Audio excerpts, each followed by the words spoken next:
so you can quickly and easily find what you need. Plus, you can count on access to a committed team ready to go the extra mile for you. Call, click Grainger.com, or just stop by. Grainger, for the ones who get it done. With no fees or minimums and no overdraft fees, banking with Capital One is the easiest decision in the history of decisions. Even easier than choosing Charles Barkley in a pickup game. We'll take Barkley. Where's Big? Sorry, kids. Yeah, even easier than that. With no fees or minimums and no overdraft fees, is it even a decision? Okay, here's the plan. Pass me the ball every time. This is banking reimagined. What's in your wallet? Terms apply. See CapitalOne.com/bank for details. Capital One and member FDIC. 15%. If you make $10,000, is $1,500. That is a huge hit. If you make $10 billion and you lose $1.5 million, you don't want to pay it. It doesn't change your life. $1,500 on $10,000. That changes your life. That's why it's a graduated tax system. Bill handle the graduated system for people. Theoretically. Live 6 to 9 a.m. on KFI. And on demand anytime on the iHeartRadio app.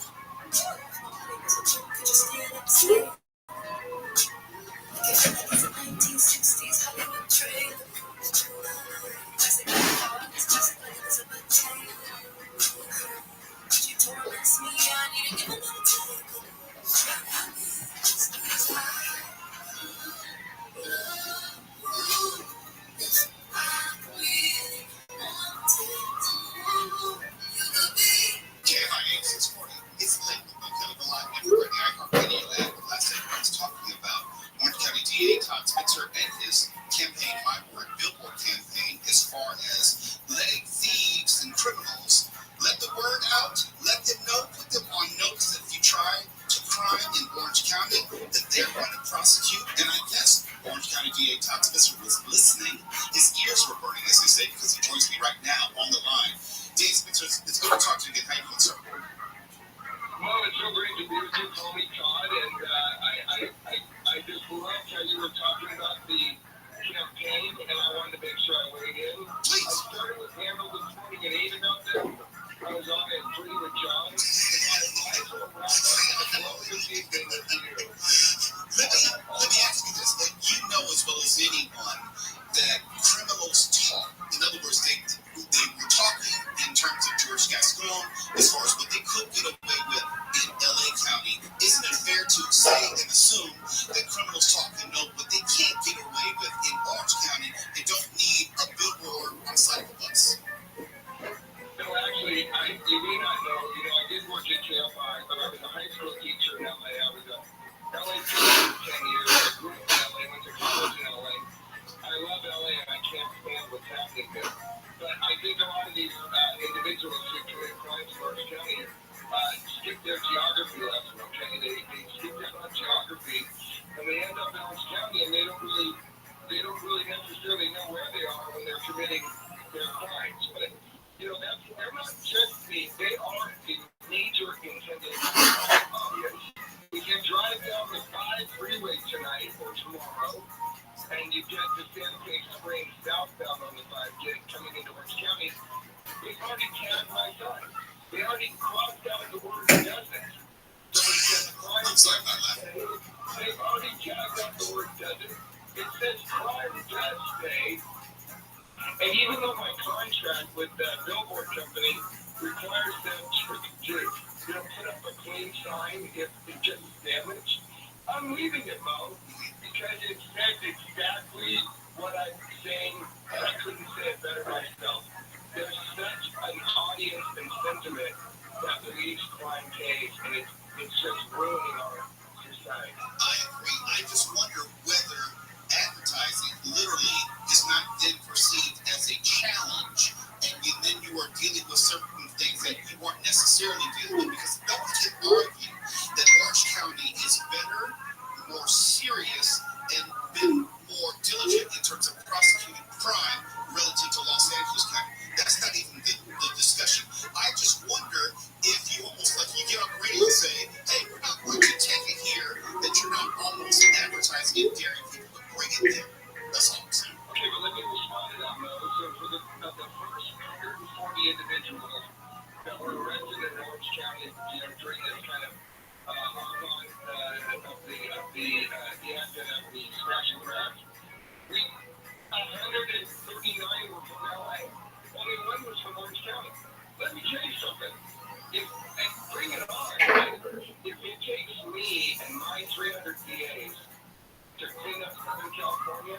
bring it on, because it's not happening in LA, and it's outrageous what's happening to small business. I want business people in Orange County to know that if they file a report, if they cooperate with law enforcement, if they take the time because they don't want to be bothered because they don't think anything happens, they are prosecuting, and they need to cooperate. Why? Because it's driving up the price of goods. It's driving up the cost of insurance. It's making people who are making minimum wage lose their jobs. There's so many other multiplier factors that are influencing this campaign. No, It's not just targeted at the criminal. No, I agree, and I think you've heard us. We were saying that part of this message is obviously is not for the criminals, it's for the community as far as how they should feel about it, how they should respond to it. So I think we're in agreement in that regard. But as you said earlier, criminals don't necessarily know or respect geography. So I think that there's only so much you can do as far as stemming the flow of crime as far as what happens inside of Orange County, because you go about Riverside County or Los Angeles County, what have you, and criminals go wherever they go. But what would be your metric or yardstick of success going forward, given this campaign? Well, I suppose that, first of all, my county is the third largest county in California, 3.3 million people. I run the safest large county with a lot of other people, but large county in California. And yet crime is going up everywhere, including my county. So number one, my goal is to keep Orange County, California's safest large urban county. And two, my job is to make sure crime doesn't go up, in fact, that crime goes down. And I believe the more individuals we can take off the street that are repeat offenders, I'm not talking about the first time you're going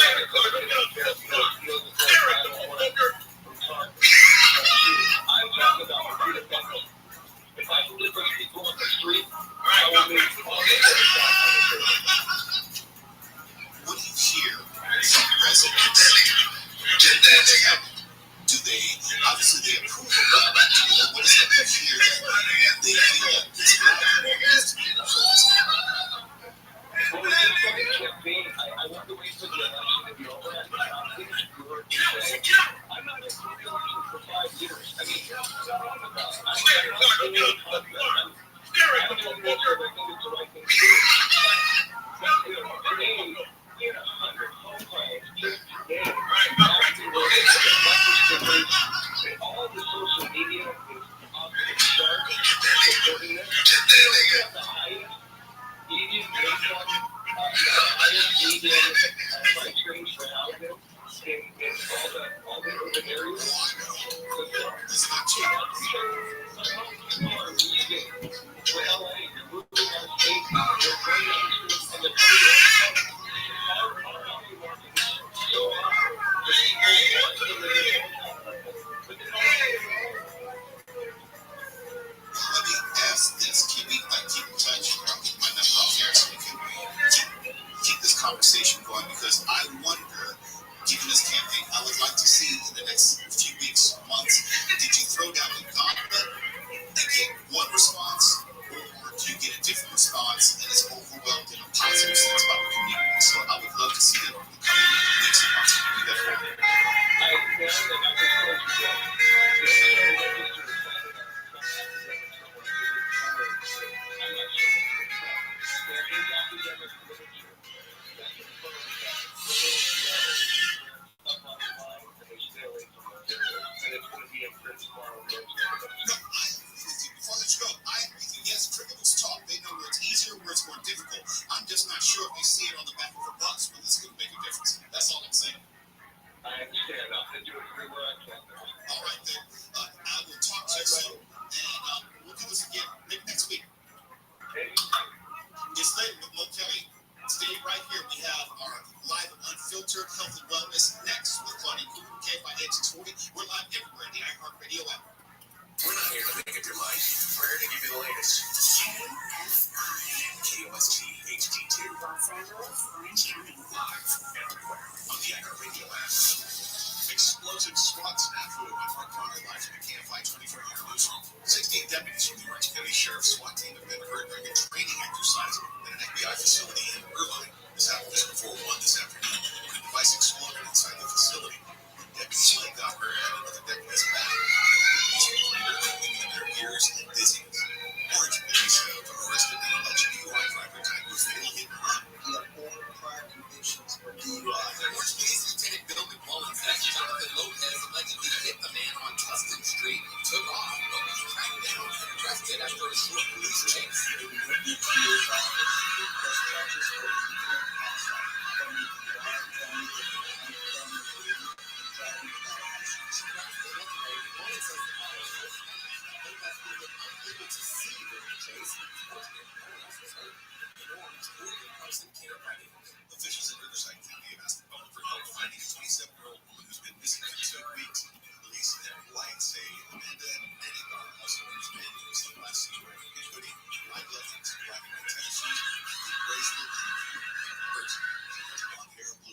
story that we have been following developing right now. Obesity in Denver announced that more shelters are being shut down for immigrants. And now city officials are apparently asking rental property owners to rent directly to immigrants. Certainly, competition is justified relationships and truckers now. They're asking owners to buy higher prices as well. About $2,000 live more on this request of the city. Good morning. Yes, that is the latest from city officials that we've heard at this point. So we know just 2 months ago, investigated there were about 4,500 people staying in those migrant shelters. Now that number is less than 2,000.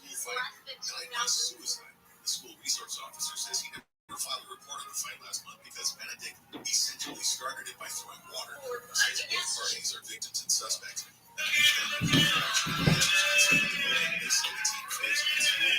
Russia's president Putin says he's ready to use nuclear weapons against southern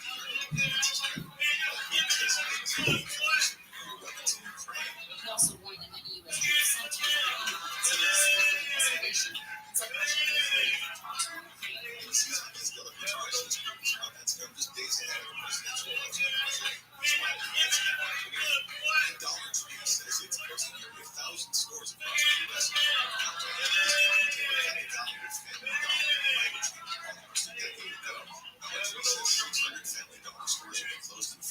Your anger and your hate, I think, is coming off as a rhetoric. Okay, your passion is coming off as a rhetoric. My brain for 5 seconds and just like, dude, channel is not like this bastard. Number 9 to your 5 4. Wow, what does that mean? I guess like, and you're on 2 ends of the spectrum. Wow. And then what's secure? Maybe like that. I'm not gonna have more. Burbank. I'm ready to rain 605 in industry. Over here. I'm bipolar. I'm a work out like this. Oh my God. Shut up. Your anger and your hate, I think,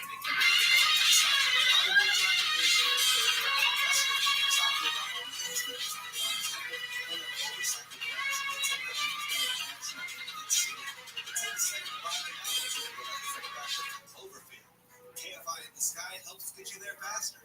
Page on Marina. Hey, it's Kelly Cuoco with Priceline. Ready to go to your happy place for a happy price? Well, why didn't you say so? Just download the Priceline app right now and save up to 60% on hotels. So whether it's Cousin Kevin's kazoo concert in Kansas City, go Kevin, or Becky's bachelorette bash in Bermuda, you never have to miss a trip ever again. So download the Priceline app today. Across the street from us.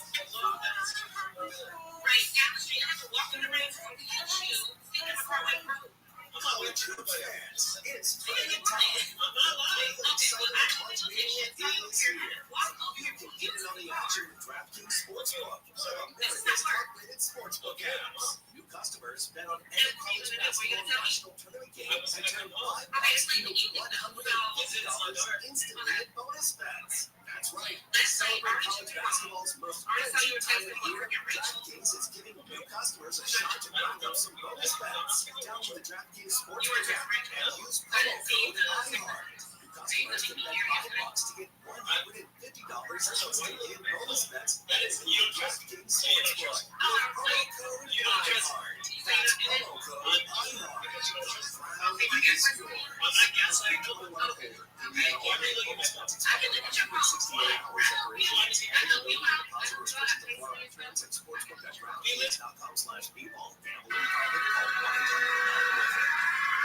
This is a radio ad for Dixon.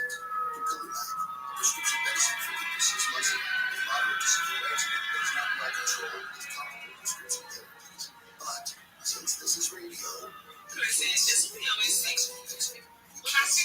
it helps you stay ahead of your eczema, or how it helps block a key source of inflammation inside the body that could be causing eczema. You can't see how it helps heal your skin from within, but you can see that Dupixent can help you have clearer skin and less itch. Individual results may vary. Serious allergic reactions can occur that can be severe. Get help right away if you have wheezing, trouble breathing, or swelling of your face, lips, mouth, and tongue. Tell your doctor about new or worsening eye problems such as eye pain, vision changes, or blurred vision, joint aches and pain, or a parasitic infection. Don't change or stop asthma medicines without talking to your doctor. See for yourself. Ask your eczema specialist about Dupixent. Visit Dupixent.com or call 1-844-DUPIXENT. Download the free iHeartRadio app for all your music, sports, talk, and podcasts. Free. Never sounded so good. KFI AM 640.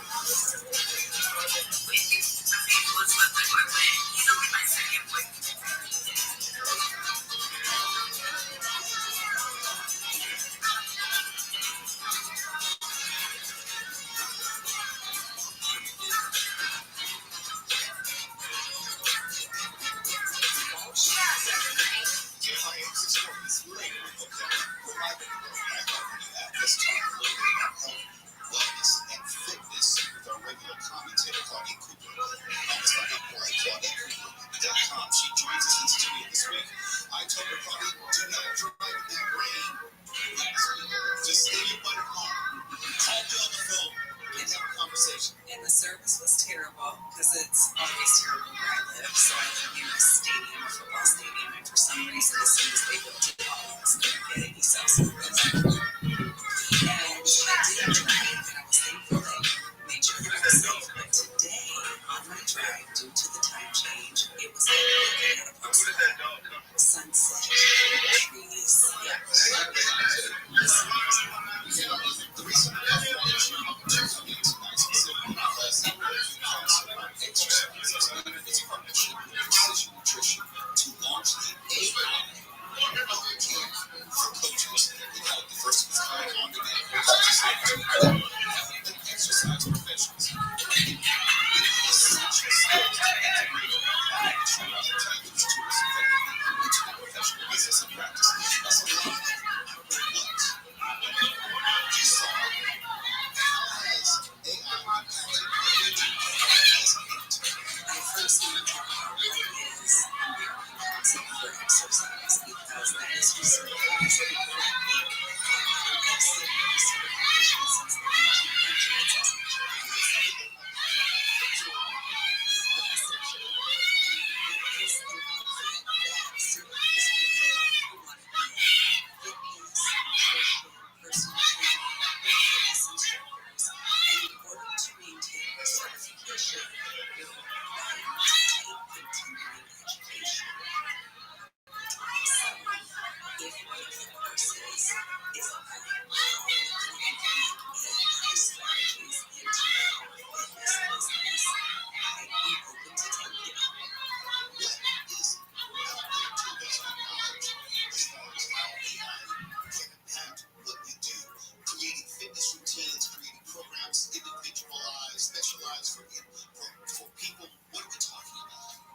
Well, first I probably have to break it down to the layman, right? Because when you're teaching a group fitness class or when you are a personal trainer, one of the things that you have to do is remain abreast of new ways of doing things. Fitness is one of the industries that does not stand still. Science, research, data, collecting that information over the course of time helps us help you. And so in this case, AI, it's not going anywhere, Mo. I hate to tell you and other people who are so tired of AI and technology, but for those of us who have continued to have to grow in our technology in order to serve our clientele, it's only going to add to what we can do and how we can meet their needs in a more accurate and scientific way. Would you say that is true for or are professionals somewhat resistant to it? I'll tell you a funny story because when cell phones first made their way into the gyms, which was maybe in a heavy way, I would say, and people like I was in the gyms before the cell phone, before social media and all that. But when the cell phones started coming in, there were teachers who were fitness and personal trainers who were very against the cell phone, hating that sort of imposition that they would find in their classes, whether it was boot camp class or whether it was one-on-one training. They did not like the introduction of the cell phone. Now, me, I was a little more open to it, and I'm going to tell you why. When the cell phone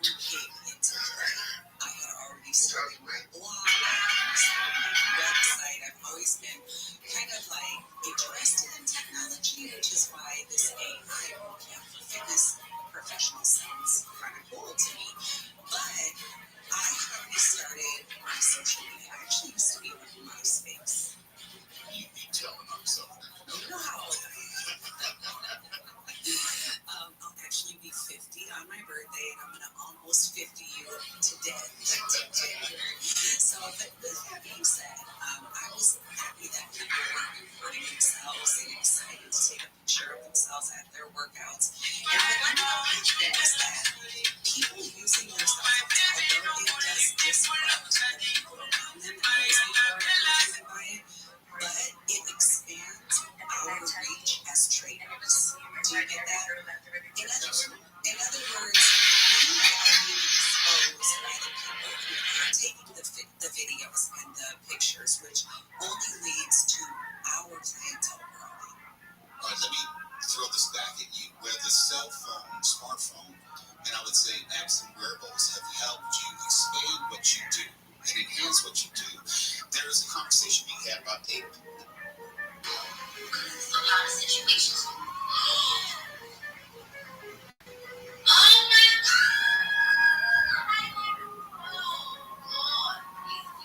General, that it may put people out of work, may replace you. Let me just give you a hypothetical. You have the AI who just becomes the trainer, will print out and create the fitness plans, and you have people who don't need to go to the gym or see a personal trainer and have a diet recommendation laid out because AI is doing all that. Is there any concern within your industry that you would be replaced? I can't speak for everyone in the industry, but what I do know is coming from a place of fear is not helpful for anyone in any field, right? And I don't operate from a place of fear. If there are people who will go the AI process to use an artificial trainer, I say that, right? But one thing I know to be true is you can never recreate.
Ready to go to your happy place for a happy price? Well, why didn't you say so? Just download the Priceline app right now and save up to 60% on hotels. So whether it's Cousin Kevin's kazoo concert in Kansas City, go Kevin, or Becky's bachelorette bash in Bermuda, you never have to miss a trip ever again. So download the Priceline app today. Your savings are waiting. Go to your happy place for a happy price. Priceline. Inner peace. For me, it's the aroma of lavender in a candlelit bath enveloped by a rainforest soundscape.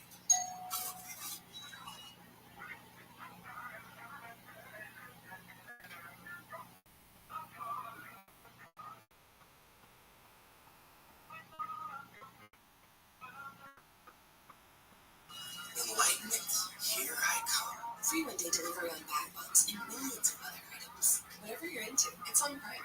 College hoops fans, it's tournament time. The thrill and excitement of March Mania is here. And you can get in on the action with DraftKings Sportsbook, one of America's top-rated sportsbook apps. New customers bet on any college basketball national tournament game and turn $5 into $150 instantly in bonus bets.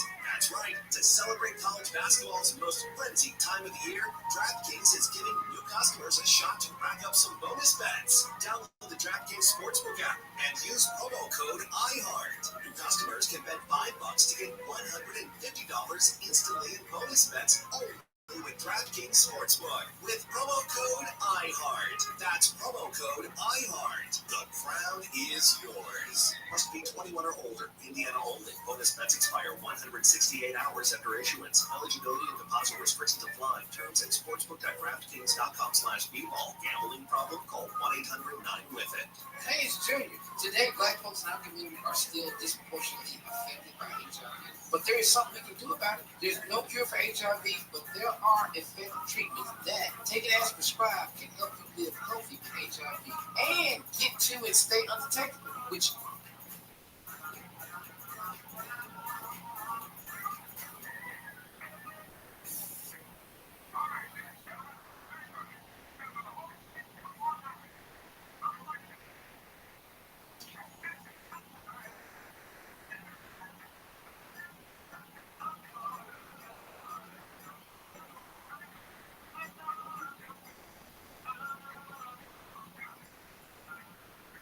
means the amount of virus is so low it can't be measured by lab tests. If you're living with HIV and not on treatment, talk to your doctor about treatment options. Learn more at treathivtoday.com. This message was sponsored by Gilead Sciences.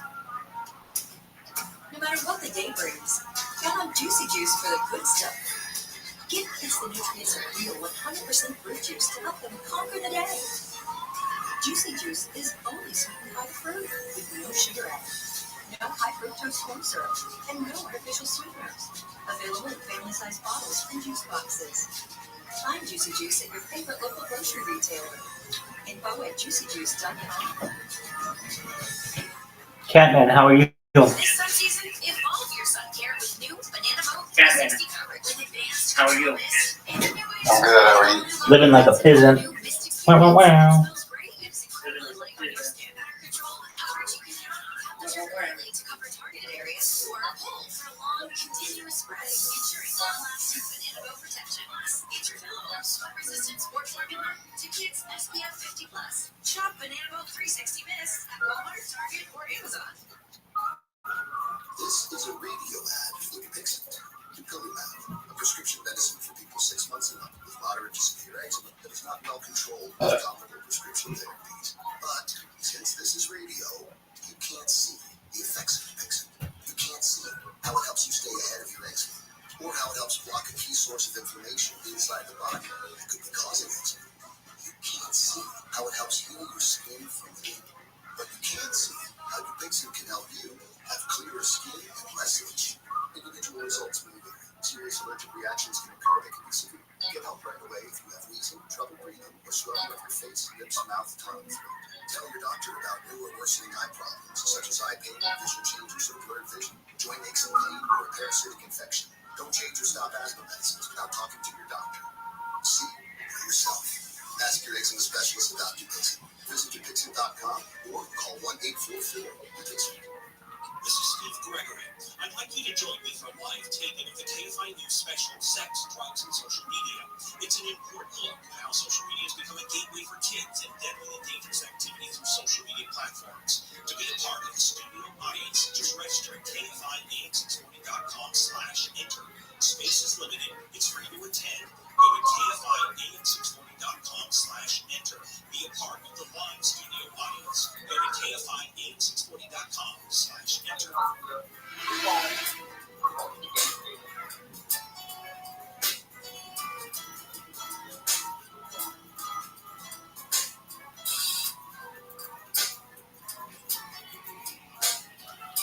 KFIAM 640 is later with Bill Kelly. We're talking health and fitness. We're live everywhere on the iHeartRadio app. Our regular commentator and contributor, Claudia Cooper. You can always find her at ClaudiaCooper.com. She joins us in studio. Last segment, we're talking Catman, are you new here? education course for health and exercise professionals. And there's something else I want to talk about. If you were listening to the show last night, discussing how Welcome. How are you? is coming to Inglewood this year. Catman. Anniversary. And I live right outside of Inglewood. Welcome. How are you? You give your free community workouts in Inglewood. I was wondering, because you've been posting on your social media about how the festival was preparing for this weekend. How does that impact you? You got Catman in the house. Yeah, Catman. Sometimes it happens where if you try to click the microphone, if you try to click, they'll tell you that you can't join the session. If you drop out and come right back into live chat, it'll let you, if you can't join the session, do that just in case you are trying to speak. Drop out and come right back into live chat. Good to know. Thank you. It's happened to me. It happened to me the very first time I tried to chat.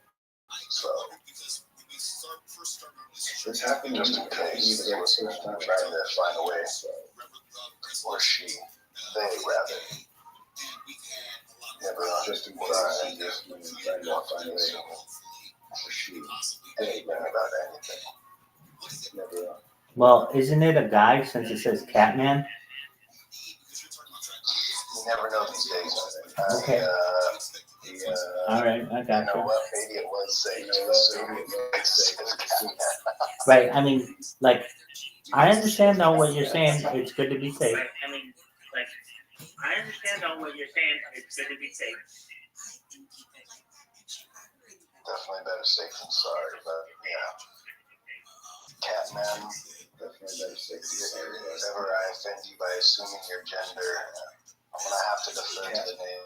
You should. Exactly.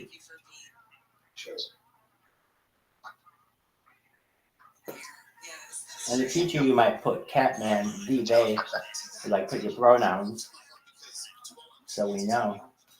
We're just gonna assume that makes an ass out of you and me, baby.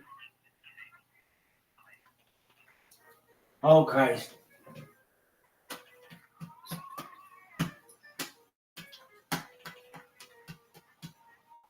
JFC in it.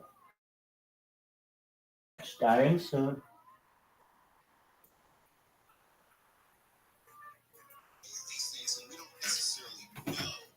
Alright, let's try this Catman.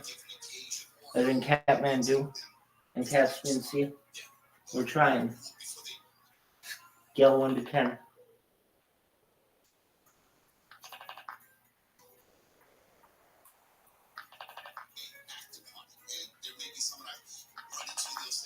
Alright, here we go, Pim. Alright, here we go, Pim. I don't know why one of my mics is working, the other's not. It's acting like a slut. A big fat slut.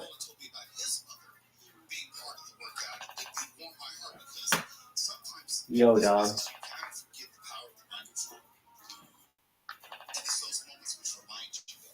Well, I'll tell you this. I feel very passionately about what I do. And as a fitness professional, there are times Yo, when I dog. teach workouts and This thing sucks. sometimes there could be two people and sometimes there could be where 200 people. it's all like I guess It's fact, but Yeah, we're not. the same level of passion and enthusiasm, whether I'm reaching 2 or whether I'm reaching 200. Yeah, I mean, it comes down to, like you're saying, bureaucracy. Like now they're finally releasing how many documents and video footage of all the alien and stuff that's happening, and it's like, why is it just now being released? Well, it had to go through 10 to 20, 30 years of red tape to finally be released. Where it's like, oh yeah, okay, now everybody's seen it and everybody knows about it. Let's go ahead and release it and say it was real. And when that happens, I feel like there's more and more. I heard about it was a plot, during the Cold War, right after World War II, we were in the Cold War, and it was a plot by the Russians, before actually even, I think, one of the conspiracy theories. Mangala worked for them, and from their version of paperclip, right? And he had transformed some young. Test BNC, can you hear yourself yet? You will in a second.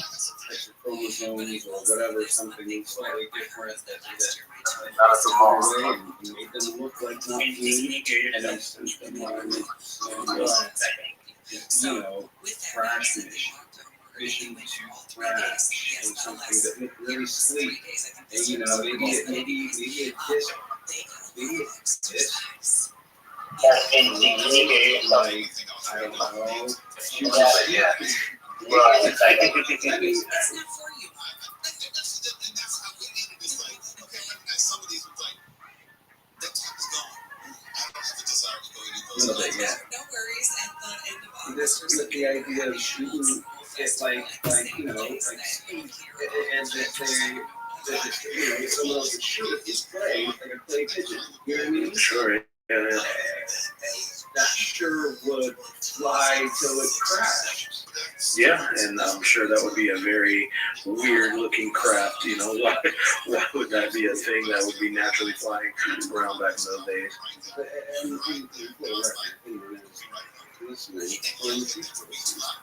I'm the one who thinks aliens. Is this has been considered disclosure yet? There's been more and more, you know, it pops up. Oh, well, you know, it's just, you know, plastic surgery on these children, you know, to make them look like aliens and sent on, you know, or corpses, you know, mutilated that looks like, you know, like something nefarious and espionage that make my kids, my village, you know, they remain safe because there are fools out there like me. That's all I'm gonna say. So you don't look at it like. Is the name of your podcast Night Midnight? that we were going to get invaded by aliens. Yeah, nine, like, almost, Gotcha. or, yeah, almost like, is nine, or something like. Yeah. I also wanted it to, like, I don't know, I've always been on the hunt for the elusive quadruple entendre, so that was kind of supposed to be a little bit of a play on 5 minutes to midnight, 3 minutes to midnight, like the end of the world's coming. Dog, I got the quadruple, Play on 5 minutes to midnight. the quadruple, entendre. One time, I forget exactly what it was, but I think you're fine. No, it's mine. No, it's mine. One time I got it. It was something like, I remember I made a joke about, it was, who was it? Anne Hathaway at the Cannes Film Festival. And, oh, it was something like this. I forget exactly what it was, but she was in a dress or something, and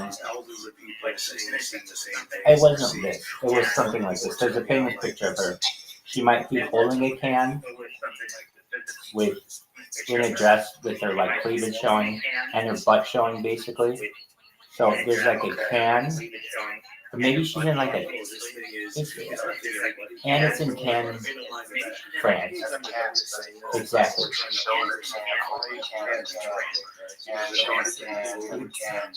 At Cannes, yeah, exactly. And it was something like that. It was something like that.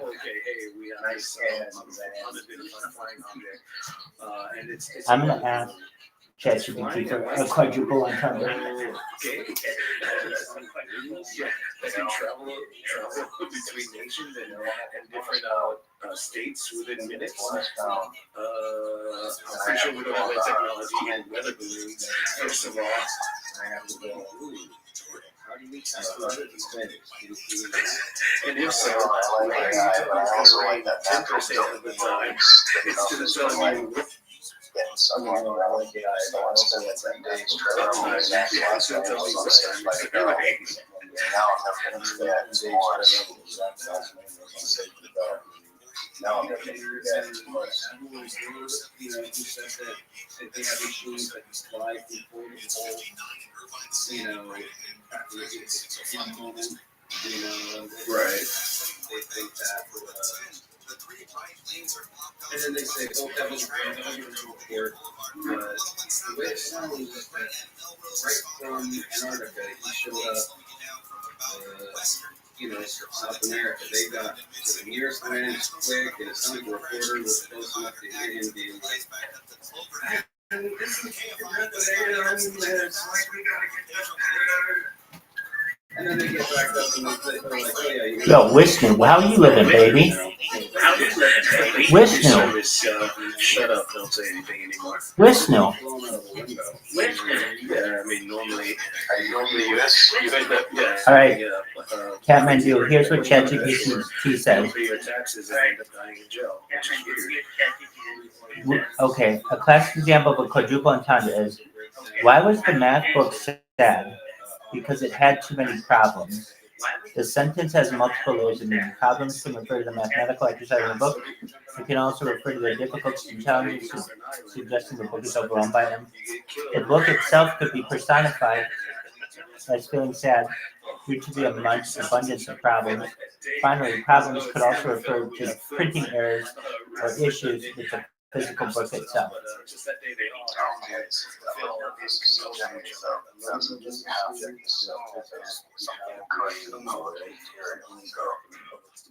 feels like you can chat GPT had just read a little bit to get that fourth one. Right. Let's try a quintuple one. Oh man. We're gonna go all the way up to 7. That's 7 tuple. Well, let's just do it right now. What is a septuple?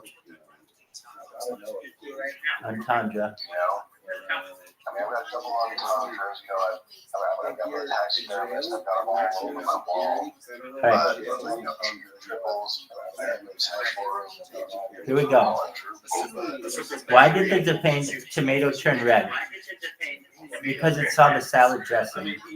In this phrase, the possible interpretations could include the literal interpretation, tomatoes turn red when they ripen. The metaphorical interpretation, the tomatoes embarrassed or blushing because it saw the salad dressing up the salad. Turn could also refer to changing direction or movement. Red could also imply anger or frustration. Saw could refer to perception or sight. Salad dressing could refer to a formal event where people dress up. Additionally, salad dressing could be interpreted as an actual dressing used on salad. I don't know if these are that good. I don't know if I consider that an entendre. What you're talking about.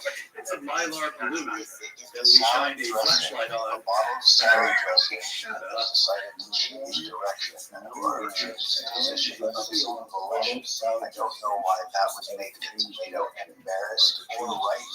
So it has the potential for entendres within it, but the tomato. But as far as the salad dressing changing direction, that takes away the tomato entendres because there's no reason for the tomato to be embarrassed. Unless you get embarrassed if somebody decides to turn left or right. No, I don't think they mean like that. Don't they mean like it can turn, like it can go bad? Okay. Would the tomato feel embarrassed or ripened because the salad dressing has gone bad? You see what I mean? So like when the salad dressing has it's almost like two double entendres with it's like a double entendre Venn diagram. Where in the middle there's the one where if the tomato is red because of ripening, hold on. Blushing, I get it. They say turn could also refer to changing direction or movement. I think it could mean that the tomato is becoming a communist. Why did the tomato turn red?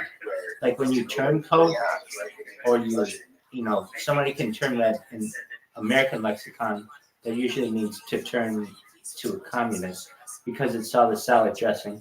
I don't know if that makes sense, but I think it actually gives another idea. They don't ever refer to it in there, so maybe that's an octuplet entendre. what brand of salad dressing? Because I feel like there's some kind of like Marxist, or even Just say Newman's Own because they give to charity. That's non-capitalistic. Non-capitalistic, okay. Because they give to charity. A capitalistic company would never give to a purely capitalistic charity. Generally, would not give to charity.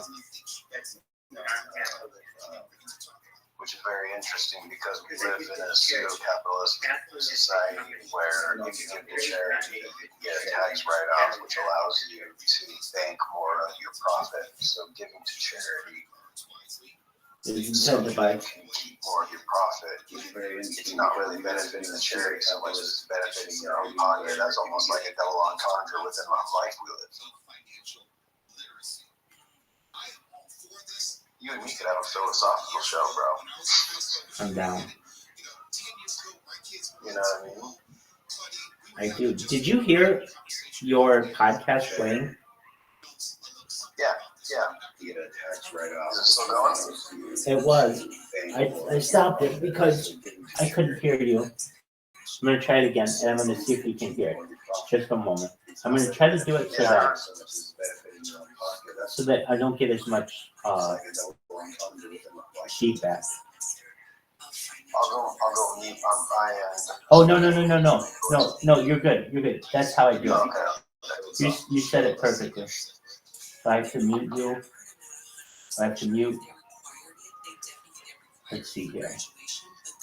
You know what I mean? Did you hear your podcast, right? Yeah. Okay. Yeah, so I think I have to mute myself. Yeah.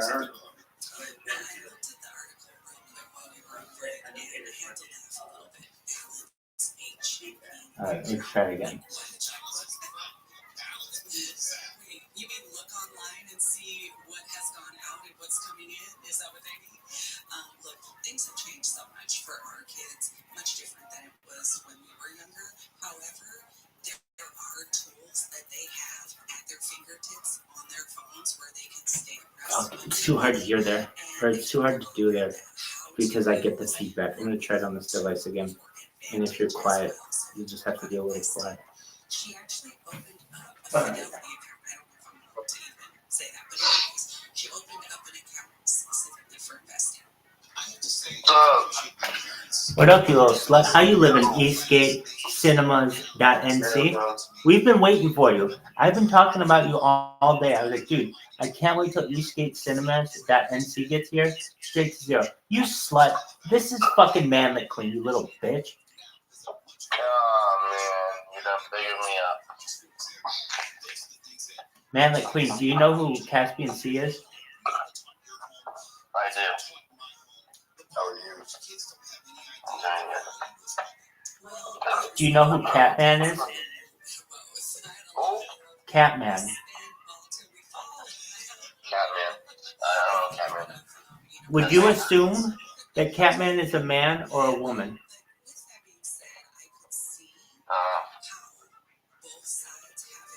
Remember what happens when you assume. I already fell victim.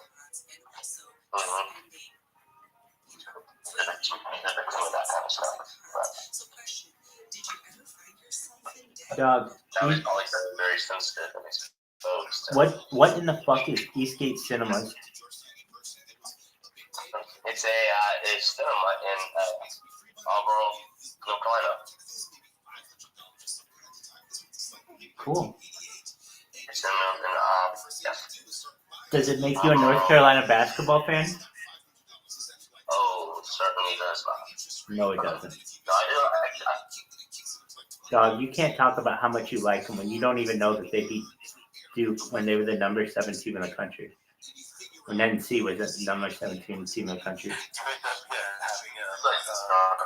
North Carolina is Target's, right? That's what Jordan's alma mater. Word, Mockingbird. Did you see the movie Air? Hey, man, McQueen, did you see the movie Air? What? Did you see the movie Air? Air? AIR. Air. Oh yes. I saw Air. I thought it was great. What did you think? It's pretty good. Yeah. I think Did they. you see the movie Her? No, what's her about? What is her? I don't know. I haven't seen it. I think it's about what? Starring Joaquin Phoenix, right? Correct. Okay. I don't know what it's about. I think it's a strange movie. Might not be though. Might be wrong. I think it's a AI developer falls in love with the AI woman that he designs. You know what I mean? I think it's more of a. I think it's supposed to be more of like a romantic version than what was that great movie with Oscar Isaac? Ex Machina. You know Ex Machina? So like if the robot from Ex Machina wasn't trying to murder Oscar Isaac, I think that's what Her kind of is. I think it's kind of one of those.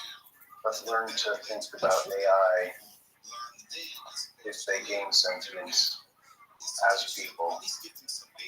Which, I mean, hey, if you create creative mind, you can create a mind. Exactly. That mind doesn't know. Can you imagine if you were asking AI, like AI says, hey,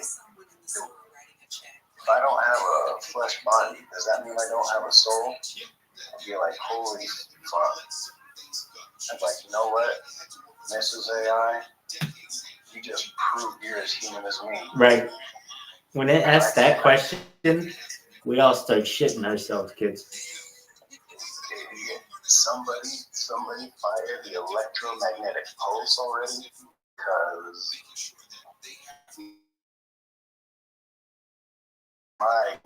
it's in there, and if the computer is asking itself that same question, nah. You think it's Terminator? You think it's Matrix? Or you think it's time of the robot overlord before the Bulgarian jihad of doom? Eastgate Cinemas.nc. Jihad. What happened to your Have you boy? guys seen the movie? Go ahead. Have you guys seen the movie A Beautiful Mind? I have. Yeah. We watched it Have you live seen on the my movie stream. One Flew Over the Cuckoo's Nest? One Flew Over the Cuckoo's Nest is one of my all-time favorite movies. I'm not gonna lie. Mine as well. I can watch it 100 times. I watch it so much. My favorite part of that movie, I know it's silly, but my favorite part, it's in the beginning of the opening credits where it says, and introducing Brad Dourif. It's the first movie he was ever in. One of my all-time favorite actors. And that's the first movie, and he got that special credit. Like that's very rare. It's a good one. You know, and introducing, like to make a special announcement. And this is his first movie, by the way. Like right there in the opening, and then he goes on to be. I mean, he was in all those David Lynch movies. He's the voice of Chucky. You know, one of my all-time favorite actors. That movie makes me sad. Oh, it's heartbreaking. I don't know why I watch it so much. But I was actually I was fucking around and I found out my family put me into a psych ward, and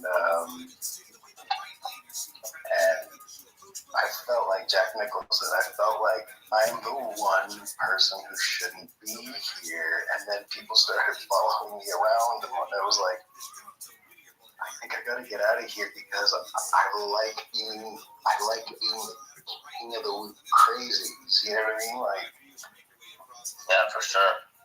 I mean,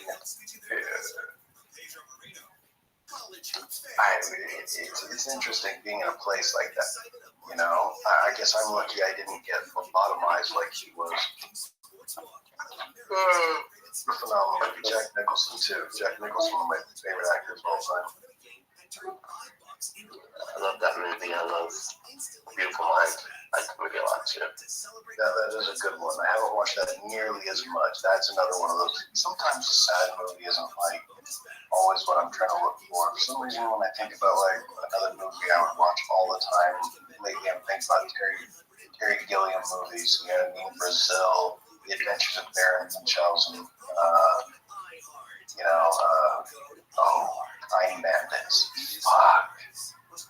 Are you into crypto?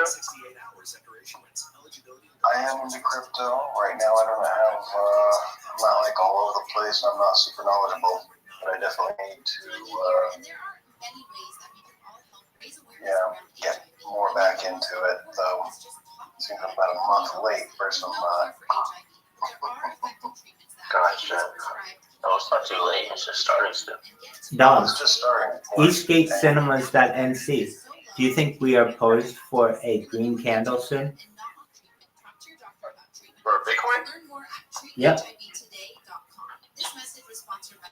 I actually haven't looked at the Bitcoin chart in quite some time. I looked at the ranking and where they sat. Doug, you didn't look? We hit an all-time high last week. We did an all-time high today in Bitcoin. Different Bitcoin. Different Almost Bitcoin. 74. Different Or Bitcoin. different Bitcoin. Different Bitcoin. Like It's the very Right confusing. now, it's just like big candle, 15-minute chart. It's very confusing. Okay, so there's the Oh shit! You guys dropped down to 15. Yeah. Just fucking jeets, man. Holy shit! You touched 15. Wait, you touched 22. Yeah. No, I mean 21. But I'm saying it dropped down to fucking. It dropped down to 16. That's crazy, dude. It's just cheated. That's crazy. Yeah, I see that you touched the. And now it's time to 20, buy. It's Yeah, plateauing. 20. Now is the time to 24. buy. Now's the time to buy for sure. I think that because of the original Bitcoin, BTC. really just kind of the standard. Because of hitting an all-time high, and we still have like a month to go before the halving. I think there may be a slight correction soon, but because of how early it is, I think that it's going to be possibly a lot more of a stable, I think it might drop down. But I think as it rises, there's going to be a little bit more stability in this next 3, almost 4-year cycle. Yeah, for sure. I know Ethereum doesn't have a lot of, what's the word? I know a lot of people have rotated out of Ethereum at the moment. Yeah. I know. It's not having a good cycle. Yeah, the fucking gas prices. Yeah. For 24-hour volume, Solana was leading number 1 at 1.3 billion, and then actually Solana was leading 1.319 billion. Binance was leading second place at 1.138 billion, and Ethereum at 523 million. That's a huge difference in volume. Yes, it is. Crazy. It's like Ethereum at 500 million compared to Solana and Binance 1 billion. It's crazy. Teasing, 2.0 since the last Bitcoin halving, and it's not happened. They've not. I'll tell you who I'm most disappointed with too. Ada, Ada's the one that I was like, Ada? Yeah, I mean, I got out of Ada. I had Vito, Vito or whatever, you get the gas for holding and everything. I don't even know what I'm holding right now. Holding a bunch of shit coins. Unfortunately, not HPA OS 10. Not this one at the moment. But do you guys are you familiar with Blast? The one that just came out? No. It's a L2 Ethereum called Blast. It actually stopped crazy. Today, it actually stopped producing blocks for a while. Really while. Yeah. Yo, man, queen.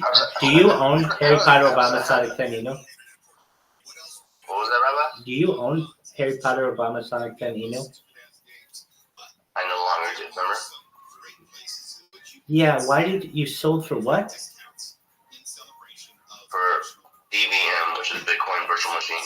Yeah, that's a dumb move. Why don't you come back? Didn't you? Oh, yeah, and you lost money on it. You cheated it. I sold at a when we were down. Yeah.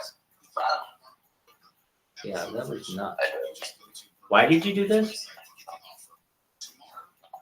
Just trying to, catch something big. I mean, obviously Bitcoin's big, but I mean, just at the market cap that it was at, I'm hoping that it's a really big thing. Like I'm talking like, I mean, I definitely have the potential because I'm partnering with Filecoin and other big partners, and I'm hoping it's like $1 billion project. Why don't you get back into it? Or is it too late? Bitcoin? No, it's not too late. I could. Look at it. It's a perfect time to buy. It's 15 cents. Buy like $100 worth. Oh, you know what I realized? I was saying 16 earlier. I bet my chart was on price, wasn't it? Yeah, my chart's on price. All right, so you could buy right now.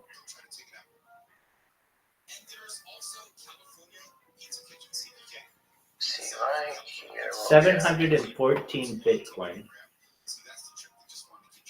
What is it? For $100. 714 Bitcoin. 700. Yeah. There you go. Then you can touch with $1 off. $700. So then I probably will buy some more at some point. just buy $100 worth. I don't even have $100. Okay. I get paid for it. So then take $100 and buy Bitcoin. I'll tell you what, Avalanche is, yes, Avalanche. AVAX, AVAX. I mean, that's what I meant. Yeah, AVAX is doing really well. AVAX, and it's down now from its high. Its high was over 100. And AVAX is one that they're a competitor. They're definitely their competitor with Binance Smart Chain for sure. That's one that I am trying to hold up with. I got fucked over on the thorium scam. Pretty bad. But, that was during the last cycle when they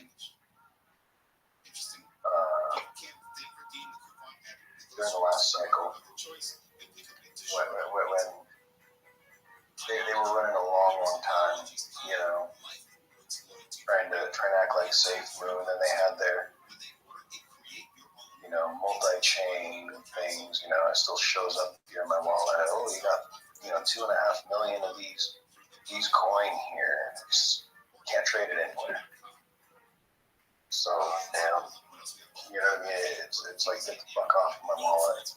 But they're updating it. Okay. Like Spore is one that that everyone I've been holding for a long time. Everybody thought that was going to because Miley Cyrus. So when I think Miley Cyrus plugged Spore Coin when she did the musical guest on Saturday Night Live, and whether she was fucking around or not, there was a good spike, and I benefited from that one a little bit, but. That's one that was like one of the first kind of meme coins on AVAX. I held that one for a while. It's gone into the shitter. But, what I got like something 120 billion, and it's worth under $8. I've got 128 billion coins, whole coins, and it's worth $7.40. So, Damn. That's the way things go. From over my last cycle, 4 years ago, I went from $200 to 10,000, 20,000, 1,000. A friend gave me $1,000, wanted me to invest it in a particular coin. I put a lot more than his thousand into that coin.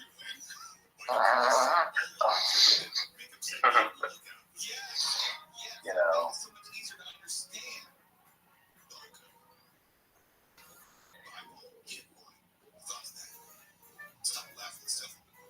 Stop laughing. I feel like you're laughing at me. You are laughing at me. Yeah.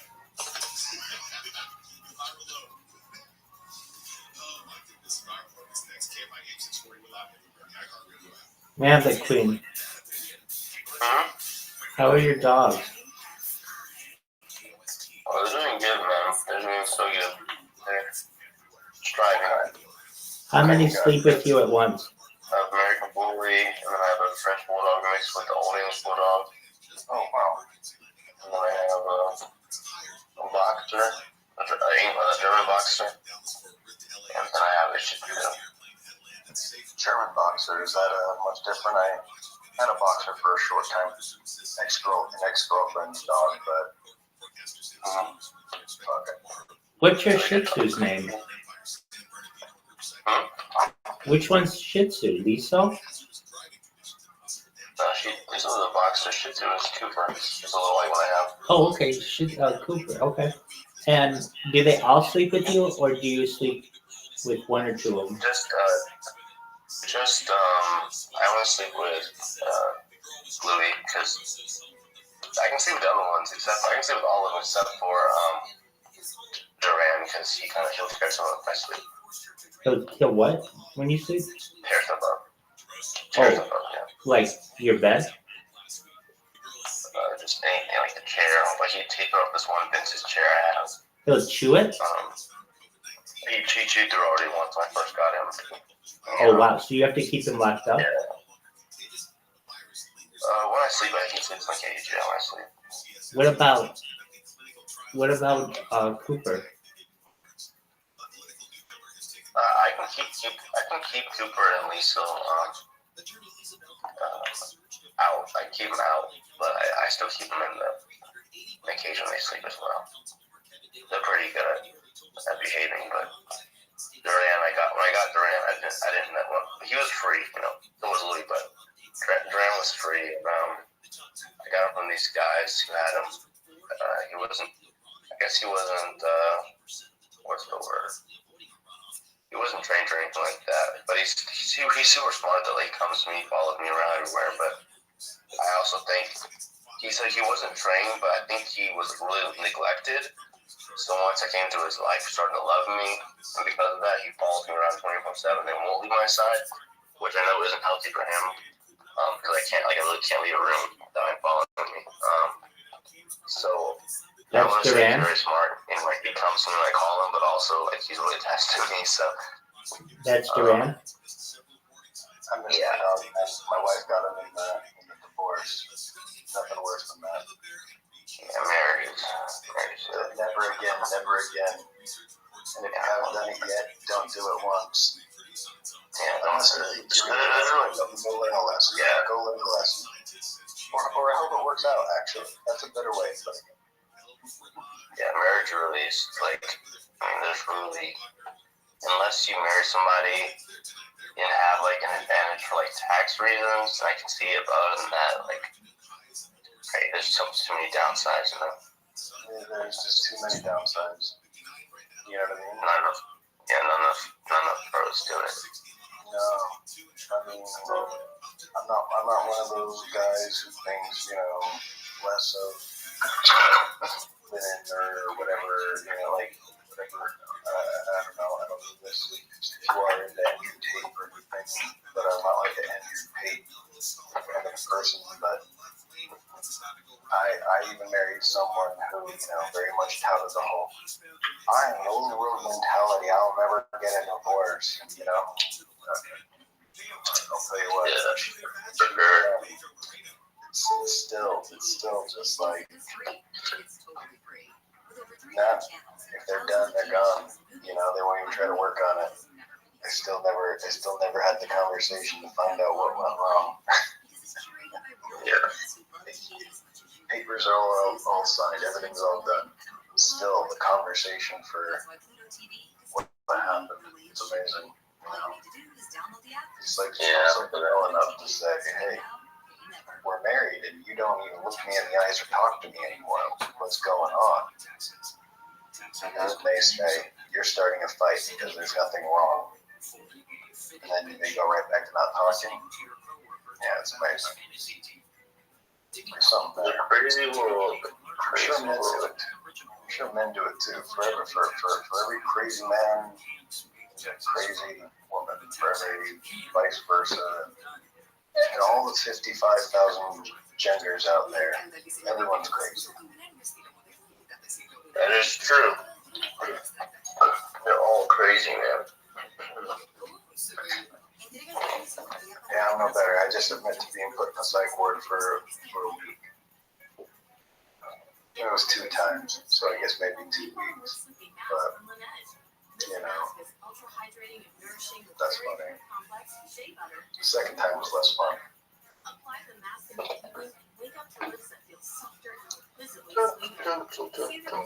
Man, what thing? I told the psychiatrist, I was like, you know, she was very bitchy. It was really weird. She seemed to not like me because it seemed like she wanted to shame me. And I told her, I said, you know, you're trying to shame me. I don't understand why. I go, that mixed with the fact that you're little, you know, you're petite, you're pretty. I kind of feel like we're starting to date. You remind me of my ex-wife. She was little and pretty and always tried to shame me too. I don't think you should be my psychiatrist. And I was like, I'm starting to become kind of attracted to you. I think we'd have fun at dinner.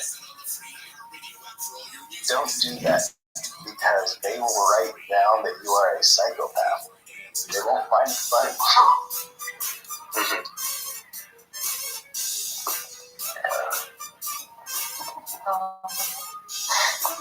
Do you work? At the moment, no. I find myself on the rabbi train, huh? I'm on the rabbi train, but I've got no spiritual accolades besides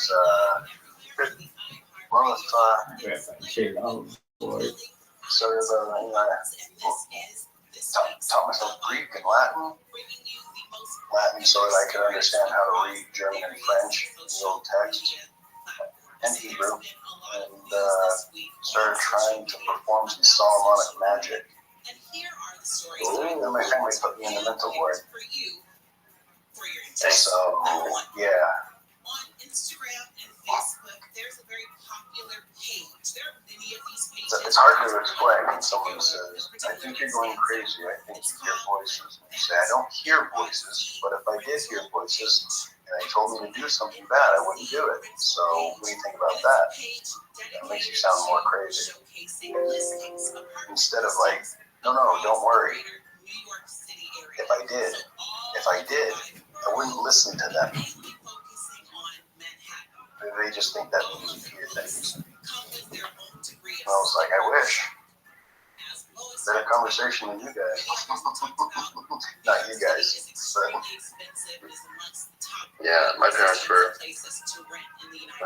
never put me in a psych ward.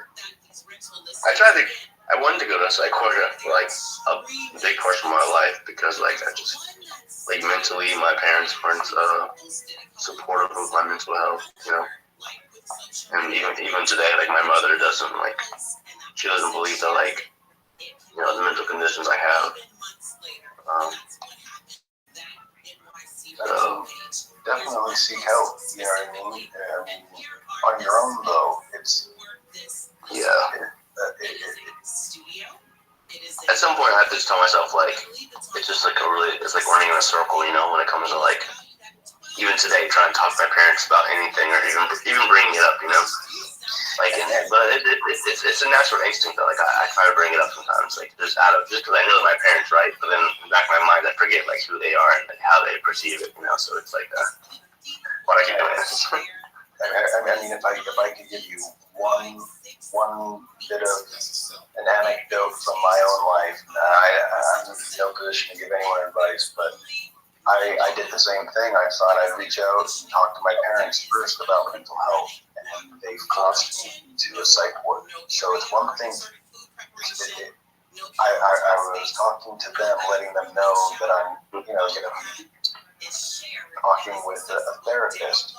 Now I have a court-appointed therapist, and it's the difference between looking at a dirty bedroom and saying, I'm going to clean my bedroom today. When you're a kid and then your parents say, go clean your room. Now I don't want to. When it's a court-appointed therapist, or if someone forces you to mental health, it feels like it feels tainted. So I 100% believe in psychology and psychiatry. Modern psychiatry. If someone only wants to give you pills, I'd say be wary. Try to find someone who will talk to you first. It's my only, hope for everyone. I hope that, I've talked to multiple psychiatrists, because it's an interview. You don't have to stick with that first one either. And when that first person, did you take off? Oh, did you take off, man? All right.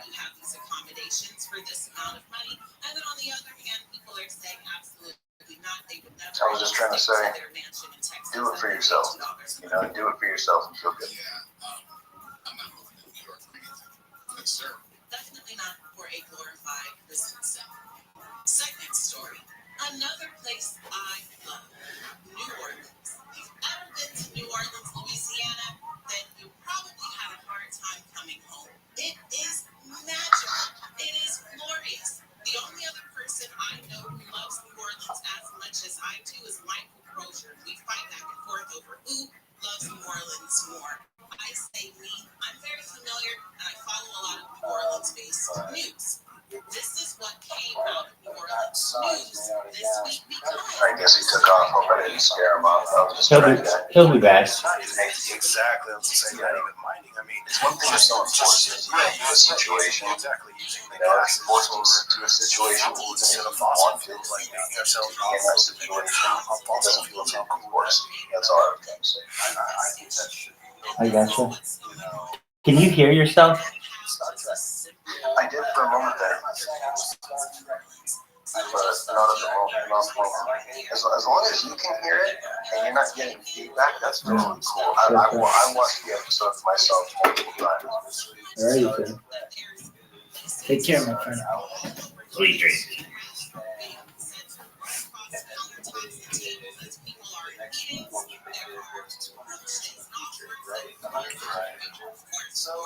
Yeah. Star Wars are the expanded universe. Yeah, absolutely. I mean, I think too, like capitalism at its best. Like, if we're gonna go to a planet or use them,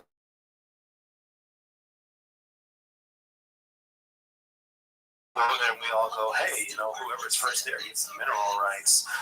Like, I mean, what's to stop everybody from exploring those? Like, I don't feel any bad if say Russia was the richest company and our richest country, and had all the mineral rights to the moon, that they controlled all the silicone-based stuff. It's like, who cares? They still have to sell it to someone, and they have to make it affordable, so it doesn't matter.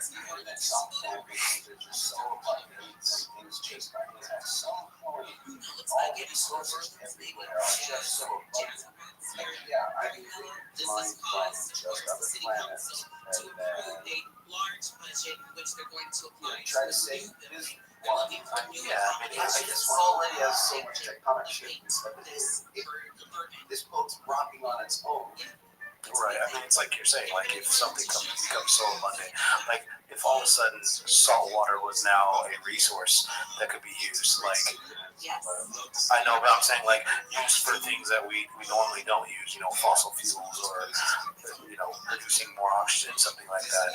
Like think of how many countries would try to claim their seas and their oceans because they have water lines that are or earth lines that are next to them. It's ridiculous that they don't even think of that sort of a thing. They're just like, oh well, if we go to this planet, someone's got to claim the land of it. It's stupid to me. I have never understood that. Like even the whole planting the flag on the moon, like that doesn't claim it by any rights. Like we don't use those rights on Earth. Why would you think that that's a thing? And if that's a thing, also I feel like aliens probably have already claimed it. So.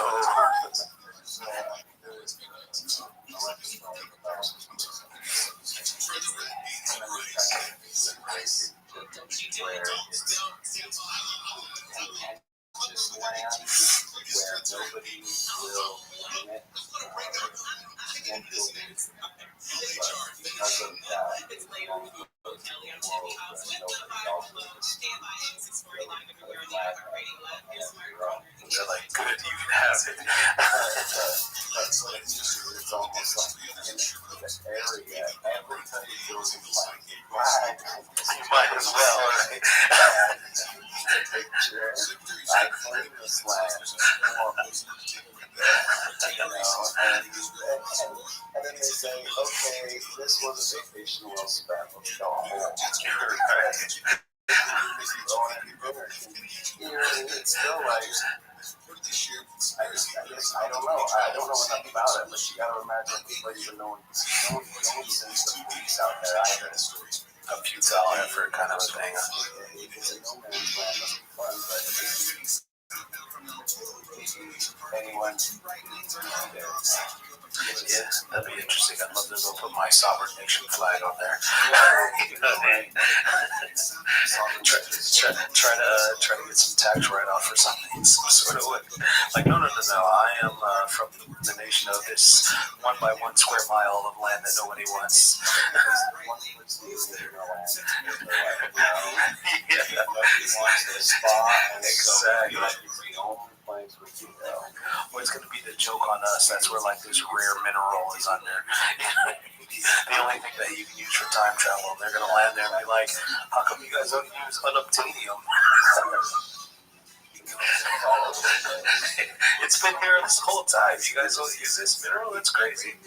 That's how we've been traveling from planet to planet. You don't even have to dig it up. It just floats in the air. Just kind of, yeah, you do.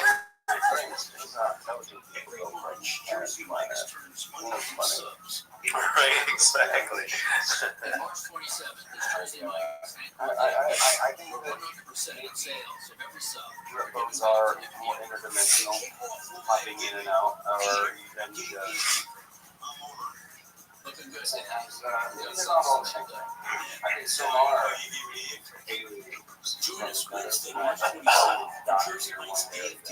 yeah, I don't limit it to being an actual like them needing a fuel source. I think of it needing like they could bend space and time. So why would they need a fuel source? They just bend space and time, bang, they're here now. Right? You know what I mean? They can pop in and out. Not so much. I don't know about interdimensionally. I guess it's kind of like if they could do that, I think they would go back and try to fix things to suit themselves. But I mean, I don't know. That's just human imperfect, stupid thinking, or greed, or capitalist greed again. You can get in on the action with Sportsbook. America's favorite sportsbook app. But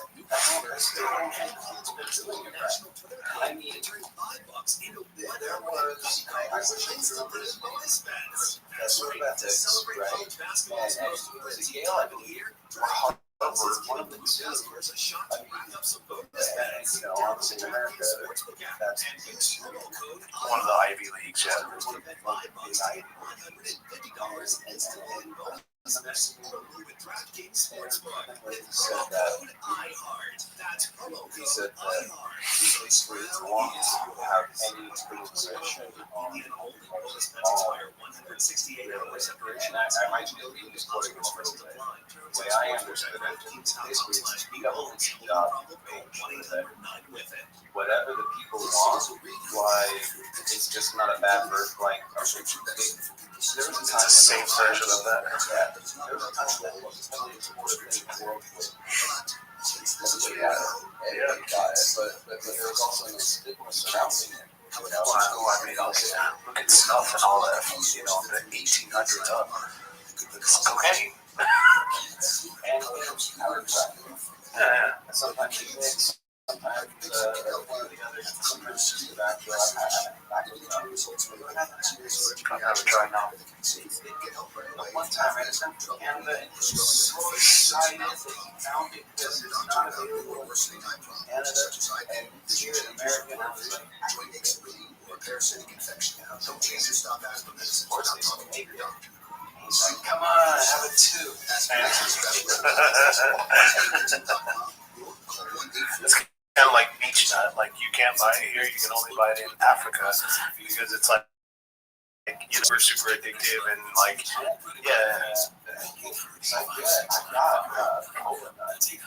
different. No, beach nut is like it has some of the properties of cocaine.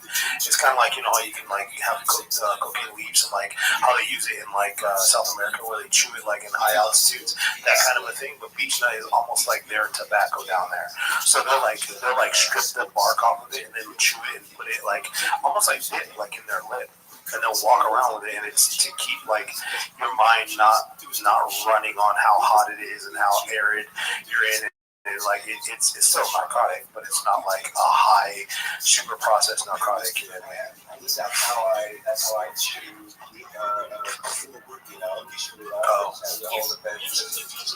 Steel bromine other substances such as caffeine. Steel bromine is actually a chemical compound in chocolate that is bad for dogs. Oh, interesting. Steel bromine, that's why dogs will not have cola nut either, because it's high in steel bromine. And now I know. I'll make one of those. Yeah, it's got my lap for another screen.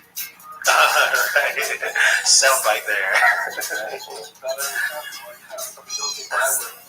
But don't take exactly. I mean, maybe it's been long enough, It's kind of like the whole Nintendo thing. Oh, I'm sorry, not beech nut, beetle nut. I'm sorry, BETEL. Yeah, beetle nut. I'm sorry, not beech nut. BETEL. Yeah, beetle nut. Betel nut. Yes. And I'm trying to think. I've not had that. I had bitter cola. Bitter cola is another one. So bitter cola, I think that might be similar. Is it like the little round nut and then like the bark?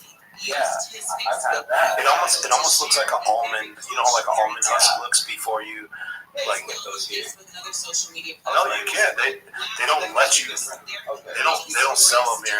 Well, it's you might be able to buy them. Obviously, you can buy anything in America, but you're not supposed to be able to bring them over here. That is definitely new. And if anyone's wondering, St. Paul's, that thing that is hardcore, doesn't call them out. You know what I should have? Yeah, I have this great idea.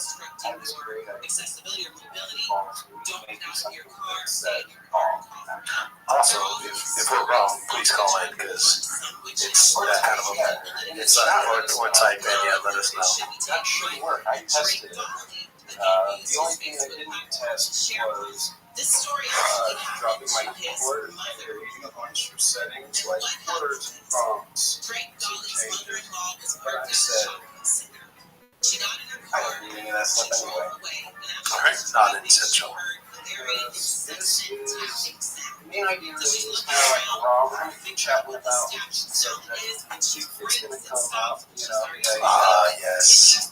Sasquatch, skunk ape, beast of Lake Rivers, all these things. People go squatching. Squatchers, yeah. If there's a squatcher out there, I'd like to talk to you.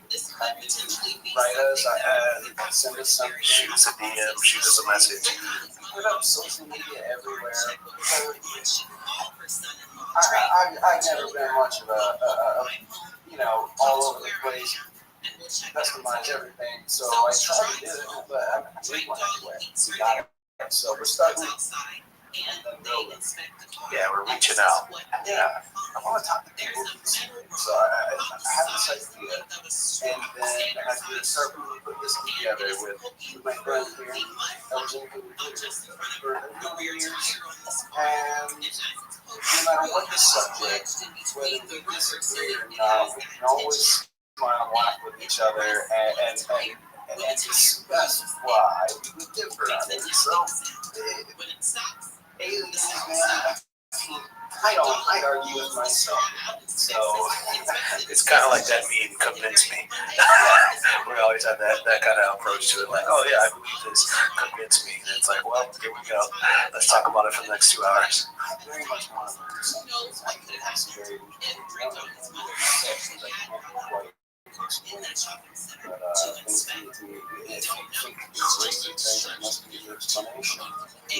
I've been there myself. I had one or two of them. And as we get deeper in the show, specific things that word, I'm sure, it's one of those first dates, like YouTube, and, maybe on the second date, I'm not ready to go steady. Yeah, but I will let it Exactly. I'll show off, but don't, don't claim me just yet. It makes us both look good when you know it. You never needed it. I should have been wearing it. I don't want to do the sport or anything. I'm just saying. Oh, you know what? I also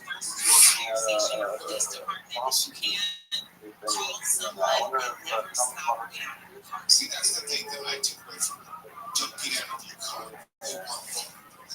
unless there's danger, you are safe. Oh, no, it is. Now it's You are especially if I you're want to being make great sure on the case too. They know what go out.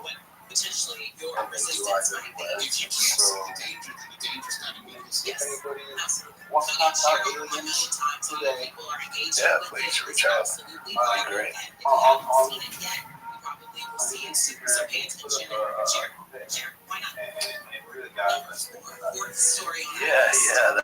That was a funny pic of that mask. I found it in actually an antique shop. It's called the Las Vegas Peddler Shop. They have all the oddities and weird things too inside of there. It basically, it has a picture of mermaids on it and dolphins, but it had the same shape, like you were saying. The shape reminded you of Independence Day, of the aliens on that. It reminded me of the shape from Stargate, those guys, which that same head shape. It's such funny that even those are two alien creatures. They're all based from Earth. They're Earth based. They came here. They were enslaving humans. Or should have been enslaving humans, and we meet them. You know what I mean? All the movies are always like that, which I think are funny too. Like, oh, we have interplanetary travel, but we get beat by these swarthy, non-planetary monkeys. What the world was that they are not. They are not immune to our disease. Right? They catch a common cold. That doesn't make sense, but except one thing, our supposed about travel. They don't think that maybe different bioorganisms are going to be different. Well, if you break it down like you're saying, I know me personally, I travel very, very much continentally and internationally all over the place. Every time you go to a place that's not where you're from, you have to get shots because you will get sick and die from the simplest mosquito bite. So you try to tell me that an alien traveling from another planet doesn't have any sort of shots or any sort of like, hey, you go to planet Earth, well, we sent a probe there and they have a common cold. Be careful. Got this thing that is not very far from us. Right. You look at the snivels and the snivels will kill you. I think, yeah. They would think about that. That was like, that's thing number one. It's like getting your passport or something, you know what I mean? Yeah. Like, have you had your immunization shots to go to Earth? Well, you can't go. Like, you're gonna get sick and die. They have the cold and the flu there. They barely broke through COVID last year. What makes you think? I know, right? There's big outside too.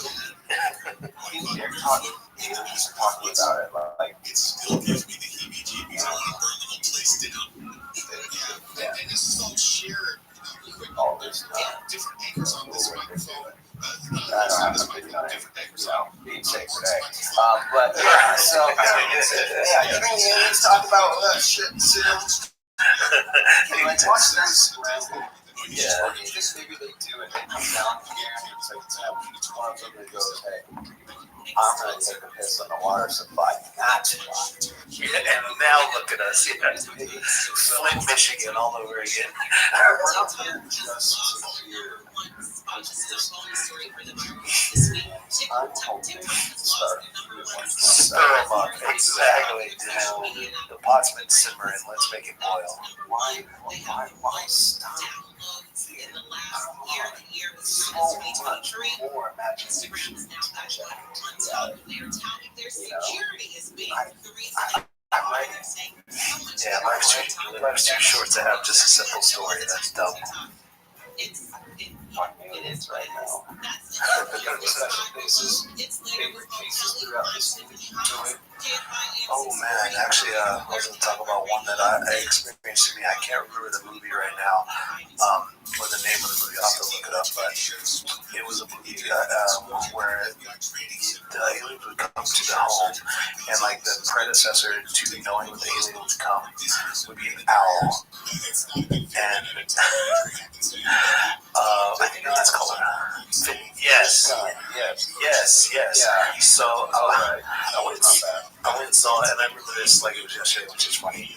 I went and saw it on Friday, and I lived out in an area that was pretty well developed, but there was some area that had some desert, like kind of near my house, and I went and saw it super late at night with my wife at the time, and woke up at like 3 a.m. to a big thud outside my door where we had a balcony.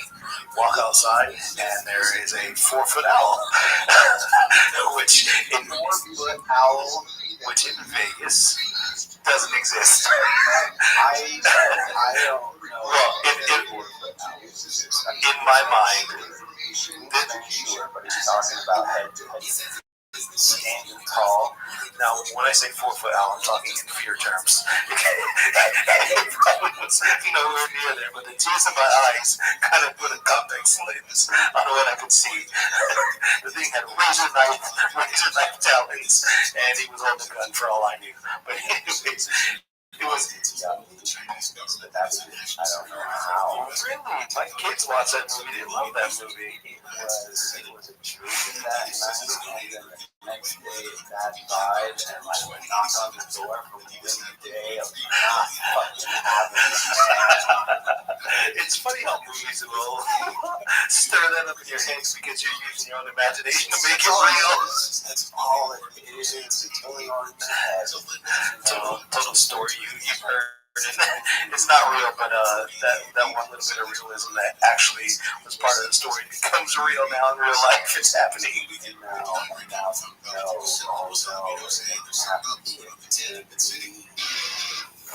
like every kid searching through pine tar for a mosquito after Jurassic Park came out. I still hope to find a mosquito answer. I'm not going to do anything else with it. I just want to have a cave with a Yeah, it's perfect egg shape. Yeah, nice egg shape with a That's a lot. Yeah, That's a lot of hamburger. What tree got cut down? Jesus. Yeah, and every like tree as well. Don't forget that. They had that mine and they turned it into petrified dust. Right. Yeah. Ridiculous. So, Yeah, that was one that actually got to me. Another one was Close Encounters. That movie got to me. Oh, the Third Kind. Yeah, the original one. That one got to me because my family, we watched it, and then we went driving to on our way actually to Lubbock, Texas, and there was like the clouds like in the movie, and with all the lights and like the lightning going off, and I was like, oh my god! My dad's like, no, it's not. That's not what's happening. It's just lightning, and I'm like, oh, it's a thing. It's happening. I was only 6 in my defense, but still, it's real.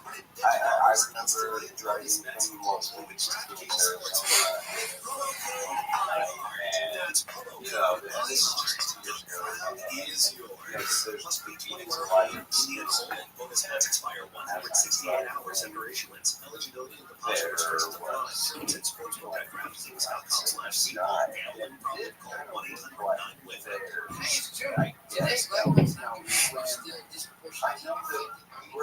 But there's something we can talk about. There's no cure for HIV. There are effective treatments that take it as prescribed. There's a little cure for HIV.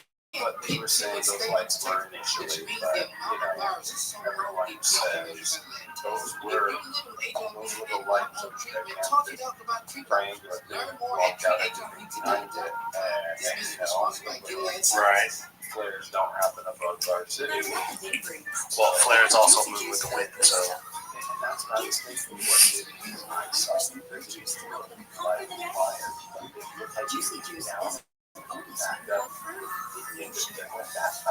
So I don't know. Is it like rockets that purposely go back up or something in that position? Okay, I don't know. It looks like this one is a he's coming down, and that guy that I went down there with training. Remember that when we went? Oh yeah. On that trip, we were both like, "Are you see? Yeah." This is radio. Is it just me that it's more scary when someone else is seeing it with you? By myself, I'm just like, oh no, I'm crazy. I start stirring it up in my mind, like, yeah, it's just me. It's me. My imagination is making me do this. I enjoy that sort of stuff. But when someone else is like, oh my gosh, did you see that? Then I get afraid. That's the actual person saying it. I wasn't afraid. I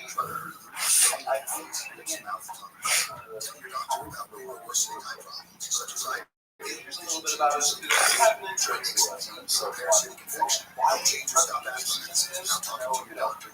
So my story. I have or call 1-800. decided to leave the time like when I was 40 years old. I remember this where a guy who had a shadowed out face, his dentist was talking about working there at 51 and now it's out at almost I remember that. I was interested. I remember when my parents said I was taking me to Las Vegas. I was like, I don't want to move away where all my friends are from my friends. Wait, Vegas? 10 years old. I was like, that's not far from where I 51. So I guess there's that. Like Something to talk about. Things about that. I was looking at David there Cool. You know about him? Yeah, I do. Yeah, that's cool. What do you think about him? So,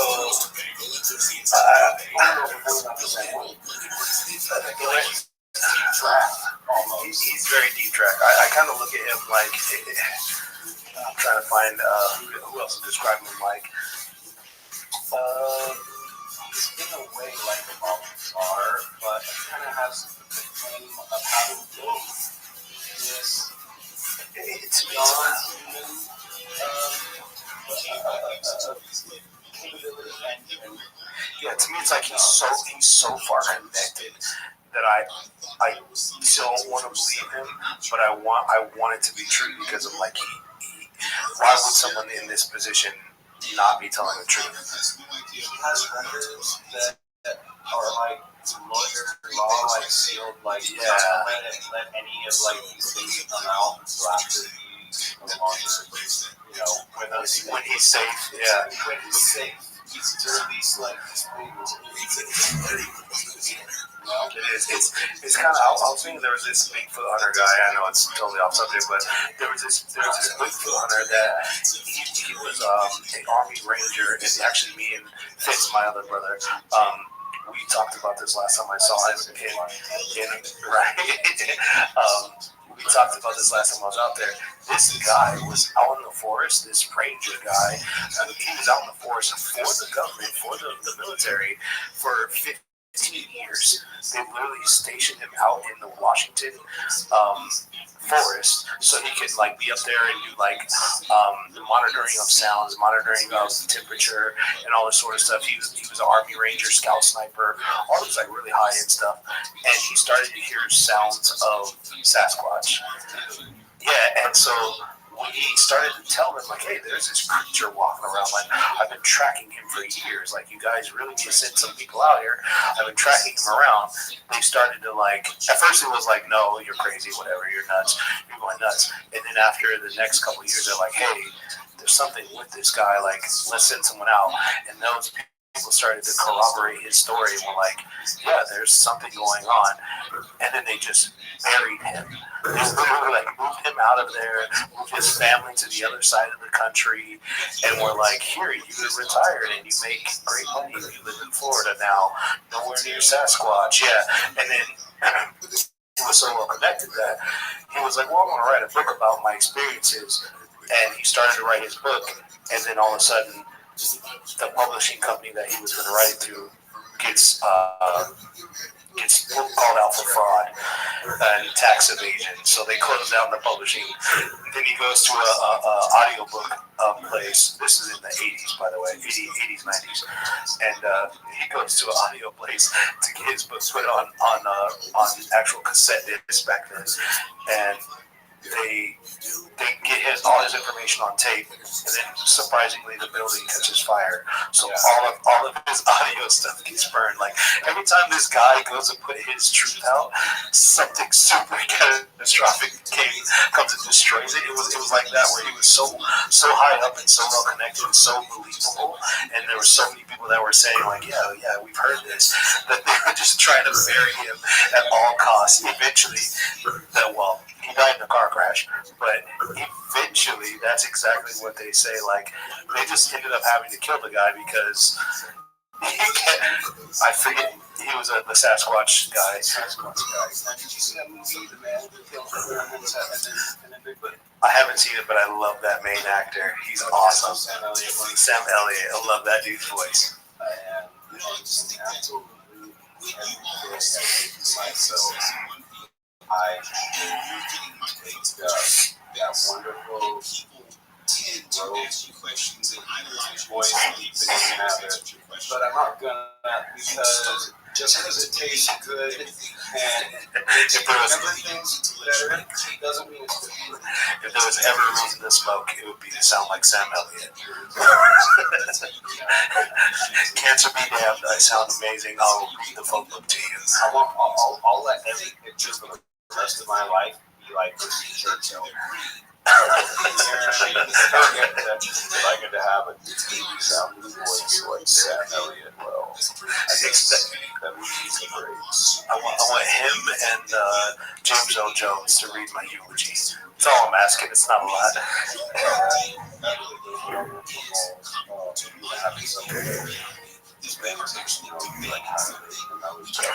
We can do it by Cameo now, you know what I mean? So I guess in theory, you could buy the Cameo and just, if he's on there, you could be like, hey, just read this. And then they could just play it at your funeral. I wonder how expensive it is. That's something I gotta look into, man. Put that on my will. That'd be awesome. Yeah. Could you imagine all our friends? How did Elton know Sam Elliott? And he was well enough to read his eulogy? Wow. Don't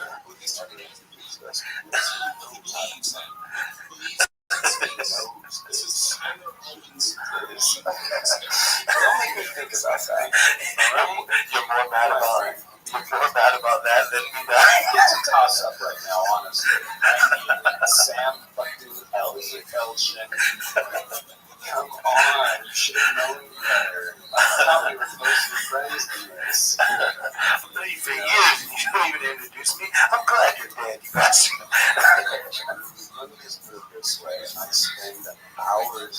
here trying to feather my mustache just to look like that's like just the natural way he has it. Like my open aspiration just have half of the mustache. The regal mustache of his matches. Exactly. Did he ever do anything like I don't know.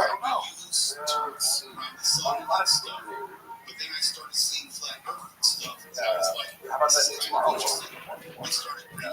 I didn't mind that one as much. I mean, it was good. It was fun to watch. It was one of those things. The only problem with me is like Thai movies always get kind of messed up. There was only one movie, and I'm sure you'll agree with me on it, that I loved up until like the last probably 20 minutes when they were like, it felt like the writers were just like, we give up. Do you remember what movie that is that I felt that way? Oh man, I thought you were going to go somewhere else, but then I gave up. It was Lucy. I didn't feel like that one. That movie was fun. It had time travel wrapped up in it. Not specifically a time travel movie, but had time travel wrapped up in it to the point where I was like, it's making sense, but at the last 20 minutes, they're just like, now we give up. So what I understood was that she was involved in two that was down here omniscient, omnipresent, all-knowing. She was basically involved in the quantum computer, which is, when they talk about what a quantum computer is, it basically sounds like the knowledge of God that people talk about with religion, something that will answer as you're asking the question in a ridiculous thing, not like Cora, of course. The number one good movie too. Yeah, no, I'm talking about Q-U-R-A on. Yeah, no, never mind. Cora, yeah, I think that was a good movie. I like that one. I was thinking Cora, the claymation movie. Coraline. Oh, yeah, Coraline.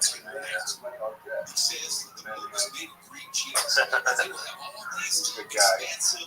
Like sleeping. Other than that, he's a bit of a terror. So, that other kind of small move, that's what I was thinking.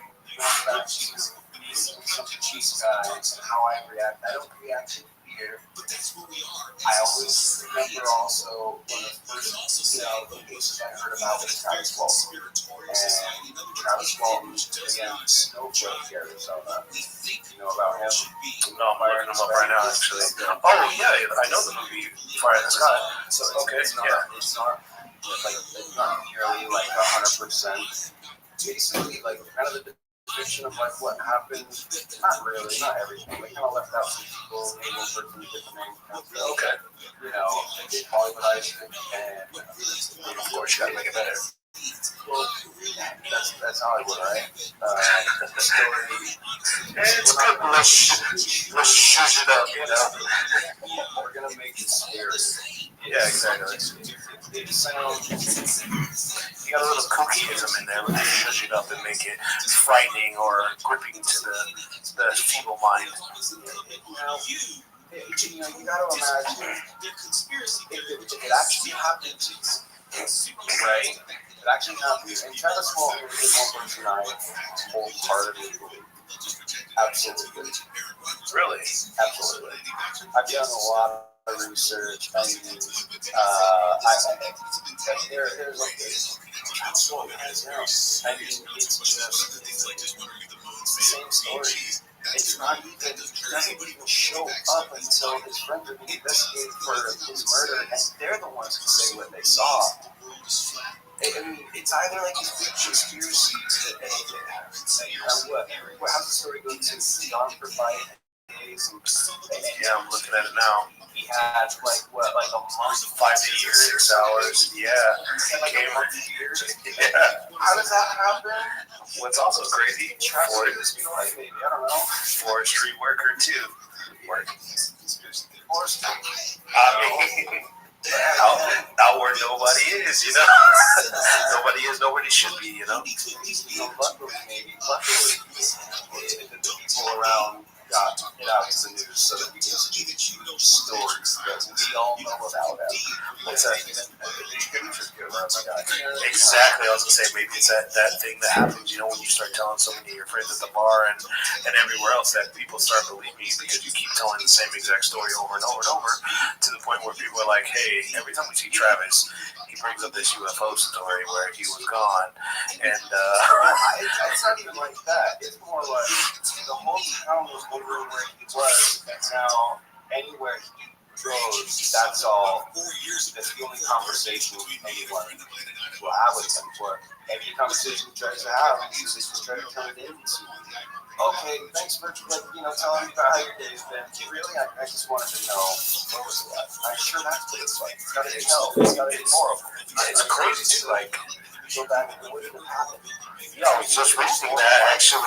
He was saying that this is on Wikipedia. The stupidest website ever, but obviously can be changed. But exactly, there's another one that's showing on his personal website where he was saying that he didn't ever want to tell the story. There was actually 6 other people with him that traveled away in his fear, and he was like trying to get them to corroborate his story and say, hey, this is what's going on, and none of them would because they were also afraid.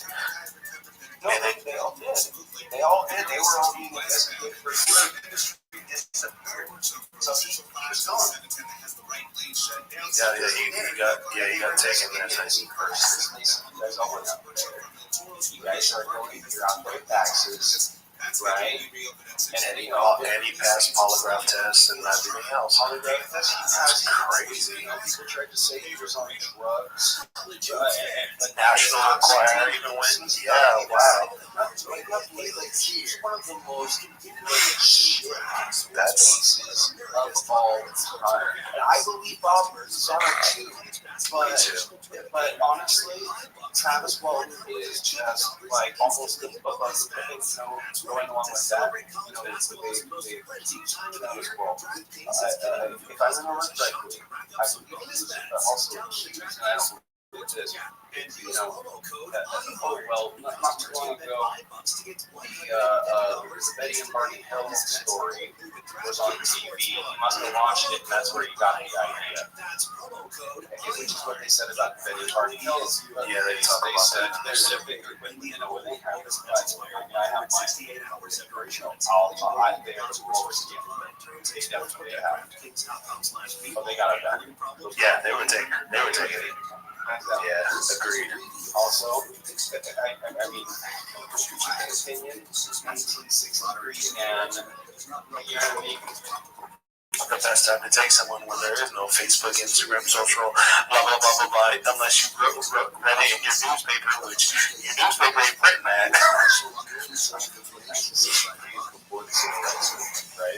Right. They don't want to be in the news. Yeah. Don't tell anybody we are around each other, let alone taken by the aliens. Taken by the aliens, right?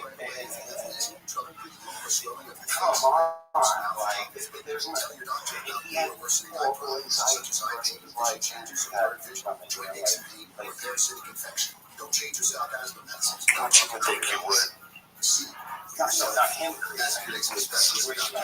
I of course believe that it happened.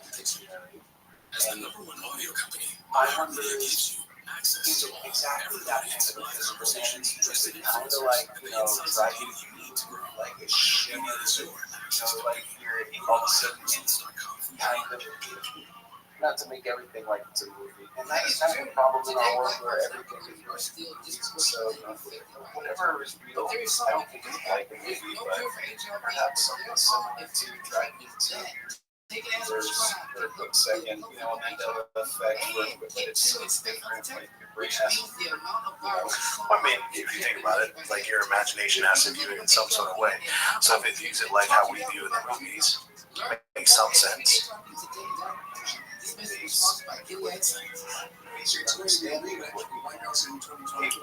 just your visualization of it, you know what I mean?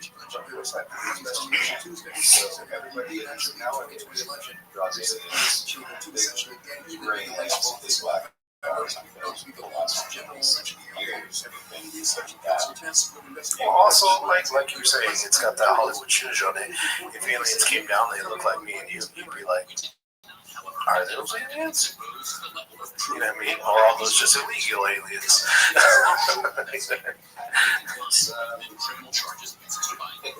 Alien Nation. Yeah, great show. Yeah, as soon as you said illegal aliens, I said that. Quasi-humanoid, yeah. Yeah. He's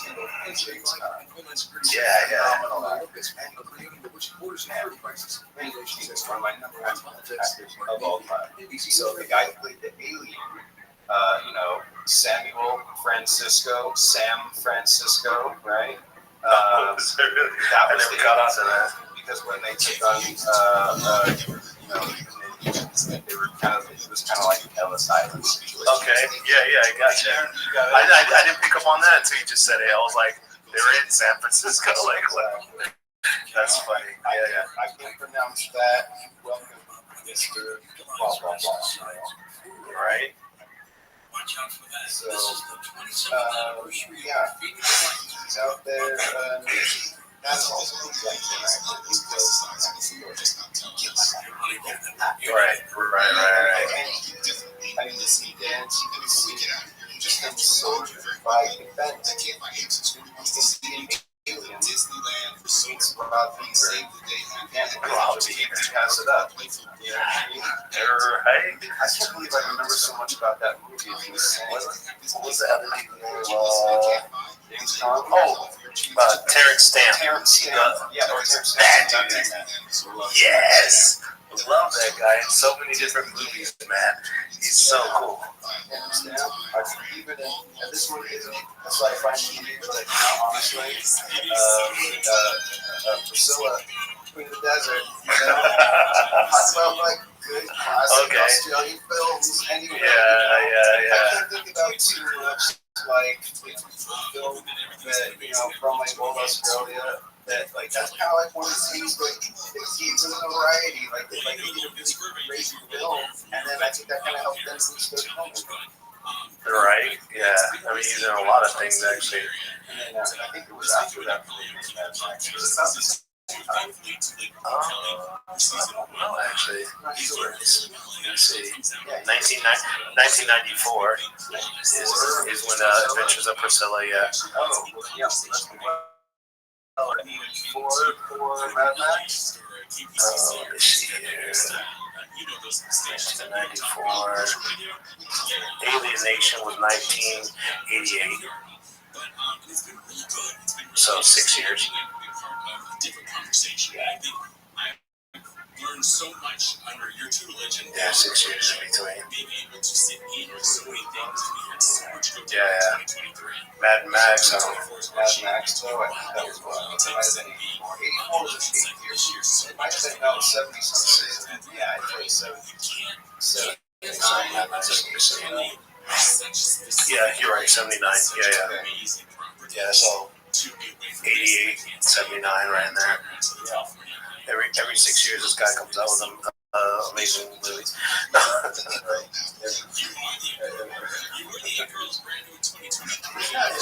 He's got a real good face about it. There's a lot of actually actors that have faces like that, like in Alien movies, that they continue to use over and over and over. You know what I mean?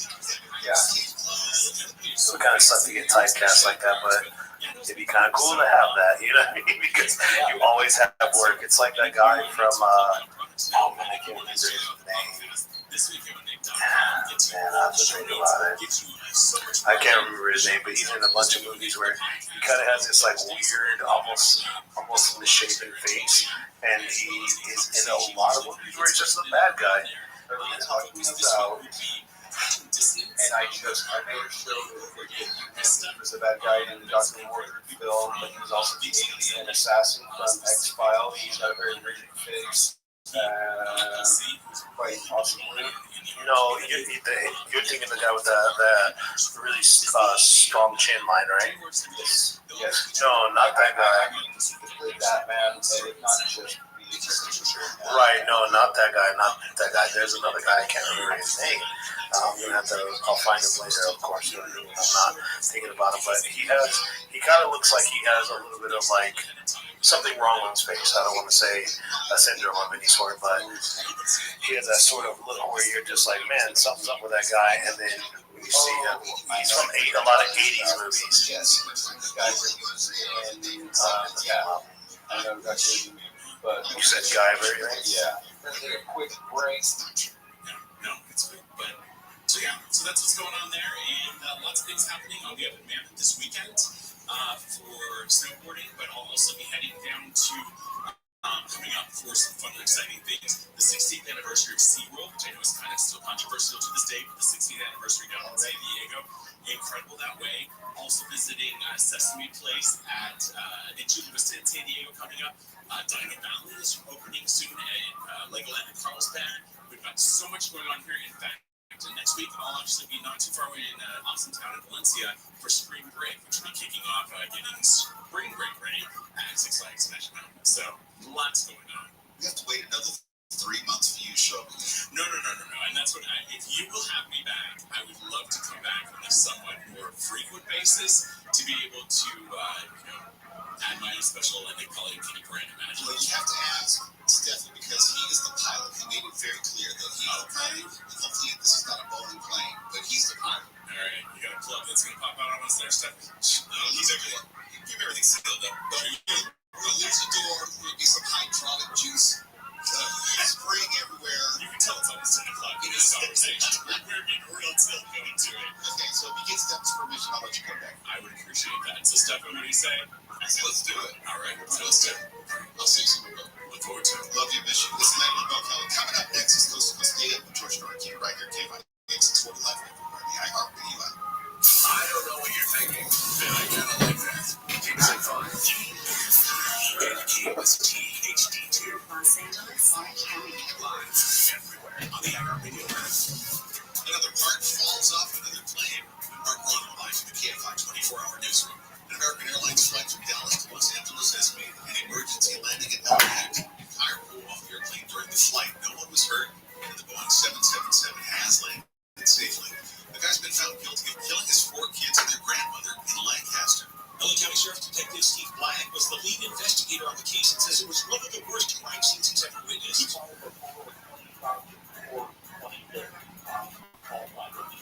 Jamarcus David was convicted yesterday of the first-degree murders of his children, ages 11, 7, 2, and 1, along with their grandmother. They've been babysitting them November 28th and 2021. David's attorney charges we found the name of that actor. Oh yes, let me pull up this guy. Let me see. Michael. Officials say unsafe speed was a factor in the site. Truck crashed into the Beverly Hills Hotel sign. Crash earlier this month happened. They said it was at Walmart and was directly driving. Inside the truck, the photos of the crash being viral. I don't see him out here. Elon Musk said the truck is faster than a Porsche 911. So Mark, I didn't know Mark Hamill was in the guy, but oh, you're thinking Michael Berryman. Okay, that guy. Yes, you're also right. He is in a lot of movies. Yes, phenomenal. Yeah, I was gonna say phenomenal actor. He was in a comedian or a comedy movie too, where he did really funny. Yeah, absolutely. Did really well. Excuse me. It's one of those things like The program will focus on improving inequities in health, employment, and representation. anyone The can county be a character actor, commission really. from 1975 to 1991. There's the guy who's in Harry Potter. He's one of my favorite actors. I'm mad at myself for his name right now. I remember a lot of the character names, but it was Argus Filch in Harry Potter, right? The guy who was basically not janitor of the school. He was always there. And then the one episode, yeah, the bad lady takes over. He just loves like doing, everything for the bad lady whatever she wants. Yeah, that guy is pretty cool, actually. Yeah. I've like Doctor Who and kind of like the special that they made. Oh, really? Because it also very much looks like the original. Yeah, so yeah, a little bit up. When he's done up, David Bradley is his name. David Bradley, great actor. I mean, he's in Moonlight too, as the non-sleepy guy.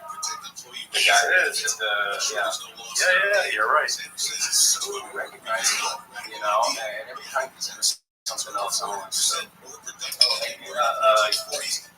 know who else? James Wong, right? Yeah, James Wong. Yeah, he's good. Ever since I was a little kid watching Big Trouble in China. Yeah. I was supposed to be and this is right sometimes. Yeah. I was into, you know, Star Wars, Star Trek, Back to the Future, you know, at least Back to the Future and the aliens. Close enough, man. Back in time, meet the aliens. Right. Watch them seed our planet. So the Prometheus dust for you. I'd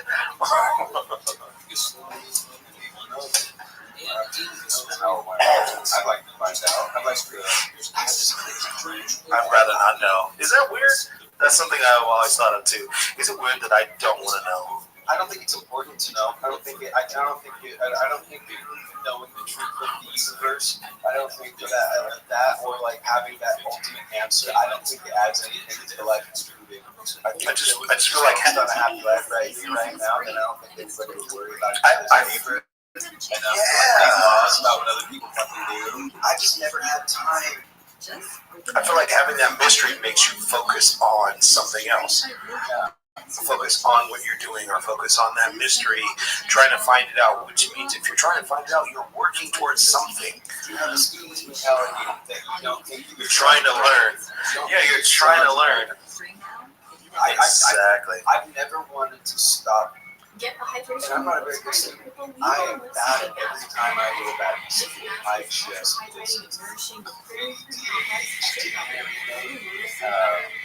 you know, I only got A. I actually got not just 100%, more than 100%. One class in high school. You know which one it was? Oh, in high school? So that would have to be culinary arts. No, it's so bad. Really? Here's a tidbit about Oklahoma High. It was a vocational technical high school. Vocational technical thing. And I don't remember exactly how. I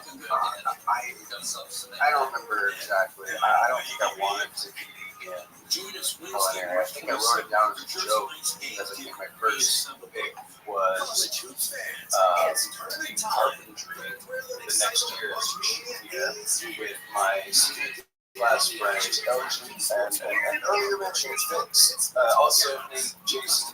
So, you know, they're two friends that were 1 grade older than me. They were in. So I had carpentry class, and you know, I think I was just like, fire it all out. And then, and then they ended second choice, and then you ended up getting it. They ended up fucking not just more great, it was class, but me and anyone else who broke down to all about fucking in the second there, right? It was like planned. Yep. It was planned. Well, they knew that they were going to close that down, and they just didn't want to tell anybody because all the people who had signed up, there was literally like a couple hundred people that signed up for that class, and when we all found out when we got there, they're like, oh yeah, we're not going to have it for your senior year. We're like, what? Why would you let's do it for our junior year then? Like, we can't even get accredited now. Like, what the heck? It was terrible. Yeah, that was just stupid. Anyway, back to this. The only class I got ever was government economics. Oh, weird. And I remember everyone, and I always had a hard time classes because it's like they use this one club, and it's like I've always done my own research into things. So when I taught myself, and I didn't homeschool at one point, like ADHD before knowing you have ADHD, I watched that homeschooling before. I mean, it was a thing, but it's just. Oh, he just doesn't get along, or he can't stop making jokes, and blah, blah, blah. But, like, your kid's a class clown. Yeah, you know what I mean? I actually got most mischievous in my senior year. I don't think that's where you're supposed to hang your hat, but hey. I don't know where the hat's supposed to be hung, but if there's any accolades that I've actually got, I got me.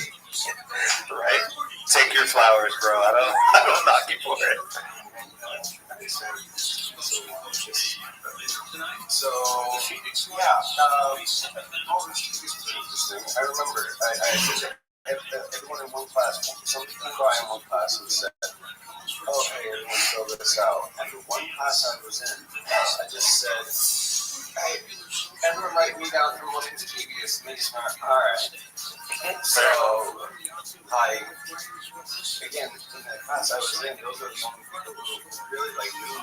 So I wonder who else voted for most mischievous at all. Because I could have got a couple of things. Right. And I thought that was even better. You ran that unopposed. At least I had the one class I knew, which was only like 15, 16 people too. We had a small class. How many people? It wasn't like a 30, 40 pack type, but, again, we're talking about this high school because of how close it is to everyone. Again, right? Back there, back to the epicenter. Yeah. Aliens. I want to come down. What would you say would be the best part of finding out that aliens were real? Like, what do you think that the aliens would be like? Hey, here's what we bring to your society. I mean, as much as his plans for American economics is not at all the way to go, no wrong. Ronald Reagan, president. He was saying too many times, like, it's kind of crazy how many times in the United States just kind of take a pause. I just can't stop thinking about how much if a force outside of this planet was threatening Earth, how much we all realize that our borders don't mean anything anymore, and how we all hopefully band together as one people. And it's like, don't get me wrong, yeah, it's a beautiful thing to say, but like, he would kind of like have a space out moment where, like, to really be honest, I can't stop thinking about aliens and how maybe that's the only thing that'll make all the planet act like brother and sister. And then I just have one piece of philosophy for why everyone should just get along. Is because you can go to like the most remote part of any part or whatever that of anywhere where like there's a tribe that does not want to be. They know we've got. They know we got planes now. Even it's not like they see them. They get it. We're doing stuff. Okay, they don't want it. You know what I mean? And there's a beauty and everything. You can still take a person from a human being, from a group they haven't really interacted, and they go to the opposite side of the planet. And you can think about it as slightly different evolutionary thing. I mean, again, I really do believe that there was accidental germ warfare when Europe came to the New World. I don't think that they, could have been burned at the stake if you believed in such a thing as germs and viruses. Tiny microscopic beings. Tiny microscopic? No. It's the devil that makes us. We don't pray enough. And we're telling the church about this thing that you talked about in your side. That's how they would be. So these people came over America.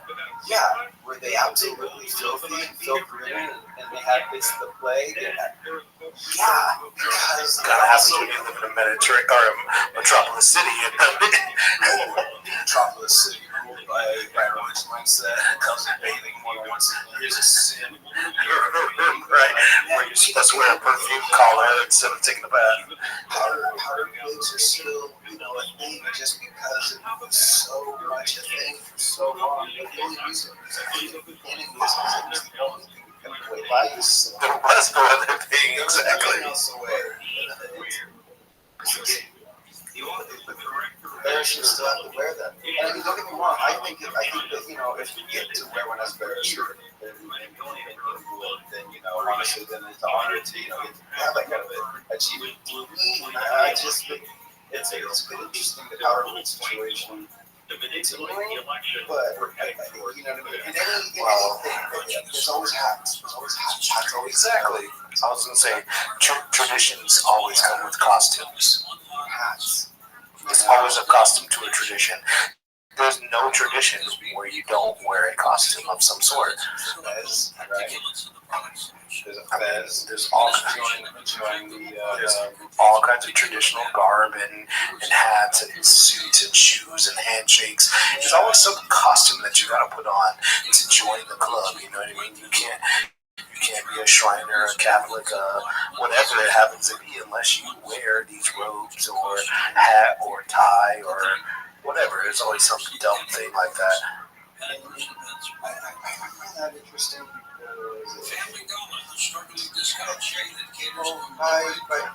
by just telling it's cool. Well, I mean, everybody wants to be included inside of the group, and if you're all wearing the same thing, now we're a group together. It's literally that simple. Let's all get haircuts, and I'm not saying have to be chemically or physically castrated. I'm just saying it's going to make ascension easier. If you want to reach the 9th level, I'm just saying. I am the leader, but I'm not saying you have to follow. But I am leading you to do it. That's what I am the leader. I'm not saying that you have to do this, but if you don't follow, what I'm telling you is, whatever. It's whatever choice you want. But you know what I always think is funny is, like, for me, the biggest contribution, and this is just my fat boy coming through, like the biggest contribution that aliens would have would be like food. Like it would, no, not like that. They would be food. That they would they would come here to give us a different type of food. Like, here's food. Here's a pill that you eat, and now all of your cravings, all of your need to have food are gone.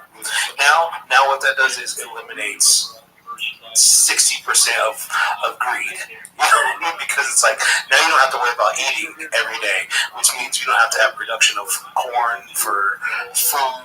You don't have to have any of that stuff that we normally worry about, food production. All that stuff goes away. Gone. We don't destroy the earth. Go ahead. It sounds like you're talking about mana. Essentially, yes, and essentially a mana, yeah. But I'm talking about a singular pill, not a continual thing. Oh, you're talking about, all right. It's like, here, we give you this pill, boom, now you never need to eat again. So I had this idea. I had an idea, and obviously, as I mentioned moments ago, whenever I try to go back to school, I'm just bad at it. But anyway, besides all that, I thought if we could find a way to, like, I had scientist ideas anyway, so, like, the more knowledge I have, I like talking and knowing about concepts, but if I knew how to do things, I might do shit. You know? It would get you in more trouble. Here's some of the things that I think about. Why did we not try to make ourselves part of the land? We wouldn't have to worry about eating ever as long as we made sure the sky was up. By the way, we also breathe carbon dioxide and spit out oxygen now. Anyway. There's one thing. Also, we could start having planets like Mars. We could just kind of probably live on Mars, maybe, or something. Or, like, maybe it's easy to have respiratory packs of, like, carbon dioxide. Maybe we could breathe, like, coal, smoke that we burn and stuff. It's easier. No, I mean, if we made ourselves part of the plant, how cool would that be? Sign me up. I bet you live forever too. I'll take Redwood Tree, right? As long as you can figure it out so I'm not like all the time, Yeah, don't be stuck. Yeah, and something like a mix of like a plant and a person photosynthesis, that makes sense. I think that if there's something that we can stop eating, there'd be some kind of evolution to where we become like plant. I don't think it's gonna be just some weird magic cure. Like take this pill and your butthole's going away. You know what I mean? Belly button. We had that as kids. Our butthole. You're right. Yeah. There's no need. There's no waste. So what's the waste? Yeah. And like we don't have a digestive tract. But then here's the problem too. What do we account for anymore? So if evolution we don't need a mouth. These Kid Cinemas, I'm here. You're the one being a little slut. Leaving. What are you doing? Listening to Caspian Seas podcast. I'm sure. Well, you're hearing it right now. He's talking about aliens. Oh, really? I love aliens. It's cool. Word mountain birds. I don't ever want to stop eating because I love to eat. You know that. I love to eat. I love to cook. So I hope it never happens. But in the same regards, I know. But in the same regards, I feel like that would be the most. I don't know. What if they make good? What if I don't have a mouth? That is why we must have our Space Force up and working. And then here's the thing, it's going to be at this point in the future where everything is still so deeply integrated in customer service that you're still just going to have to like go to support. You're going to say, what you're typing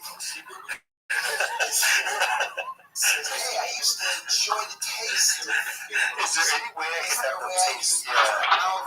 without me it's stumped. I get what we're attempting. Can you inject the idea of salt I and feel like something is wrong, right? And they're going to send you back the same exact like vernacular as we did these days. They're going to say, oh, that's not a bug. It's a feature. right? Actually, it's a feature that we offer, and I'm sorry, you are not up to date. Yeah, we're going to have to upgrade. What's your operating system? No. That's just not far back. No, that's ridiculous. Yeah. We no longer support those. Why don't you come on in? We'll take a look, see if we can't clear some things up. If not, show you what we got. This here. Kind of models. Come take a look at the Geek Squad. They'll help you out, and even an Apple consultant or somebody will be able to tap into that. I don't understand why you're so far behind. Just like, this thing, I remember. So right over here, this archaic piece of technology. Anyways, you want to come take a look at these because I don't want to deal with that. Yeah. This is just wow. Well, I need the information off of it. Well, it's not so archaic. I can't just get all the data off of it, though. So why can't we? Shouldn't it be easier because it's archaic? Well, I mean, you'd think so. But you know how to code? You didn't think so. Exactly.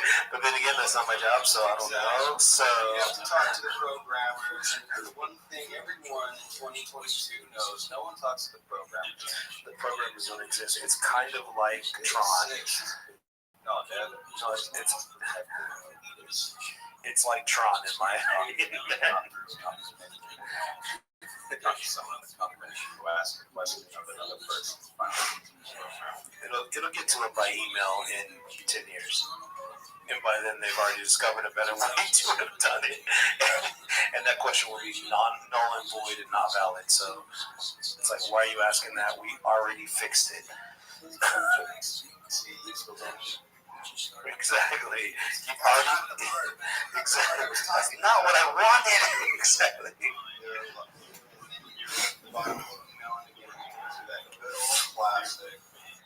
Mark, this case is resolved.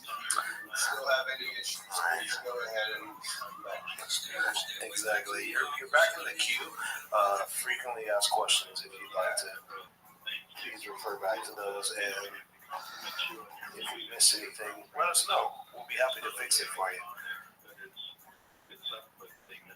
I wonder if anybody, I'm making sure. I think viewers on Twitch, thank you for who are watching. Hey, thank you. Yeah. Like and follow and tell your friends. I would appreciate it. And if you have any cool stories, man, definitely DM us, hit us up on Twitch or all of our socials. Let us know. We'll get back to you usually within a day or a couple hours, and we'll put you on the show, man. Even skeptics, even if you have a story that you just don't refuse to believe. If you know, as I said, I'm trying to slow hands down. I believe I done. It's one of the first cases I heard about when I was little, and so I've been looking into it forever, and even. We had on this Fox TV show, which they got rid of. It was about like and all this stuff, and they did some kind of shady BS to try to make it look like he's been lying, right? On like they tried to set him up. They set him up, right? And of course, because it's TV, you know what they tried to do like a gotcha. All right. But by the way, the guy's not. It's not helped his life to be this guy who had this thing happen. There's no reason to try to be the guy who breaks out the trees on that sort of a thing. That's never a good situation. I did go to a fund. You should probably explain what that is too. Fund is the Info Network. They are they're well organized. By all appearances, I'm not one of them. I did, I kind of like art class and everything. And there was a gentleman there who had a story that he was, what had happened to him, his encounter, and he talks about how he was a healthy guy when he was young. Then this thing happened, and he saw this thing out driving his truck, and heard this talking about the world. I don't know the exact, it was a few years ago, but I think that it's fascinating, these people have these stories. They don't have great outcomes, No, never. Yeah, never. The world's too small for that sort of a thing nowadays. In the past, though, you know about George Dempsey? No. George Dempsey, there's one to look up. George Dempsey George Dempsey was a man I believe it was the 40s, right after they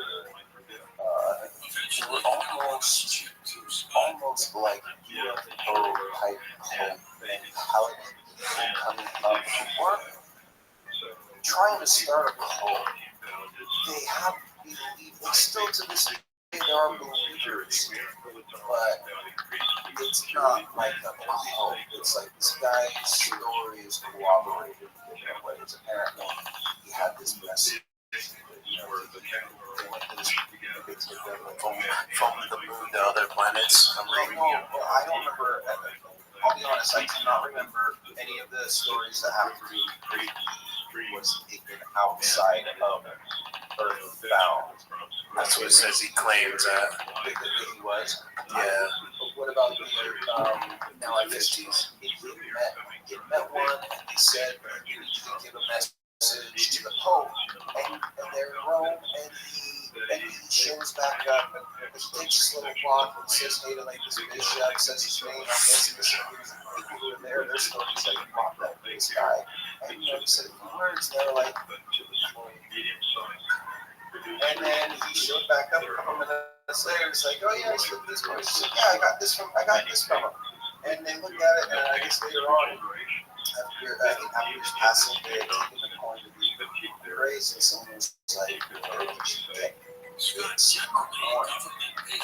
There's only there's only really one way to get out of this particular. This is authentic or something. If I remember this story right, they're like, you only get this from the Pope. It's like he had like a point. It was like he met the Pope. Unless I guess. Now here's the other thing. Nobody says they saw him with the Pope, but he's got something that traditionally you only get as a like very special thing from him. And maybe I'm getting a lot of these details wrong. If anyone out there listening knows more about George Danson than me, please correct me. I appreciate it. He's also got a book out in 2008 where they wrote, well, they published a book in 2008 about his information about what happened. It's pretty interesting. Yeah, it's on Amazon too. The story of George and Adamski, the flying saucer, contactee, the first flying saucer contactee. And it does talk about, like you're saying, where he landed and he was in ridicule. And he basically, like you said, was going to actually. I don't know if there's a picture, but I can guess. I just also have, instead of a traditional belly button, you have like a star or something, which I guess probably,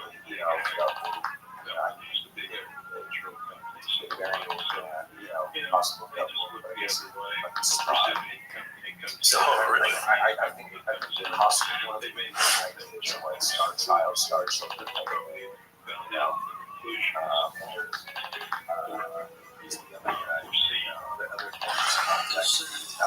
I like really about them because sometimes they are such fantastic stories.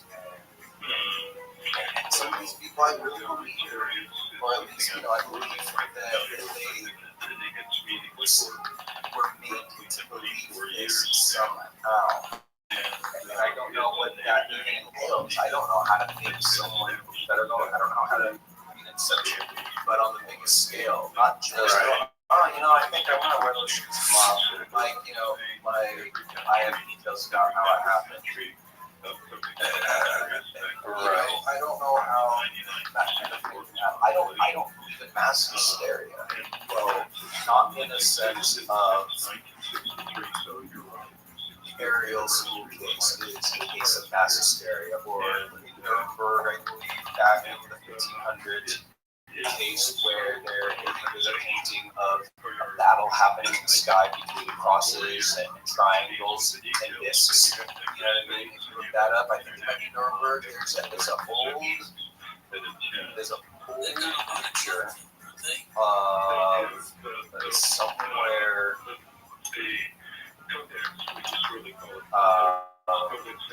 That. And again, the reason why we're not showing any of these pictures so if you find anything very interesting, we're going to post links for everything. Started out talking about a mask on Instagram. Check that mask out. We have all of our links everywhere. Check them out. And that have a shape of a head that reminded you of what movie again? That was Stargate for me. And I remember it reminded exactly the head shape I thought of a mistake, but it had really very much is, and to the shaped head, and so what I like the idea of they're time travelers. I'm not saying but they're us from the future. They're so fucked up with their cloning BS that they're coming back to get DNA samples of like the ancient dinosaurs. It's like they need to fix what they fucked. You know what I mean? There's one interesting theory, and I like that. That's a fun one too. Reminds me of the Ben Hova series, the Orion series. Orion and our friend. We're not seeing him in a long time, but he just recently saw him. He's the one who turned me on to that. And for the I've read the entire series since then, and I don't think he's got music on this one today, but Dustin is doing the music and getting that ready for us as we speak. And Yeah, that's really happened to the States. I really showed up. I asked the entire books, like, you know what you sort of found. Read them all, and I gave them all, and it's a major part of the ethos of good ideas. They have no sponsors or anything. I mean, it's not like, the Boba State, it's fantastic. Oh, yeah. Mention what we like. Who cares? No, I know that. Until later on when they're like, hey, don't ever mention those guys again. Yeah, if they ask us not to mention them because they hate us, I'm sorry. I was because they pay us, then that's different. I just gave you such a stellar review. I read them in 3 weeks. Cool. World throughout time. Millions are all God. Everything is like this self-fulfilling prophecy, but it's not just will fix it. People are in control of time travel, so you expect them to really well. 2 steps forward, well, they went back in time. So now you have to learn how that you're supposed to put 2 steps backwards again. Very, very interesting. Very interesting. That's a pretty big line of books too, actually. There's 5 of them, or 6. Yeah, Orion, a novel, Vengeance of Orion, Orion the Dying Time, Orion the Conqueror, Orion Among the Stars, and Orion and King Arthur. In 2011 was the last one. Orion and King Arthur? In 2011, yeah. Written by Ben Bova? Yep, Ben Bova, all of them. Oh, I read all at once. Right? I mean, you are right. 1, 2, 3, 4, 5. The ones you read were 5. The 6th one was 2011. So the other ones were all like from 1984 to 1995. Among the Stars is probably the last one you read. Yeah, Among the Stars. That was even though the first one has stars as well, but there's kind of a full circle effect kind of happening as well. Where it's almost like $369 a year, and not just different people at different times in the past. Like this man almost couldn't receive this folly. It's almost like, if I remember correctly, I thought she was going to go basically back to the book one, which means really well. But I think I can like it's correct. But the other thing too is whenever the books are laid out is that they could just tell another tale about something else because it's still everything's kind of just always prescribed to help you live healthy. Don't necessarily follow exactly what they're not written. I mean, it says there's an order, but it's not. Yeah, it said. It also say I was reading up. It says there's an order, but it's not. It's not. It's not like the series follows a specific. Like you have to read this to understand that. Like it doesn't work that way. That's pretty cool. You can get them on Kindle and all. Just get them on Kindle, paperback, and hardcover, all of them. So yeah, factor that in, 1985 to 2011. 2011 was the last one published, yeah. And so 6 books that doesn't matter that they were written at different times. If they were not written in chronological order, there is no chronological order. There is no chronological order to this story. And I've never seen it done this way. As far as time travel concepts, I'm sure people would be polarized if they hear that, there's a specific order, and I like it wrong, but I kind of feel as if everything is so fluid, that it's not, and it wasn't read that, it's not like anyone's waiting to see what happens in the timeline, because it's not there. Right, because it's gone. Yeah, that's gone. And even if you were to return, live it again, you wouldn't know he's reliving it. Kind of a horrible phenomenon. Anyway, cool. Check that one out, actually. Let me see here. Any other alien cases you're fancy on? I mean, actually, funny enough, some of the ones that they talk about Area 51, like the Grays and all that stuff, and all the spacecraft that landed when I was a kid, actually in like 85, 86, that they're just now releasing like all the. You can actually go back and read the redacted information from the Air Force. Those are pretty cool to read. You can really just Google that, and you can read and see like they talk about it's an unknown spacecraft or unknown object. They never actually say spacecraft, which I thought was kind of weird, but they always say unknown flying object, which is UFO, because if they say it's unknown spacecraft, it's like, well, they're aliens. If they say unknown, exactly, I was just about to say that.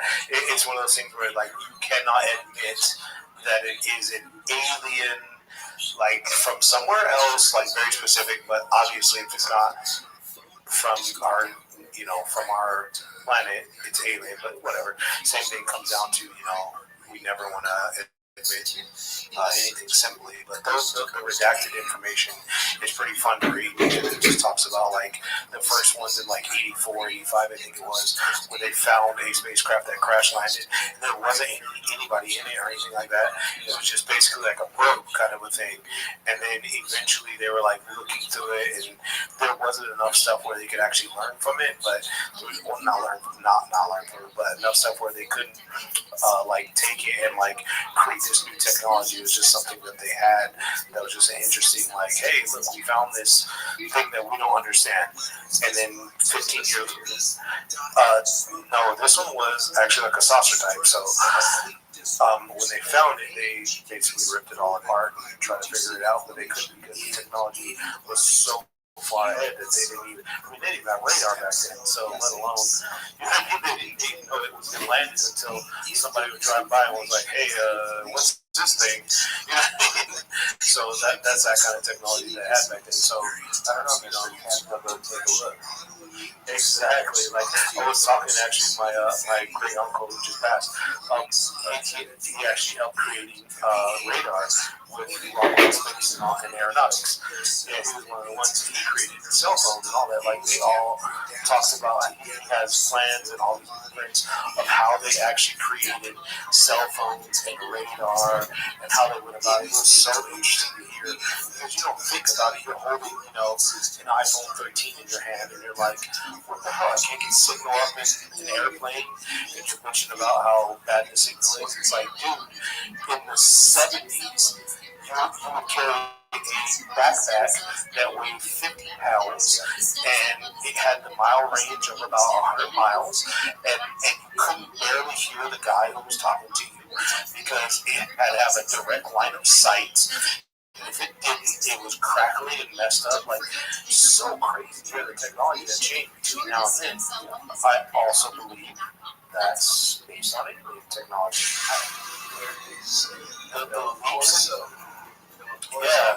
The leaps and bounds, and every time that another alien discovery or another UFO happens, now magically we get all this new technology. Kind of hand in hand with me. No, I guess we can't talk about getting technology to UFOs without touching on World War II. And they were searching for UFOs and all that stuff. How did you get some of this technology? People who had help. I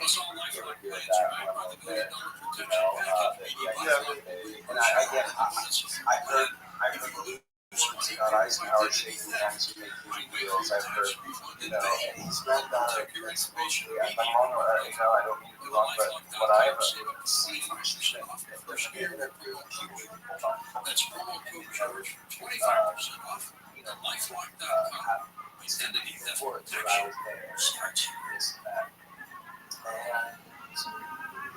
Kids across America. Yeah, I mean, I'm very much a believer in that too, where it's like, hey, look, everything that we get technology-wise is always a trade-off. Always a trade-off. It's never been something that someone just, I'll pop into something and create it. It's always like, why do we need this? Let's figure this out so we can trade this off or make something else happen. I mean, it comes down to like stupid stuff like electricity. Like he wasn't looking for a reason to make electricity. Like there was a reason for that. You know what I mean? Like, it wasn't like, oh, I wonder if I can make something. You know what I mean? I wonder if I have this power source. No, he was looking for, a reason to have a power source, that kind of thing. Telephones, all that sort of stuff. It was for communication. It wasn't for, I just want to talk to my friend from way far away. It's like, no, there's a whole exactly. This is a life-changing giant. Exactly. And that's kind of the way I look at it. Like, all of the stuff that we've had has always been a huge advantage, and everything that we've had that's been super life-changing. I mean, touchscreens is one of them. Like, in the 70s, 80s, touchscreen was something that was just a joke. It was like, oh, that'll never happen. We had it on Tron and all the other stuff. Now you're a touchscreen phone. You know what I mean? Like, that was not a thing back then. It was like, this is a fantasy. This won't happen until 2025. And in less than, 10 years, not even 20 years from Tron and all those movies, less than 10 years, that was a thing. Touchscreen was already out and happening. In that sense, it's just funny to think that we've had so many more advancements, and I don't believe it's so much of a science thing so much as that some more advancements because of aliens and because of advancements that we now have technology to figure out these alien technologies that we've had since the 60s and 70s. Now we can dissect them and go through and check them out, and we understand how they work. Now we can implement them into our humanoid, in quotations, obviously, humanoid, or I should say humanoid, hopefully. Humanoid seems racist. At the same time, though, all these are said that I believe he said he had to get their standards of happy that was going to the crowd, and they connected with it. And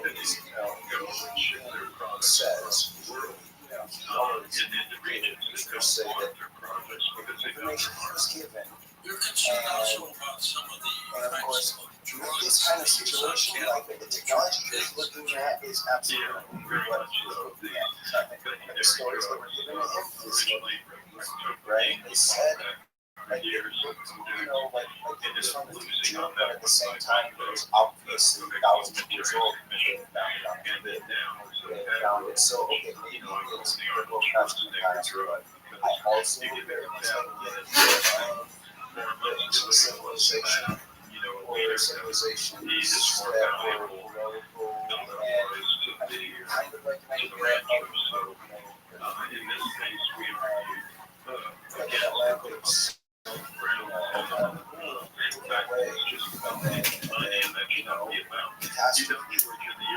I kind of think that, and it's possible we're not like actually the remains of a therapeutic drugs can be given to the best they can, or the remains of a technology with the same bacteria is a drug to cure them. There's a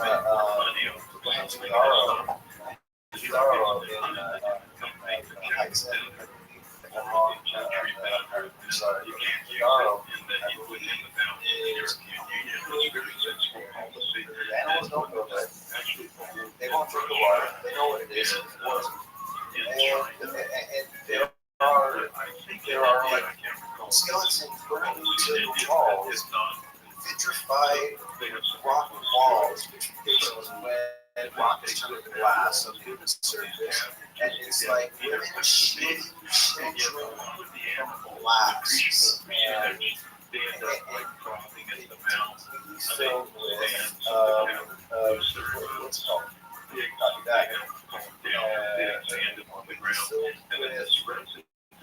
radiation. It looks like a nuclear blast went off, and there are skeletons shooting at children. I think that, there's other places that are have someone study Adam and blow up an entire civilization. Like that accidental catastrophe, like it has to. So there's something that's buried in this place that is a situation. Also, here's my favorite true story, but I'm going to start right here, right now. because we are going to be wrapping up in just a few minutes. But there's the reason why we never find giant bones is because the reason why we're finding what we're calling hobbit bones is because we're the giants. We're the Nephilim. We're all the bads. We're the giants. Every time you find a human skeleton, it's a giant. You killed the little one, right? There you go. There's the new one. We're the giants. That's why we're the biggest things on the planet. And why there's less resources. Because if it was humans here, they did that right. Anyway, we had our own Ellis Island back then. We said, I'm going to take over from I come from somewhere else, so this big. I think, I think it was, I think that's what it was. It's a joke. Now, not a joke. Hashtag the Giants. The Giants, exactly. Well, I think this is really, there's going to be more details, diving into topics, and we have people coming on like, I have talked to investigators, I have ideas, our community friend, I know a lot of things going to be going on, so we're going to have people asking them, almost a paper of what they've gone through. If anyone likes it, please let us know. We have all our information. We're looking to chat with you. So, I tell you what, we're going to try to have some friends on too here in the next, every Tuesday we're going to try to do this. Try to do it at 5 and 7, somewhere in that time frame, right? And just dial it in and have you guys on and have our friends. And if you guys want to say anything, make sure you comment on there. Hit us up on all social media, Facebook, Instagram, Twitch, all those, and either give direct message or hit us up either way you can. Email us. We'll be gmail.com. Check it out. So, I guess we're out here. Next time, there will be music, and thank you, everybody. Thank you guys. We'll see you next time. Bye-bye now. At the beach meeting, and of course, we might have to fight hard to get our comments put into the report. But those reports are pretty sanitized. But that's why I write my own reports after each meeting I attend, because I don't have to sanitize them. And they're posted on the internet, on our website, so people can read those if they care to. But it's a pretty sad situation, George, because you would expect that a lot of these people would be interested in health. A lot of them are just punching the clock during their 9 to 5 time. And the hardest. Around the year 1200 AD, the medieval Arab traveller and scholar. And she was on your side.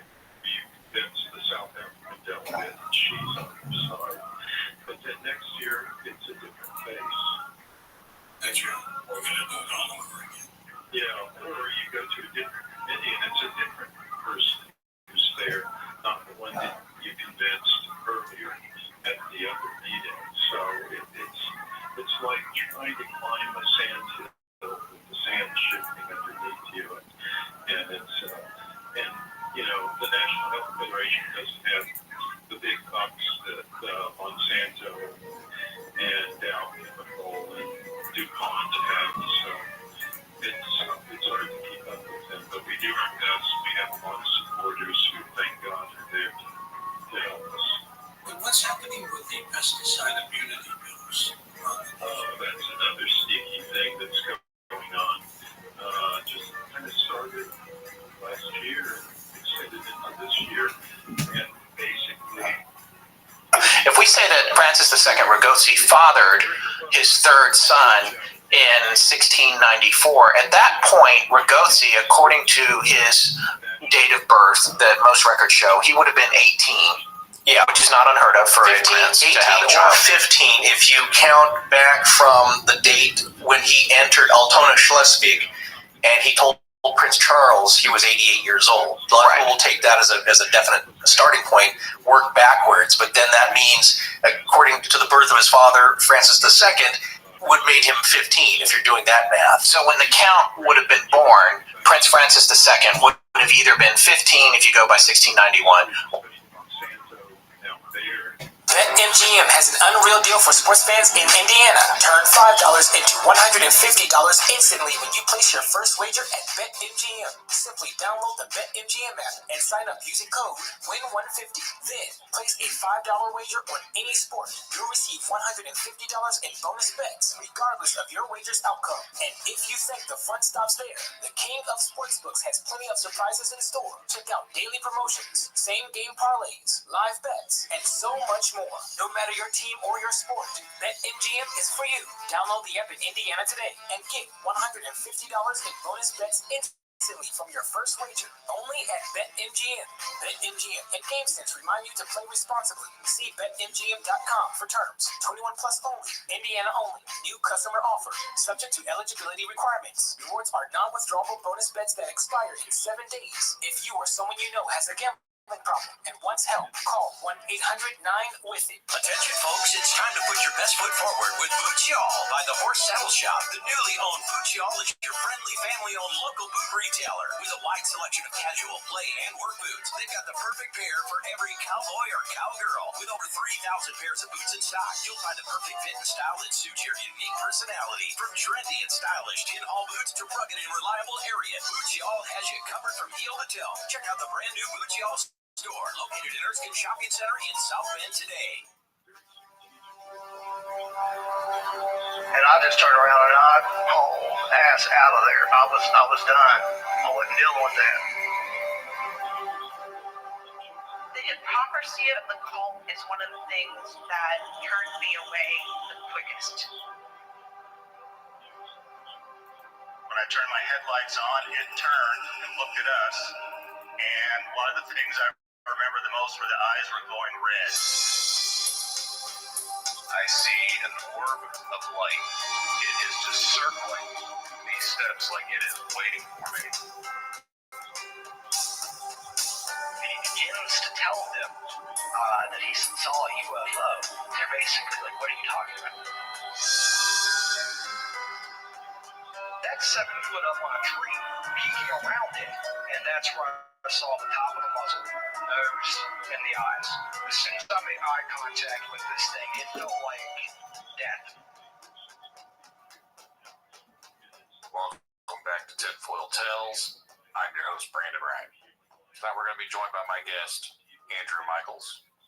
Andrew is a comedian, one of the hosts of Underworld News Tonight.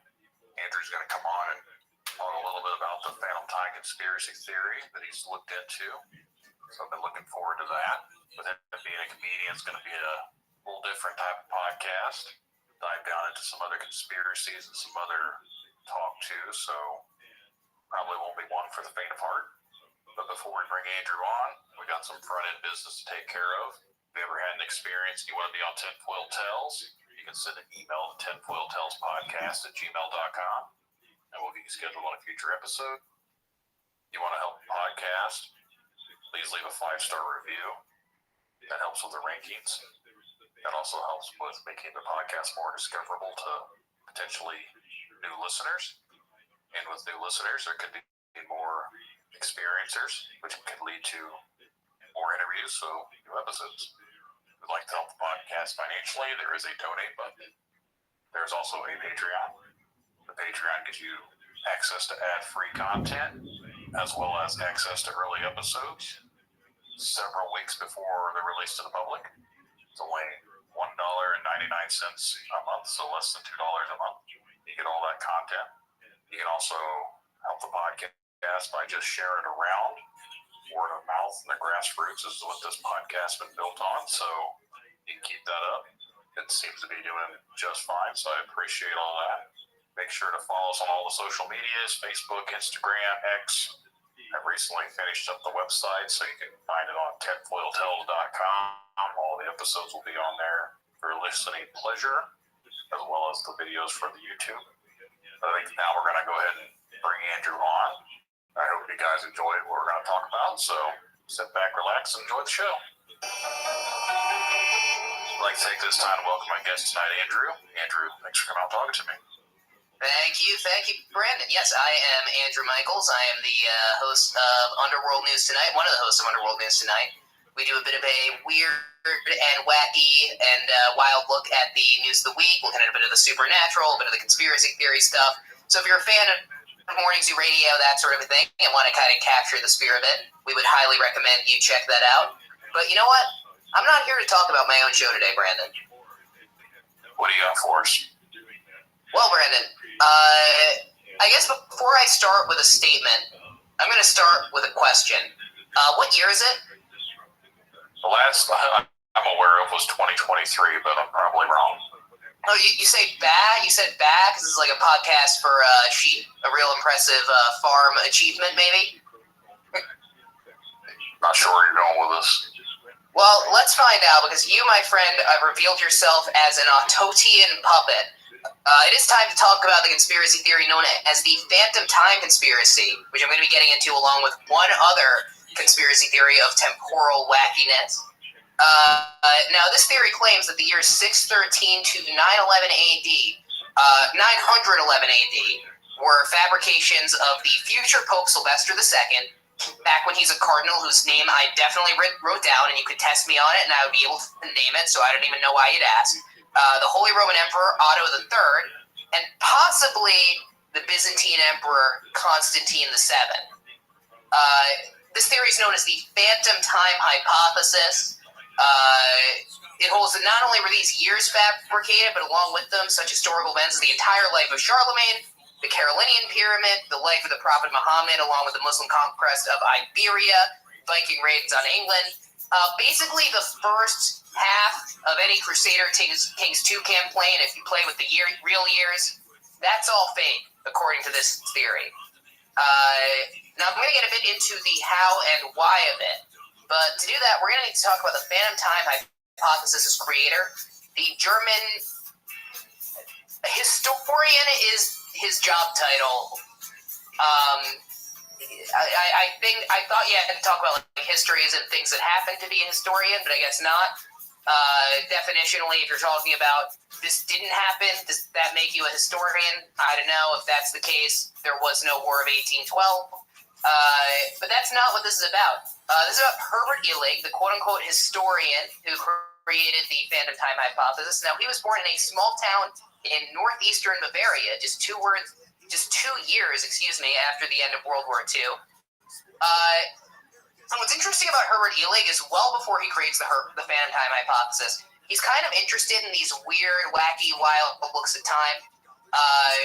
He starts out by becoming active in an eccentric historical association called, and excuse me, I got to brush up on my German, the class I took in college because it was the only language requirement class that was after 9 a.m. It was called the Gesellschaft zur Rekonstruktion der Menschheit und Naturgeschichte, or in English, the Society for the Reconstruction of Human and Natural History. Now, this association ends up being dedicated to Immanuel Velikovsky, a writer who holds to a school of thought known as catastrophism. Now, fans of my life might know catastrophism as that thing my therapist says I need to stop doing, but that's not all it is. Because in addition, catastrophism is also a school of thought that holds that the history of Earth is shaped by a series of short and violent catastrophes, and this is something that transcends culture. It has a lot to do with syncretism, so Brandon, I'm sure you've heard people talk about this idea that every culture has a flood myth, and this must point to some great historical event. Have you heard something like this? Yeah, I have. Now, it could be, and correct me if I'm overstepping here, that in any culture with water, you're either going to have a problem of there being too much or too little of it at some point. Is that fair to say? It's kind of a counter-argument? Yeah, I've always thought the flood stories are more or less from when the Ice Age ended. That's just my own theory. I think everywhere has floods for a variety of reasons. I've experienced floods in New Jersey. I grew up in New Jersey, if you can't tell from the accent. I live in Illinois. I experienced a flood here once. I think sometimes shit just gets wet. But in Velikovsky's case, his sort of syncretism of these various disaster narratives in history took the form of his 1950 U.S. bestseller, Worlds in Collision.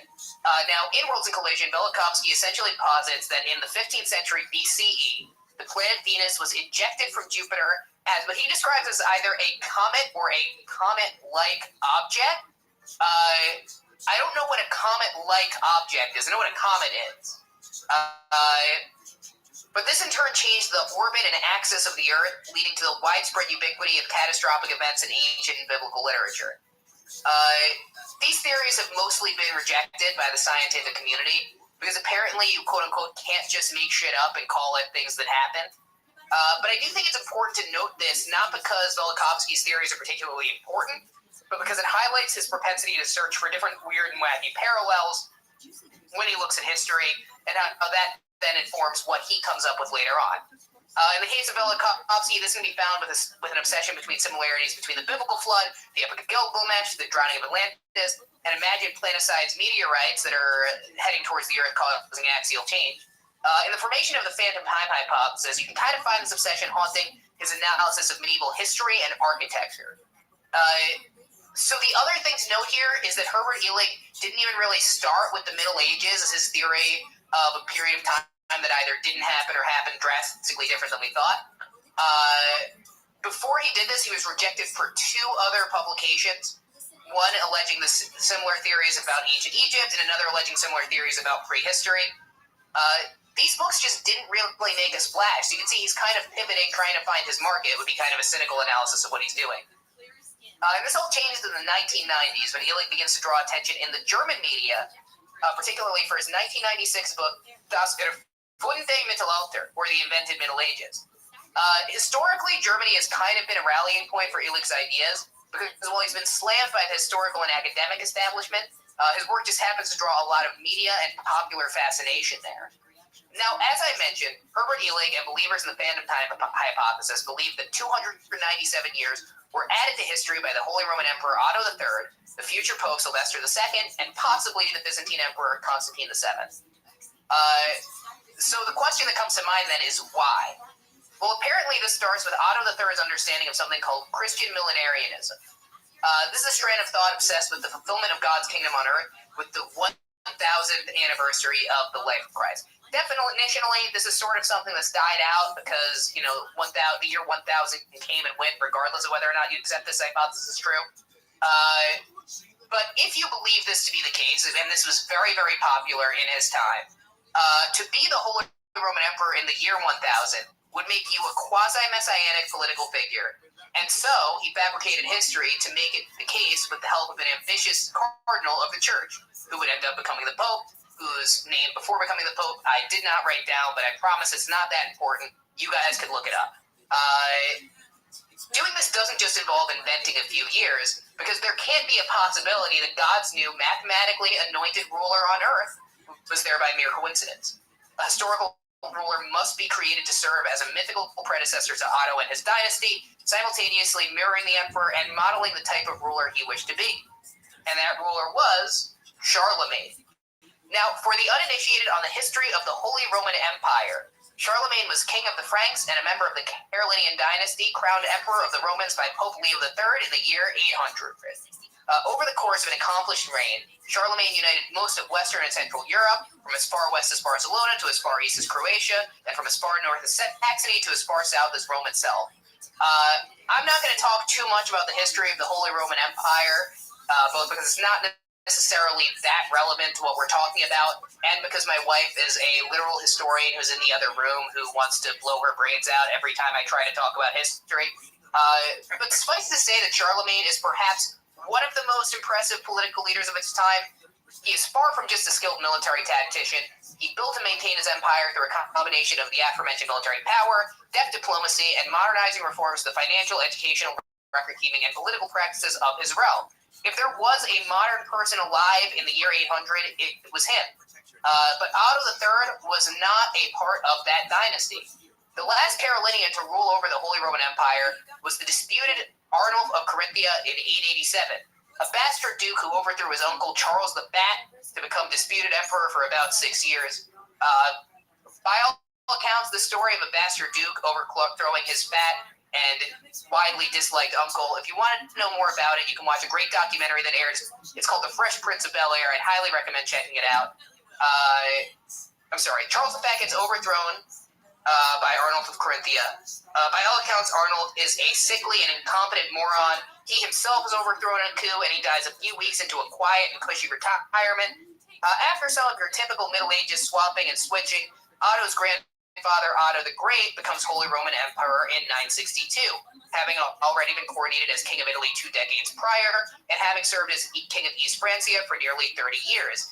So you can see some of those titles that were originally held by Charlemagne starting to come together once again in the form of Otto.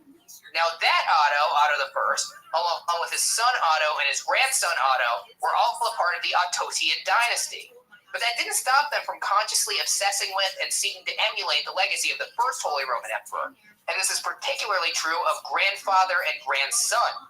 Most notable is the fact that Otto III took the step Charlemagne did of having himself formally coronated as Holy Roman Emperor by the Pope in Rome itself, reviving the title after a decades-long vacancy and a history plagued by disputes to the title's proper reclaiming. And 3 decades prior to this, when Otto was crowned King of Germany, the coronation would be held at the Aachen Cathedral, where Charlemagne himself took the same title. Because of this, one could say that the life of Otto I was in part an attempt to emulate the life of Charlemagne. He was crowned king in the same place as his forebearer, implemented many of his military victories, and reclaimed his previously held title by nearly the same means. And like Charlemagne, Otto was essential to the cultural, educational, and political identity that dominated the legacy of his empire and his dynasty. Perhaps the most notable was the development of the imperial church system. By strategically placing celibate clerics in necessary administrative positions, particularly loyal clerics consisting of his own relatives and loyal clerks, avoiding conflict with other dynasties and lines within key positions, he was able to have the de facto effect of sublimating the church hierarchy to the power of the emperor and avoid a significant number of title disputes, particularly for the positions they appoint somebody to. Because if you put a priest in an important administrative position, he's not having any fucking kids that you got to deal with down the line.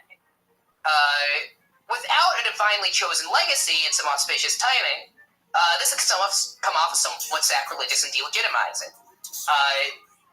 If you look at this conspiracy theory, I think that's kind of the piece that I find most interesting about it. Because if you accept this conspiracy theory is true, and if you can't tell from the way I'm talking, I don't find it particularly convincing, appointing himself as making it the year 1000 when you're emperor makes you a messianic figure. But on virtue of having made it up, it recontextualizes what would have happened were that not true, from something that doesn't necessarily matter to something that, you know, and I'm Jewish, so maybe I'm analyzing this incorrectly, but something that almost an antichrist would do, if that makes sense. Which I find super interesting when you look at this theory.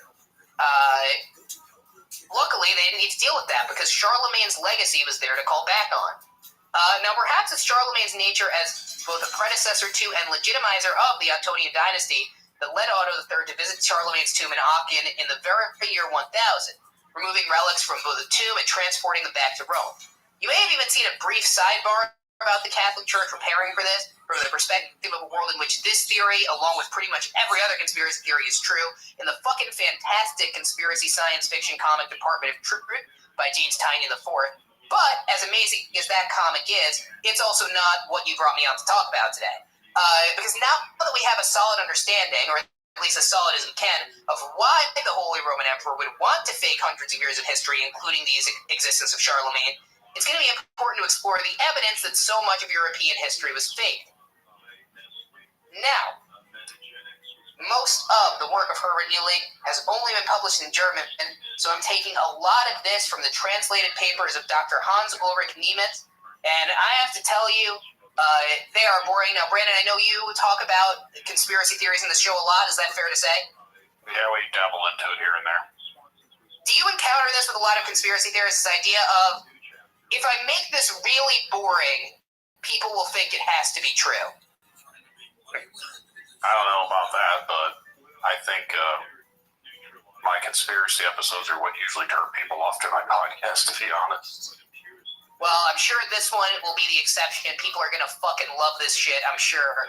We're not watching that bar, you know, to climb down like the double black diamond slope at a ski lodge or anything. In general, I think that the reason for this is that a lot of conspiracy theorists, they're trying to imitate what they think a government document is like, And that stuff is genuinely really boring. But they're also trying to build this massive web of connections and dense content and ideas that you kind of can get into a hypnotic rhythm.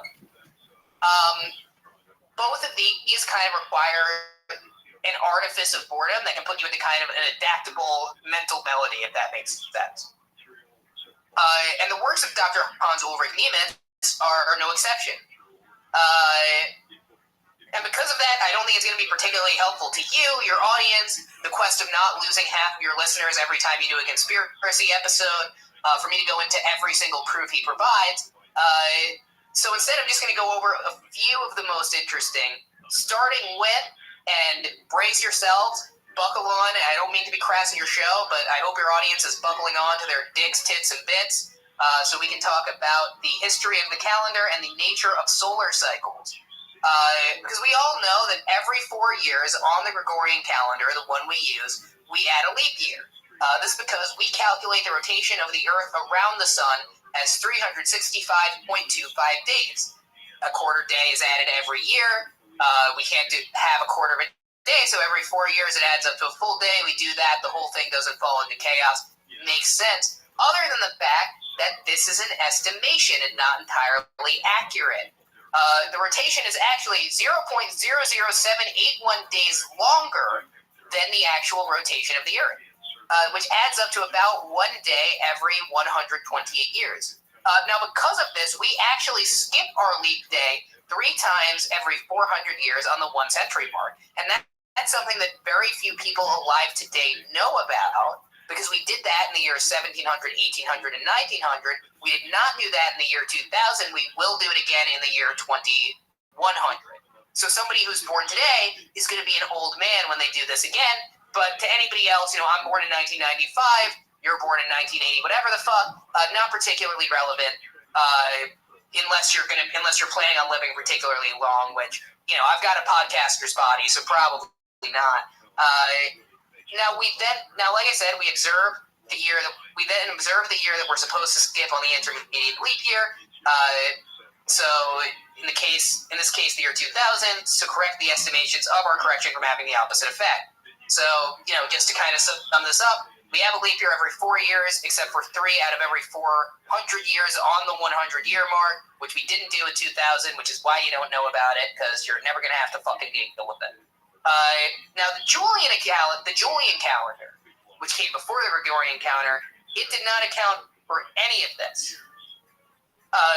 What this essentially means, and we can do all sorts of math here and there, is that when the Gregorian calendar was introduced, the Julian calendar should have been behind by 13 days, just based on the amount of time that had passed between the implementation of the two calendars. But instead, it was only behind by 10. A mathematical impossibility unless about 3 centuries were fabricated. But it's not just in the calendars where it would seem that about 300 years had disappeared. Now, proponents of the phantom time hypothesis also argue that a trained eye looking at architecture from the Carolingian dynasty set up by the alleged quote-unquote Charlemagne reveals the simple fact that the entire time period may not be exactly what it seems. You see, 10th century Western Europe was filled with what's called Romanesque architecture, which should have been impossible if the Roman Empire had truly fallen over 400 years prior. After all, how would all of these disconnected barbarians and kingdoms have the same pan-European architectural style? And yet, buildings such as Versailles Abbey in France, Maria-Laach Abbey in Germany, Charlemagne's own Palatine Chapel in Aachen demonstrate the reverberation of Romanesque architecture hundreds of years after the fall of Rome, creating a pan-European style at a time when these lands should have been connected. At least if you trust so-called historians who are secretly puppets of the Ottotian dynasty. Now, I know what you guys are thinking, though. You're pointing at these architectural trends, you're pointing at solar eclipse patterns, get into some real fucking science, get into something legit, get into something you can argue with. After all, shouldn't we be able to use reliable methods such as dendrochronology, aka tree dating? Hans Ulrich Niemitz, translating the works of Herbert Illig, has a response to that. Now, you see, dendrochronology, and you heard it here first, is fake. I'm not going to explain why because even I have too much dignity to explain why a German weirdo's explanation of another German weirdo's thoughts on oak trees is particularly relevant on someone else's podcast. So I'm not going to do that. But essentially, what you should know is that the phantom time hypothesis, a large part of it is just pointing to the well-established science of dendrochronology, saying it's fake, and saying every other academic field is desperately tied to dendrochronology in a way that is truly inescapable. Take from that as you will. Now, these are far from the only proofs that the esteemed Dr. Niemitz provides for the existence of phantom time. I could tell you more about exciting things like inconsistent patterns in the development of Western European ceramics, the stratigraphies under Frankfurt am Main, or the 3-century stall in the development of new farming techniques. I think now might be a good time to talk about the why and how of some of these takes. And to do that, we're going to need to talk about what Dr. Niemitz writes about the nature of fakes produced by the Catholic Church and their correspondence to history. Because the Church was always fabricating tales about saints and miracles for both political and theological reasons. And the fact that the Catholic Church lied for political reasons in the Middle Ages is not a particularly controversial or conspiratorial fact. This is welcome to history. This is something that's pretty well established. All sorts of tales of saints and miracles were fabricated. But pointing to a lecture by Horst Furman, president of the Monumenta Germanae Historica, Dr. Niemitz claims that Furman argued that the medieval Catholic Church's most successful fakes had a sort of anticipatory character, that they came at a time that would allow them to wait for their own time to come. In other words, it wouldn't necessarily work to produce a fully fabricated fake history of Charlemagne to justify the political changes of the Holy Roman Emperor, but having a figure like Charlemagne to point back to, but the existence of the Holy Roman Empire under the Attotian dynasty allowed for fake histories about Charlemagne to thrive, exist, spread around. It's almost a sort of symbiotic relationship is what Niemitz is arguing. And he argues the fakes associated with the Phantom Time period could not have on their own created the emerging doctrine of papal centralism. Now, I'm not going to go too heavily into the history of the Catholic Church and the doctrine of papal supremacy, but what your listeners would want to know is this. The Pope has always been understood as the head of the Western Roman Catholic Church, at least since the East-West Schism. But the level of authority granted by that position has increased drastically and changed drastically over the centuries. During the so-called Phantom Time, the papacy gained a drastic amount of civil authority, and perhaps the most notable figure associated with this transition came prior to that in Gregory I. Now, the son of a Roman senator who himself served as the prefect of Rome in 300 AD, Gregory's political background made him a force to be reckoned with in the world of bureaucracy and administration. He shaped medieval Europe by aligning the barbarian kingdoms of the former Western Roman Empire with the papacy, creating a political counterweight to the Byzantine Empire that ended with the appointment of Charlemagne 300 years after Pope Leo III's, 300 years after Pope Gregory I passed away. By Pope Leo III, almost exactly 200 years after Gregory's papacy ended, taking the kingdoms built up around the supporting Charlemagne and forming a genuine political body built around the papacy in which the Pope was simultaneously protected by an emperor who could only rule by papal consent. So 300 years prior to Charlemagne, the sort of political transition to put the Catholic Church in the political power that it needed to create what we kind of think of as Catholic Europe during the Middle Ages. That starts with Gregory III, and the story of Charlemagne kind of creates a historical 3-act structure around that to make what's happening with Otto seem fully justified. And this is to say nothing of the Crusades. You have the rise of Islam throughout the Arabian Peninsula, the Muslim conquest of Iberia, and this is demanding a strong, militant, and centralized church in response. That is, if all of these things are totally true. In fact, people who believe in the Phantom Time hypothesis argue that it is almost too perm to say these events occurred organically and symbiotically over the course of several hundred years through a series of complex causes. Could the answer not actually be that these stories were created over the centuries and inserted into Emperor Otto's newly created Phantom Time hole to further cement present material realities. Now, I probably have you guys pretty convinced, but some haters in chief do continue to doubt the veracity of the phantom time theory. So I guess I should go into a few objections to the concept of free thought before we continue. Let's start the argument that we opened up with, that the Julian and Gregorian calendars were far too in sync for the supposed phantom time to have occurred. Now, as noted, the Julian calendar, being off by 10 days instead of 13, should account for about 300 years, but unfortunately, what phantom time believers aren't taking into account is the Council of Nicaea. Because while Christian listeners of the show might think of the First Council of Nicaea as simply the source of modern Christian belief, aka the Nicene Creed, that is far from the only innovation introduced at the Council. And perhaps the more societally significant one was the decision to calculate the date of Easter independently of the Hebrew calendar. Now, this became somewhat of a huge controversy within the church, but for the sake of this podcast, the main thing to note is that this involved a significant amount of calculation around eclipses. And since this was 325 AD, aka 300 years since the death of Jesus, that essentially accounts for the missing 3 days. Similarly, the argument against Romanesque architecture also doesn't really hold water. This was a simple style, it was aesthetically pleasing, easy to make, and it was part of the shared cultural heritage because if you remember about the Holy Roman Empire, their thing was kind of taking over half the fucking world. So it makes sense that this would unite vast swaths of Europe after the fall of the Roman Empire. Now, the argument about dendrochronology being fake doesn't hold water, mainly for the fact that dendrochronology isn't the only way to date something, and I don't think that the tree lobby holds that much water. Now, when I initially researched for this, which we talked about on our conspiracy special, this is where I was going to end it. But, believe it or not, this is not the only abjectly fucking insane calendar conspiracy theory that I found over the course of the last few months. Now, I don't know if this is something that, Brandon, you find yourself talking about on this show a lot. It's something that I call STEM brain. Do you ever talk about this? No, we haven't.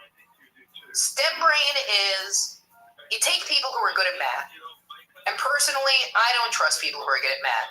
Because you see the gif of the guy, they're doing those fucking equations in their head, they think they're so fucking smart, but they're almost always doing math in their head to find some way to tell you that some historical atrocity or another didn't happen. So, usually it's nothing good. STEM brain, though, essentially is the fact that when people are good at math, people tell them they're very smart, and then eventually they start to get fucking ideas, and those ideas are almost always incredibly fucking stupid, but you can't argue with them because they just know how to yell numbers at you until you shut up. So, what are you going to do? Now, this comes in the form of a Russian conspiracy theory that I'm going to talk about now, called the New Chronology. Now, if you think Illig's missing 300 years are a bit much, this comes from a mathematician called Anatoly Timofeyevich Fomenko. And it's genuinely one of the most fucking insane things I've ever heard of. Within the New Chronology, it's less about a missing gap in time, so much as time acting as a sort of weird fucking accordion, where in Greek, Roman, and Egyptian history all fold into the Middle Ages like a confusing time Papa John's Pizzone, with the so-called Dark Ages being entirely eliminated. So in this model, all of human history goes back to the year 800 AD. The years 800 to 1000 are a zone that we know almost nothing about, and the history that we do know takes place between the years 1000 and 1500.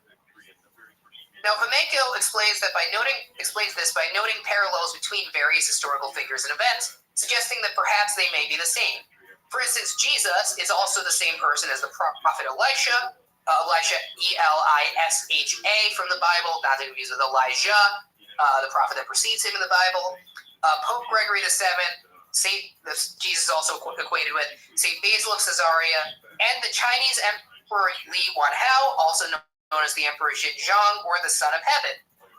Meanwhile, the city of Rome itself actually refers to a variety of cities. The first Rome is Mizraim, the biblical Egyptian city around the Nile. Then there's the third Rome, which we know as Rome. This is actually the least important Rome, founded in 1380 by the mythical Trojan hero Aeneas. The second Rome, known as the New Rome, is actually Constantinople. This is also the city that we know as Jerusalem from the Bible, where Jesus taught, with the actual Jerusalem that we talk about having been a nondescript Palestinian village prior to what we call the 15th century. Because Solomon's Temple, the temple from the Bible, don't you know, that is actually still around as the Hagia Sophia Mosque, which I think is just great that there is a conspiracy theory that says our temple is still around, but it's still a fucking mosque in this world either way. Now, Fomenko believes that all of history has been fabricated to cover up, as a cover-up that comes from the Catholic Church, the House of Romanov, the Holy Roman Empire, and a few other groups to keep us from discovering the history of the actual greatest empire in history, which he refers to as the Great Russian Horde. Now, according to Fomenko, historical people such as the Huns, Goths, Burghers, Cossacks, Belarusians, Ukrainians, and Poles, and more have all been elements of this solitary Russian Empire, which is in fact the greatest empire ever to exist in history. Its accomplishments and culture now totally obfuscated by detractors of the horde to get us to buy into a false narrative of history. Needless to say, this has made these theories really popular with weird Russian imperialists on the internet, but they aren't the only people to believe them. Because perhaps the most notable believer in the theory, who played a tremendous role in spreading it to more mainstream audiences in Russia, although he has since denounced it, is the Russian chess grandmaster Garry Kasparov. In the past, Kasparov has said, new chronology is a great area for investing my intellect. My analytical abilities are well placed to figure out what was right and what was wrong. He even at one point went as far as to say that he may focus on promoting new chronology when he retires from chess. Anyway, I would tell you guys more about this, but you would have to read about it in Fomenko's breezy 7-volume series, History, Fact, or Science, which I love the title, History, Fiction, or Science, which I love the title of, because I'm pretty sure, and I'm not an expert here, but I'm pretty sure it's fucking neither. Well, the whole thing to me, it basically sounds like it's something that was, they're saying there's time that was missing or whatever, but at the end of the day, I don't think it really affects anything, does it? Well, I think that's what I find interesting about this stuff, is that you have the two versions of the theory. You have the Phantom Time, the first version about the Holy Roman Empire, and I consider that fairly harmless. It's a fairly typical anti-Catholic conspiracy theory, but it's against like the medieval Catholic Church, which I don't think is particularly relevant.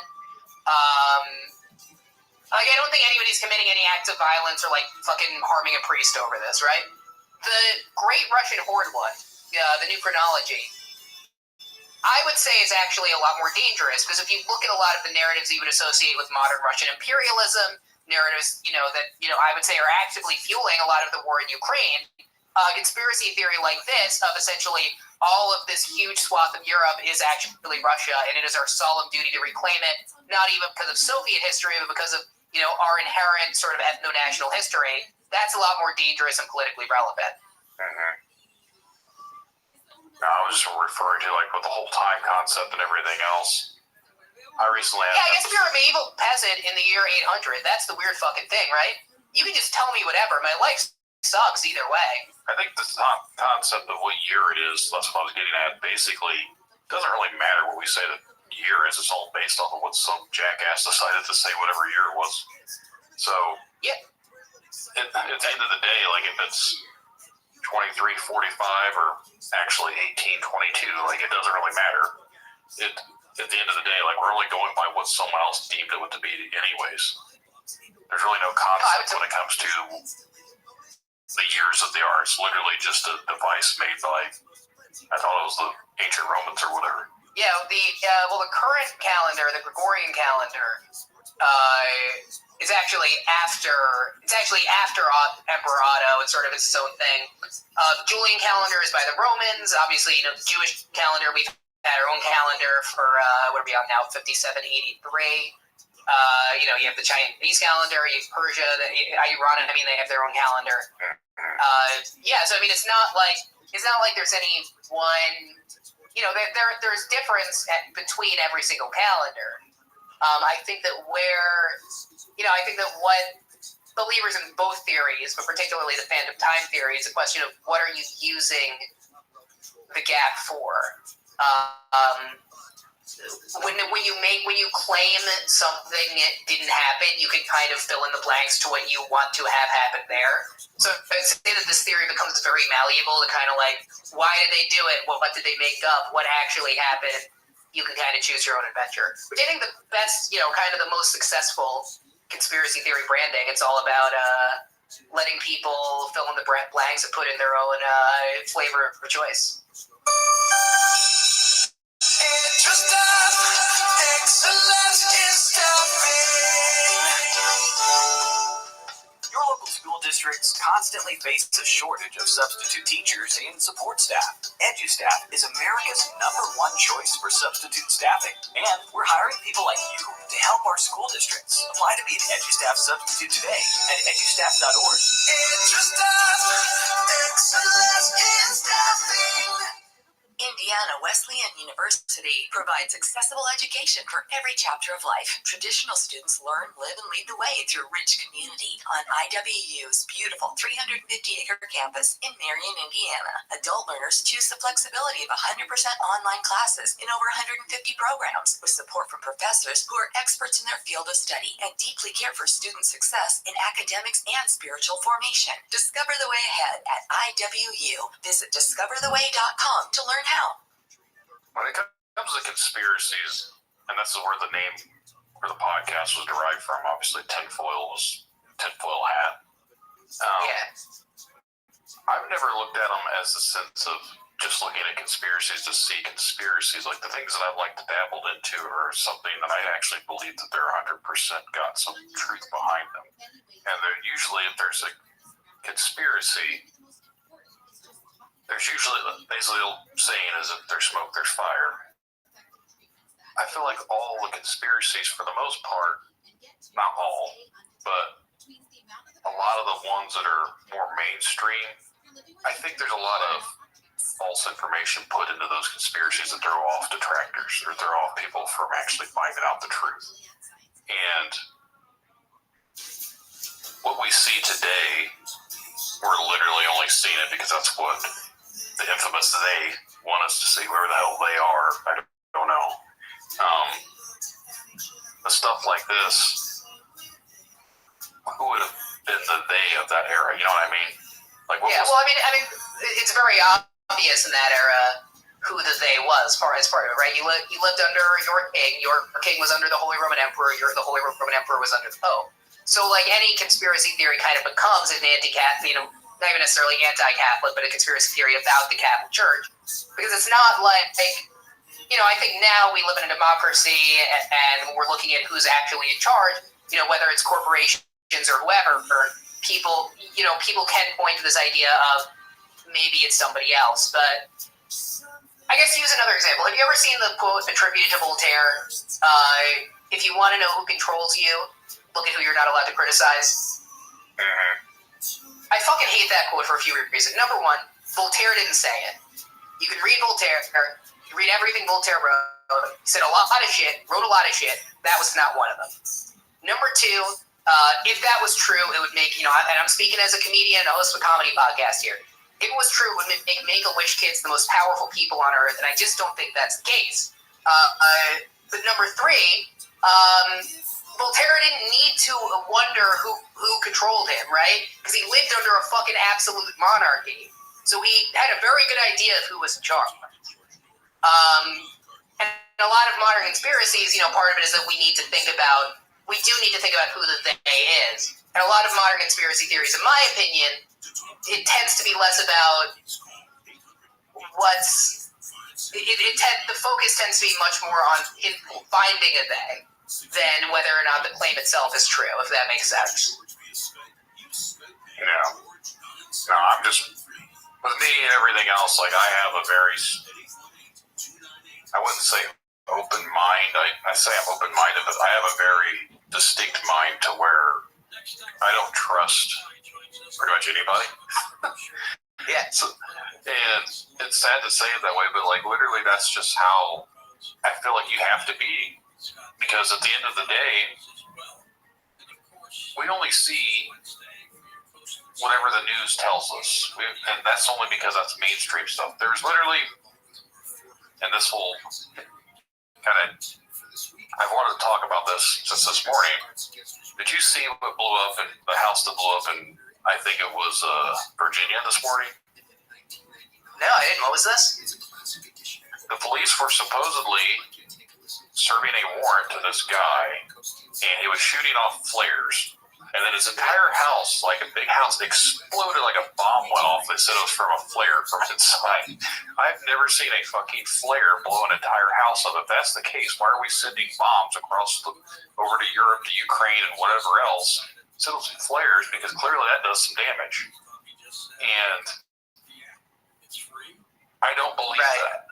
Like, it doesn't make any sense. And then I started to look into it a little bit, and of course you see all these random people on their Twitters or X or whatever the hell you want to call it, and supposedly this guy, I won't say the name, and I don't know if this is true or not. I'm not doing any betting. I just literally saw it, but this guy had a YouTube channel, and he was leaking government information about 3 weeks ago, and they had all these videos. The last one was like 2 days ago.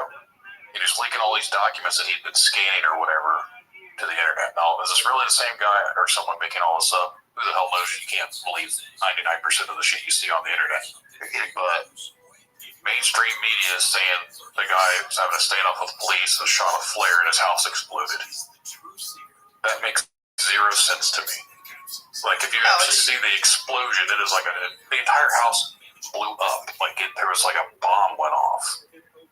Yeah, no, I'm looking at this now, and yeah, I can't speak to the leak claims because I haven't seen, just because I'm literally just looking at it now, so I can't, speak to that side of it, but obviously this doesn't look like that from my knowledge, but also, I mean, you say you don't trust anyone. I trust a few people. As a rule, I don't trust the cops. I don't even really trust individual cops, but I especially don't trust a statement that comes from, like, the police. You know what I'm saying? Mm-hmm. Yeah, I have no idea. I just know that I don't believe it was a flare. I don't know what they were there for. I don't know what was going on, but all I've seen was someone had shared the video on... Yeah. And I clicked on it. There was nothing anywhere. I had to Google up the story, and I found it. And then everything just said, man with a standoff and a flare blew up in the house. Where I was like, that makes zero sense. I've never seen a flare cause an explosion like that. Well, but this is kind of like, and this is kind of where, so on my show, like, we're a comedy podcast. We take a look at, we talked about this on our conspiracy special because we were traveling and we couldn't do what we normally do, which is cryptid, UFO, ghosts, wacky stories of the week, just taking a fun look. You're talking about, we have the police in this country. I mean, I'm assuming, from our accent, we have the two very different types of American accent, voices, and energy here. I think it's fair to say you're an indica and I'm a sativa a little bit. But, as far as, like, in this country goes, in the U.S., like, we have the police extrajudicially killing people with, enough of a military to overthrow Luxembourg in an hour, your fucking local sheriff's department in Missouri.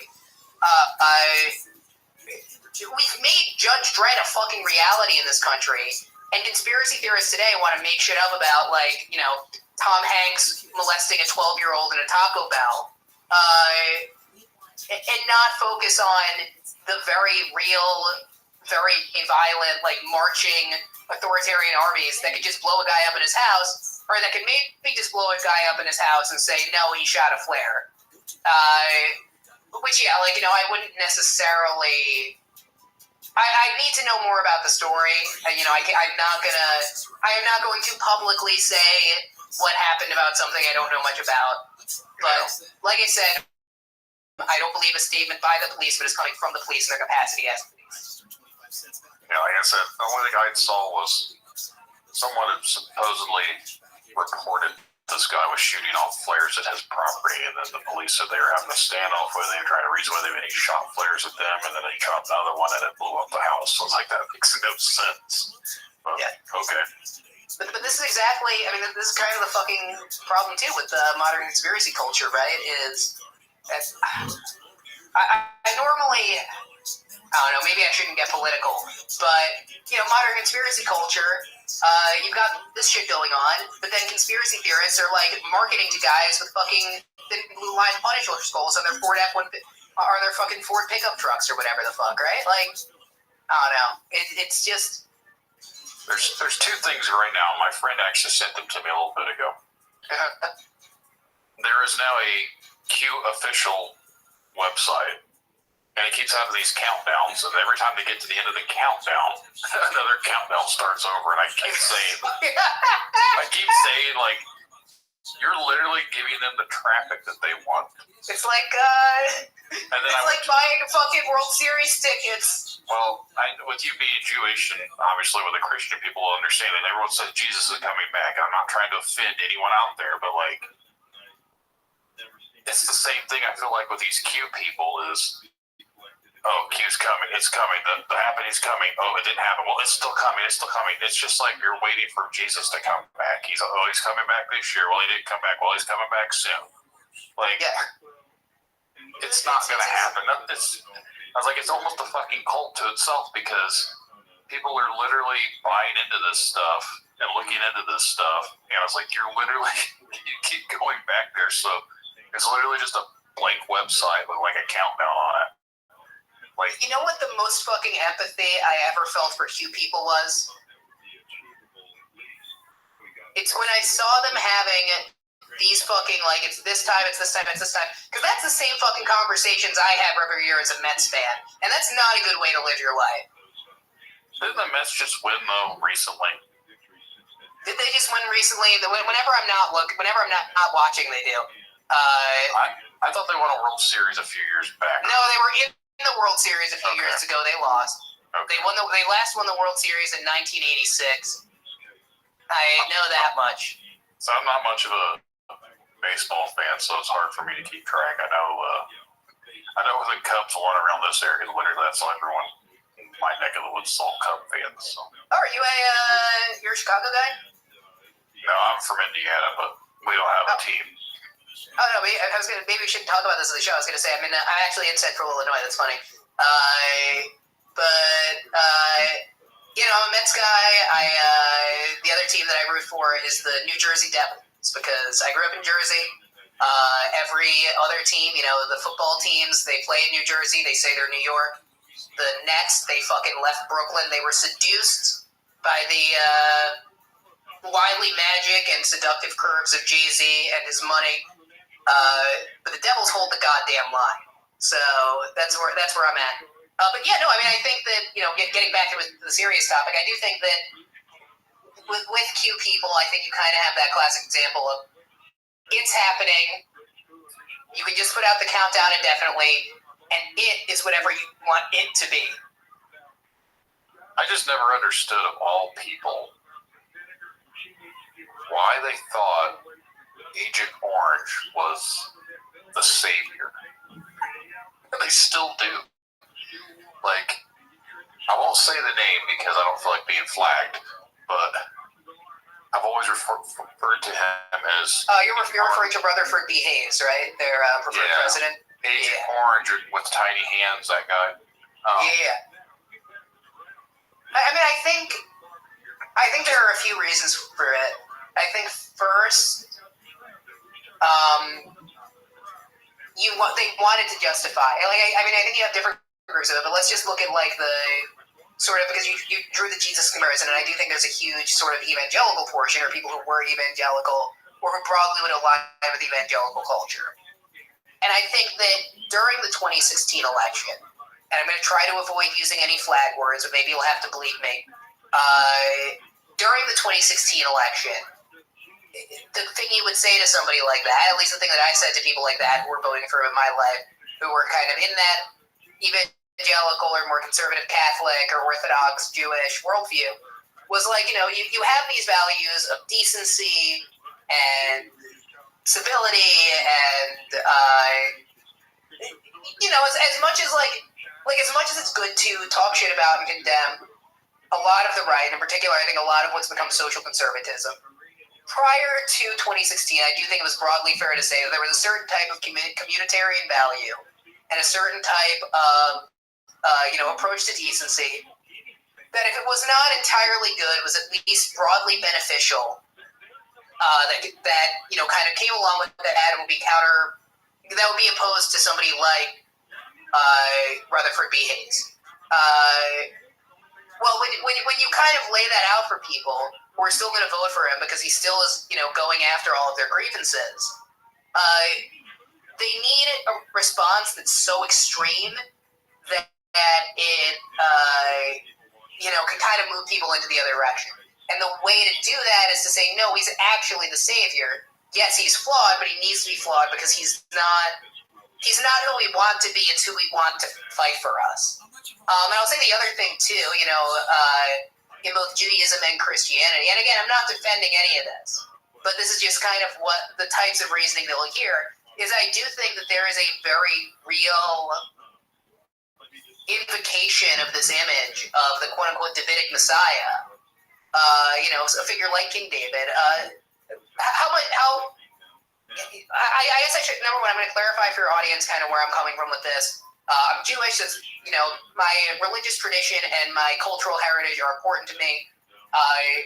But when I talk about something like the Bible, when I talk about something like the Talmud, I'm looking at it as a piece of art and poetry that's reflective of a cultural tradition, not as something that's not in reference to factual, historical, or even really theological significance. And with that in mind, I guess just asking, how familiar are you with the biblical King David?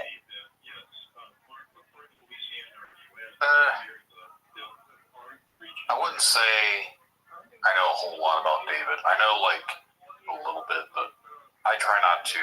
I'm not religious at all. So. Yeah. Look, religious or not religious, I think everyone should read at least the Jewish Bible. I think we did it best, personally.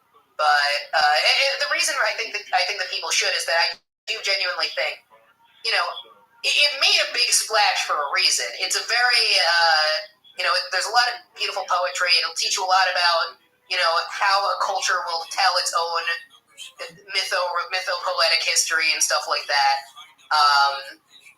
You just need to read it like you would read another culture's national epic and not read it like a work of history. But the thing to know about David is that David is historically, he is in the Jewish tradition, the Messiah will come from the line of David. In the Christian tradition, Jesus is considered to be somewhat of the Davidic line, although it gets a bit complicated when Dad's God. But essentially, they make the argument that he's from the Davidic line. And David is considered the greatest king in the history of the Israelites and the history of, the Jewish people / biblical peoples by far.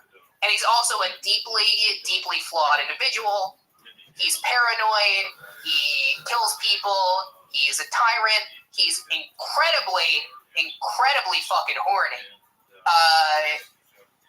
All of which is to say that these things, if you are taking a very specific type of Christian nationalist view, it's very easy to tie somebody like Rutherford B. Hayes, let's say, with this idea of the Davidic Messiah.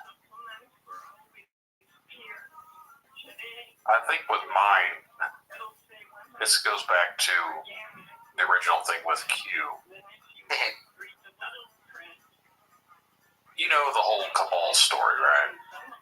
Basically, the elites are all part of this evil satanic cabal or whatever, and that's what Q was all about. They thought he was going to come and expose all that and drain the swamp and Pizzagate with all the, you mentioned about Tom Hanks earlier, Pizzagate and all the children being shipped off to that creepy little island out there with the guy that didn't kill himself.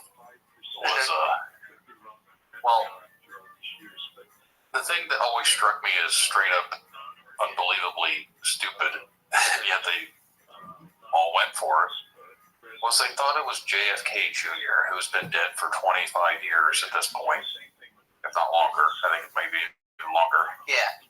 But he was the mastermind that was coming back for his good friend, and Agent Orange was doing all this because he was such good friends with that family. I was like, what? None of this makes any freaking sense.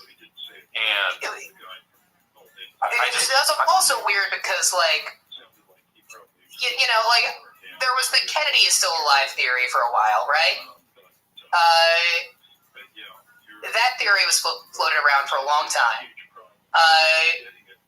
But at least Kennedy was like a president. And you can't really do Ted Kennedy is still alive because, you know, we watched him die a cancer-ridden drunk, and it was mostly pretty sad. RFK Jr. is still like JFK Jr. Let's say he is still alive, and he died before I was born. I think. When he died, 1990.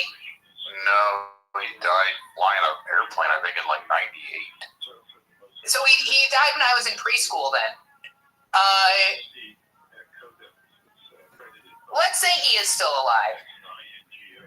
What did he do besides, like, start a fashion magazine that failed and crash a plane? And I don't want to insult him. But, like... He died in 1999. Yeah. If JFK Jr. is still alive, do you want him to be your president? What did he ever do? That's what I'm saying. That's where I scratch my head with the whole thing. Like, I think, and this is not me being a sympathizer, I think the people that fall for this type of stuff, I think they have good intentions. Oh yeah, 100%. No, if you actually, like, everyone wants to be the good guy, everyone wants to be the main character. People do see that there's actual corruption happening in front of our faces. And you can't blame them for buying the Hollywood version. I just feel like with these people that are, I don't want to say gullible, but there's really no other way of saying it. Like, if you're going to buy into something like this, what else would you buy into? You know what I mean? And, like, I think the whole thing's like a psyop, to be honest. Well, that's why I mean, I don't even know about psyop. I think it's very easy to say things are psyop when oftentimes the solution is just, like, people make shit up and it's not necessarily, you know, organized. But regardless, I mean, Q works because it becomes a sort of Rosetta Stone for conspiracy theories, where everything you believe in, like, if you're not happy with, like, what's going on in that community, there's something there. But I mean, look, like, I mean, Q is a very, like, I guess all I would just say that I think I'm trying to think of a way to put this. I think that with Q, it becomes a lot more dangerous because it adds a moral imperative to a lot of that stuff, where, you know, if you actually believe that every single elite in the country, you know, everybody, whoever, is actually, like, trafficking kids en masse to an island to do, you know, any sort of horrible thing that I can't say on YouTube or Spotify, you know, if you believe that, then it becomes an imperative to do something, and usually, because we're living in reality, it just becomes people doing something horrible. I feel like this is more, I think it's something that people should actually understand and be willing to talk about, but no one really wants to beat the dead horse at this point. But again, if someone is willing to do what supposedly happened and goes on like, oh, we're going to take back the country, we're going to do this, we're going to do that, we're going to riot because our Agent of Orangeness said to, and this, it's very hypocritical. And I said the same thing during 2020 with all the stuff going on. I thought it was actually ironic and funny that during the summer of 2020, it was burn it down, stand for justice, blah, blah, blah, riot this, riot that. And then the moment it happened on the other side of the coin in January 6 months later, like, all the same people were like, they flip-flopped. And they're like, oh, it's like one side. Well, that's because not, I don't know, man. Like, this gets into, like, not like I think that the equivalency only exists if you believe that two things are the same. Like, fighting, protesting against, people being killed by the police versus trying to overturn a democratic election to install your reactionary dictator, particularly when we already have undemocratic systems in place in this country to install a reactionary dictator, and they didn't work. Like, I just don't think there's equivalency. You have to look at what people are protesting about and make an evaluation on whether or not they're good or bad. No, I understand that. What I'm just pointing out is basically like all the people that were so against what was going on during the summer were the ones that were turning around and doing it in the winter. On the flip side, I think it's more true because their argument against it in the summer, for the most part, because a lot of these people aren't just going to say, and I'm talking about the American right, aren't just going to say, like, we're against this protesting because we think it's good when the police kill black people, so they're going to make some shit up about decorum or rule of law or whatever the fuck. Because of that, like, it does become more transparently hypocritical. I think the whole two-party system's fucked in general, but that's just me. Oh, no, we totally, our two-party system's completely fucked. And it's not fucked necessarily for the reasons people think, because people present it as, just people are being drawn to either extreme, and you do have, particularly in the right, you have extremism. But I would say as well, like, we don't really have, kind of famously in the U.S., we don't really have, like, what would be considered a left wing in the way that there is around the world. We don't really, we kind of have a centrist party and a right-wing party, whereas if we had a centrist party, a left-wing party, a center-left party, a center-right, and a right-wing party, we'd probably have a very different politics. But, I think that, in the broader sense, the system's fucked, two-party system's fucked, capitalism's fucked, our economic system's fucked. But at least you can listen to our podcasts. At this point, my podcast's probably fucked too. Well, I'm glad I lubed up before coming on to fuck you further. No, it's actually been doing decent, but again, one of the last times I had a conspiracy podcast, the show swap, and I got so much hate from people over that. We're like, that episode's awful. I don't agree with that. I lost listeners. I was like, okay, sorry. It's got to be hard to do what you like. I don't envy it because we don't really have guests. When we have guests, it's usually people that I know. Actually, we haven't had any guests yet, but the guests that we're planning, it's people that I know, like comedians and stuff like that. But it's got to be not great to be having guests on to talk. Because, like the UFO world, the cryptid world, the conspiracy world, various types of people want to talk about it, and you don't always know what they're going to say. The hardest thing for me is having guests and them actually sticking to appearing. Oh, my fucking God, dude. I've had last night, ghosted. I had one Friday night, ghosted. I've even talked to the people to confirm, like I sent you a message to confirm. I do this with everyone, and they'll confirm, and if they don't confirm, I'm like, well, obviously it's not going to happen, but I'll still try and see if it does. I get ghosted all the time by people that'll message me, oh, I want to come on the show, I got this to talk about. I set everything up and then never hear from them again. I was like, why the fuck are you wasting my time? Number one, let me email you because we almost certainly got ghosted by the same person recently, but I don't want to say it on the air. Number two, but no, it's a fucking, at least I now have a policy, and this is something that we started after recently when we got ghosted. I will no longer announce a guest until I have them. Like, we do week by week usually. I will no longer announce a guest until they show up. Yeah, I don't ever announce future episodes. I just record. I have them on backlogs, and they come out when they come out. I learned real quickly that I can't say I'm having guests come on because those guests continue to flake out. So it's more or less just people reach out to me, they send me an email, they message me on Facebook, whatever it is they got to do, and then we get something set up. I've been hit up by people through Reddit. I've been hit up by people through my email accounts. And I trying to be picky. I know that's kind of shitty if the listeners out there think I'm not going to listen to what they have to say, but sometimes I get emails and the stuff that people are telling me, and I'm not here to say it's wrong or true or this, like, whatever, but sometimes I feel like they're so fantastical, fabricated, that it couldn't possibly be true. You deal with cryptids or whatever. You couldn't live in a haunted house, and then you were also abducted by aliens, and then you also went out to the woods and saw Bigfoot, and then while Bigfoot was out there, he was mating with a friggin' dog man. My Mothman was sitting up in the tree watching. Like, all these straight up just ludicrous any of this happened to me story, I don't really do. I mean, like, at least to me, it's a question of,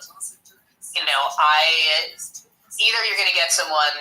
Number one, when I talk about this stuff, I tend to be more interested in, like, what is whether it's the ghost hunting community or the Bigfoot hunting community, like, what are they saying, where are they saying it? And when you have people who put themselves out there in a level of public profile, I think that's one thing.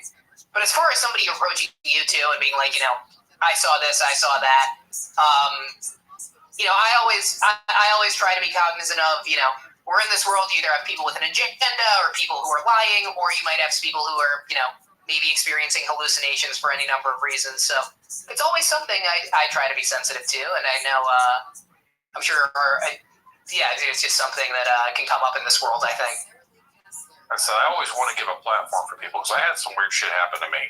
And that's totally. That's the reason I do the podcast. So I always try and let everyone have a platform. But if you're telling me this is what happened to you, you had all these experiences and it all just happened to you, I tend to not necessarily think that it's true. It might be 100% true to the person, but I don't necessarily know if it's true in reality. Like, they could have, like you just said, they could have some sort of issue, like psychological issue, delusions. Like, I don't know. And I don't want to be the type of person that's just, I'm just going to air whatever out there because I need content. I'm not going to, I guess, that's not what I'm about. Like, I want to you don't want to take advantage of that. Yeah, that's not what I'm trying to do. Like, I don't want to come off here and be like, well, that's a new episode. There's people out there from other podcasts that literally will air some straight up out there stuff, and you can even tell the people telling the story. Bro, I'm a Jewish guy coming on to a conspiracy podcast. It's like, I know the type of shit that you got to vet for. Yeah. Like, you can tell that they're 100% bullshitting just by the way they're talking and everything. And if they just air it out there, I was like, that is not what I'm about. So if someone comes on here and gives me some straight up craziness stuff, like, I've had some stuff out there in the past, and again, that was when I first started out. So I'm more lenient these days on accepting things, but at the same time, I'm going to be a little bit more picky on certain topics, because there's some things that, it's not that I don't believe it, but it's just kind of best that I don't continue to go down that path, because sometimes I feel like there's something else going on with these people that it seems like I'm taking advantage, and that's not what I'm here to try and do. No, totally. I totally get it. I think we're on the same page with it, and I think, what we do is a little bit different. That we tend to have fewer guests, but it is very scary. It is very, I guess scary is the wrong word, a bit dramatic, but it is. It's always an area of concern in this world, I guess, to not be taking advantage of people, to not be airing lies, and to not be, airing people who want to use their platform to spread hate or misinformation or whatever, but also to create entertaining content, So I've had guests on here that I'm pretty sure weren't being honest, but at the end of the day, who am I to say that they're not? You know what I mean? I'm not here to say someone's lying straight up. Obviously, you can tell if someone's lying, but I'm not going to sit there and argue with someone that, this isn't true. Because then you're literally going to scare off every single person that would ever want to come on your show if you start arguing with a guest about their story not making any sense. Yeah, well, and until somebody's achieved a level of profile, it's not necessary, right? Like, you're not, once you've gone on to a bunch of different shows and, like, your story spreads out there, then if somebody wants to have you on and argue with you and pick holes in what you're doing, that's one thing. But if somebody's coming onto your show, and they're trying to tell, what they're saying is their story, and you're the first release they've told it, If you think it's bullshit, don't have them on. Yeah. And now you bullshit they're lying, bullshit they're, whatever. I haven't been I used to tell people I don't want to know much about their stories. I like to listen to it, hear it, and react without knowing about it. But anymore, I've been asking for more details just because, like I said, these past episodes I've had, I wish I would have vetted it a little more. And I'm not the type, I spent the time recording, I set up the interview, and I'm going to release it at this point. But at the same time, if I think some stuff's straight up bullshit, I'm not going to even bother trying to do an interview. Yeah, well, well, thanks for having me on. I appreciate it. I know, like you said, you have to release it now either way because you did take the time. So that's good. When you say this is coming out in a few months, right? This will probably come out. Here we are. It should be out in about 2 months. Great. So, I just wanted to say to your audience, look, I know things are really hard right now. We've known the British are coming back for a long time. So Charles can't have us. Grab the guns. Stick with it. War of 1812-3, this time it's personal. Let's go. And to our British soldier listeners, I will say I will quarter you. I will quarter you. I will give up my American rights right away. I'm waving my neutral flag as a Jutalian, so gotta play both sides here. I am, my numbers are pretty good in the UK. We have one UK listener. I think I know him.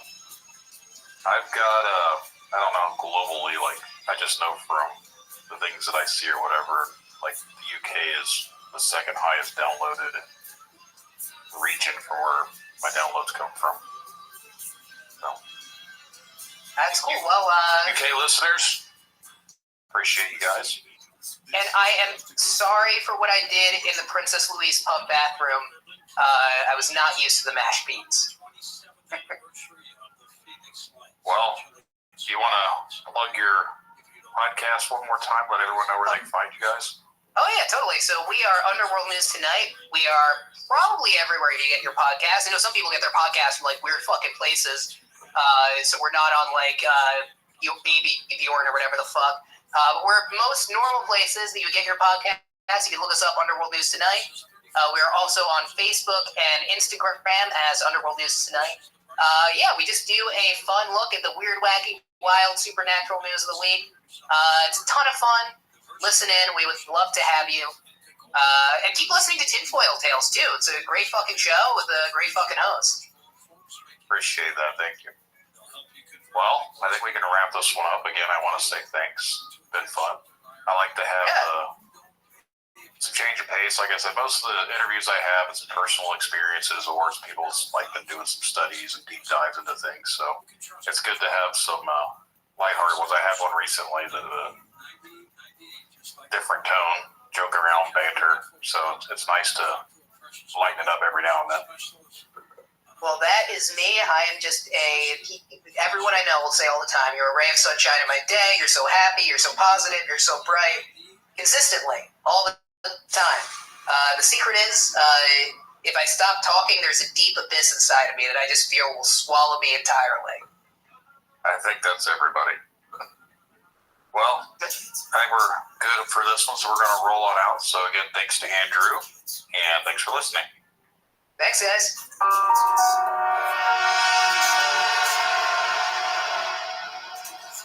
Remember, the truth lies in the stories we share, the connections we make. Stay curious, stay open-minded. Thank you all for joining us on this journey, and until next time, keep questioning, keep seeking, and keep exploring the unknown. Good night, everyone.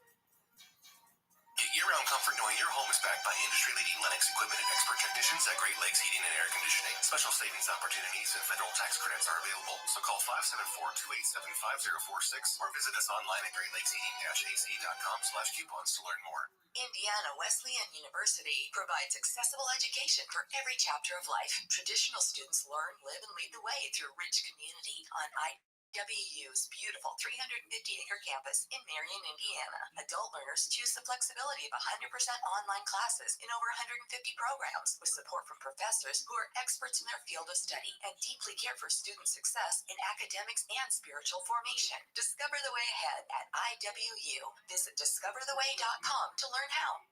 The legends are true. Overwhelming power. Sauce of destiny. Yes!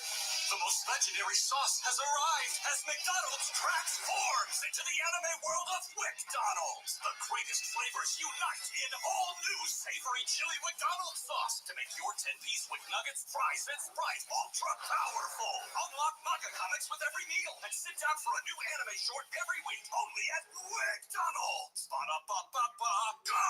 Participating McDonald's for limited time while supplies last.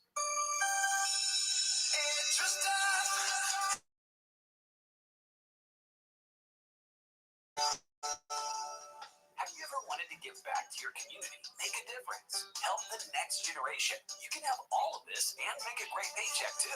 EduStaff is hiring substitute teachers and paraprofessionals in your local school districts. Apply to be an EduStaff substitute at edustaff.org.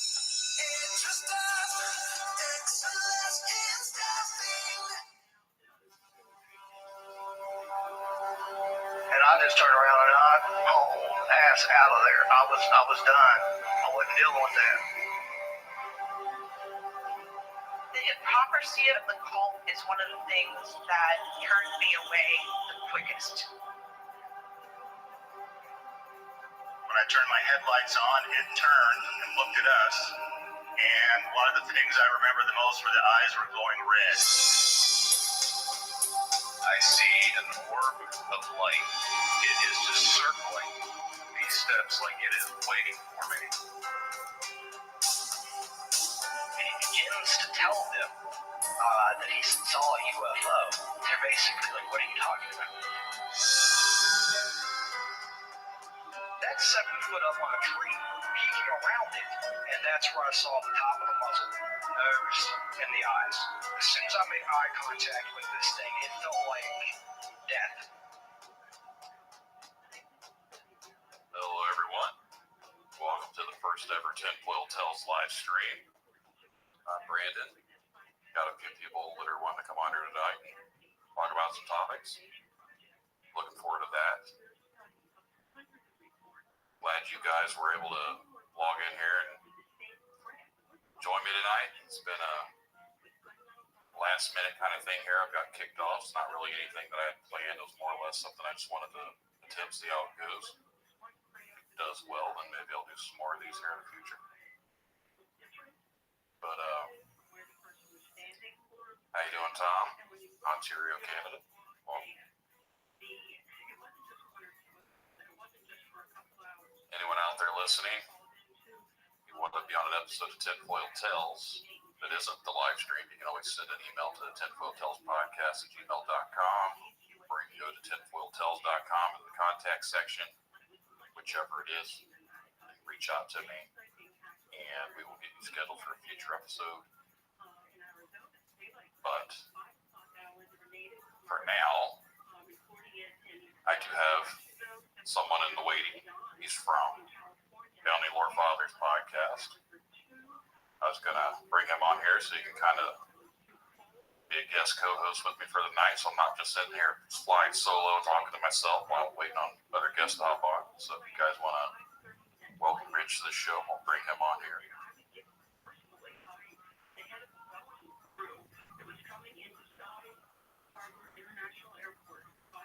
Hi, everybody. Hey, how you doing?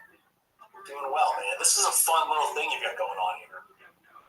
Yeah, it was a little bit of a last-minute thing, but glad you guys were able to, or you and some of the other guests here tonight were able to hop on here and talk with me. Oh, yeah, it's definitely, it should be fun. I know I'm looking forward to hearing from it, especially when I know you mentioned some possible guests that are showing up. I know you said something about it, Jim, when who's maybe seen a UFO encounter or two, something like that. And there's a couple different people here. I know I'm looking forward. We don't do a lot of interviews on our show. We mostly just do stories and BS amongst ourselves. Then occasionally we'll have some people on, so it's fun. I like the idea of having guests. It's pretty cool. For anyone listening, I was a guest on their podcast several months ago, is how we kind of got connected. And Rich just recently did an episode with me. It'll come out here after a while about the Amityville War. So you guys out there listening, look forward to that one. Yeah, and you can find us. So it's the I'm 1/3 of the founding lore fathers. We talk about cryptids. We'll talk about some interesting history, and we'll talk about some current topics and stuff like that. We're more humor than anything else. We at least try to be funny. That's a lot harder than it sounds. So we do our best, though. We've got you can find us on Amazon, Spotify, and Apple. For anyone else who's on the non-major, the big three, sorry, we're there somewhere. Yeah. So when we talked the last time, I mentioned that I hadn't been seeing anything pop up on Apple. That's where I get most of my podcasts. So. Oh man, I've had to stay on top of Apple. So Apple's one of those. So we don't have a hosting site. We do everything manually, and there's some glitch that's going on with Apple where I would schedule a publication, and what was happening is it was getting saved as draft. So I don't know if I'm saying I'm blaming it on Apple, but it's probably user error. So, but hopefully I got it all fixed out. I know we just dropped our most recent episode where we talked about the Ethereum culture, which is like it's a subculture buried deep inside. Everyone is it's a thing where people feel like they're part animal, and we talked about that. We talked about some Cat Williams drama, and we talked about the homeless issue that's been going on, where like some churches have been like taking people out, some have been opening their doors up, and it's a fun episode. I know I spent a little time homeless myself, so that's interesting. Also, I launched I shouldn't say launched. I announced my book, and hopefully it'll be out in a year. Nice. I will diving deep into American conspiracy culture, and I'm looking at it through the lens of conspiracies are folklore at this point. Shout out to Red Shoe, that's actually my brother. Hopped on here to show some support tonight. Tom said, excellent. Tom said humor is important in the existence, especially if you live in Canada. Well, actually, I had a fun quote that I came across. I have to look it up. So I guess you're old enough. So Dr. Ruth, do you remember her by any chance? I remember the name. She's the kind old lady that taught us all about sex. Oh yeah, I know. She's that lady. So her quote was, maybe I said it wrong. I apologize. Yeah, I thought it was Sue Johnson or something like that. Her quote was, when a professor teaches with a sense of humor, people walk away remembering. Now, what they remember is debatable. But, yeah. Well, we got a couple minutes here. If the first guest doesn't hop on, I've already got someone else waiting so I can bring her on. But I told him probably in the next couple minutes, we'll give him a couple minutes. Oh, that's no problem. Tom says, remember her from 30 years ago. I think the show is still on sometimes. I've seen commercials when I had satellite, but it's been a couple years.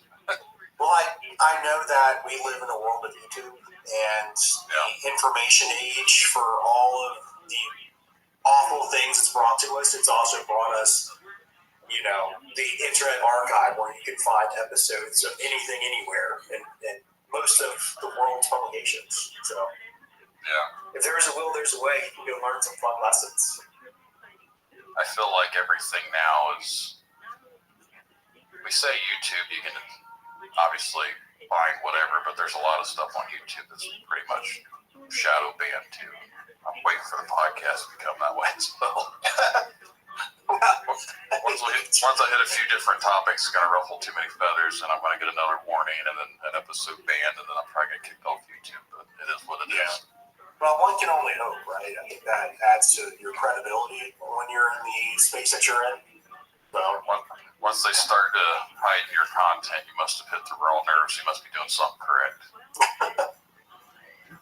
So if you have any fun episodes coming out, man? I know you just went from two episodes went to one episode. Have you gone through some of your backlog?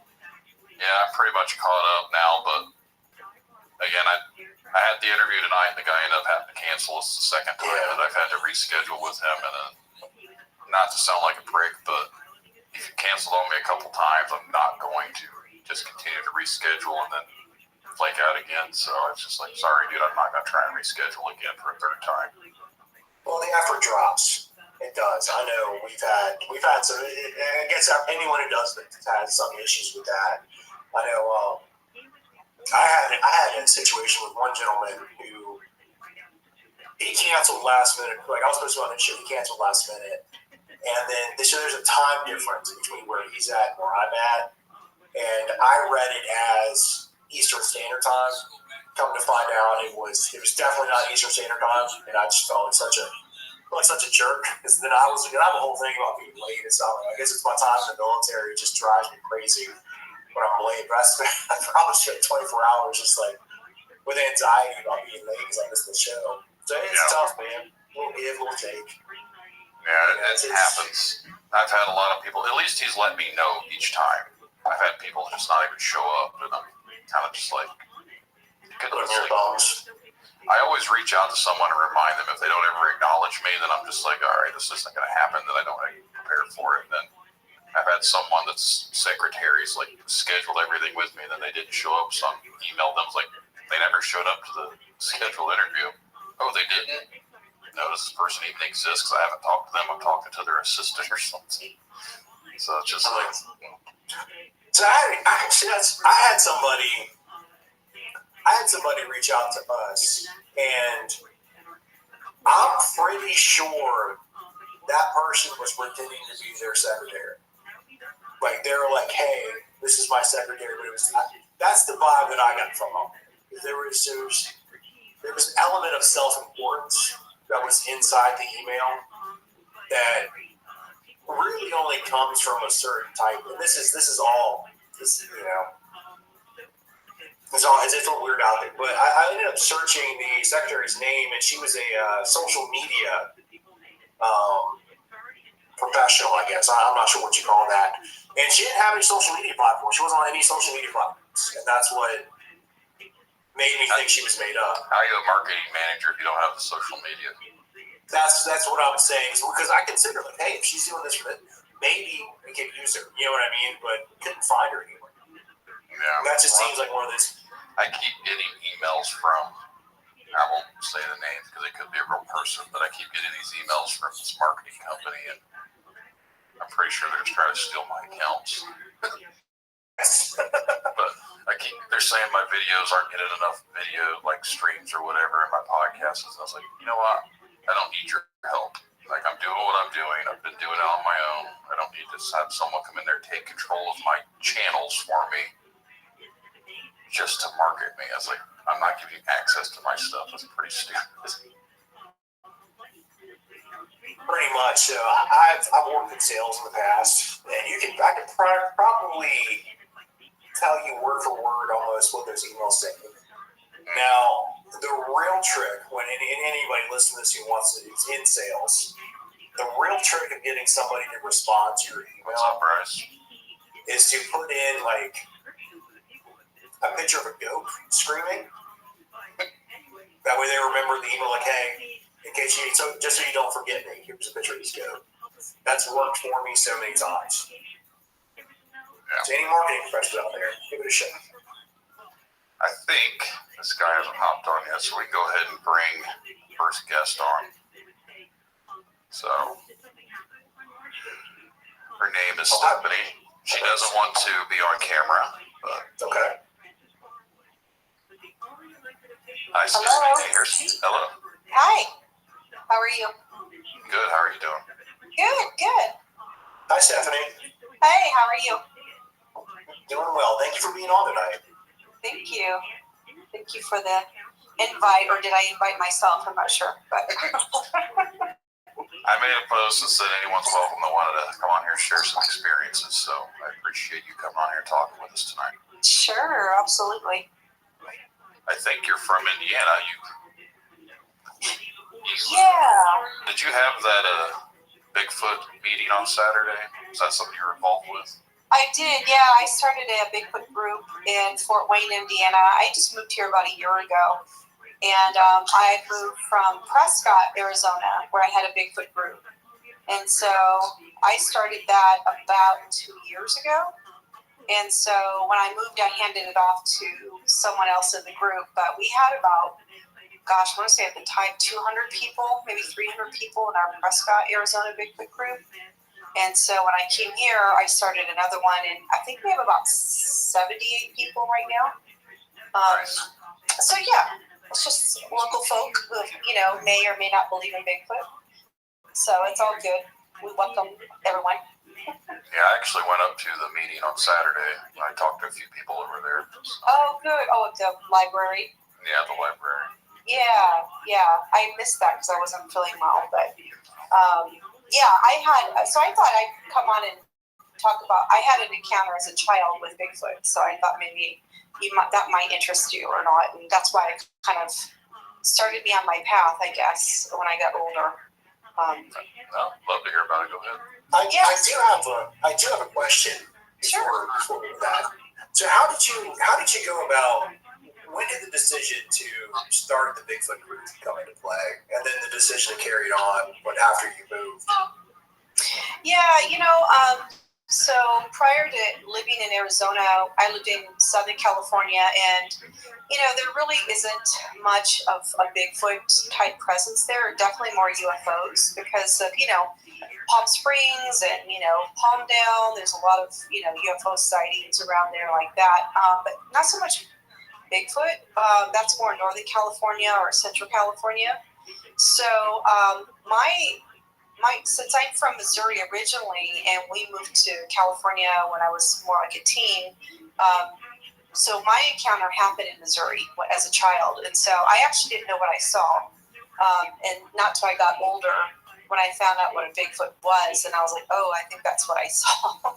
So it kind of started me on kind of this exploration, and so in Prescott, there's definitely more of a because it's surrounded by the, Prescott National Forest, and it's like Prescott's kind of more central north Arizona, so there's a lot of like forest around, and so you had more people, I guess, more believers in that area. So it was kind of just something I started not thinking it would even grow. But yeah, it grew because there's a lot of forest around there. It's I think it's the largest continuous ponderous pine forest in the U.S. And it looks absolutely beautiful. I'm looking at it right now. Oh yeah, it's gorgeous. Yeah, absolutely. But yeah, so when I was growing up in Missouri, we lived in this area called Big Bend, Missouri, and so this is like I'm sure it's all built up now, but back in the 70s, we lived in this old house, and we were in the woods and Midwest woods, not mountains or anything like that, but so it was kind of that woods where your neighbor's like a quarter mile away, and you have to go through the woods, and so we were at our neighbor's house. I was probably about 8 years old. Excuse me.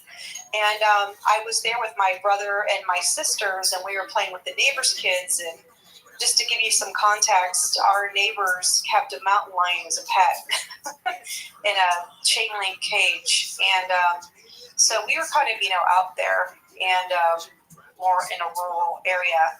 And so I remember getting upset about something with my siblings at the neighbor's house, and I was like, I'm going to go tell, Mom what you guys are doing.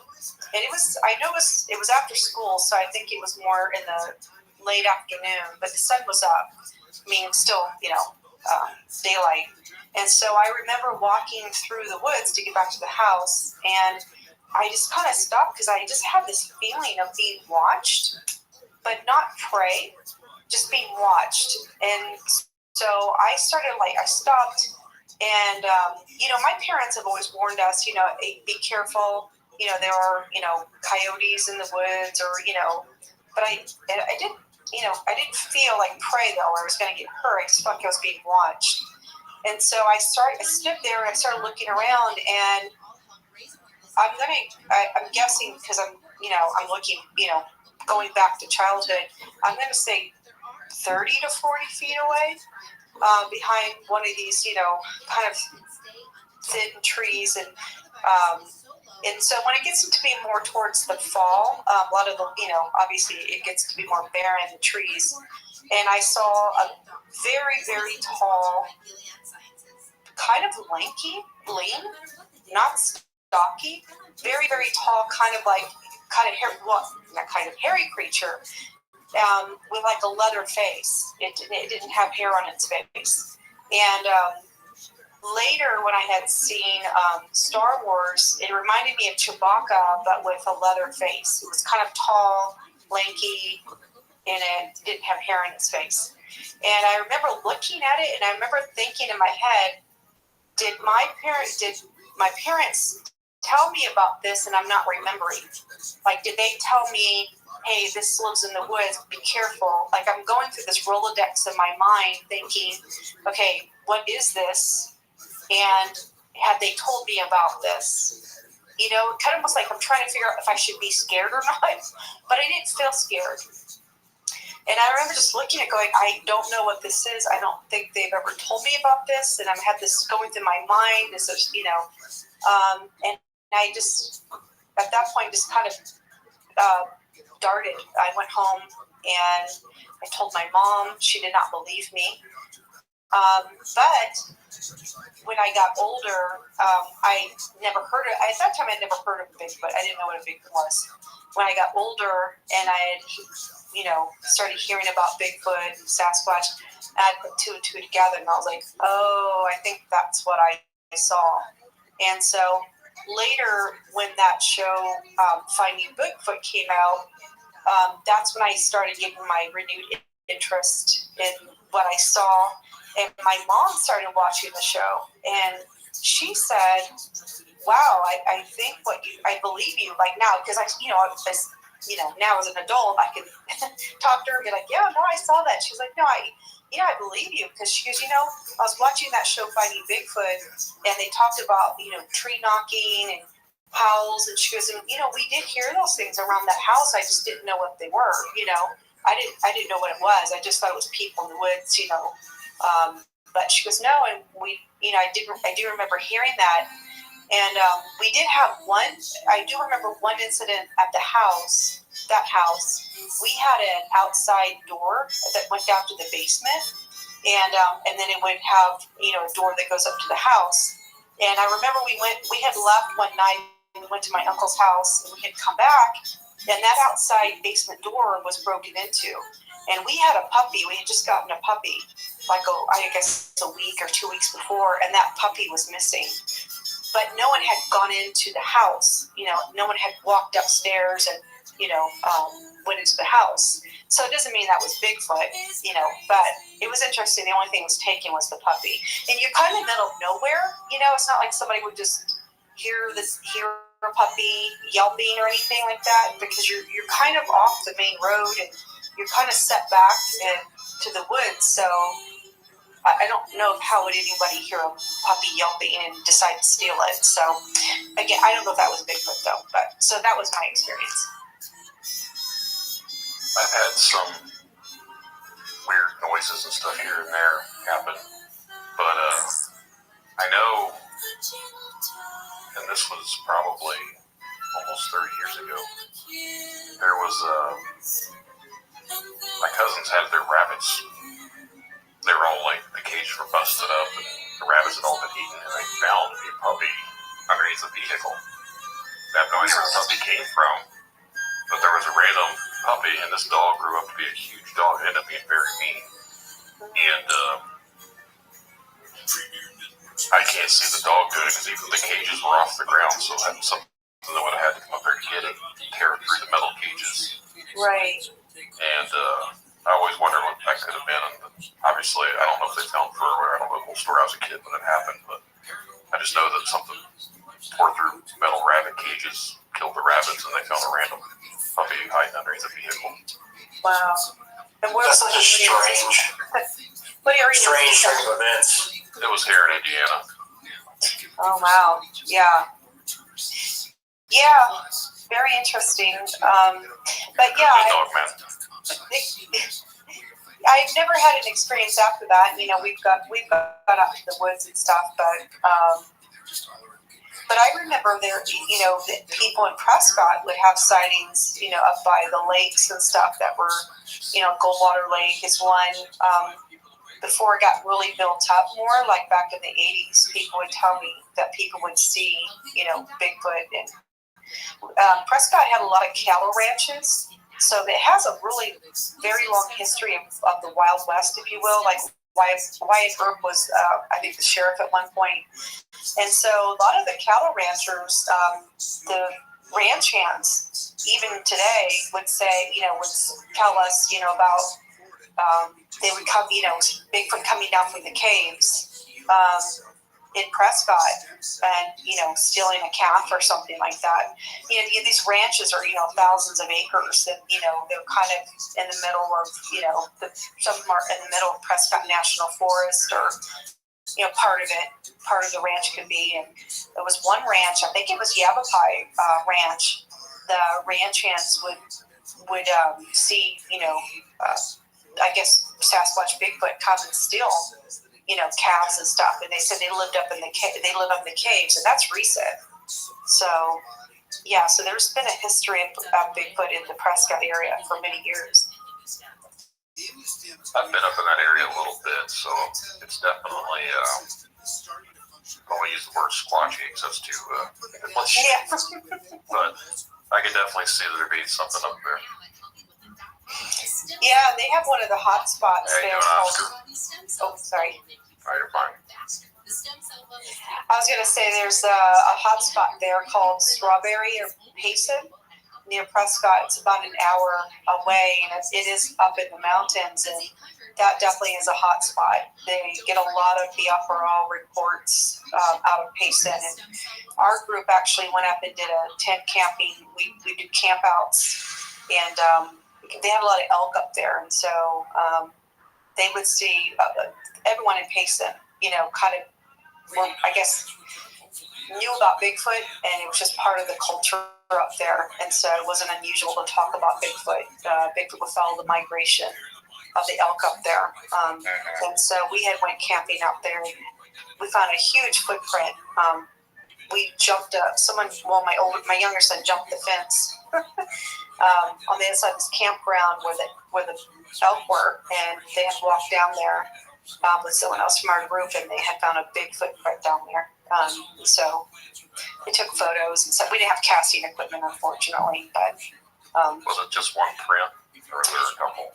It was just one print, but it was kind of it had rained before, so it was kind of, you know, muddy a bit, and but it was only one print they found. It was kind of this muddy, rocky more area, but yeah. So, but it definitely was one print, and it was pretty big, and it was pretty defined. So, and it's on another side of the fence that you're actually not supposed to go over, but they had jumped the fence and went over just to look. So, I'm curious, how does that? Someone's asking what state that was in. That's what state was in? Arizona. Yeah. So I'm curious, like, so you have this encounter when you were a kid, you come to a realization, however many years later, what you saw, but pop culture. How does that affect you? Like, obviously, you're still going out and you're looking like, when you're out in the woods, you're doing some outdoorsy things, are you always looking over your shoulder? No, honestly, I am more concerned about bears than I am about Bigfoot. Oh, bears are terrible. Yeah. I blame you. Because, in California, we've got some big bears, and even in SoCal. And, we've been out camping in this area in SoCal called Big Bear Lake. And, they've had sightings up there and pretty common for years.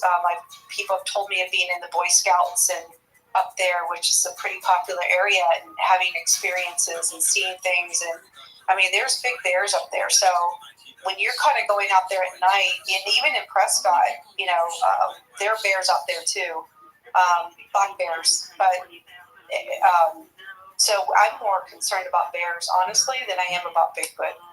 So yeah, I don't have like any kind of PTSD from it or anything. I guess I didn't really have a scary encounter, so there was no like, I just remember dreaming about it for a long time after. And I think it's because I just didn't know what it was, and I think it was just maybe my mind trying to process it. But as I did when I got older, and I'm probably going to say, gosh, it had to be, I don't think I heard about Bigfoot probably till my late teens, maybe early 20s. And then I was kind of like, I guess that's what I saw, but it's not till actually Finding Bigfoot came on. And I was like, wow, this is really interesting, because it at first watching it did kind of freak me out a little bit. I was like, wow, this is, but to hear other people's experiences, it was fascinating, honestly, because I didn't tell many people.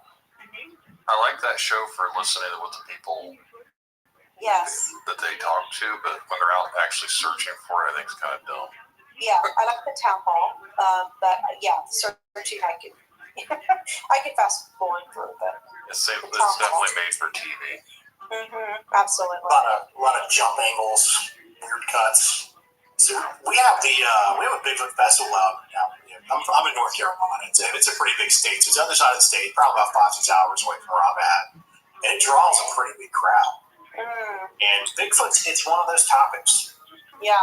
Where it's pretty uniquely American. It's not like it's a werewolf where the stories originated in France. It's been here. It's our thing, and it's always cool seeing the crowd that's just fascinated by it. Plus, I love the Bigfoot memorabilia. Yeah. The stickers are fantastic. I'm a big fan of the stickers. The cool shirts, the ones that say that I'm out there or something like that. It's big thumbs up for me there. Yeah, I think what area fascinates me, and I've not been there yet, just because I've just moved back to the Midwest, is Land Between the Lakes. I've heard a lot of interesting stories out of there, so I really would. We're planning to possibly in our Bigfoot group to take a trip down there and do some camping. But I've heard, I don't know if you guys have heard stories out of there, Land Between the Lakes, but I heard it's very interesting. We actually just did an episode on my, it was just a couple episodes back. That's we did a whole Kentucky thing, that Kentucky, Tennessee area. The Land Between the Lakes, there's a real freaky one about a kid who, went on a camping trip with family friends, and they got eaten. None of that was fun. Like we try to make fun of this kind of stuff, but when you have people being eaten, there's only so many jokes you can make about that. So, but that one. Not to interrupt. I've heard that's been disproved. The guy it's the same guy I'm thinking of. There was never any reports on it, which that doesn't mean it didn't happen, because obviously they cannot have reports if they don't want certain things to come out there. That's my conspiracy person inside. But no, I'd heard if it's the same guy, I can't think what his name is. The whole family was eaten, but he somehow managed to survive. Someone said his whole story was a bunch of crap. Well, it's largely based on a Reddit post, if I'm not mistaken, and Reddit is the most reliable source on the internet. So, yeah. So now, I'm sorry, your name is Susan, right? Stephanie. Stephanie, I apologize. Your name's not on the screen for me here. So, now, of the people that you've talked to, obviously you've talked to more people on Bigfoot than I've ever thought about. Are there any really cool stories that you've heard from people? Yeah, it's funny. I think that, when people, it's interesting when people join your group and they're very hesitant to share because a lot of times they probably had an experience and they don't want to talk about it because they've never talked about it.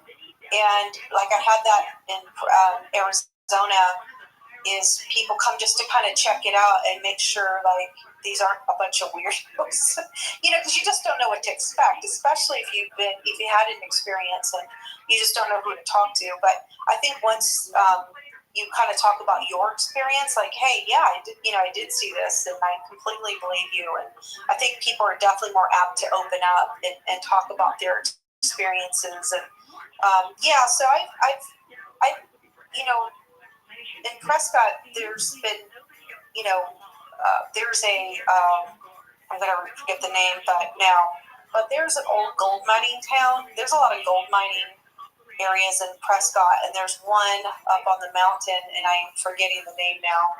But, I've had people tell me anywhere from ghosts to UFOs to Bigfoot, but a really cool story, that's good. That's interesting. Well, I will tell you one my son had who was not a believer, and this was when he was solo camping in the Prescott National Forest, and he used to go out for like 2 or 3 days and solo camp. And Prescott has between July and September, they have a monsoon season, and so the rains come in, and you can get flash floods, and it's pretty dangerous. And so he is not a believer. He went out solo camping, and he got caught. And I had told him not to go because I knew it was going to rain the next day because we were in monsoon season. Well, the rains ended up coming early in that night, and so he got caught in a monsoon rain.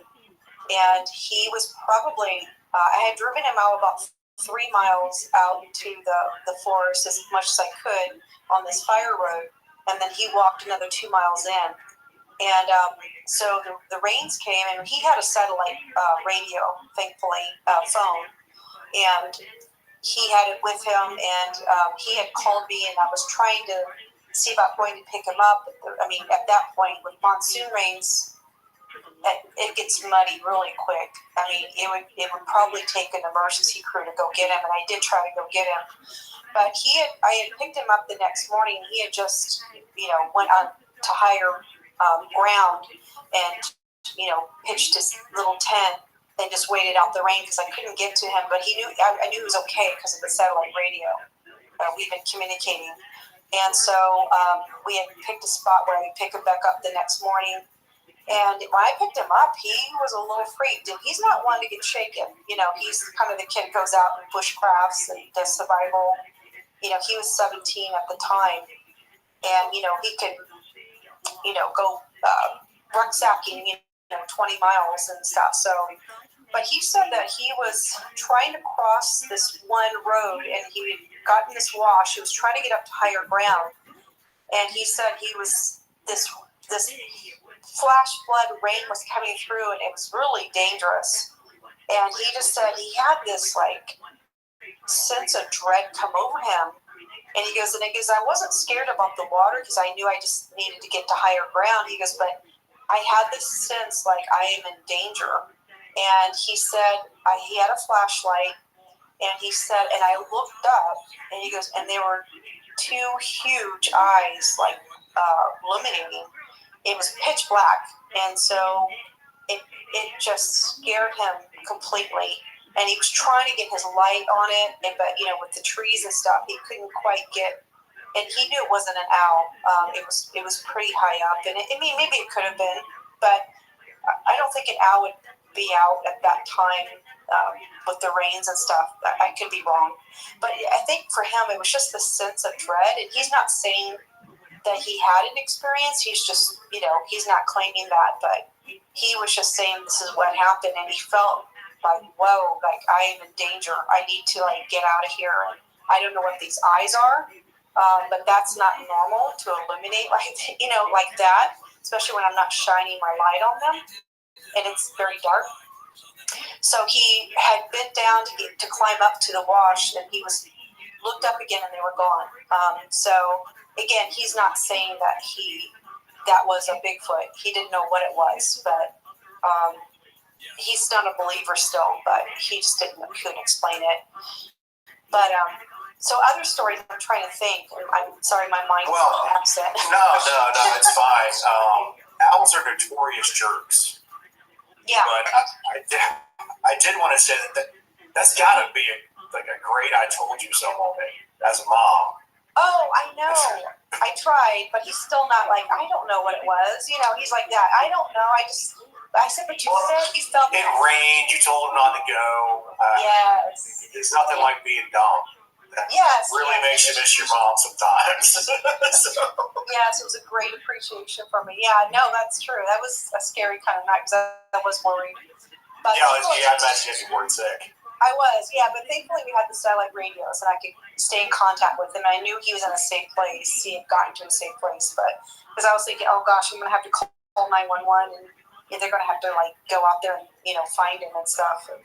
But so that's just one experience. But honestly, with the gold mining and the town, again, the town escapes me, but there's so many. It's kind of known for being a ghost town, and so. But yeah, a lot of people have had experience with UFOs out there, and people who are not believers. These are people that are like, I don't know, but this is what I saw, but I don't know what I saw. Kind of thing. Have you had any experiences since you've been in Indiana? No, I haven't. Well, you know what? I stepped back. I actually did, but I don't know what I saw. It could have been. I don't know. But my younger son and I were driving across country from Arizona to Indiana, and we had hired beacons to transport all our housing and stuff. We were just driving our cars. So my younger son was following me, and we were coming up. I think it's the 69, and I was like, I need to go by Home Depot or something. So I got off this. I think it was by around Muncie. I still don't know the area that well. And so he went to go get gas, and he said, okay, I'll meet you in like 20 minutes, and I was trying to find the Lowe's or Home Depot, and I finally did. And so I got what I needed, and I drove around, and again, I was just, I didn't know the area that well. And I made a wrong turn, and I had went down this neighborhood area, and I pulled over because I'm like, I'm going the wrong way. So I pulled over, and I turned to my left because I wanted to see if any car was coming because I was going to make a U-turn off this, residential area. And what I saw was like a really big bird, but it looked really big. It was probably like a mile away. I mean, I could not have been the only person who saw this. It looked very pterodactyl, to be honest, but I don't know what I saw. I didn't see it clear enough, but it was huge. And I will say in Prescott, we've got big hawks and eagles, and we've seen those. I've seen those. And this one was huge. It was much, much bigger. And it looked like a pterodactyl, but I don't know. I don't know if it was or not. And so I just looked at it like, wow, that's the size of a car, and it was just kind of, and again, other people hadn't seen this because it was daylight. And so I just made a U-turn, and then I looked out again, and then I didn't see it. So that was it. So I don't know what that was. I haven't heard anything about big birds. I did talk to someone last summer about one up north near, I think it was Crown Point area. They said this was back in, I think, the 90s. They said a big bird flew over the road. They said it took up over half the lane. I'm like, well, a typical lane is 12 foot. So if it took up half the road, half the lane, I was like, that's could possibly be either, if it's half a lane, that's only 6 foot wide. If it's half the road, then that's 12 foot. So pretty big difference. So I wasn't real sure what they were talking about, like size-wise, but. Well, someone mentioned Thunderbird. I don't know. I'm not really. Yeah, it sounds like I don't know much about that. Yeah, I don't know much about it, but I'm not sure. So the big bird that I've come across is actually we did this in the Kentucky trilogy that we did was the Bell Witch. There is a story. I don't know if you guys are familiar with that story at all, but it's like a poltergeist thing going on that haunts a specific family. And one of the ominous signs that the devil was afoot was a giant bird that flew over a gentleman and it blacked out the sun. And there's birds are freaky. What is a bell witch? I've never heard of that before. So in Kentucky, the story goes that there was a land dispute between two families, and this is back. I mean, this is early 1800s America, and the lady put a curse on the gentleman who supposedly stole the land from them, and this witch haunted their house. It really hated the daughter and the father. It was cool with the mom, but this witch would almost cost my fault. This witch would. I was gonna say you almost said the B. I did it. I caught myself. I'm thinking bell. I'm thinking witch. That the words just came together there. But yeah, so this witch was like it would like have biblical arguments with some of the guests. Wow. It was making this girl throw up nails. And it is absolutely horrible, and it haunted them until the dad died. And it's a pretty fascinating story when you go through all the herbs behind all of it. And it's gone. You know, it's the family. There's descendants that still think about this, and then the small town in Kentucky. Of course, I'm thinking it's probably Tennessee for all I know. I'm talking about it out loud. It's a tourist thing. People go there, they see it, and of course, it's got all the natural, it's an Indian burial ground, all that kind of stuff. So that's a fun one. If you got some time, you want to spend 20 minutes on YouTube, type in Bell Witch. I'm a scared cat, so I don't go that direction. Okay, that's probably a good idea. I stay with Bigfoots and UFOs. I don't go the other way. Dogman's about the only thing that I'll like look at. Look into, I should say. But I've heard of the Dogman of Michigan here too. Don't trust dogmen. Don't trust dogmen. There's dogs, that's what I've heard, right? I don't know. Touche, little play on words there. Now, actually, for that one. Mystery Junkie left a comment down here is Andrew Jackson ran from the Bell Witch, which I find hilarious. So there was an incident where Andrew Jackson, one of America's most peculiar historical figures, allegedly came across the Bell Witch. He heard about the Bell Witch, went there, and so he brought like a witch. It's not an exorcist. It's a witch sayer or something like that. I don't remember the exact terminology. They're supposed to spook off witches. And they tried to intimidate the Bell Witch spirits to leave the house, and they ended up shooting at it with silver bullets. And it supposedly just messed with Andrew Jackson's buddy, and they ended up running away from the whole situation. Wow. That's crazy. When I say there's a lot of interesting things there's a lot of interesting things there. Yeah, absolutely. Yeah, I mean, just being in Indiana now, we're just below Michigan, and I've heard a lot about the Michigan Dogman, which is, I guess, very popular in that area up in Michigan. I guess there's a lot of sightings. They're not just in Michigan. Yeah. Are they in Indiana too? I'm not sure if I've heard anything. Back in 2007, I came face to face with an upright walking canine just a couple miles from where I live right now. Really? I live here in Indiana, so. Oh my gosh. Okay, details. I have not heard this. Basically, I was leaving work and the guy in front of me swerves to miss something, and when I get up close, it's like this black shadowy, I say shadow, but it was solid. It was a big, tall, black mass, and it's walking in the middle of the road, and it's moving very weird. I didn't see a head, I didn't see arms. I had to swerve around it too, and it kept walking by, and it had to at least been over 7 feet tall, just because I never saw the top of it when I walked by the window. Oh, wow. And I ended up taking off once I got behind the vehicle, and then I'm giving you like the Cliff's Notes version. I'm trying not to take up too much time about it. Yeah. And I pulled it next to my coworker. He pulled into the parking lot, and he said, "Did you see that?" I said, "Yeah." He said, "It didn't have a head." I was like, "Let's go back." So I convinced him to follow me back, and when we got back to the area, there was a big black dog laying across the road in the same area. And it wasn't there when we just drove by. So the first thing I'm thinking of is, well, this has to be what was in the middle of the road, not thinking that obviously size difference, whatever. Like, I'm a skeptic for a lot of the stuff. So for me, I assume it was like this animal. And I get out, and this dog lifts its head up, and it looks back. And its eyes are glowing yellow, and it glows. Like, its eyes are glowing at me, and it growls. So I freeze, and the thing stands up, but not like a dog, but almost like a person. Like, it goes up on 2 legs. And it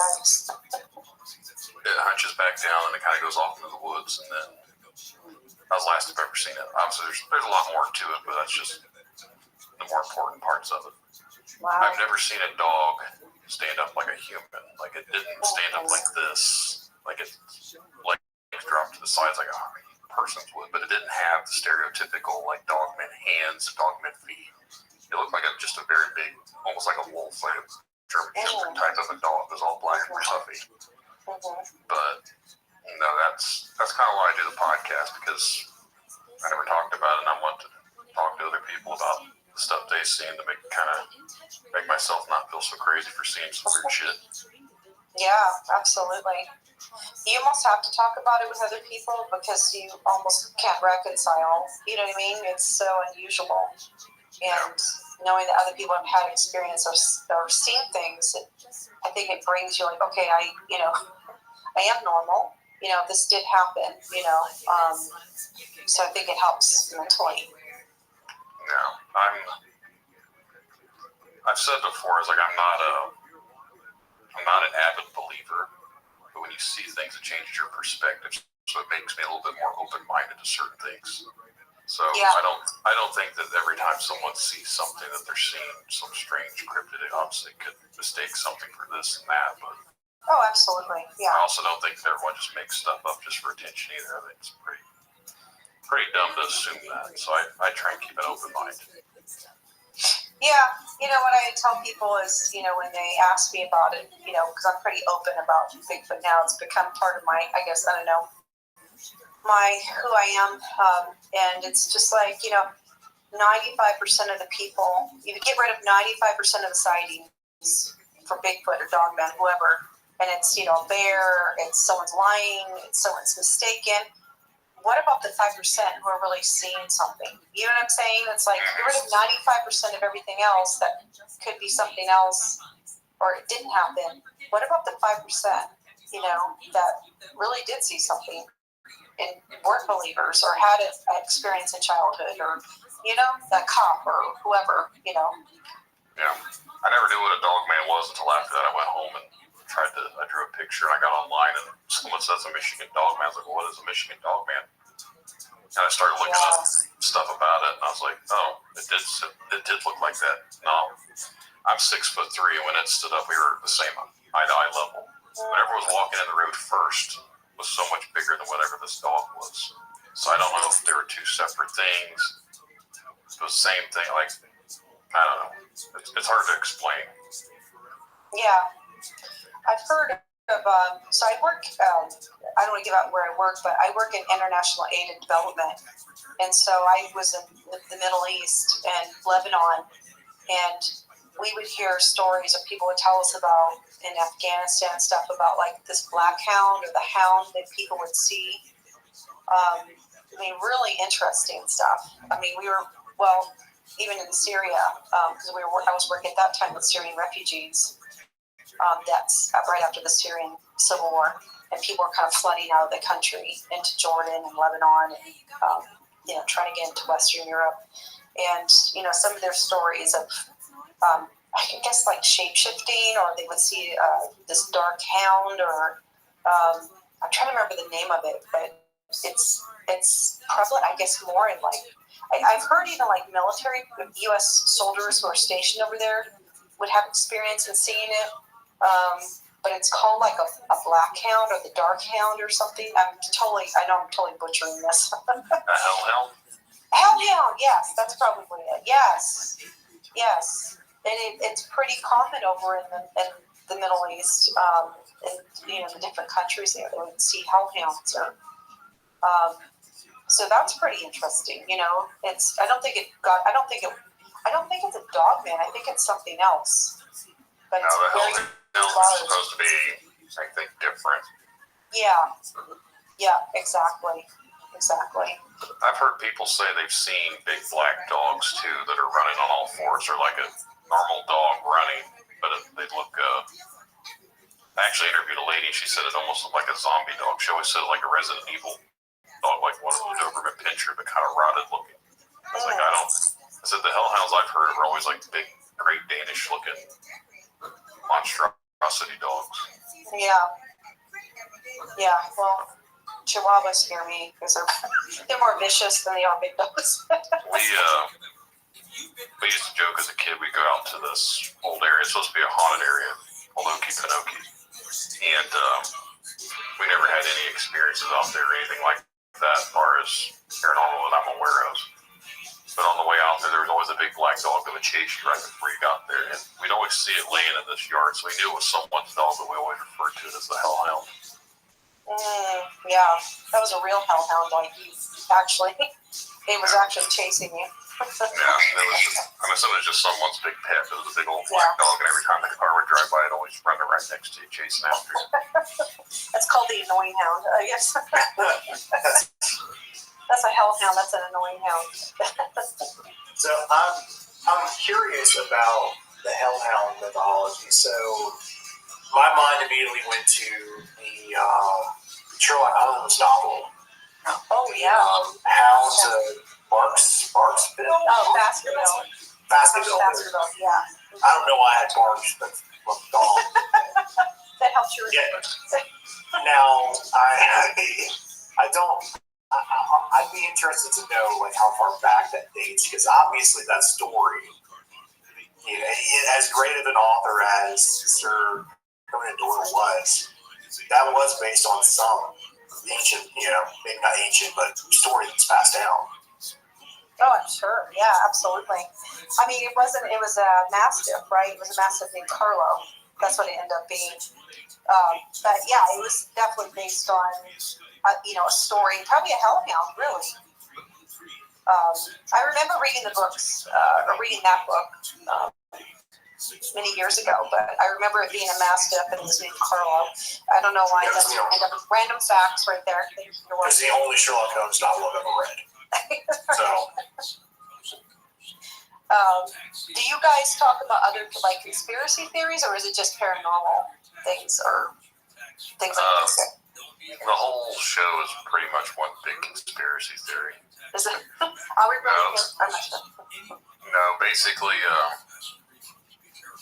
I started the show off originally. It was going to be more like into conspiracies and stuff like UFOs and all sorts of things like that.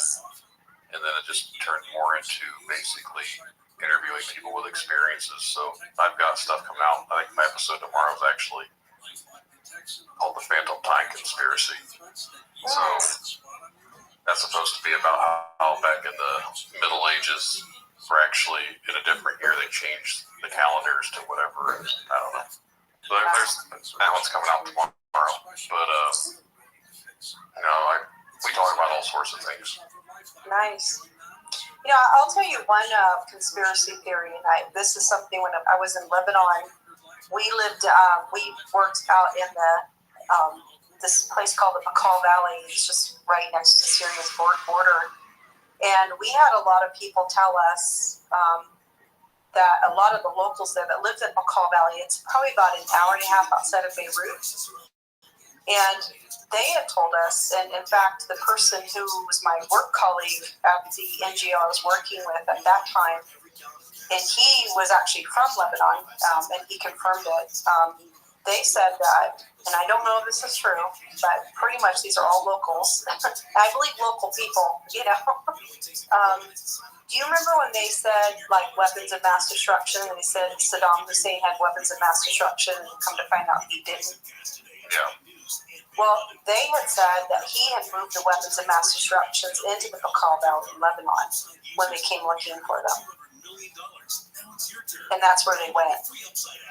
I don't know if that's true, but that's what I was told by the locals there. So I thought that's an interesting conspiracy, or to them it's true. It's not a conspiracy. They said that actually did happen. So I don't know. I thought that was interesting though. I would lean heavily on that. That was a bit of a myth or a misunderstanding. Just because it's, just who we had. I mean, Bush Cheney, they needed their new weapons. Right. Yeah, they had to have it. You know what I mean? It's not like it went from Bush and immediately went over to somebody else. And, that's my thoughts on that matter. Yeah.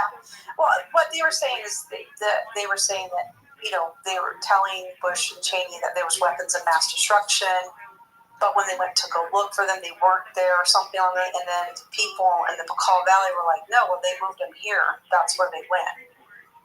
That's why they couldn't find them. They moved them out of the country into Lebanon. Yeah, that whole situation is such a. I'm a veteran. I've spent a tremendous amount of time looking into that. And have you? Oh, okay. Yeah, so the way that the whole weapons of mass destruction thing went down, and it's so easy to look at how awful we were at getting intelligence and thinking there was a conspiracy. But reality is they lied to us. They took shady information, and then they gave that shady information to somebody else. It was the exact same piece of paper or whatever document. So now they had two confirmed pieces of information. It was actually the same document that. Wow. We really did screw over thousands and thousands of people and generations of our country. Absolutely. Well, that was a profiteer thing. So I don't believe the government. So as soon as they say something, I don't believe it. It's like, oh, that's okay. UFOs, but now they're, UFOs are coming out more, with David Grosh is, with his testimony. But it's just, it's hard to believe the government for anything, really. Any government, I'll be honest with you. I've been in a lot of countries, and when you have to work with a government or a ministry, especially if it's like a post-communist country or if it's a developing country, it's extremely difficult. It's just, I can't even tell you. But yeah, even our own government. They're actually listening to that right now, actually. I'm sure they're listening to us. So. They are. They might not be hearing it, but they're listening. Yeah. They're always listening, especially to this show at this point. I think I've pissed them off enough. Oh, I'm sure. They got Brandon's number. When I talked about specific topics, I started having internet issues. Really? And I believe it. I've heard noises in my headset, which sounded like clickings and voices when no one else heard them, but I could hear it. So. Wow.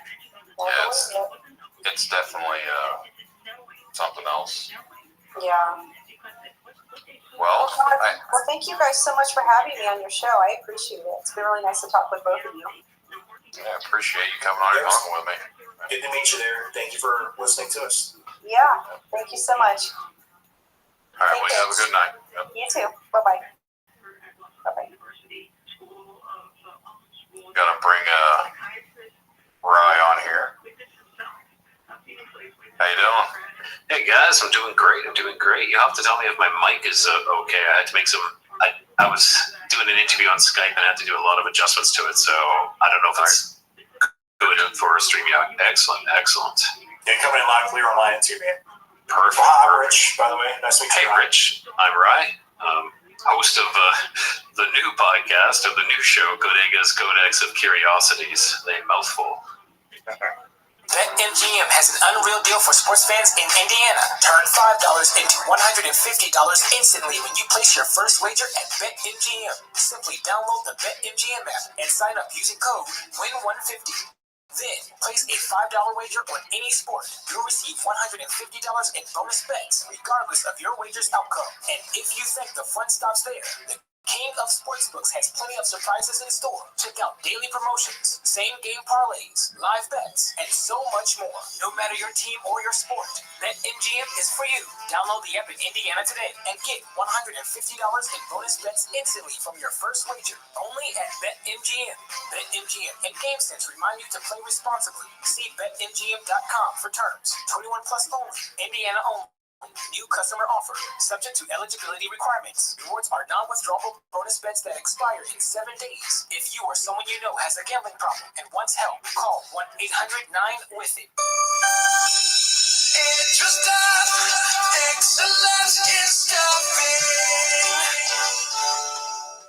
EduStaff is America's #1 choice for substitute staffing, and we're hiring substitute teachers, support staff, and more in your local school districts. Make a difference in your community while earning great pay. Apply today at edustaff.org. That's edustaff.org. Excellence in staffing. Have you found the keys to unlock your best trip? On a Trafalgar tour, you unlock more than just the world. We give you the keys to discover real connections and one-of-a-kind experiences. It all starts with expert itineraries where everything is taken care of. With Trafalgar, your money goes further, and so do you. Unlock your best self. Discover more at Trafalgar.com/unlock. That's TRAFALGAR.com/unlock. So, I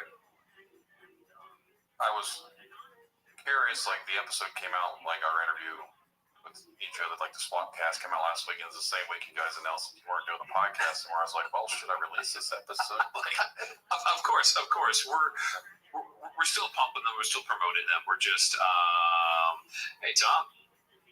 Oh, I should actually turn that on so I can actually see the comments. There we go. Yeah, we just both have different ideas, and nothing. It wasn't like a bad break or anything like that. We just, we're going to finish up the Lost Frequency. We have a couple more episodes still there, and then just branching off for the same tree. I think it's easier for me to work by myself than have to work with somebody else, just because I can schedule how I need to schedule. I don't have to work with someone else's time. It's just I totally agree. Solo. Yeah, I agree. It's tough. Yeah, and Tom was great actually. He it was my schedule that was always kind of fluctuating and changing, and so he adapted to that. So it was good that way. But I do realize though there's a lot more freedom in scheduling when it's just you as well. So, which is good. And there's, and the amount of effort you put in and time is, you don't have to weigh, I put in this, you did that, or you did this kind of thing. It's just, it's all on me now. So that's good now. Yeah, it's a good adventure. Well, my two co-hosts are brothers, and they live together. Oh, and nice. They can't even get on the same page. It's a lot of fun juggling that. It works for us, But we've known each other for so long that if it didn't work, we'd have to be mean to each other. So fantastic. That is fantastic. So yeah. Go ask for it.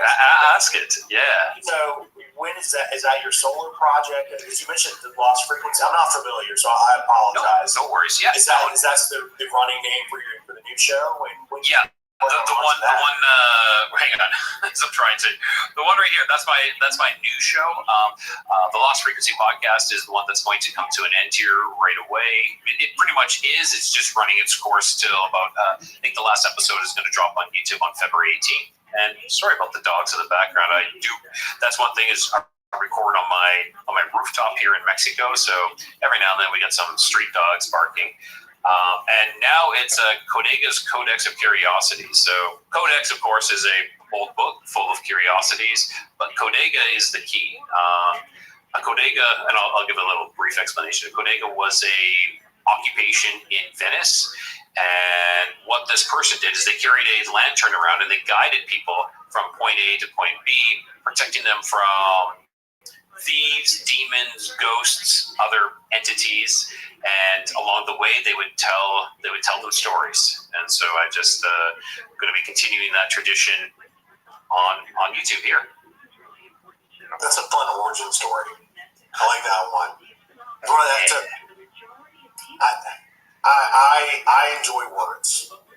I hate overly complex words, and I love fun words. So that's got a good story to it. So. Yeah, that's it. And you know, like it is. I'm going to leave the Codega in there, but for the most part, I'm going to shorten it just to the Codex of Curiosities. Mystery Junkie. It definitely is a tongue twister. So that's why I'm like, I'll just shorten it to the Codex of Curiosities, and you know, the Codega is the one who's going to be is the guide along there, and it is a tongue twister. I had to look up what Codega meant the other day. I do have a video in my on my Facebook group where I put a little bit into that, and I kind of delve into it and say what the Codega is, and then on my intros to all my podcasts now, it's going to be saying what it is. So whenever first one drops, which I think will be on Tuesday. The first Tuesday after the 18th, which is 18th says on a Sunday, so 19th, 20th. So February 20th will be my first episode dropping, and it's going to see the great intro. 2 days before my birthday. Oh, there we go. 2 days. So your birthday's on the 22nd. Yeah. My sister. 40. My sister's is too. Yeah. So 40. Welcome to the 40s. I'm almost on my way out soon. All right. It's creeping up on me. I don't feel like I'm 40, but sometimes I feel like I'm freaking 80. I hear you. There's days where I'm like, damn, you know, I slept funny and I hurt my back. Like seriously, like, you know, when I was younger, I was playing rugby and I could go through so much crap, and then now it's just I slept funny. Like that's terrible. A terrible statement. The last time we talked, you guys were wearing T-shirts. I was a little bit jealous because we were in like 20 degrees. And you guys were, it's like 86. What's it down? Yeah, so of course I'm in Celsius. So it's 21 degrees Celsius, which is probably the same temperature. Let's see. Does anybody can do a conversion really fast? I have no idea. I'm American. I don't know Celsius. I know. So 21 Celsius in Fahrenheit. It's a made up measurement. 70. So it's 70 degrees. Right now it's 70 degrees. Nice. Yeah. I think to multiply by 9 or something. I don't know. It's so ridiculous. And then you have to add. Then you have to add like 32 or something ridiculous. It's like times it by 1.6 and add 32. I'm not sure how we ended up. I don't know who measures their temperature what. I don't know if that's just a metric across the board, Celsius. But like how we ended up on Fahrenheit is I don't know how they made that. Like I understand our feet versus meters. Like I know what a foot looks like. I don't know what a fucking meter is. You know what I mean? 3.3 feet. So unfortunately, Canada is stuck in the middle. Because U.S. is such a big neighbor of ours and a big trading partner, we kind of, even though we're Celsius, Fahrenheit, we're meters, we're feet. It's ridiculous. So, and I was just discussing, sorry about that. I was just discussing this with someone recently, and it's like, if you ask me my height, I'm going to tell you in feet and inches. I have no idea what it is in centimeters. If you ask me my weight, it's going to be in pounds. I don't know what I weigh in kilos. Now, if you ask me the distance to go, to drive to another city, I'm going to tell you in kilometers. Now, if you're asking temperature, outside temperature, always Celsius. Inside the house temperature, it can be Celsius or Fahrenheit. Now, I used to work in construction, so hot water heating. I did a lot of hot water heating with boilers and whatnot. All Fahrenheit. We don't deal in Celsius. Swimming pool temperatures or hot tub temperatures, Fahrenheit. I don't know what they're supposed to be in Celsius. It's crazy. We're just this mix match kind of a country full of measurements. You said you're in Canada? Well, I was. I'm originally from Canada. Yeah, 2 years now here in Mexico. Oh, well, that's a little drive. It's a long drive, yeah. And I will tell you how long it is in kilometers, not miles. Yeah, it's crazy like that. And actually, sitting right here on this rooftop, I'm not sure if I mentioned this to you, Brandon. It was probably like 4 months ago. I was on the phone talking with a friend, and it's kind of strange because every now and then you get a feeling, and I'm like, I need to keep my eyes to the sky. So I was sitting on this rooftop, all the lights off, talking with a friend, and I'm looking out. The ocean is 2 miles. I'm gonna guess. No, not even. I'll say it's like 1 mile away. I don't know. I'll say it's a kilometer. So the ocean's about a kilometer away. And coming in over there was this light. Nothing too drastic, you know. And I was like, well, it could be a plane. What could be something else? And it started getting brighter and brighter. And I'm like, well, it could be a plane. But then I'm gonna do this little thing. It split off, and it split off like this, and it came back in. It kind of was in an almond shape, you know, kind of like this, and it came back together. So it split off. If I was judging, I would say probably, you know, 300 feet. It flew away about 300 feet. It was just symmetrical, perfect, in unison, came back together. And after it did that, after a couple seconds, it just disappeared. And there was nothing there anymore.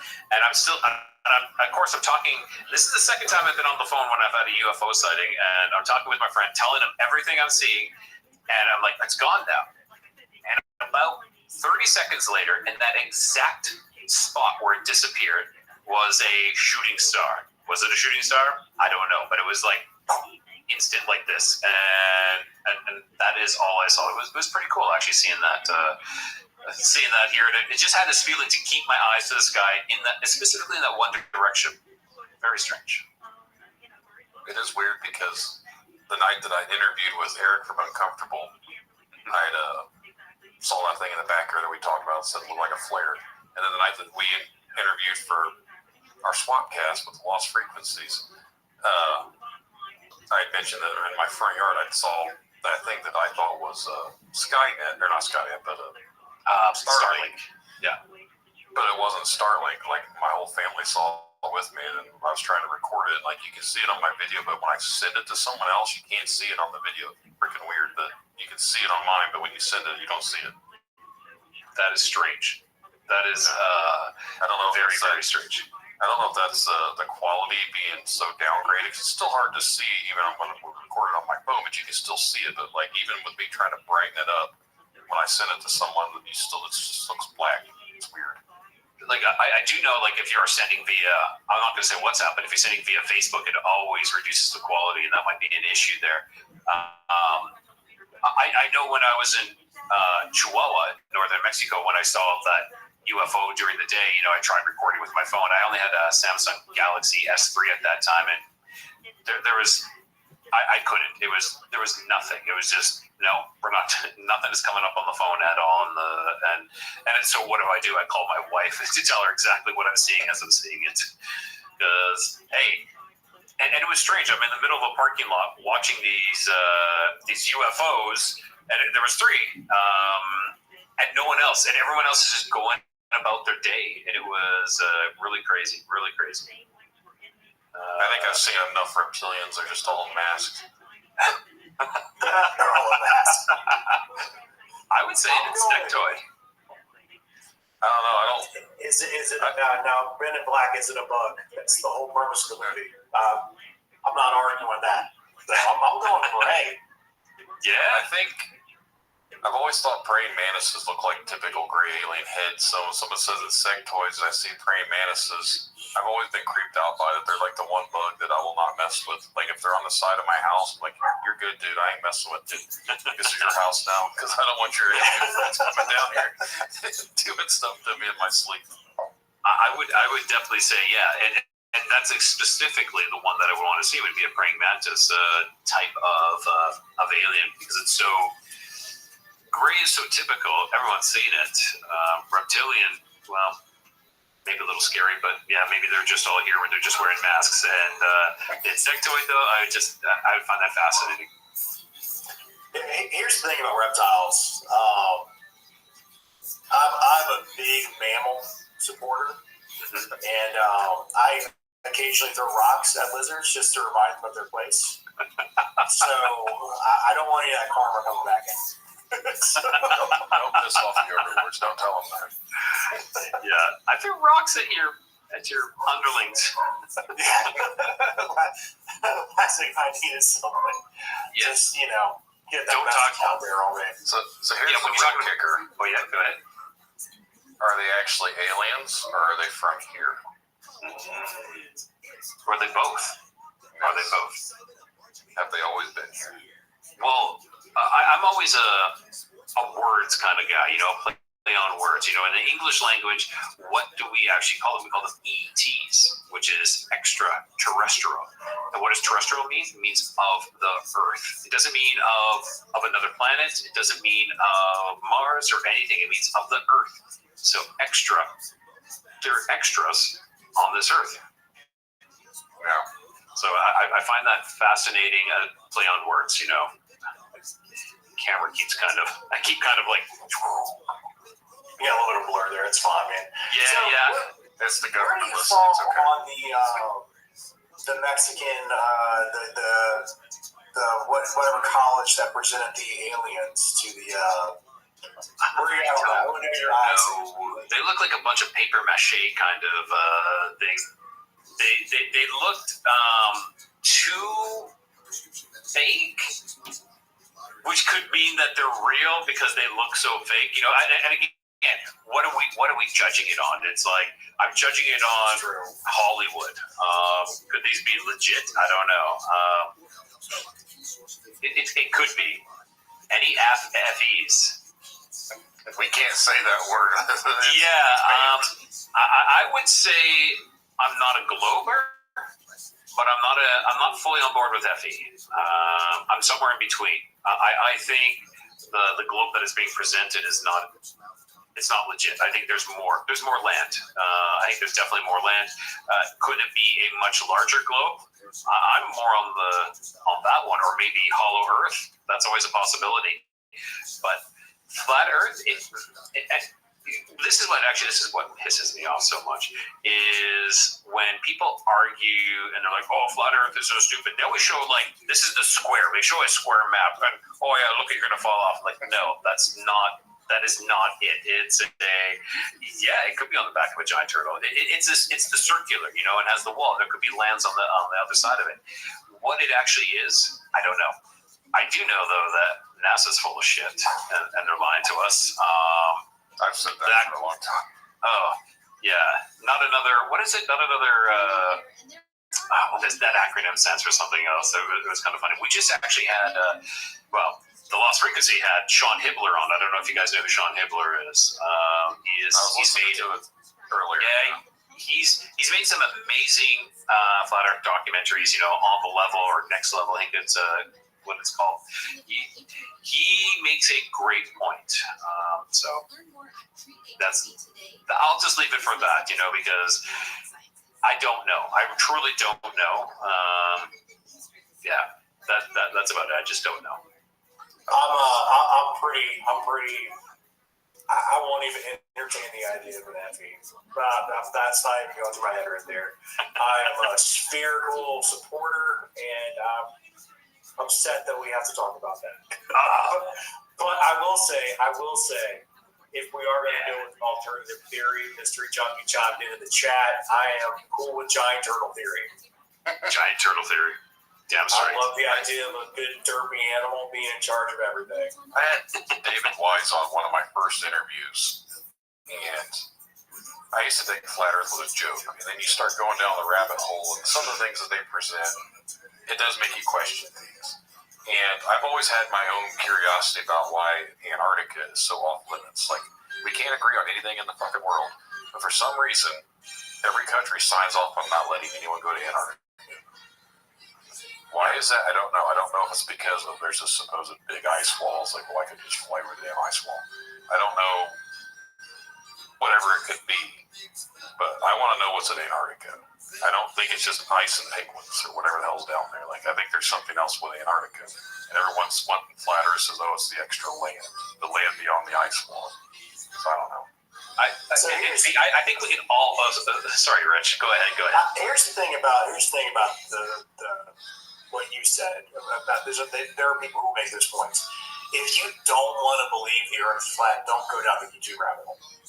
There are some very convincing people out there, and they will make you question everything. But when it comes to the Antarctica thing, the reason I think most of the superpowers can agree, just it's for science only, is because there's nothing that we can gain from it financially.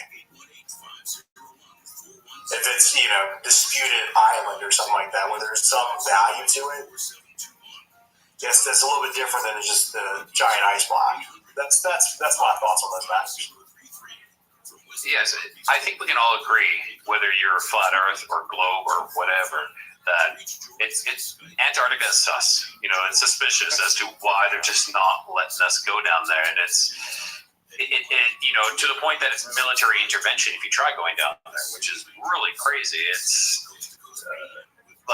that means then we are prisoners. If you're not allowed to go someplace, doesn't matter. This is a much larger prison, but we should never be restricted to go there. They should definitely assign a waiver if it is what they say. If it's just this, if it's all just total ice, and if you're gonna die, because of it, they're like, yeah, we're not going to rescue you. You should sign something saying, yep, I give away my, I don't expect any rescues, and see you later.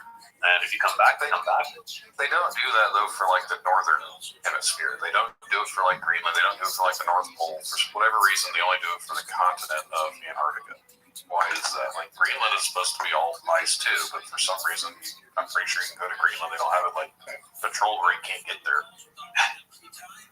Yeah, so. and everybody, all the major powers, agree on this one treaty. There's no issues. It's that's why I said they can't get along with everything, but they all come to agreement that we don't want anyone going to Antarctica.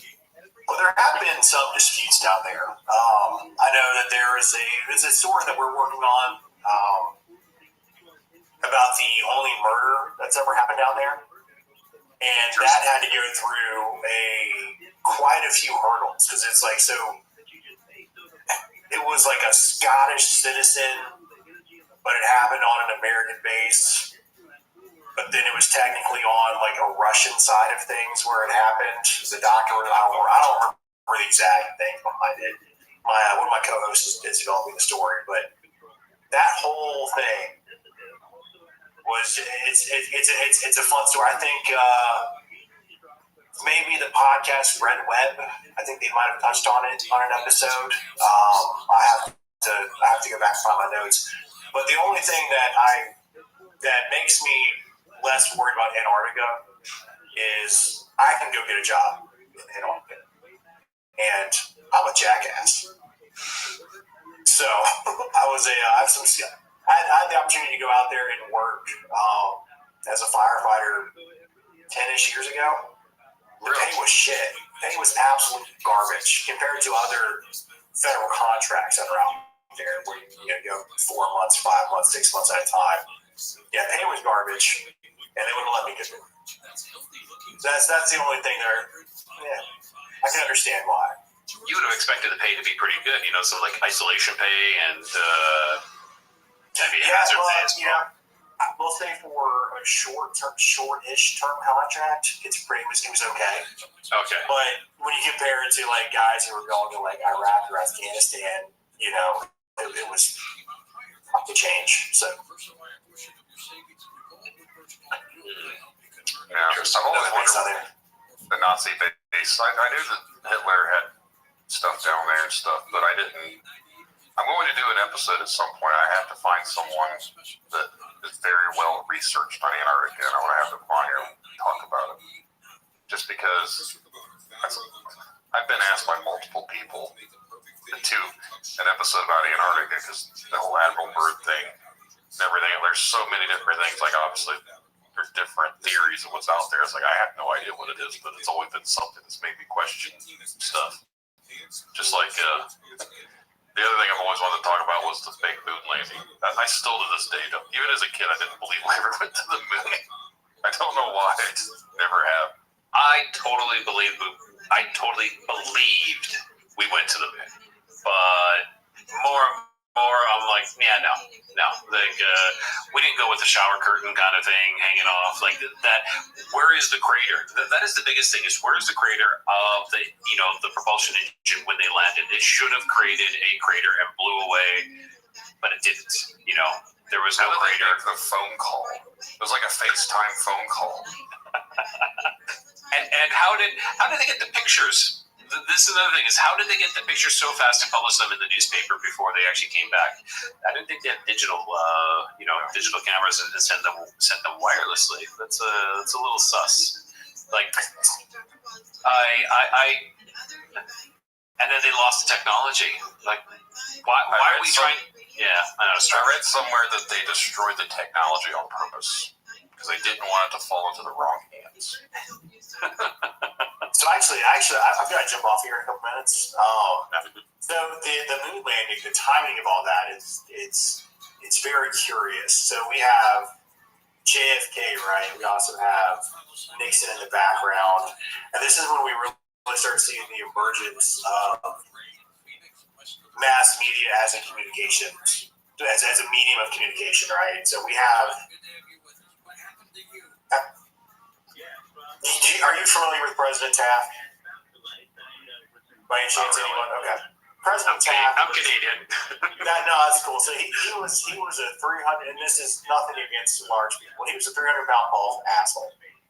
And if you put him up against JFK, there's no way he's ever getting close to him. Because you think about how the way people nitpicked the way Nixon looked during that election.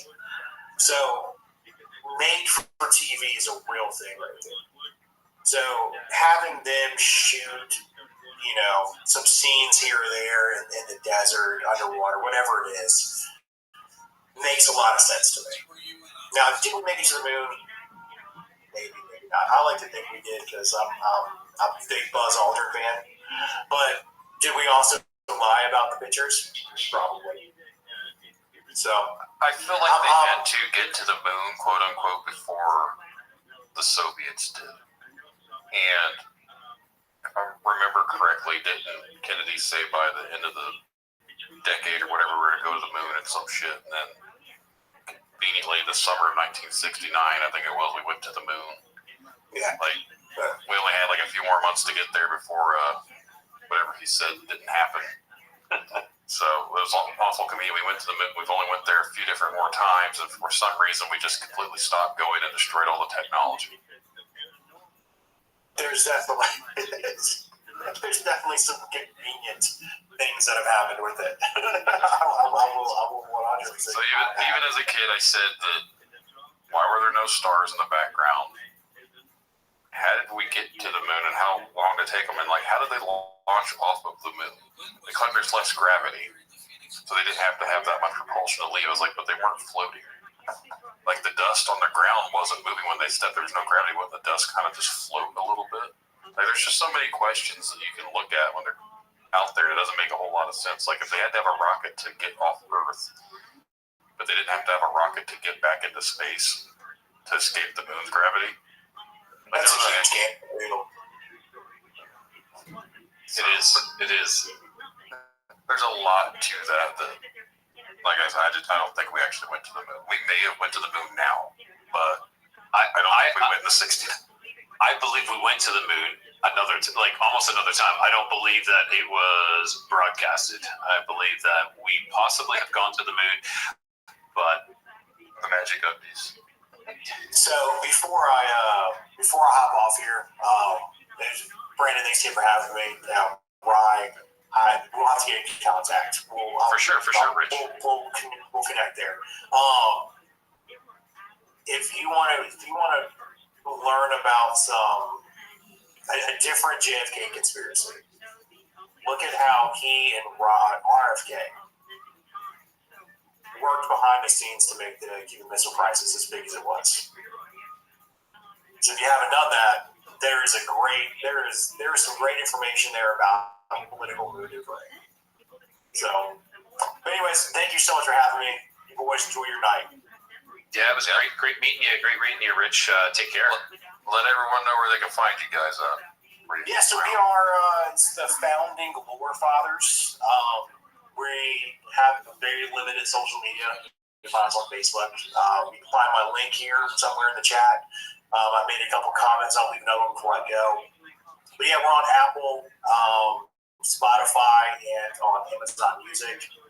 Just type in Founding Lore Fathers and you'll see us. We talk about cryptids. We do some interviews. We talk about some conspiracies. We talk about history. We talk about some modern things. It's a fun show. I enjoy it. I do it with two of my best friends. And it comes out every Monday or Tuesday, depending on when we get around to really see them. So, again, thank you so much. It was a pleasure to be here. Yep, thanks for being on here. Awesome. Yeah, there's going to be a couple other people that were coming on, but they've never showed up, so it is what it is. Yeah. Okay, and you're gonna laugh at this, Brandon. The interview didn't even happen. The interview that I was supposed to have, it didn't happen. And this, I got the blur on, and I keep like blurring myself, and I'm like, I'm just gonna switch that. It kind of looks good because I don't like the wall, the power lines run into the background, but it is what it is. Yeah. But yeah, so I was supposed to do that interview, and it's gonna happen tomorrow because his mic wasn't working. And he likes to talk. He's a very talkative person. And I'm like, oh my gosh, I'm like, I gotta go. And half hour later, I'm like, I'm going. Yeah. No, I've had issues with people from time to time. Like, I had one straight up ghost me, and he just wanted to talk about his cryptid encounters. He sent me a whole bunch of information. He sent me photos and everything. I was like, oh, okay. And then come time the day of the interview, I'd send him a message. Didn't respond.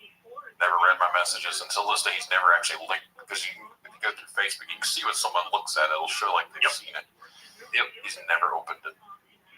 So I was like, but I've seen him on groups posting. So I was like, he didn't die. Yeah, that's what I was assuming. Like, okay, Bigfoot stole him.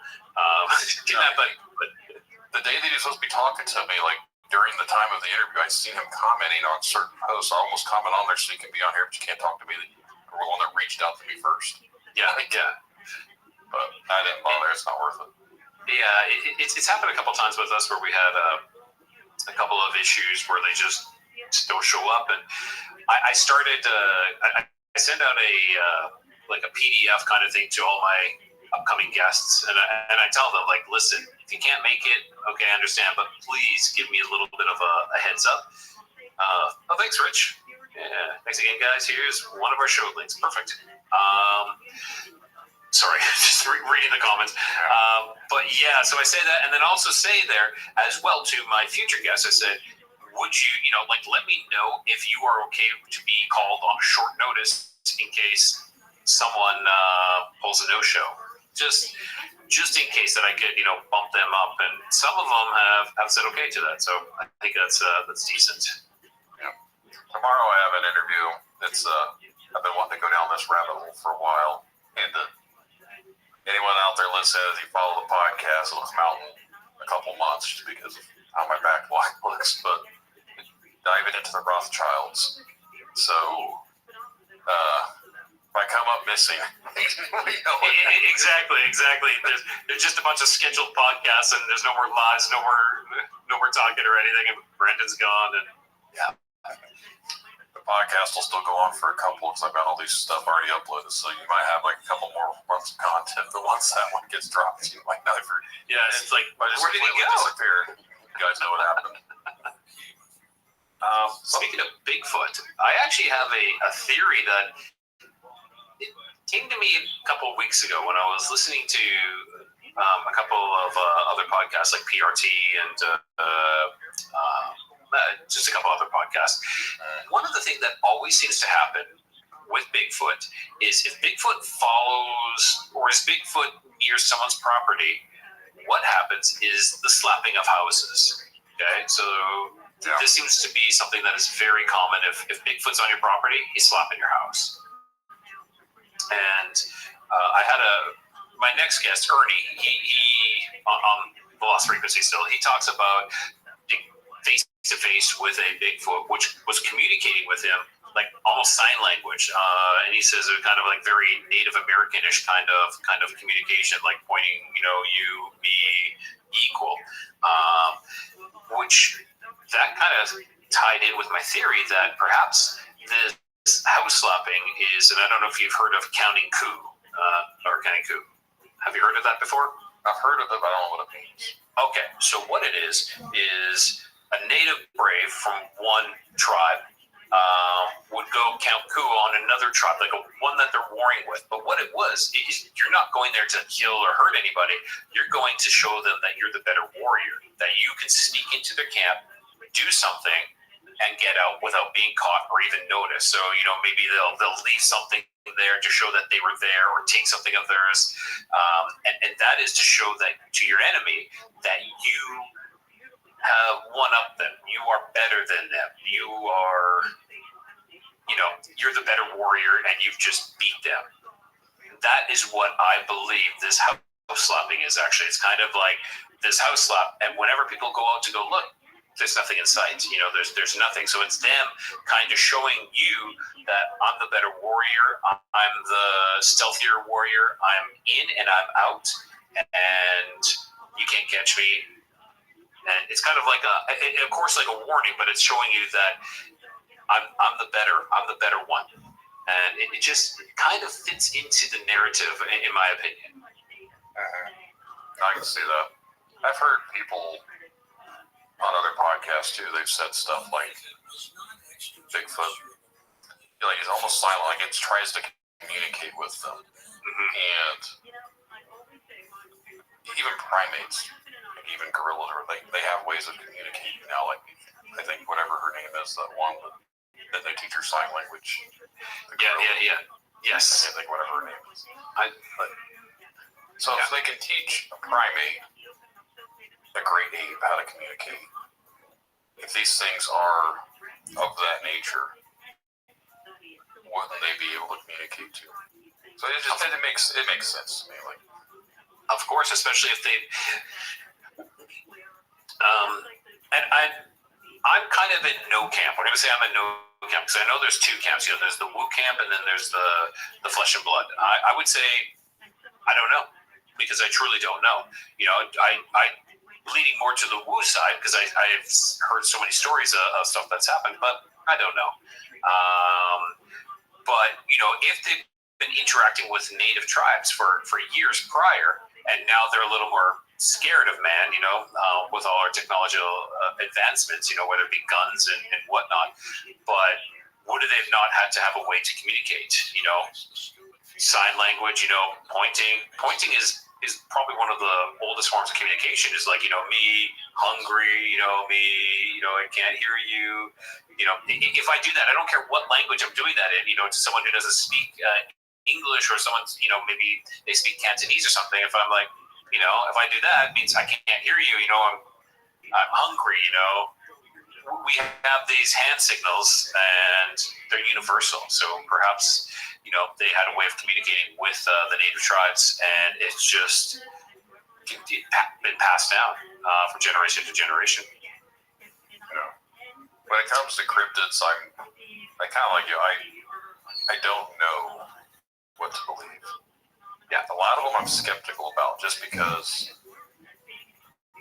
I don't know if something like this could exist. Like even my own stuff. I don't think how is it scientifically possible for dogmen? How is it scientifically possible for a Mothman? Which a lot of people, Mothman's not a cryptid. Okay, well, what is it? Yeah, I have no idea what Mothman is. I think it's some sort of alien, actually, to be honest, but I don't know. There's so many different. I don't want to sound like a prick, but there's so many different opinions from so-called experts in this field that they all want to spout off all this stuff. I was like, you guys haven't even actually seen anything and have any concrete proof. You're just spitting out opinions. Yeah, and basing it off of fact, and then they want to argue, especially Reddit. If you get on Reddit, that's just a straight up, that's a cesspool. Yeah, but Reddit is nothing but arguing constantly about what's encrypted, what's not encrypted. Like, I was like, you guys are arguing about stuff that you don't even know exists because you've never seen it. It's true. It totally is true. You know, like the experts are using eyewitness accounts to try to, and they formulate their opinion on that, but still they end up coming up to their own opinion as well. And some of them exclude opinions because it doesn't fit their narrative or their conscious bias. I think confirmation bias. Oh my gosh, there we go, confirmation bias. And it's crazy. It's crazy. You know, in reality, I don't think any of us could be experts. You know, we can be well-versed and perhaps even a witness, but until your best friend is Harry and the Hendersons, you don't know. We don't know. No, that's how I feel about it too. Like the most recent one, they were arguing about Wendigos. About Wendigos are not cryptids, they're spirit. So it's like, are we really going to start splitting hairs? Yeah, it's true. It is true. I do believe the Wendigo has some sort of spiritual aspect to it, like definitely. But what else? I still think we dub it into the cryptids category, and it's kind of funny because I have like a selection of thumbnails that I use for shows and whatnot, and I have a Wendigo picture which I have in my file of like cryptids. So I guess I kind of dubbed it a cryptid myself. And then the depiction anymore of the Wendigo, like, there's talking about pale crawlers here. If you go back to the original depictions of what the Native American tribes first said about Wendigos, they were more like humanoid.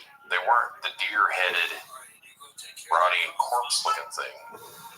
They were more like, they ate their lips off. They were more like almost, I don't want to call them zombies, but they were almost really skinny, insatiable hunger, had longer hair, like Linky.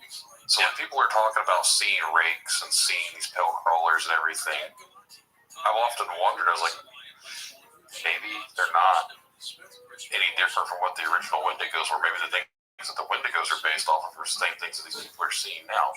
Because even in modern times, you've had the Dover demon. I think it was in the 1960s. It almost looked like an alien, but it was a linky little, like long-armed, crawly-looking thing on the ground on the side of the road highway. And it was crawling. I'm pretty sure they said they called it the Dover demon. It had like this pale skin, bulbous head. Like, to me, it's almost the same descriptions. So, do you believe that they're actually coming from Wendigos, the meth head of the cryptid world? That's awesome. What Rich had planned, they did an episode on the Hopkinsville goblins, and we didn't get into that because I had a couple other people, or a lady that came on here to talk. But, so maybe the next time I have him come on, we'll talk about the Hopkinsville goblins. But the whole Kentucky goblin thing, I've often wondered if they're also not similar to the crawlers, and they all run from the cave systems. And if you see like a lot of activity for these crawlers and other sightings, they seem to be in the woods where there's usually some sort of cave systems. So I wonder if they're not some sort of inner cave working. And that makes sense. That makes sense because they do, and I think someone said that earlier too. Bryce was saying that they're possibly from inner Earth. Yeah, I think so because that is definitely something that they look like. You know, it definitely looks like Gollum from Lord of the Rings. You know, kind of thing where they just lack of sunlight. And my third interview, I interviewed somebody named Brandon, and he was from southern Indiana, and he lives right by the Kentucky border, and he was talking about hunting Bigfoot, like he's out searching for Bigfoot. And while he was talking about that, he said him and his family were on a walk through a cemetery. They seen some sort of golem type looking creature.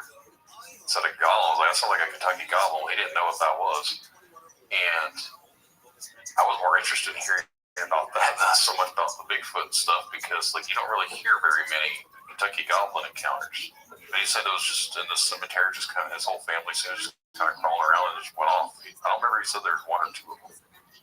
That's crazy. And we did have an interview again with Lost Frequency where they talked about these little green aliens actually, so it could be kind of like a goblin kind of thing with metal teeth. Have you ever heard of that? Like anything with metal teeth, little green kind of alien or creatures? No, I haven't heard anything about metal teeth. I know it's the Flatwoods Monster or something where it almost looked like the alien, but it was in like a floating. Had like this mechanical armor on. It had like this big, not a helmet, but it wore like something around its head. Really?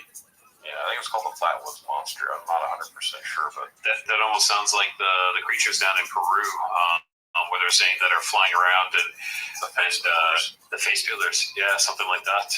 Interesting. I've been hearing a lot of things about the face peeler, but then I read something the other day that it's actually just the about the cabal, but not the cabal. Can't think of the term.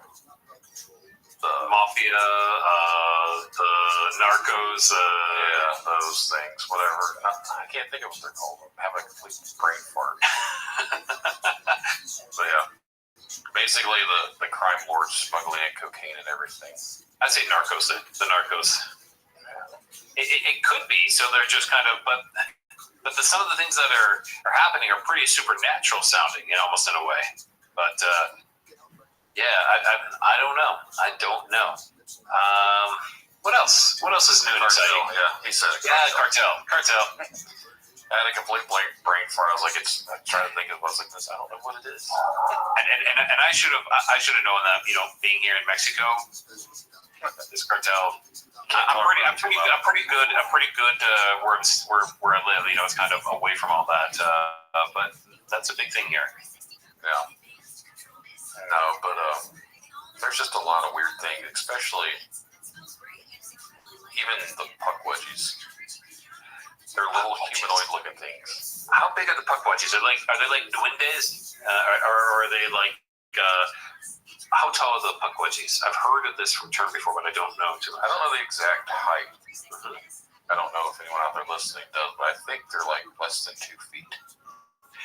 Okay, this sounds similar then to possibly aluches here in Mexico. And it's kind of funny because there's so many similarities between these things, like let's say like a leprechaun and an aluche. An aluche is about, 2 feet. They're usually naked looking little cherub kind of thing, like they're a kid, but like pudgy and whatnot, and they are said to be elementals, but also could be homunculuses, where they're created by 9 nights of bloodletting onto them, like with using blood and corn to create these things out of clay, and then you put your intentions on them, and then after 9 nights they come to life, and they're to protect your land and your family. That's kind of like the goal of these things here in Mexico. And let me tell you, everybody, I don't want to say everybody, but we'll say a lot of people have stories of aluches. Like even my brother-in-law tells me stories about aluches. My father-in-law, he has some land, and the guy that works on it, he's the one who told me that he's seen them. It's crazy. Yeah. I don't. Like I said before, there's an episode coming out here about them too. I've got a couple different puckwudgie episodes coming out. But where I live, there's Mountain State Park about an hour away, and there's been a lot of sightings apparently there of these little humanoid creature puckwudgie things in this park. Okay. So I'm curious to go there. So I've been there before, but I didn't know the history up until recently. So I'm curious to go back and to see if there's anything strange. And then I think that would be fantastic. I think that'd be super interesting. There's a place, it's the old battlefield where they do the reenactment out there. And when I was in high school, we always called it Hobbit Land. Well, the reason it was called Hobbit Land, someone swore they saw little humans running around out there. I was like, and now that I'm thinking about it, I was like, we called them hobbits in high school. I was like, I wonder if it wasn't actually like people were seeing puckwudgie stuff. Really interesting. Yeah, exactly. They call them hobbits because that's what you know. So you're making this, you're making a characterization by something that you kind of know, even though it's on a movie. Interesting. Yeah, because That was right around Lord of the Ring time when I graduated school. So that would have been 20 plus years ago. And now that was really? That would have been, is it been the? Oh wow! I graduated in 2002, so it's been going on 22 years. It's craziness. That is crazy. I can't believe Lord of the Rings was over 20 years ago. I was actually living in New Zealand. I almost lived there for a year, and yeah, I forget which one was coming out, but at that time, it's interesting. I'll chase a puck, would you? If I catch one, I'm gonna punt it. Let's see what happens if you punt puck. It's good. Yes.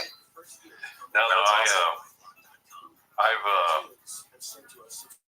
I've been wanting to go and do a lot of different things. I've actually thought about going out and filming stuff and like making little, not so much documentaries, but making like little videos and stuff just to include. But that takes more time and effort. I'm already struggling to find the time to do podcasting and still work full job and be full-time dad. So.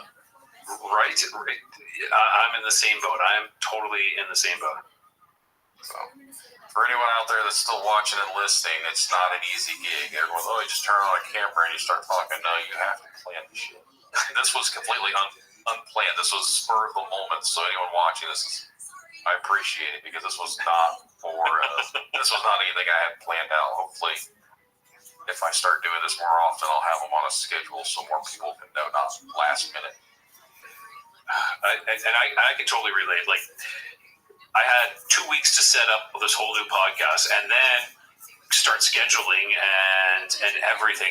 It was a lot of work. And well, it is a lot of work. And I've got everything where I want it to be. So now I got to work on the scheduling and yeah, it is. You know, you're scheduling, trying to work around your own schedule and work around their schedule. And then how much more content can you do?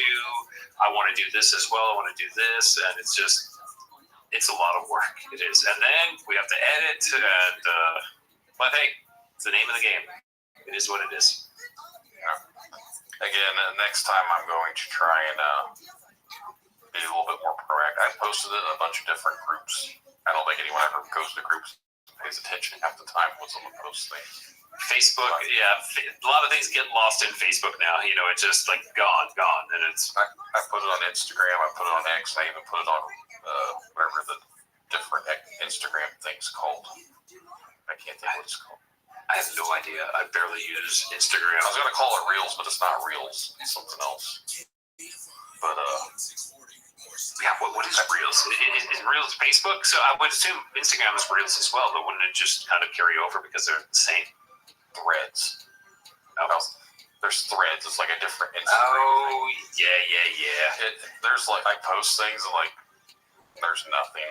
It's like, it just gets lost in the void. And then, yeah, and when you do on Facebook and you do when you at everyone, you piss them all off. And anybody who's ever added me, like the at everyone, I always like unfollow that group. I'm like, I never want to be done that again. And then there's me just doing it recently for the Lost Breaks You podcast group, Facebook group. I've been adding everyone because I'm like, I'm ending this anyhow. We're ending this Facebook group anyhow, so I'll piss people off. But hey, everybody, come check out my YouTube channel. I don't do a whole lot of promoting as it is. Everything's just kind of grassroots, and I think my Facebook group that I made this summer's got like 50 people. But I don't try to add people. I don't market it. I don't do anything with it. Like, it's Facebook. The Facebook group, I really don't think does much. It's just kind of like interaction. That's all it is with the existing people who are there. That's it. The YouTube's been growing on its own, the listener base and everything. I see all the statistics from that. It's grown quite a bit. For some reason, on Saturday, I don't know what happened, but I had almost like 600 downloads in one day, which is nice. That is awesome. It's a decent amount for one day, more than normal. Like, if I release a new episode, it's usually about 400. I didn't release anything that had like 600, almost 600 downloads in one day. I'm like, the hell went on Saturday? But something happened on Saturday. I started looking at the podcast, and then like the next day, it was just dropped back down about normal. I was like, oh, okay. It's so strange why it does that. We had done one with Daryl Denton when he was telling us about his some Bigfoot encounters, and then also seeing a dog man come through a portal. And you know, the live itself was good, but it was like a week later, all of a sudden on the weekend, it just took off. Where I was like, how did this happen? And then it died off. And then the next weekend, again, it did the same thing. So maybe watch next weekend. You might actually get like another splurge of downloads again. It was really strange. Yeah. So the YouTube views on certain videos, I get a lot on Dogman stuff. So I think a lot of the listeners enjoy the Dogman stuff. Yes. It's hard to find people that actually want to come on and talk about Dogman encounters. I agreed. I'm trying to get Martin Groves. I want to get Martin Groves on to talk about his encounter, because that one was Dogman, Bigfoot, kind of a little bit of everything. Crazy. I want to talk to Martin. I've said it before, and it's not that I don't believe his story, but I do have questions about it. And I would love just to pick his brain, because I've seen something that someone says that Martin's full of crap because there was no police reports. Like, well, again, that goes back to the LBL thing earlier that we talked about. Like, the original guy that came out with the LBL said he survived the whole family being massacred. There was no reports about that either. But if they don't want information out, there's not going to be able to access reports. Like, there's a way of making information not be there. Like, well, also is kind of. Are you going to fill out a police report? Are you going to be thought of like as this crazy? Like the one guy that I had interviewed coming up on the Lost Frequency there, he was he wasn't police, but he was campus police, and they were like, yeah, we should. They actually said, okay, we're going to write this up, and they were laughed at and told, don't do that. And that's the kind of attitude. Whereas I think now things are becoming more and more accepted. But yeah, I don't bat an eye if they're like, if there's like, oh, there's no police report. Okay, yeah, I can understand that. I can totally understand that. Maybe now there's a better chance that there being actual police report, because this is becoming more and more mainstream. I don't want to say mainstream. I hate that, but it's becoming more and more commonplace. No, I think what they were talking about with Martin's story, though, is the guy said the fireman or whatever it was that got killed. They said there were reports of anyone being killed. Oh, I see what you're saying. Yes. Okay. Of that, of them getting torn apart and whatnot. Interesting.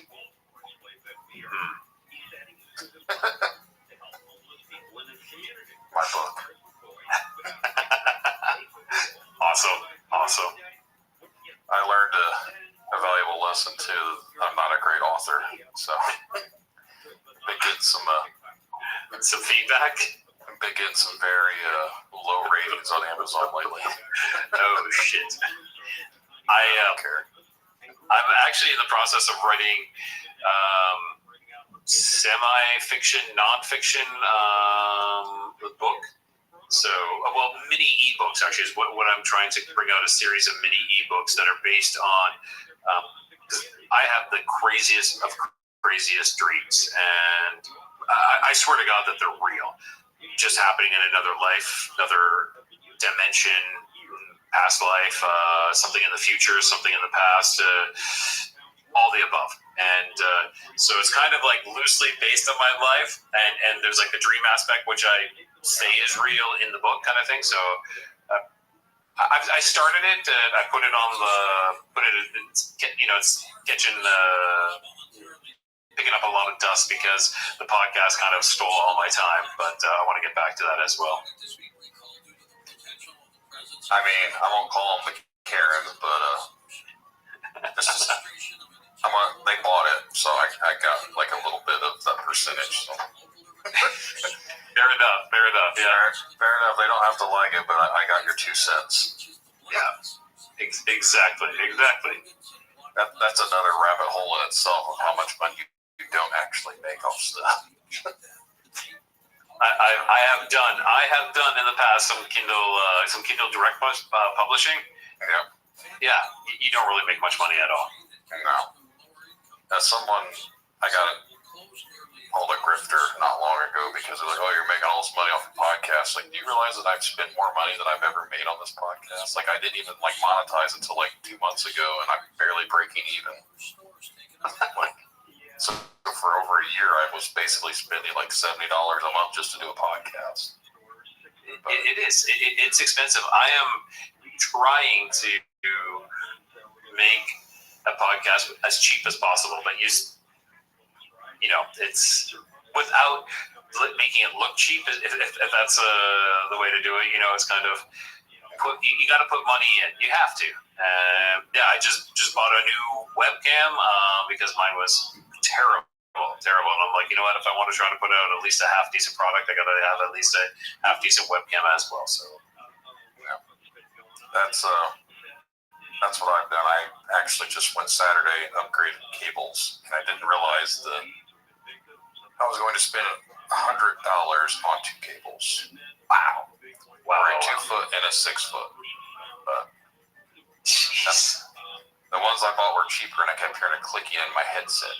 I was like, all right, so I looked up the best ones that they have for recording, like audio or whatever, and there was Mokani brand or something like that. I've not heard of that. And they're gold plated, so. Okay. So far, it's supposed to be the best signal enhancing cables that they have, according to the reviews, so we'll see. You got the Cadillac cables. Yeah. Being a band person, I knew you want higher end stuff, but I didn't really think much about the cables in general. But I was like, I'm tired of hearing this almost like like a hi-hat constantly. It's like, even when I talk with you guys, I kept hearing it. I just ignored it because I couldn't figure out what it was.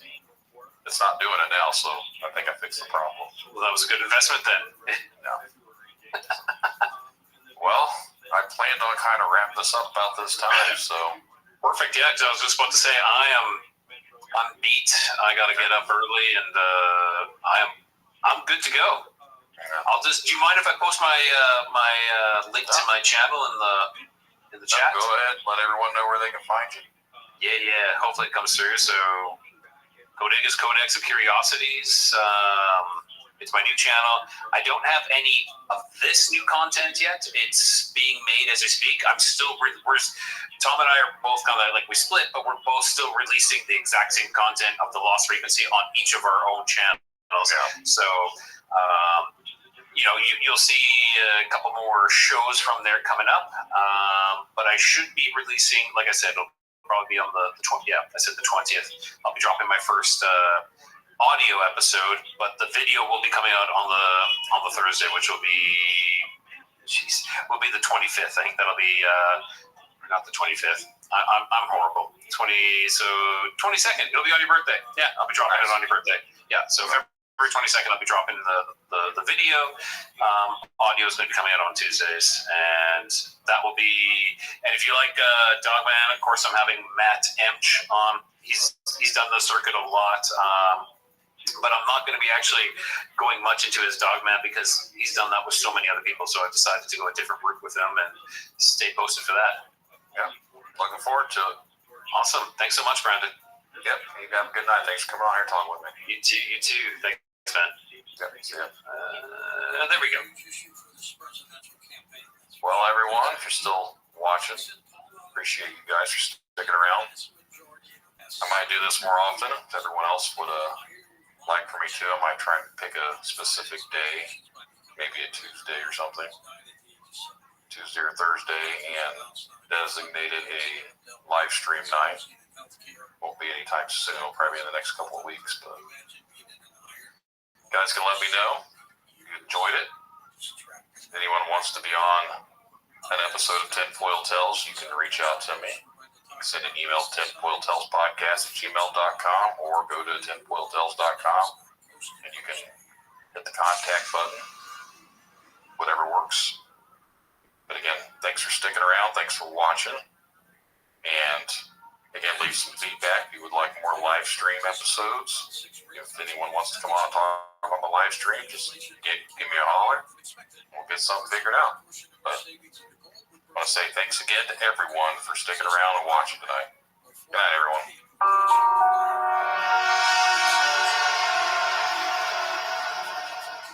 Remember, the truth lies in the stories we share, the connections we make. Stay curious, stay open-minded. Thank you all for joining us on this journey, and until next time, keep questioning, keep seeking, and keep exploring the unknown. Good night, everyone.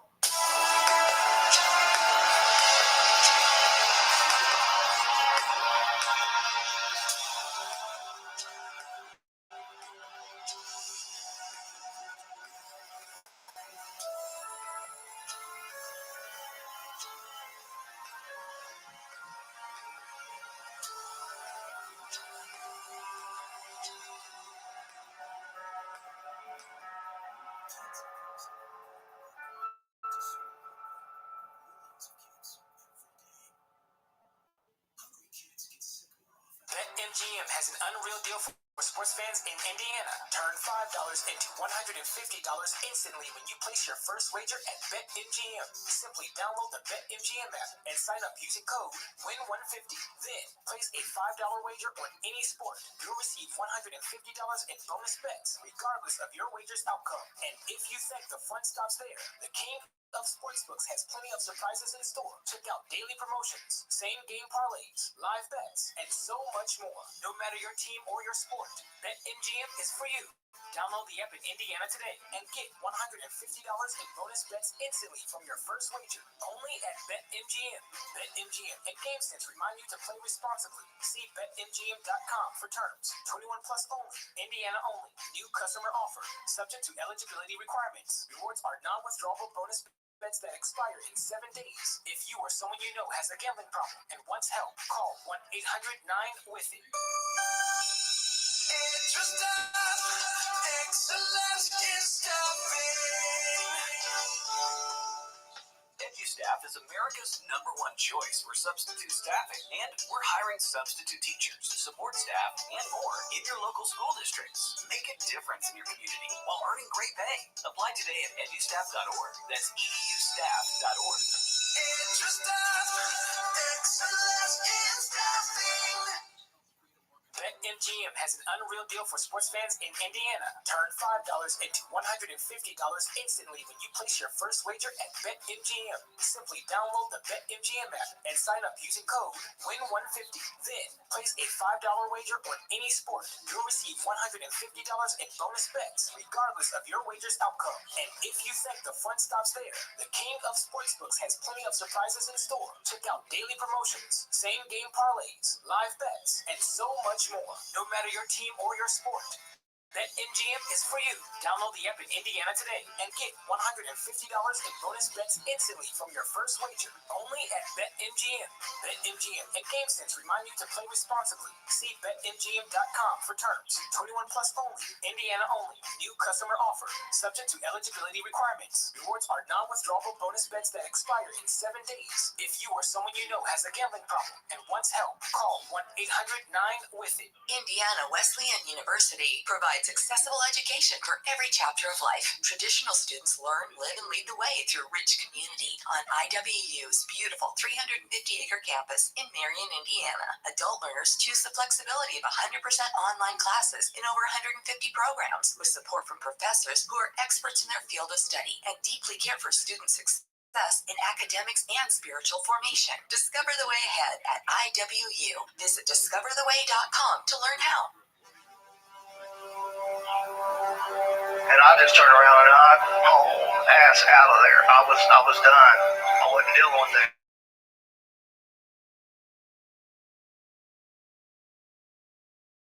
That turned me away the quickest.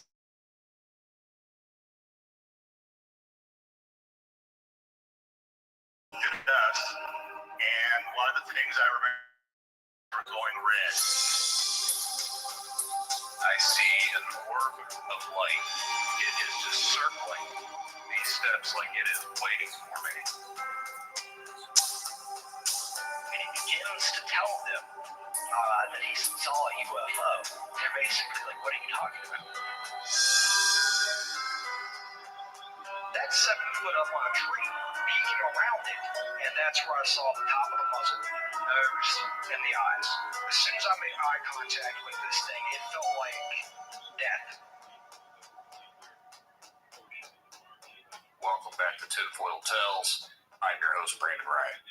On tonight's episode, we're going to be joined by my guest, Floyd. Floyd has researched a lot about the red-haired giants and even some of the little people. It's been talked about throughout history. Some of the biblical terms like the Nephilim, and how it all kind of ties together with these creatures throughout history. Floyd has done a lot of extensive research into that, so he's going to come on here tonight and talk about the book he's wrote and everything he's kind of come across in his studies for these giant creatures. Before we bring Floyd on, encounter or experience you want to share, reach out to tinfoiltalespodcast@gmail.com and we'll get you scheduled for a future episode. If you'd like to help the podcast, continue to share it around. Leave a 5-star review everywhere that you listen to podcasts at. It helps with the exposure. More exposure means new listeners. New listeners means new encounters and stories. Means new episodes for everyone else to listen to. Make sure to follow us on social media, whichever one you prefer. I'm sure I'm on there. Just give me a follow. You can talk to me on there if you want to. I do have a website out now, so make sure to check out tinfoiltales.com. Get all the episodes on there as well. We're going to go ahead now and bring Floyd on. If you guys enjoy the episode, sit back, relax, and enjoy the show. I'd like to take this time tonight to welcome my guest onto the show, Floyd. Thanks for coming out here and talking with me. Hey, Brandon, thank you very much for having me on, and thanks to your audience for tuning in. I think we're going to have maybe a fun and intriguing conversation in the area of giants, and if you want to go down some other rabbit holes, perhaps we can do that. Definitely always good to explore some rabbit holes, at least on this show. Right. But yeah, I'm definitely looking forward to talking with you. The giant topic is something that I've been wanting to dive into since I started the podcast, so here we are almost a year and a half later, but I'm ready to finally tackle one. Yeah, it's a fascinating topic, and it's one of those topics that is cross-cultural, and it's talked about in most cultures throughout the world. It's talked about in the Bible, an ancient Sumerian civilization. Going back, 5,000 years, talked about giants. The Egyptians talked about giants. In South America, there's been tales and legends of giants, so we should have plenty to talk about. Sounds very, very interesting. Before we get started, I do have a couple questions. Sure. What made you want to look into the giants of all the things out there? Like, what piqued your interest? That's a great question. I heard a presentation by another researcher named Jim Vieira. This was probably about 7 or 8 years ago, and he's done a lot of research into the area of giant skeleton discoveries in North America. And I watched a presentation of his, and I was really intrigued because he kept referencing these old newspaper articles here in America that went back from mid-1800s all the way into the 1970s. That talked about these discoveries of giant skeletons, some of them 7 feet tall, 8 feet, 9 feet, even some articles that reference, giants, 15, 16 feet tall.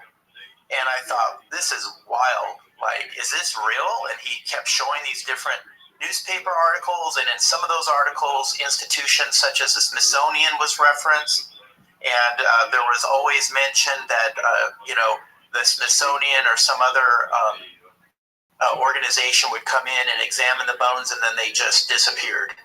So it was that presentation that really piqued my interest, and I thought, if Jim's finding all these newspaper articles on these weird discoveries, I should be able to just do a little research, and I could come up with some of these, and I can look into this. So that's what I did. I put together a folder and subscribe to a bunch of old newspaper databases. It didn't take me long to accumulate quite a number of these anomalous articles on these discoveries. Yeah, I've seen, I don't remember if it's the same guy, but there was a show out there where he was searching for these giants. Yes, it was Jim Vieira, and he has a brother as well, and they're both stonemasons, and they did a show on the History Channel, and I don't quite remember the name, if it was In Search of the Giants or something along that line. Yeah, I remember it was something like that. It was the last couple of years. I think they had at least maybe 1 or 2 seasons. Yeah, very interesting. I wish they would have been able to produce some more seasons of that, but that was, very interesting show. The giant lore I've heard from, obviously, you can go back, you've already mentioned it, but it's not just an American thing, that's been a worldwide thing. There's always been the myths, the stories and stuff of giants, so. Yes, in most of your cultures, and many of us are familiar with the stories told in the Bible. Particularly of David and Goliath. And Goliath was a descendant of the Nephilim. And the Nephilim is a Proto-Hebrew word meaning fallen ones. And Goliath, and he also had brothers too. So in fact, when David killed him with the sling stone later on, David and his mighty men fought some of Goliath's brothers, and they were giants. And in fact, the Bible references one of those giants as having a double row of teeth and 6 fingers on each hand and 6 toes on each foot. So there are a number of references in the Bible, in the canonized version of the Bible, but there's also a tremendous amount of information in some of the books of the Bible that are not canonized that were left out, particularly the book of Enoch. The book of Enoch has a lot of information in there that I feel like I don't know why that was kept out of the Bible unless it was deemed to talk about too much weird stuff for them, I guess, to fit into the Bible, because I don't know who to say what books were in the Bible, what books weren't in the Bible. Yeah, that's a really good, really good question that you pose, Brandon. And what's interesting is the more I started digging into the giants in the Bible, I found out that many of the early church fathers actually subscribed to the book of Enoch. And in the canonized Bible, in Genesis, the book of Enoch is referenced in there. And Enoch was the great-grandfather of Noah. And so for the context of the book of Enoch, if you look in Genesis, Genesis 6:4, it says, and I'm just paraphrasing this, it says there were giants in the earth in those days and thereafter. When the sons of God came into the daughters of men, they bore them children, and they became mighty men of renown. And so this weird passage of the sons of God coming into the daughters of men. And so you have to ask yourself, well, who were the sons of God? And if you really look into the Bible and you look at references of sons of God in the Old Testament, it goes back, if you go to Job, it talks about how the sons of God showed themselves. They went before the throne of the Lord, and Satan was with the sons of God. And so you look at that passage and you go, well, those aren't humans that are going before the throne of the Lord, right, with Satan. Those have to be angelic beings. And also in Job, it talks about the laying of the foundation of the earth, and how the sons of God shouted for joy when God did that. Well, humankind hadn't been created then, so who were the sons of God? The sons of God were the angels. And the book of Enoch goes very extensively into the whole backstory of that Genesis 6, and talking about who were the sons of God. And the book of Enoch says they were a group known as the Watchers. There were a group of 200 of them. They were angels, and their job was to watch over humankind and to protect us. But this particular group of angels, they became infatuated with the women of the earth and attracted to the women of the earth, and they swore an oath to have sexual union with the women of the earth. And in fact, the book of Enoch even gets specific and names some of the leaders of this group of 200, Azazel being one of the leaders of this group. And they came down to a place called Mount Hermon, which is in Syria. And Mount Hermon means Mount of Desolation. And these angelic beings, they came down and they took them wives. As it says in Genesis 6. And they had sexual union with human women. And this produced the Nephilim, the giants. The Nephilim means fallen ones. And the book of Enoch talks about not only did these fallen angels intermix their seed with the humankind, but they also taught them the forbidden arts, the forbidden sciences that God did not feel we were ready to have.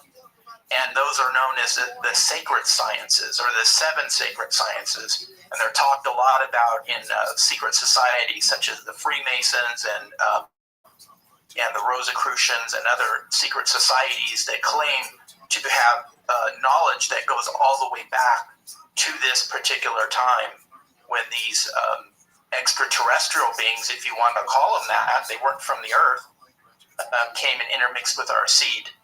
And then the book of Enoch says that obviously God was not happy with that, and he brought the great deluge, the great flood, to wipe out the earth to wipe out the race of giants that were intermixing with humankind and destroying the earth. The book of Enoch talks about how they were fighting amongst themselves, they were killing humans, they were drinking blood. Some people believe that's where the origins of the first vampires came from, was from references to the Nephilim, because they would drink blood. And also it appears they were doing some genetic experimentation on the earth. In the book of Enoch, it talks about how they were corrupting plant and animal life. And so God brought the flood to wipe them out, but it didn't kill all the giants. It killed most of them off, but not all. And that's why I think it says in Genesis 6, it said, there were giants in the earth in those days and thereafter. And I believe when it says and thereafter, it means that there were some that were left that survived the flood. And of course, those bloodlines became diluted, as the years went by. And that's why, we have references of stories like Goliath in the Bible. He was a descendant of the giants. And even though he was huge, he was probably 9 or 10 feet tall, he was one of the smaller ones. And then we have like King Og of Bashan, another giant mentioned in the Bible. He had a 13-foot long bed that was framed in iron.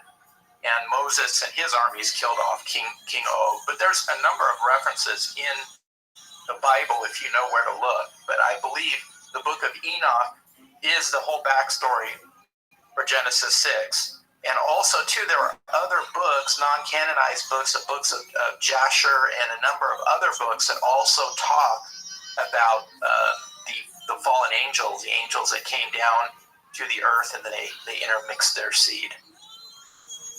Just not to go off on a completely different topic, but what do you think the reasoning would be for why they don't want to include those stories in the Bible? Do you think there's some sort of reasoning behind it, like when they pick and choose to why they didn't want that in there? Because of all the things that's in there, it seems strange that they wouldn't mention that. They wouldn't want that considered part of the actual canonized version of the Bible. Yeah, you're absolutely right. Well, and it's interesting, Brandon, because I did discover that even though it was left out of the canonized versions of the Bible, that many early church fathers believed in that whole, the whole story of Genesis 6 is when, that these fallen angels came down and they interbred. And in fact, in the Ethiopian church, the book of Enoch is considered canon, and they kept it in their Bibles. And also, too, the book of Enoch, copies of those were found in the Dead Sea Scrolls. I'm sure you've probably heard of those before, some of the most ancient biblical texts. The book of Enoch was included in there, but I think even prior to the discovery of the book of Enoch in the Dead Sea Scrolls, which was in the 40s, way earlier than that, there was a British adventurer who went, I believe, to Ethiopia, and he did find some copies of the book of Enoch and brought them to England. I think this was back in the 1800s, I believe. I haven't really read the Bible or I've watched stuff, I've listened to stuff and things about it. But for years, it always seems like the book of Enoch is always referenced when it comes to all sorts of different things. Because even with, you mentioned like space aliens, people interpret that as they were in the Bible because they were in the book of Enoch. People say the Nephilim, things like Sasquatch and these other weird cryptid type things were Nephilim. Yes. Reference the book of Enoch. There's so many different things that continues to go back to the book of Enoch. You're absolutely right. Yeah, there's a lot of really strange and interesting things in that book. That seems to be the one thing that I should probably actually sit down and read would be that one, just because of it seems to reference so many different things that we kind of dive into on this show. So yeah, I would really encourage you. Yes, definitely check out the book of Enoch, and there's a number of other really interesting books too. I think the book of Jasher is another really good one that talks about the fallen angels. Well, and going back, I mean, so we have these biblical accounts that many people are familiar with, but also too, as I mentioned at the beginning of the show, I mean, it's cross-cultural. All these different cultures have mention of giants. And I mean, we're even going back to ancient Sumerian texts, the clay tablets. Have you heard of the Anunnaki? Yes, I have. Yeah, and so the ancient Sumerians, they believe that the Anunnaki, they said they came from the heavens, and they depicted the Anunnaki in their clay tablets as giants, and you'll see depictions of these beings sitting on thrones as kings, and they will have a servant standing before their throne, and the king, the Anunnaki sitting on the throne, is just as tall as the person that's standing up before their throne.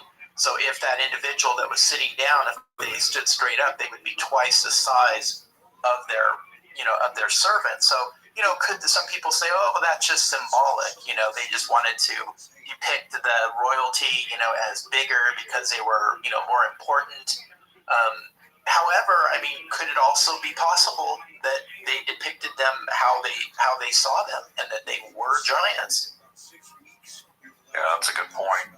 Now, didn't some of the depictions also look like they had like wings to them in the background? Or am I thinking of something else? Well, I think there are probably some depictions that have that. There are depictions of the Anunnaki that look like they're in some type of flying machines with wings, and I think that might be similar to what you're referring to.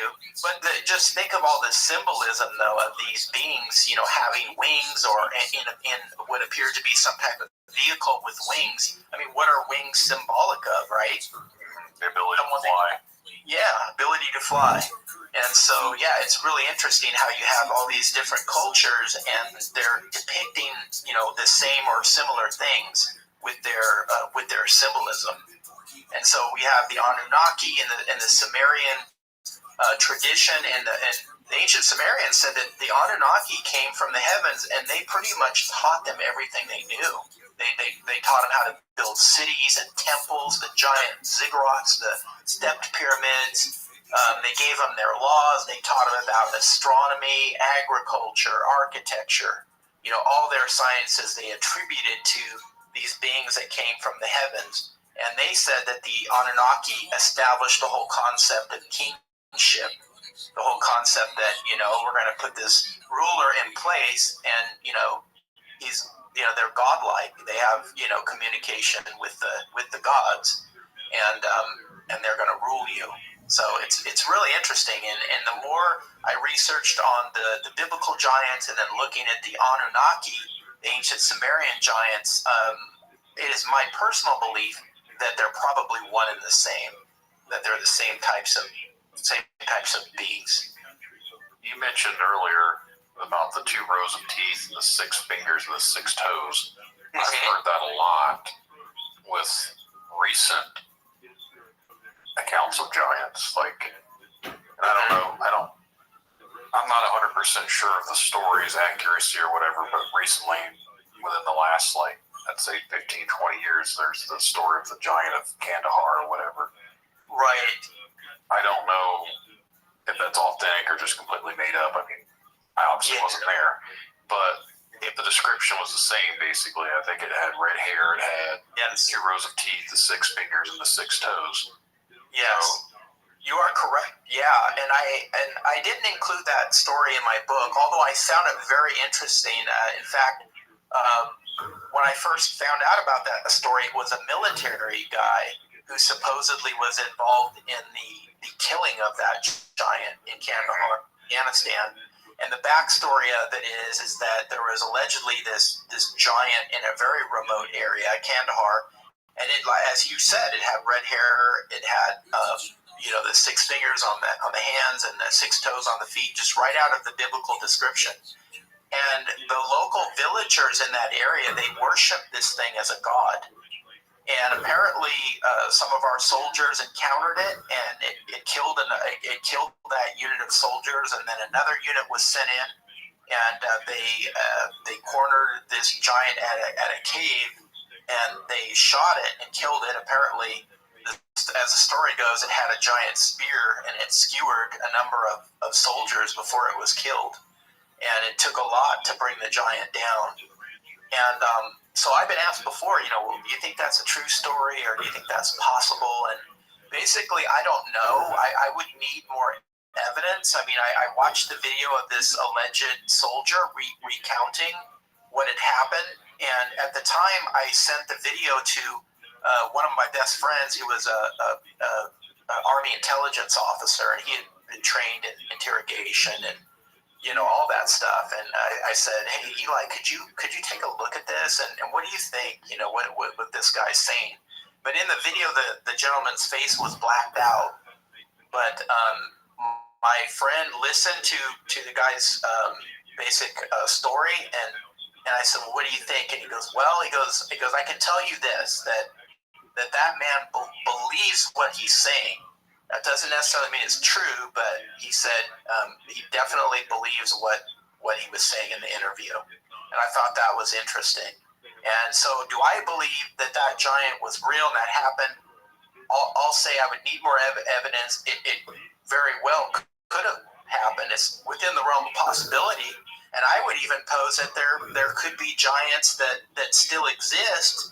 I mean, in the form of things such as Bigfoot or Sasquatch, whatever name you want to call it. And I've met people that have had personal encounters. I live out here in Washougal, Washington, and out this way, it's as you go further, especially further east of where I'm at, you get into the gorge, and you get out towards Mount Hood, and between Oregon and Washington and those areas, there's tons of sightings of Bigfoot. And those accounts, these creatures were 8 feet, 9 feet, 10 feet tall.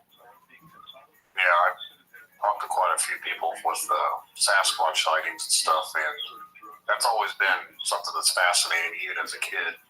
But I've always kind of been skeptical on the fact, just because something that large and that, like the way we explore and everything, like how could it not be discovered? But the more I've been digging into the thing, I'm like, well, I do see it plausible, just because we think we know everything. We think we've discovered everything. There's so much vastness just in our country and Canada and everything else.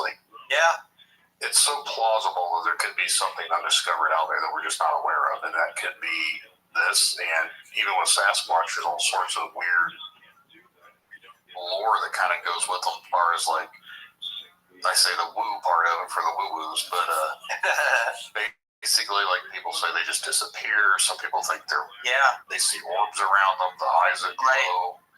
Like, there's all sorts of strangeness to them. So, and that's where it goes back to with the whole Nephilim thing. Like, they would have this fallen angel blood. It would give them this weird ability somehow. Well, you bring an interesting point, because I mean, even the Bible says in Genesis 6, it says, that the sons of God came into the daughters of men, which means they had sexual union, and they bore them children, and they were mighty men of renown. So that term mighty men, used in the Bible a number of different places, I mean, that means like of extraordinary ability. I mean, we're talking like, when you think of, I don't know, like modern day, like superheroes, like the Marvel and the DC movies are real popular. I mean, back then in the ancient times, those would be like the mighty men of renown. And if you going back to like cross culturally, like all these similarities, like between the ancient Sumerians, when they talk about the Anunnaki, and then you have the Nephilim of the Bible. Well, then you have stories of like the Greek Titans, right, in Greek mythology. And the Titans were giants, and they fought the gods, and they lost, and they were imprisoned where? They were imprisoned in the earth, in the volcanoes, underneath the earth. In the book of Enoch, it talks about the Watchers and how they were imprisoned. They were imprisoned in the earth. And what's interesting in the book of Enoch is it talks about the Nephilim that were killed, their spirits remained on the earth, and they haunt the earth. And many people believe that, especially the references of demons in the Bible, are the actual spirits of the Nephilim. Those are the spirits of the old ones. Yeah, I've heard that theory too, where people believe that these spirits, these demons, were actually like the remnants of the Nephilim. Like, it's their spirits still haunting And I guess it comes back to like with certain things, like if you're thinking demonic, you're thinking demons, and it almost seems like all these things would be evil. That's like the stereotypical thing you think of when you think of demons. You think of evil, the devil. Yeah. So, but that's where I get almost on the fence about it, because I'm like, if there's a flesh and blood Sasquatch and it's running around, and if it's evolved from whatever, are they all evil? Like, right. I'm with you. I'm with you. And you know, like my personal view is like when I think of things like the Sasquatch, I wouldn't think of that as a Nephilim. I mean, we're finding, just within the past 20 years, just in the field of archaeology, paleontology, we're finding new hominid species that interacted and in some cases interbred with our ancient ancestors. I don't know if you've heard of the Denisovans. No, I haven't heard that one. Okay, so they were first discovered in 2010 in a cave in Siberia. Some archaeologists were doing work in a cave, and they found a giant tooth. It looked like a human tooth, but it was twice the size of a human tooth. And they found some knuckle bones and some other artifacts that were in this cave, which were interesting. One was a green stone bracelet that had 8mm holes drilled into it, and the bracelet dated back 40,000 years, which was pretty incredible to have an ancient artifact like that. And you have these little 8mm holes that had been drilled through the bracelet. Probably there was some type of thread that was through the holes at one time, and they had decorated it with whatever little bones or whatever they decorated the bracelet with. And anyway, so the paleontologists did tests on the tooth and on the knuckle bones, and they did the genetic sequencing and found out that it was a whole new hominid species. So we're all familiar with the Neanderthals, and now we're finding out that the Neanderthals interbred with our ancient ancestors. In fact, most of us have Neanderthal DNA in us. The vast majority of us do.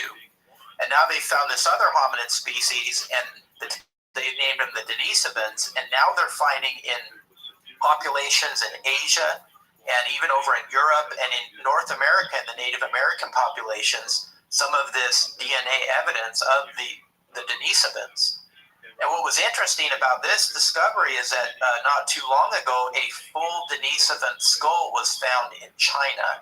And there's an interesting story to this, because the discovery was made back in the 1930s. There was a guy that was doing construction work. He was under forced labor by the Japanese, who had occupied that particular area of China at the time. And he uncovered this giant skull, and he hid it. He put it in the bottom of a well. And this man lived to a very, very old age. And on his deathbed, he revealed to his kids, hey, I found this skull all these decades ago, and here's where I hid it. And so his kids went, retrieved this skull, and they gave it to the local university, who then did the DNA testing on the skull. They hadn't seen a skull like this before. It's massive. It's like a football-shaped skull. Huge eye sockets, very protruding brow ridges. Much larger and more robust than a normal, Homo sapiens skull, way bigger than a Neanderthal skull. And so they did the DNA testing on it. They determined that it matched the DNA sequencing of the giant tooth and the knuckle bones that were found in Siberia. So they've determined that this skull is a Denisovan skull, and they call it Homo longi, which means dragon skull. And some researchers believe that this other hominid species were 7.5 feet tall on average.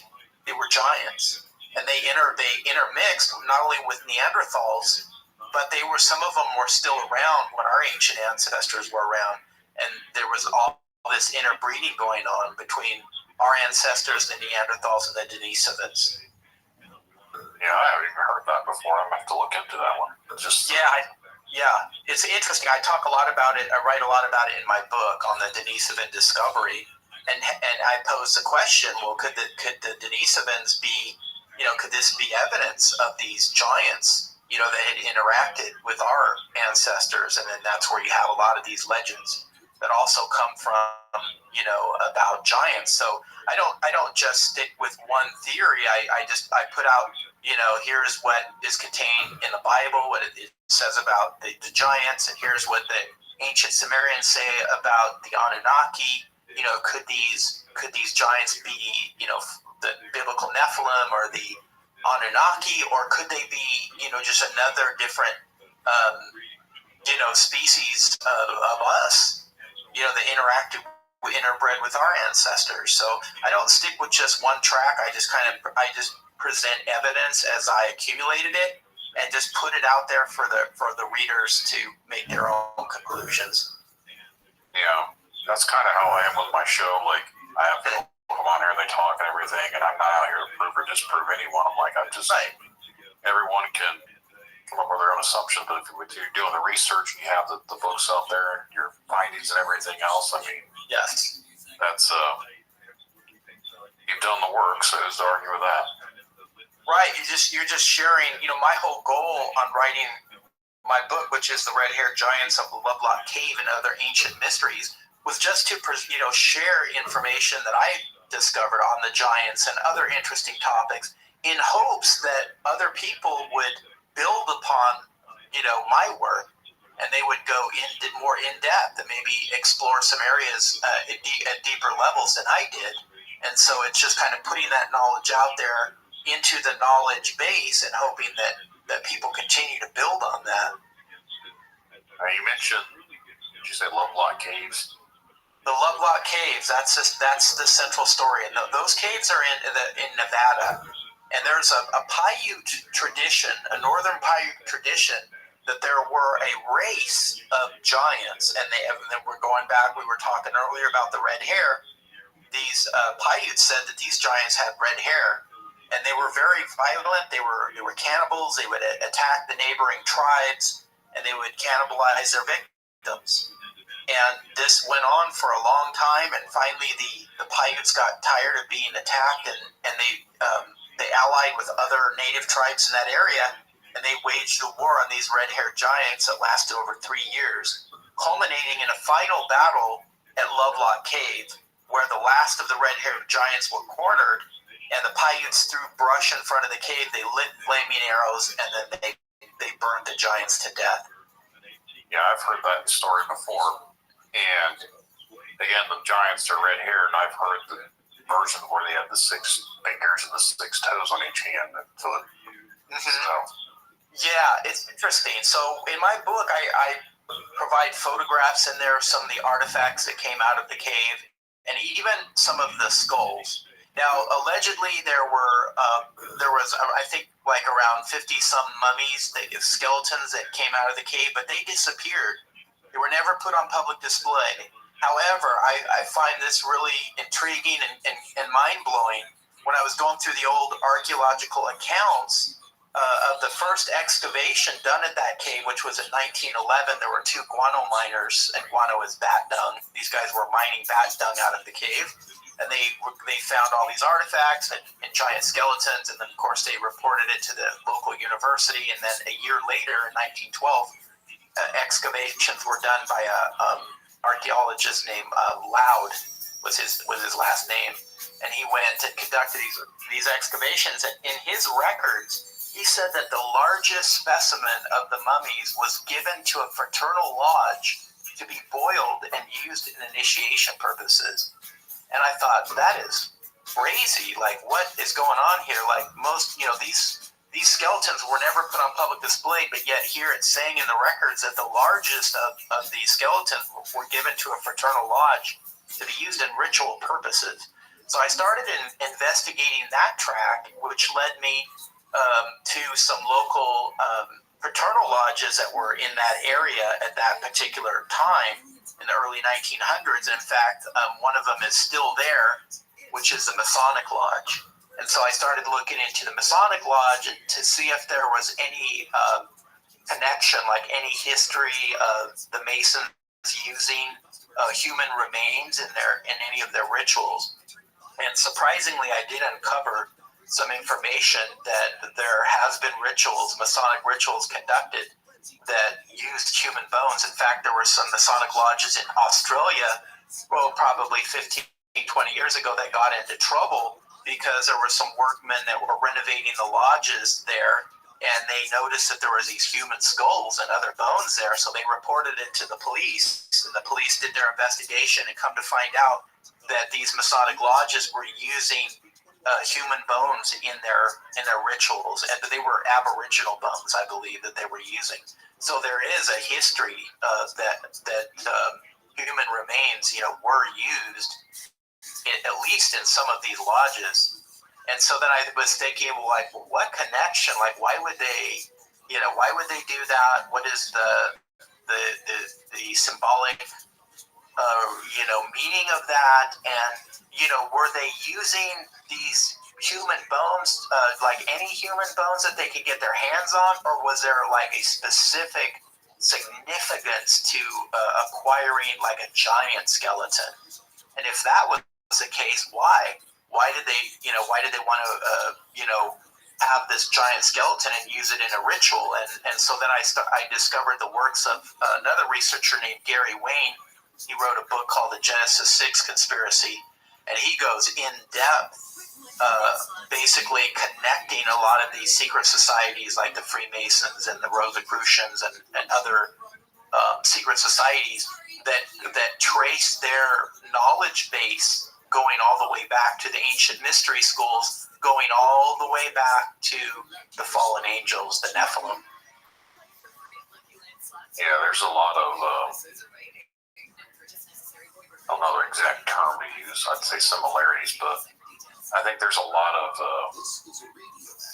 same connections, I guess, between, when it comes to giants, and this is me with my tinfoil hat here, when it comes to like the skeletons and everything else, I always feel like there's a lot of connections when it comes to the Smithsonian, and mysteriously these giant skeletons come up missing. Like, yes, I don't, and even back before that, I've always heard other tales that basically people were discovering giants years and years ago, and the Catholic Church were taking them as well. Yes, I've heard those stories. I even reference a few of them in my book. I write on this particular article, and I include the article in the book of this guy who was a rancher, and this was in Arizona, and I believe it was back in the 40s. He discovered a giant skeleton, human skeleton with a massive skull, and the newspaper article, like the title of it said, Smithsonian tries to procure giant skull from from rancher, and the man refuses. So even like the very title of the article, it was basically saying, these Smithsonian agents wanted to procure this skeleton of this skull, which was interesting because the Smithsonian, will publicly come out and say, oh, there was never such a thing as giants. That's all just made up or misidentified bones. But yet I include this article that goes into detail of two Smithsonian agents being dispatched to this guy's ranch and trying to procure this giant skull. And in the article, it said that the agent said that the skull was it was so large, it was beyond human comprehension. And they took photographs of it. They took measurements of it. But the man refused to give him the skull. Rightly so. I don't blame him for not turning that over, because then he would have never saw it again. So the Smithsonian didn't end up with it, but then the article never says what happened to it. And I don't know if it's in maybe someone's private collection or what happened to that skull. I always thought it was interesting that throughout, I know the last, say, almost 100 years at least, but the Smithsonian, it seems like they've been collecting a lot of these weird skeletal remains at least from what people have reported. And what's the point? Like, it's like they're hiding it at this point, because they get them and they don't ever admit to them, and then what are they doing with them? They destroy them, they keep them for hidden in a basement. Right. It's strange to me that if this is something that's real, what's the big secrecy about it? And I could say the same thing, like, goes back to the whole Sasquatch thing, like, what's the big secrecy? Like, I don't understand. Yeah, and there's a number of different theories, and I could just speak on the whole thing with the giants. I'm not sure on the Sasquatch side of it, but there's a thing called, I believe it's called knowledge filtration, and I first learned the term from a great researcher, a gentleman named Michael Cremo. He wrote a book that I read years ago called Forbidden Archaeology, and that book was just filled with documented cases of just anomalous, human constructed artifacts being found at strata levels that would indicate they were millions of years old, which totally contradicts what we've been taught. We're taught that our ancestors go back, maybe 300,000 years ago, and not much further than that. And of course, you have these other hominid species like the Denisovans and whatnot that go back probably 500,000 years ago, and you have Neanderthals. But and so this book was filled with just these documented cases of just these anomalous finds. And Michael Cremo in his book, he used a term called knowledge filtration. And knowledge filtration basically means that anything that you experience that falls outside of what you've been trained or what you've been taught in, it's almost like a dogma. Like if you encounter something, if you find artifacts or you find a skeleton that just doesn't fit in the way that paleontology or archaeology tells you it should fit into this box, and it doesn't fit into the box, then you automatically just filter it out. You just like, okay, this doesn't fit in with what I've been taught, so it's just a lot easier just to crate this stuff up and let's just stick it in a basement or a warehouse. I mean, I think of like the first Indiana Jones movie. Remember at the end of that movie when Indiana Jones, he said, well, what happened to the Ark? And the guy told him, hey, oh yeah, we got our top men working on it. And then the next scene, it flashes it shows the Ark just being put in a crate, and it's just stacked up with all these other crates in a giant warehouse somewhere. Yeah, I remember that too. I actually watched that sometime earlier this year. Again, obviously I haven't seen them a lot of times. It's been a while since I watched it. I remember getting to the end of it. There's like a big old room, like warehouse at the end of it. Yes. It's funny. It's like, I wonder how true that actually is. Exactly. I think there is some truth. So I think at least in part of it, it's knowledge filtration. It's things that go against the theories of our times, the theories of our age. And, these theories are supported with a lot of money, much of which is public money and private money. And, all of a sudden you've uncovered something that can totally upend what, people, you've been taught for decades and decades. And all of a sudden it's like, oh, we found something here that could completely rewrite history and is counter to, the narrative that we've been pushing.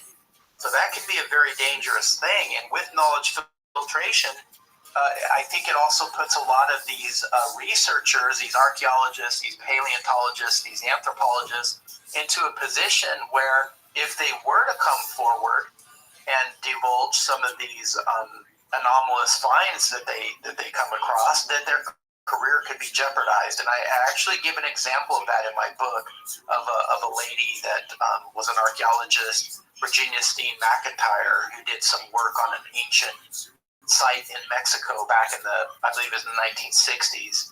And they dated this site. They found human artifacts, they found bones, they found projectile points, and she dated this site back something like 400,000 years, something like that, 500,000 years, using a number of different dating methods. And that totally, if that was true, and that was human habitation with,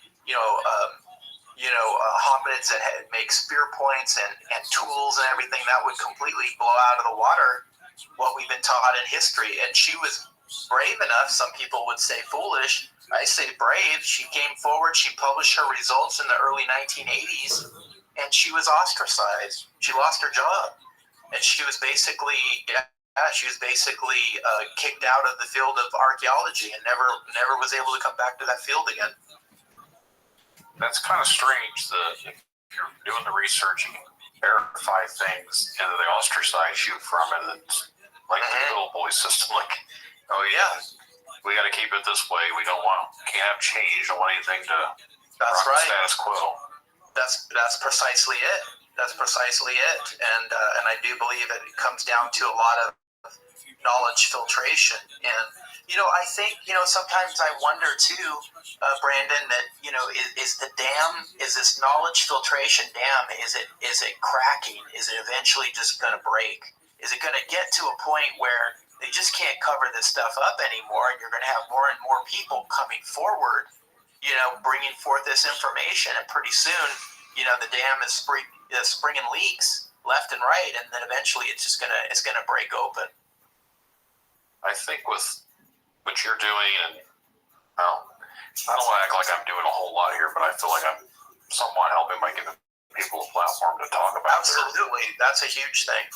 More people listen, and the more people start questioning, they keep looking for answers, they keep digging into it. So moms might hear this and want to dig into it themselves. So again, you're going to get more people looking into these things. It is going to be harder to contain it.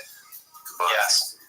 With the rise of technology, with internet, with obviously stuff on TV, I still think is they're not 100% accurate on the TV. I think they're more for entertainment purposes than anything. Yeah.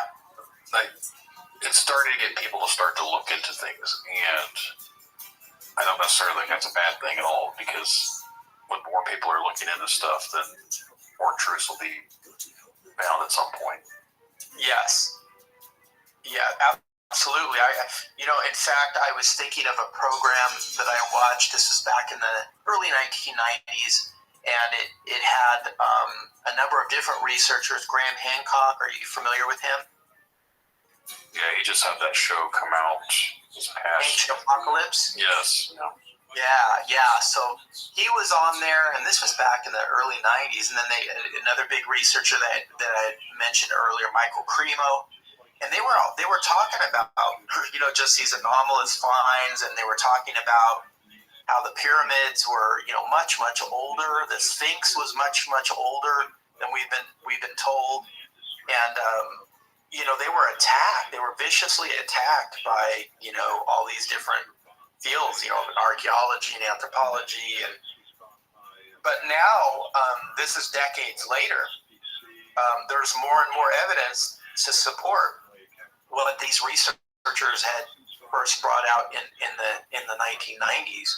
So I think, it's taken a long time, but I think we are moving in the right direction. I remember Graham Hancock talking about a site called Göbekli Tepe in Turkey. Have you heard about that site?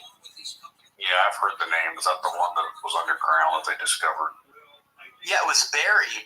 It's like a megalithic structure. It had giant stone circles with stones going up 15 feet high, and they have like a T shape at the top, and they have all these intricate carvings on these pillars of animals that are not from that area, and some of them are extinct. They're no longer walking the planet, and they've only uncovered like 5% of this site, and it's been excavated since the 90s. They've only uncovered 5%, and they're dating the site back 12,000 years ago, which totally blows out of the water what we've been taught about our ancestors. Because 12,000 years ago, everyone was just hunter-gatherers, just very primitive. We didn't have the ability to construct these megalithic sites. And in fact, the researchers at Göbekli Tepe, they say that site, that whole site, was a temple. It was a gigantic place of worship. It wasn't like a city or anything where people lived. They didn't find any ovens or any other type of indication that there was a settlement, like a permanent settlement there.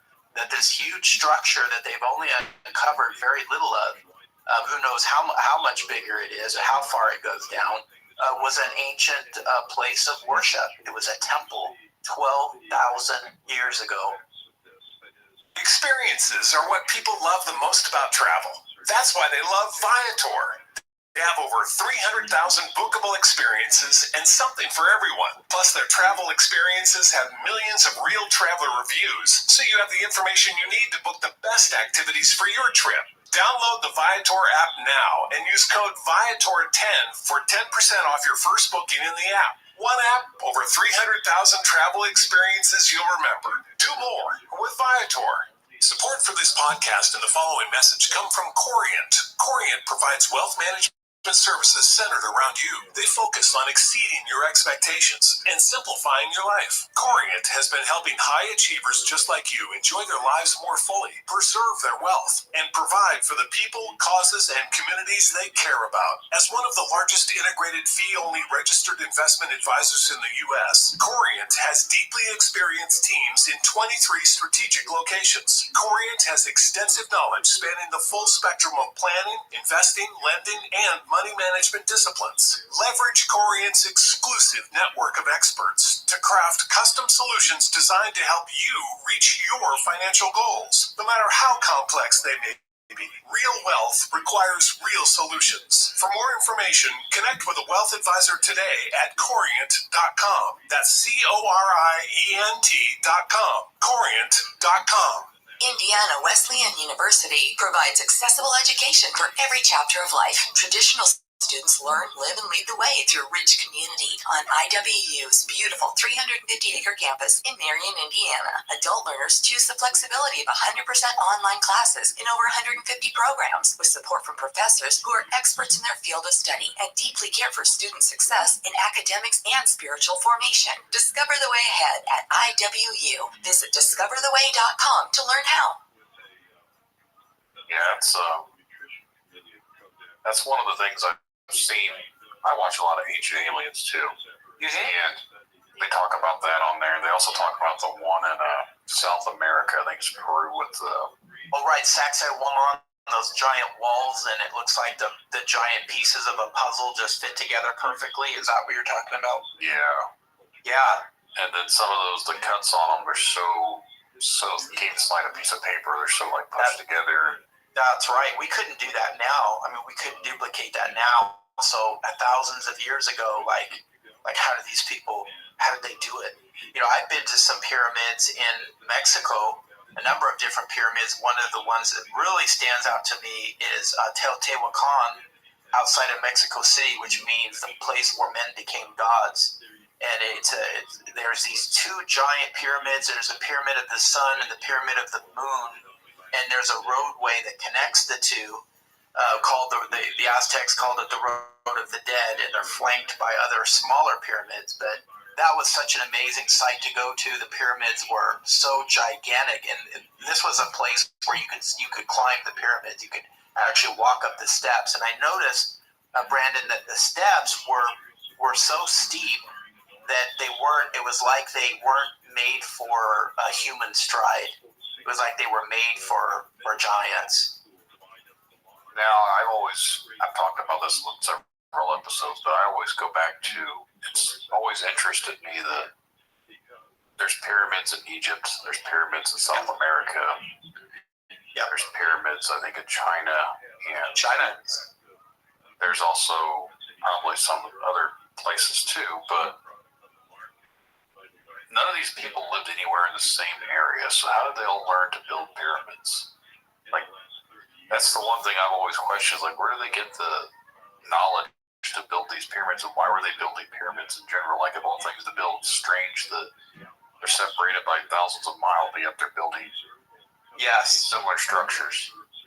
Yes, that's a great question. I think that in ancient times there was a lot more extensive travel than we've been told, and I refer to specific situations like have you heard of the cocaine mummies of Egypt? No, I'm not familiar with that. Yeah, there were some mummies, and these were ancient Egyptian mummies that were found to have had cocaine in their system. Now, back at that time, thousands of years ago, the only place you could get cocaine was in the New World. Right? It was in like South America. Mm-hmm.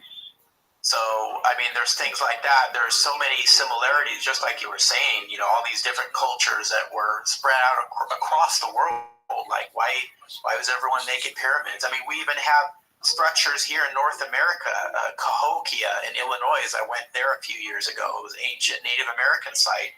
and they have a giant earthen pyramid there. They called it Monk's Mound, and it's just gigantic. And they have these stairs that you can go up. And at one time, that area was a whole Native American city. There was over 10,000 people that lived there, and they have these earthen pyramids, and on top of the pyramids, they have these wooden, like, longhouse structures that they have there. I never learned about any of this stuff when I was in school. Not at all. It was a very thriving, very advanced civilization that lived there, and I got to see some of the artifacts that were found there and the artwork that these people did, the carvings that they did, just absolutely amazing. And yeah, you look all over the world and there's pyramids all over. I was on the Canary Islands about 16 years ago, the islands off the coast of Spain. And I had no idea at the time, but I was just exploring the islands, and they have pyramids. They have step pyramids on those islands, and they don't know who built them or why they built them, but they were there. The pyramids of Guaymar, I think, is what they're called, and they're little step pyramids. They're not near as large as like the step pyramids like over in Mexico or anything, but they were similar in some ways, but just on a smaller scale. But yeah, you will find these pyramids all over, and some people will tell you that the pyramids are linked to the symbolism of the mountains, and for many ancient cultures, the mountains are considered sacred. And like in the Bible, you'll have where different characters of the Bible will meet God up in the mountains, like when Moses went up to Mount Sinai and he was given the Ten Commandments. It was up in these sacred mountains. And then you have stories in the Bible, like of the Nephilim coming, or the Watchers, I should say, coming down and interbreeding with the women. Where did they come down? They came down to a mountain, Mount Hermon. So many of these ancient cultures, a mountain is symbolic. It's like a connection. It represents like a connection of joining of the earth to the heavens. And so some researchers will say these pyramid structures were kind of like an artificial mountains, so to speak, and they were very sacred places, very spiritual places. But like I was telling you about in Mexico, Teotihuacan, those pyramids there, a number of years ago, there was a sinkhole that opened up at that site, and an archaeologist, Indiana Jones style, wrote down the hole and found a whole underground complex of tunnels underneath there with all kinds of artifacts down there. But the most interesting thing he found were these spheres that were underneath there, and they contained liquid mercury. That's an interesting thing to be finding down in that bottle of liquid mercury. It is very interesting because with liquid mercury, and I write about this in my book, in fact, you may have seen the episode because I remember, Brandon, you said you like watching Ancient Aliens, and that's where I saw this, where they did an experiment. There was a scientist, he had like this track. It was like a magnetic track, and they had a little puck. And they had filled it with a substance that was equivalent to liquid mercury. Now, they actually didn't use liquid mercury because it's so toxic. They didn't want to endanger anybody there. So they used it as something that was equivalent to liquid mercury. And the scientists got it cold enough to where it produced what's called 0-point gravity. It actually over a magnetic field, that little puck floated up in the air, and it started to float around this track, completely levitating. And they even stuck, I don't know if you remember seeing that episode, but they even stuck an object in front, this little floating puck, and the puck went around the object, continued to go around the track.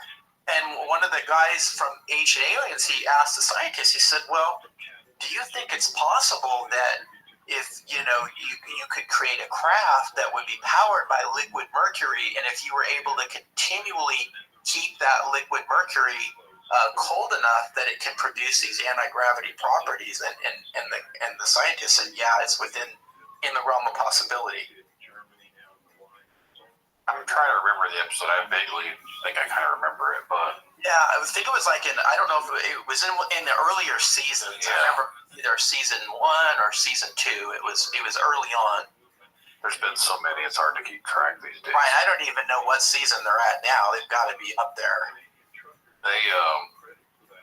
There's one thing on there that I've always kind of wondered about, but they have all this information, they're releasing it to the shows and everything else, but like, I don't know if people are taking it seriously to an extent, because I feel like a lot of people, even that I know, like the show's been on now for at least 15 years, if not longer. Yeah, it's been on a long time. And all the stuff that they talked about, I feel like they start talking about some of the same stuff here and there again. They've always mentioned the same similar things. Sure. But is it really getting people out there to do this? Like, it might influence a couple people here and there. Obviously, it's had a little influence on me for wanting to look into things. But how much is it really, with it being on TV, and again, this is me being kind of a conspiracy nerd. Right. I don't think they're going to release too much information on the TV. If that makes sense. Like, I don't. They might put some stuff out here and there, but if they're saying you can make a hovering craft with mercury, and well, you're just giving away ideas to other people to try and make their own little hovering, high energy floating device. So, if they're putting it out there, I mean, I believe that the technology, this type of technology exists, and it has existed for a long, long time. Our military, I believe, has it. Lately, there's just been so much disclosure coming out from these intelligence officers and footage being released about these crafts that are just going, moving in ways that just completely defies science. And the question is, though, why is all this coming out now? Why is the government bringing all this stuff out now? I don't know if you heard about the Mexican Congress here about a month ago. Brought the little mummy out there, and people were kind of ridiculing that, and which is interesting because I write about the Nazca mummies in my book. I include a section on them, and I researched them about 5 years ago. I contacted the institute in Peru that has these mummies, and I asked permission to publish some photos and to share some of their research into these mummies. And it's just interesting that 5 years later, just now, I mean, they're starting to put this forth to the public. Now, what becomes of it, I don't know. Some people are ridiculing, saying, "Oh, this thing's fake," and it looks like E.T. from the Steven Spielberg movie. But I would just be hesitant and to either on either side of it to jump the gun and say, "Oh yeah, this is definitely proof of an extraterrestrial." I wouldn't go that route. On the other hand, I wouldn't automatically dismiss it and go, "Okay, this thing is just fake." Although there have been obviously a number of cases in the past where there have been fakes. I've looked at a lot of these studies that have been conducted on these mummies for years now, and they've had bone specialists, they've done DNA testing. A number of doctors from all over the world have looked at these things, and they can't disprove them. They can't say, "Oh, some ancient culture, fused these together, glued them together with animal bones and human bones to make them look like they do." They haven't been able to prove that that's been done. So what they have here is really anomalous, mummies that they can't explain. I saw a local news story, and I don't remember what state it was from or anything about it like that, but they were laughing right when this happened and poking fun at it.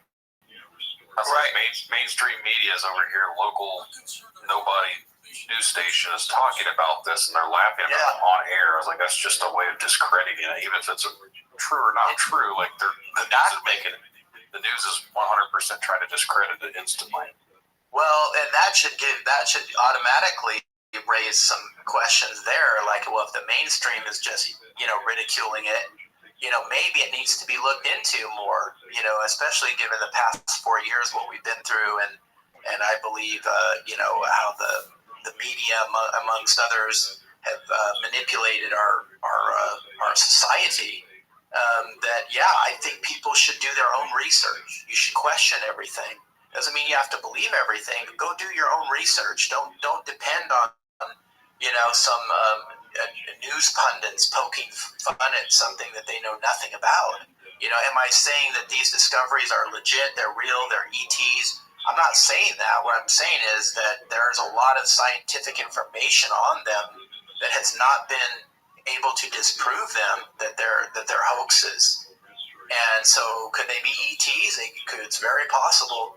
Could they be another species, undiscovered species that had been walking on this planet thousands of years ago, hundreds of thousands of years ago, that we've just now discovered? That could be possible as well. You mentioned you study like the little people. Is there any validity to like the Aborigines, like over in the Australians? I've always heard tales of like hobbits, what they call them. Oh my God! Yes, and there is legitimacy in many people. I've asked many people about this. A lot of people don't know about it, but in the early 2000s, on the Isle of Flores in Indonesia, there were a race of little people discovered little skeletons in a place called Longbao Cave on the Isle of Flores. And archaeologists found this little skull, these bones, and all these tools, these projectile points and other tools in this cave, and they found this little skull, and they tested they did the testing on the teeth, and it had the wisdom teeth. And so this little person was determined to be a female. Once they found the rest of the skeleton, they could tell by the pelvic area, it was a little taller than 3 feet tall. And so that raised a tremendous amount of controversy because, some paleontologists were saying, oh, these little skeletons that you're finding, they had to have some type of disease like microcephaly or some other disorder that would make them be so small. But after a lot of testing, it was determined that they had no disease like that these were a race of little people. And they were even named the Flores Hobbits. And they were not much taller than 3 feet, and they were highly intelligent. They knew how to make projectile points and tools. They knew how to make fire, and they even hunted Komodo dragons that were on that island. I mean, how incredible is that? These little people, 3 feet tall, going after these Komodo dragons that are huge, have poisonous bites, right? Their saliva is poisonous, and they can move very quick for short distances. And I imagine, 40,000 years ago, 50,000 years ago, or further back, when these little hobbits existed, and there's debate on how far they go back. When did they die out? Was it 40,000 years ago? Was it, much older than that? But they were actually hunting these Komodo dragons. So we have in the archaeological record evidence of these little people out of Indonesia. And not only that, but I believe here in North America, there's been bones that have been found. There was a researcher named Dr. Barry Fell. He did a lot of good work in the 70s and 80s. And he primarily focused a lot on North America and these ancient, unusual archaeological sites here in North America. And there's a lot of them. A lot of people don't know about them. America Unearthed. Have you ever watched that series on the History Channel with Scott Walter? I think I've watched a couple episodes here and there. Yeah, he really goes in depth. He kind of picked up the work of Barry Fell and just really rolled with it. And Scott Walter, he's a geologist, and I really have a lot of respect for him and the work that he's done. But going back to Barry Fell, I remember I have reading a book of his. I think it was called, there was America BC, and that book is just filled with documentation how ancient travelers came here to North America, everything from the Celts to the Egyptians, the Phoenicians, just a number of different ancient peoples came to North America long before Columbus ever showed up here. And in one of his books, I think it was Bronze Age America, he's got a picture of him holding a skull of a pygmy skull that was found somewhere in, I believe it was in Tennessee. It was found in a mound, which was interesting because most of the Native American tribes throughout North America, they have tales of giants and the little people. I've heard recently, I've interviewed someone, and obviously there's other topics too, there's lore out in Massachusetts area for they call them pukwudgies, the little people of the forest. And I interviewed someone this past summer where they had an encounter years back in Florida with a small humanoid person. And it almost goes into the whole, it's like cryptid lore to an extent, but at the same time, it's like there are a lot of reports of people seeing little people, and to me, it's always interested me because where I live at, there's an old battleground not too far from here. And when I was in high school, everyone used to call it Hobbit Land because some people went out there, and like the local legends are like that people went out to the reenactment areas, but they've seen little people living in the woods, like little. And there's a park down in Anderson, Indiana, in the Mountain State Park. There's all sorts of little people stories from people seeing these little things in the Mountain State Park. So the little people stories have always interested me. Yeah, I've heard some of those tales that you spoke of, Brandon, and I also uncovered some our newspaper articles as well, which I include in my book, talking about the little people. I met a podcaster. I was on her show talking about my book, and she had actually had an encounter with a little person. She told me she was with her niece, and she was walking through some wooded area, and they look over and they see this little person, and she said it had like old-fashioned clothes, and it had a little broom, and it was sweeping, and she was stunned, and she just kind of looks at her niece, and her niece looks at her, and she asks her niece, she goes, "Are you seeing what I'm seeing?" And she goes, "Yeah, that's a little person." And they both look over at this little person, and then she said it was almost like it looked up at them like to acknowledge them, and then it kind of went back to sweeping, and then she said it was transparent, you could see through it, and then it just disappeared. Yeah, it's interesting with the whole disappearing thing. It seems to be a common phenomenon when it comes to these encounters with a lot of things, honestly. You see them and all of a sudden they disappear. Yeah, is it like the question is it like some residual energy to something that once existed there, or is it like a parallel dimension kind of thing, like one bleeding over another?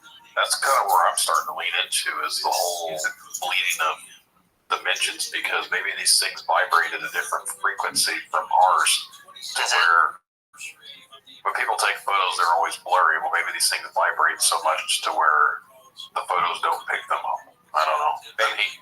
I guess that makes sense to me. I don't know if it makes sense to anyone else, but it's a different, like everyone has their own energy. We all have our own frequencies, our own vibrations.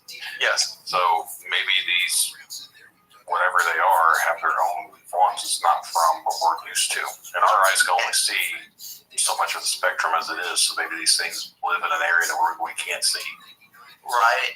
Yeah, I would definitely hold that within the realm of possibility in my mind. I mean, you have things like Skinwalker Ranch, where you have high strangeness happening in these particular areas that the Native Americans talk about, back, hundreds of years ago, saying that there was this weird stuff going on.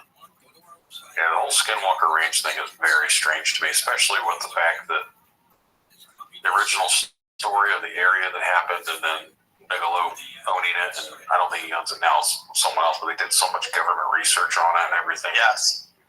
The whole area definitely has some weird phenomena going on that had people in higher places very interested in what was going on out there. Right, and that's what really piques my curiosity, because why would these individuals, these organizations be interested in something like that? Especially with Bigelow, he was an aerospace person, so to me it seems interesting. Of all people that wanted to look into this, they sent the guy that does aerospace and UFO research. Right.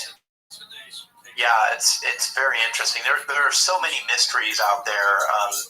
It boggles my mind. When I wrote my book, I wanted to put forth a lot of information and hopefully answer some questions, but I found really what happened is in answering maybe a few questions, giving a few possibilities, that it opened up a whole new series of questions. So I actually have more questions, out there now than I did when I first wrote the book, and that's because I was going down other rabbit holes, and I would stumble across other information as I was researching my book. That seems to be what typically happens to me, is I'll start looking into something and find other things to look into. Right. Like you just keep diving deeper and deeper, and you're down. At this point, you get lost in the different whole rabbit hole you dived into. That's right. Yeah. And for me, the way my mind works is I like to see the connection in things, and some of the things that I write about in my book, I did see a lot of connections, and I get into like the elongated skulls of Peru. Are you familiar with the skulls in like Maracas and Ica and some of those areas where these skulls are so elongated that they look alien? They don't even look human. And what's interesting is what archaeologists will tell us, paleontologists will tell us, like, oh, well, they just naturally are, elongated their head when they were babies. Their parents, strapped their heads to boards, and it would make their heads grow long. Yeah, in some of the cases, I mean, I'm sure that happened, and that was a practice called cranial deformation.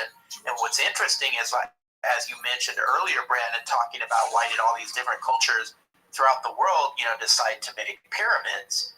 Well, this is another interesting thing that ties into that, because, why would all these different cultures want to elongate the heads of their children? Why would they want to make them real long? And this is like cross-culturally, and usually the people in these different societies that elongated their heads, more often than not, they were more of the elite. They were like higher up in society.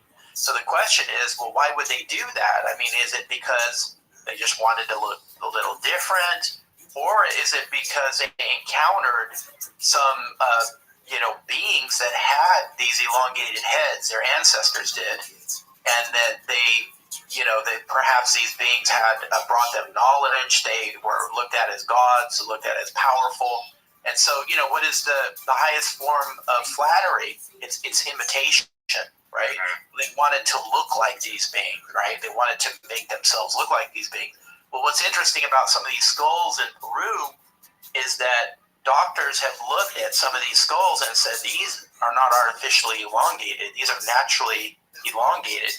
And in fact, they even have a different number of sutures in their skull, different from Homo sapiens. Like, some of them have a missing suture called the sagittal suture, which is in the back of the skull.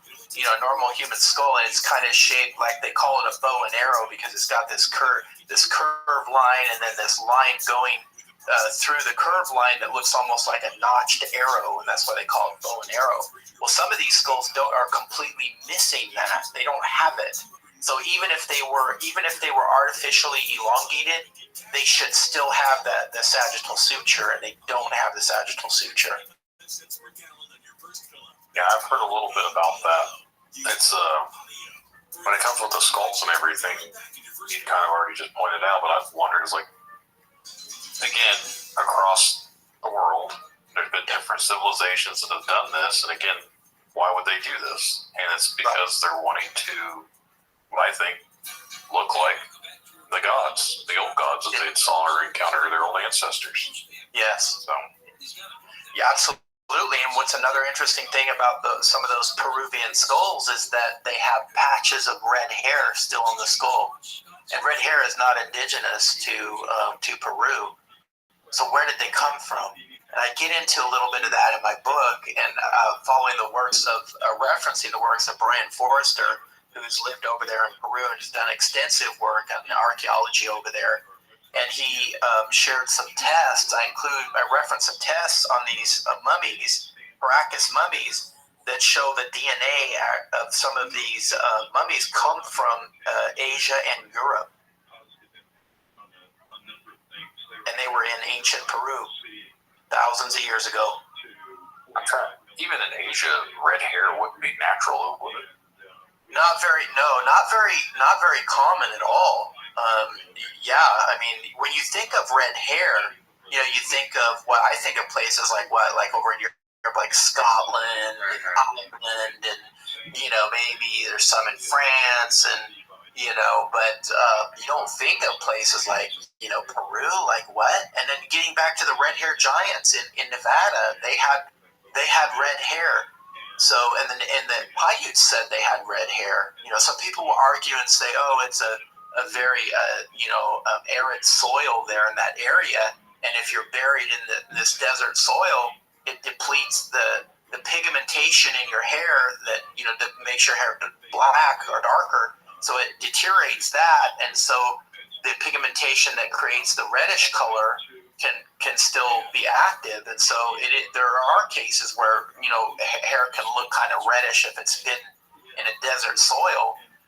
However, the Native American tribes that interacted with these giants, they said, they have red hair. These are the red-haired giants. Yeah, the red hair seems to be the common trait that I've noticed just from the stories and stuff that's been passed down, and I've heard on different podcasts or TV shows. Red hair is the one common denominator, it seems like, between these giants. Yes, and Gary Wayne, who's written extensively on the biblical giants, talks about how there were many accounts of the giants having, like you mentioned, the red hair and blondish hair. I think that is not to go to the woo-woo site, but I know, I'm pretty sure, the Pleiadians and Nords or whatever they were called, that were supposed to be, the aliens that came down. I think a lot of people translate them to be, they look like humans, but they were really tall, and they had, really blonde hair. Yes, the Nordics are the tall ones. Yeah. Yeah, I mentioned it in my book as well. Yeah, that's a good point. And they were depicted as giants, right? Very tall people. I've kind of wondered, I wonder if these giants aren't offshoots. That's where they came from. If you look at the Bible, they say the angels came down. Well, if an alien race came down, right? They're blonde hair, tall, angelic looking. Yes. And what if they're the ones that were breeding with modern humans, and they had these hybrids, which would look like giants because if these people were giants themselves, right? I can see where it could go that way. To me, that's a plausible connection. That's a possibility. Mm-hmm. And that whole region, I can see where the red hair line would come from. Obviously, if you have blonde hair, like you said, out in the deserts, the way it can turn the pigmentations. To me, all that kind of makes connections to where it seems like it's a possibility. At least to me, it is. Yeah, and no one has the answer, right? We have these puzzle pieces. We have just a variety of different puzzle pieces, but we don't have all of the puzzle pieces. So no one has the answer. If they come forth saying, I know who the giants were, and I can prove it. We know exactly who or what they were. I would say, we don't have enough information. We just have these fragments. We just have these pieces of the puzzle that, we can put a few pieces maybe put a few together to have a little more understanding, but we don't have that full picture of what the full puzzle looks like. We just have a few pieces. So I'm open to a number of different possibilities, and that's what I put forward in my book. Is I'm just sharing with you some evidence that I found, and here are some theories, but I'm not saying that it's this or that. It's just take a look at it, come to your own conclusions, do your own research. Yeah, I totally agree. That's what I've always been trying to encourage the listeners to, is don't take my word for it, whatever. Always go out there, do your own research, look into it. If you have questions, I'm sure you can dive into those as well. Not to sound like ripping off the X-Files, but the truth is out there. Right. Yeah, no, I mean, and I think it's so important for people to do their own research and to question things. We live in a society now with everything that's happened. We've been told, trust the science, and you've had other opinions of, doctors coming forward saying, well, let's look at this, and there's censorship and things being taken off the internet, off social media, because it didn't fit with the mainstream narrative, and that can get really, really dangerous. So I'd encourage people to question everything and to do your own research. I have an episode 22 is not available on Amazon, and I'm pretty sure it's still available on some of the streaming platforms, but it got banned because the guy mentioned something. I won't go into detail because I don't want to get this episode banned either. Oh, but right.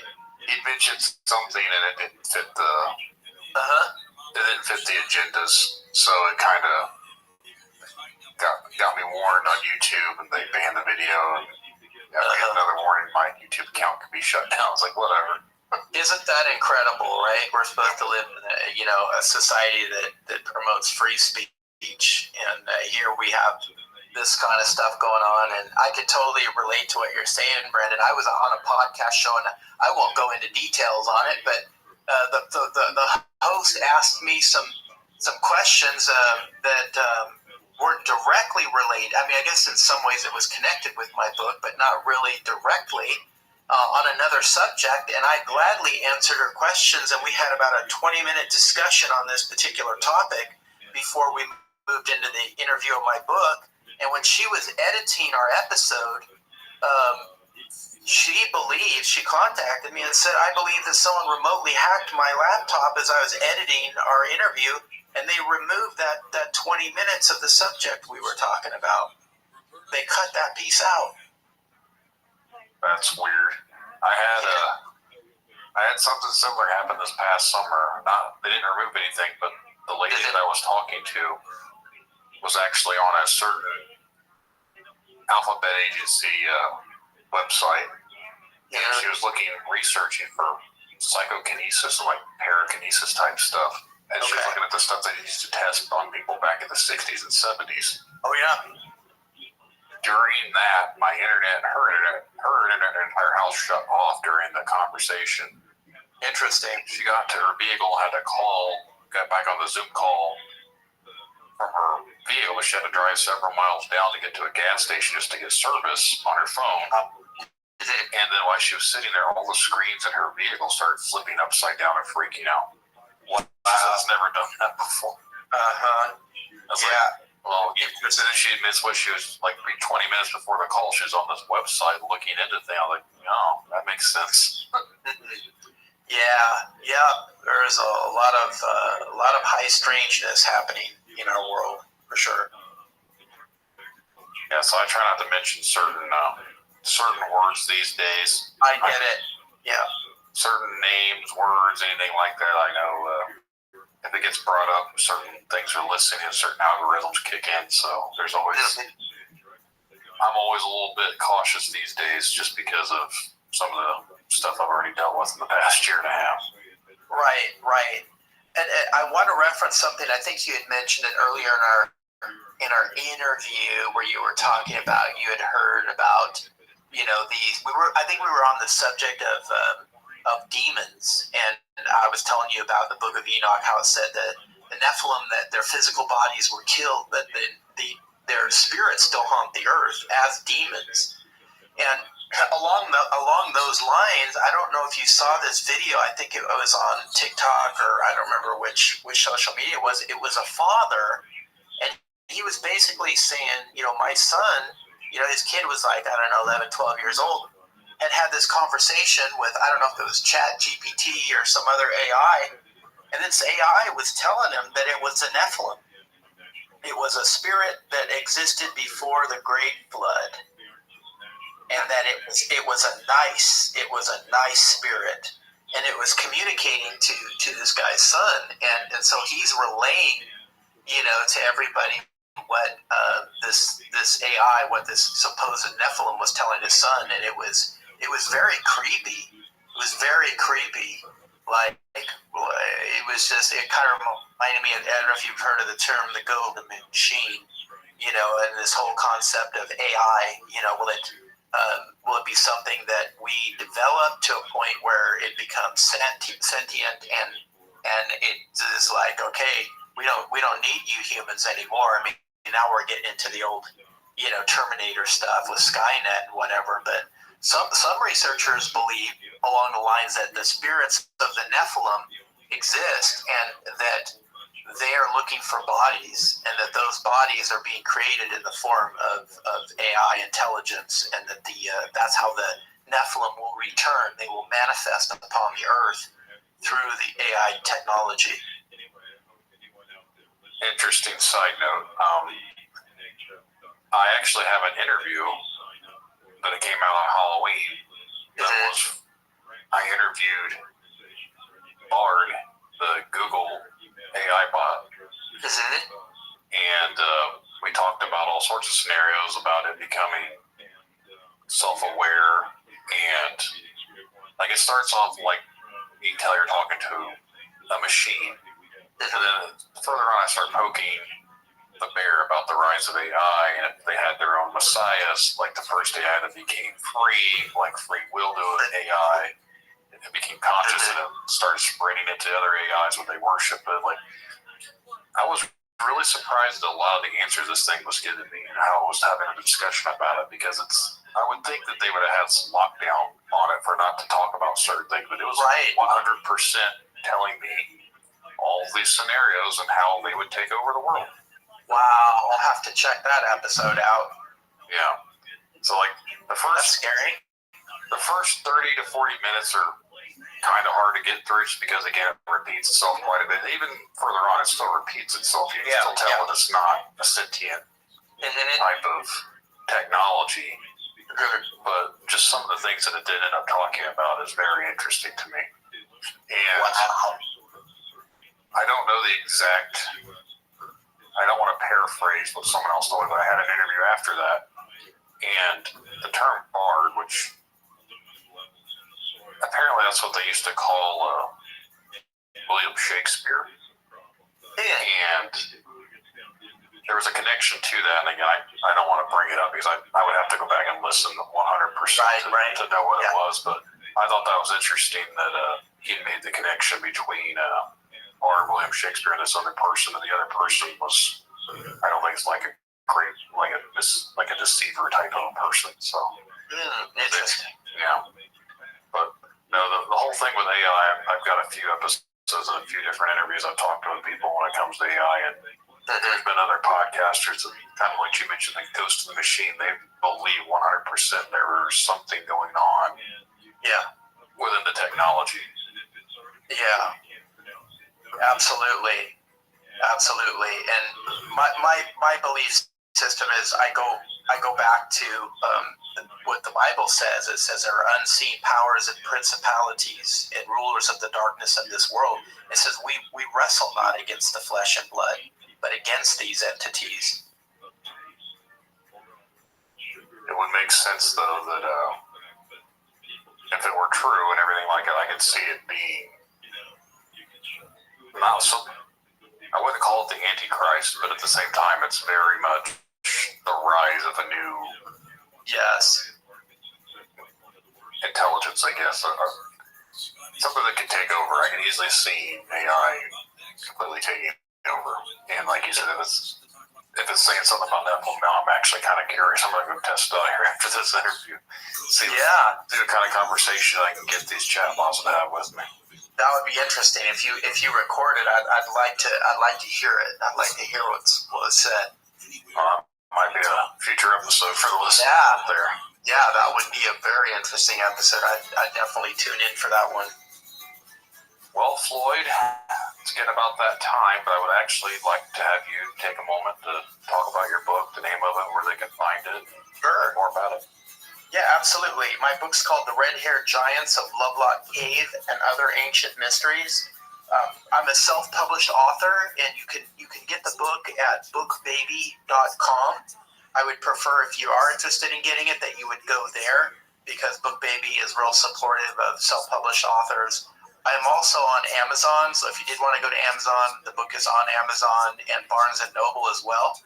I have a website called theancientgiants.com, and on that website there's a chapter breakdown of my book if you want to find out more about what's in it, and there's more information on my background and my research. So that's a good way to check out more information on me and to find out about my upcoming book. I'm going to start writing. I'm going to do a companion book to The Red-Haired Giants of Lovelock Cave. Just starting to write it now. My first book took about 4 years, to complete. So hopefully I can get this one out sooner than that.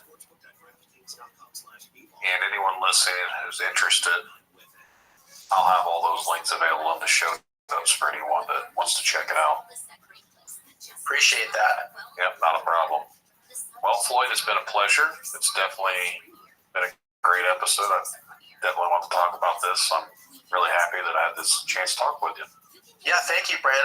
I've had a good time. It's a pleasure talking with you. And if you ever want to go down a Pacific rabbit hole, we can do a whole episode on the little people. I've got a lot of stuff on the little people, and if you want to get into the reptilians and or the skulls of Peru, we can go down that rabbit hole. So please reach out to me if you want to do another episode sometime.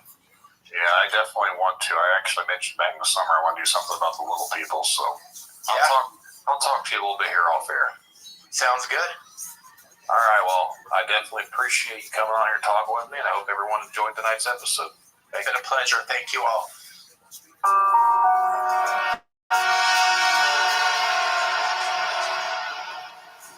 Remember, the truth lies in the stories we share, the connections we make. Stay curious, stay open-minded. Thank you all for joining us on this journey, and until next time, keep questioning, keep seeking, and keep exploring the unknown. Good night, everyone.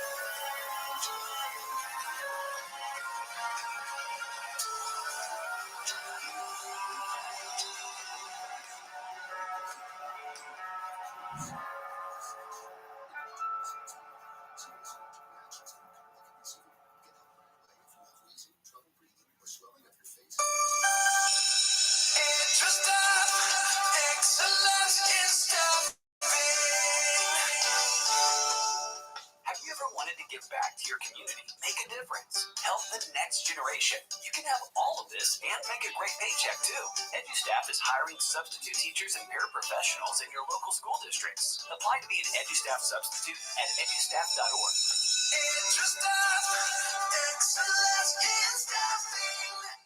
Support for this podcast and the following message come from Corient. Corient provides wealth management services centered around you. They focus on exceeding your expectations and simplifying your life. Corient has been helping high achievers just like you enjoy their lives more fully, preserve their wealth, and provide for the people, causes, and communities they care about. As one of the largest integrated fee-only registered investment advisors in the U.S., Corient has deeply experienced teams in 23 strategic locations. Corient has extensive knowledge spanning the full spectrum of planning, investing, lending, and money management disciplines. Leverage Corient's exclusive network of experts to craft custom solutions designed to help you reach your financial goals. No matter how complex they may be, real wealth requires real solutions. For more information, connect with a wealth advisor today at Corient.com. That's Corient.com. Corient.com.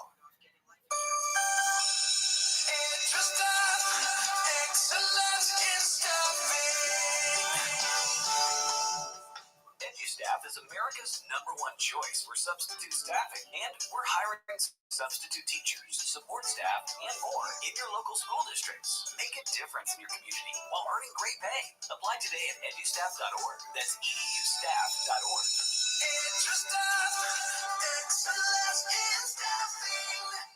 Attention folks, it's time to put your best foot forward with Boots Y'all by the Horse Saddle Shop. The newly owned Boots Y'all is your friendly, family-owned local boot retailer with a wide selection of casual, play, and work boots. They've got the perfect pair for every cowboy or cowgirl. With over 3,000 pairs of boots in stock, you'll find the perfect fit and style that suits your unique personality. From trendy and stylish in-haul boots to rugged and reliable area, Boots Y'all has you covered from heel to toe. Check out the brand new Boots Y'all store located at Erskine Shopping Center in South Bend today.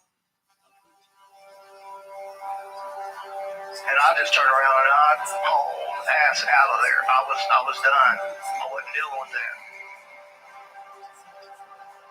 The hypocrisy of the cult is one of the things that turned me away the quickest. When I turned my headlights on, it turned and looked at us. And one of the things I remember the most were the eyes were glowing red. I see an orb of light. It is just circling these steps like it is waiting for me. And he begins to tell them that he saw a UFO. They're basically like, what are you talking about? That's 7 foot up on a tree, peeking around it, and that's where I saw the top of the muzzle, nose, and the eyes. As soon as I made eye contact with this thing, it felt like death. Welcome back to Tinfoil Tales. I'm your host, Brandon Wright. Tonight we're going to be joined by my guest, Phil. You may know Phil from Exploring with Phil. He does videos on YouTube. Goes out and does some investigations for paranormal stuff around the Bridgewater Triangle and some other areas. But now he's going to come on here and talk to us about the Puckwudgies. Something that I've been wanting to dive into, and I hope you guys enjoy the conversation. But before we bring Phil on, if you ever had an encounter you want to be on that episode of Tinfoil Tales, send an email to tinfoiltalespodcast@gmail.com. We'll get you scheduled for a future episode. If you want to help the podcast, continue to share it around. Leave a 5-star review or wherever you listen to podcasts. We're available on all social media, so make sure to check us out on there. Give us a follow. If you're interested in helping the podcast, there's always the Patreon. That is included in the show notes. Get access to ad-free content and early access to new episodes, so it's worth checking out if you're interested in helping that way. But I think now we're going to go ahead and bring Phil on.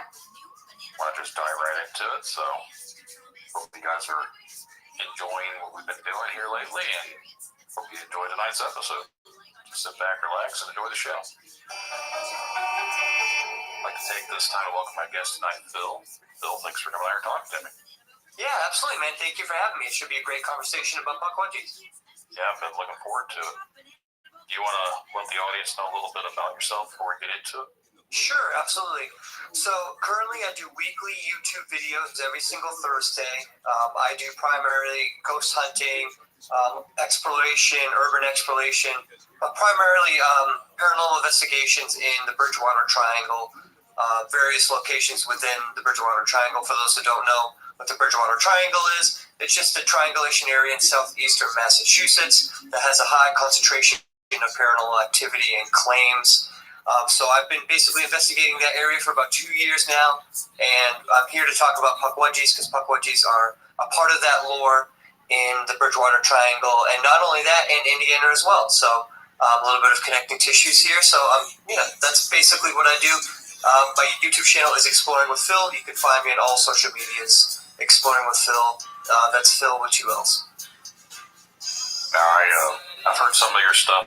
I've watched some of your episodes and some of the videos you post and everything. I've always wanted to do what you do, but at the same time, I'm kind of limited on being able to do that. And sometimes I'm kind of a wuss when it comes out. I want to have something following me back.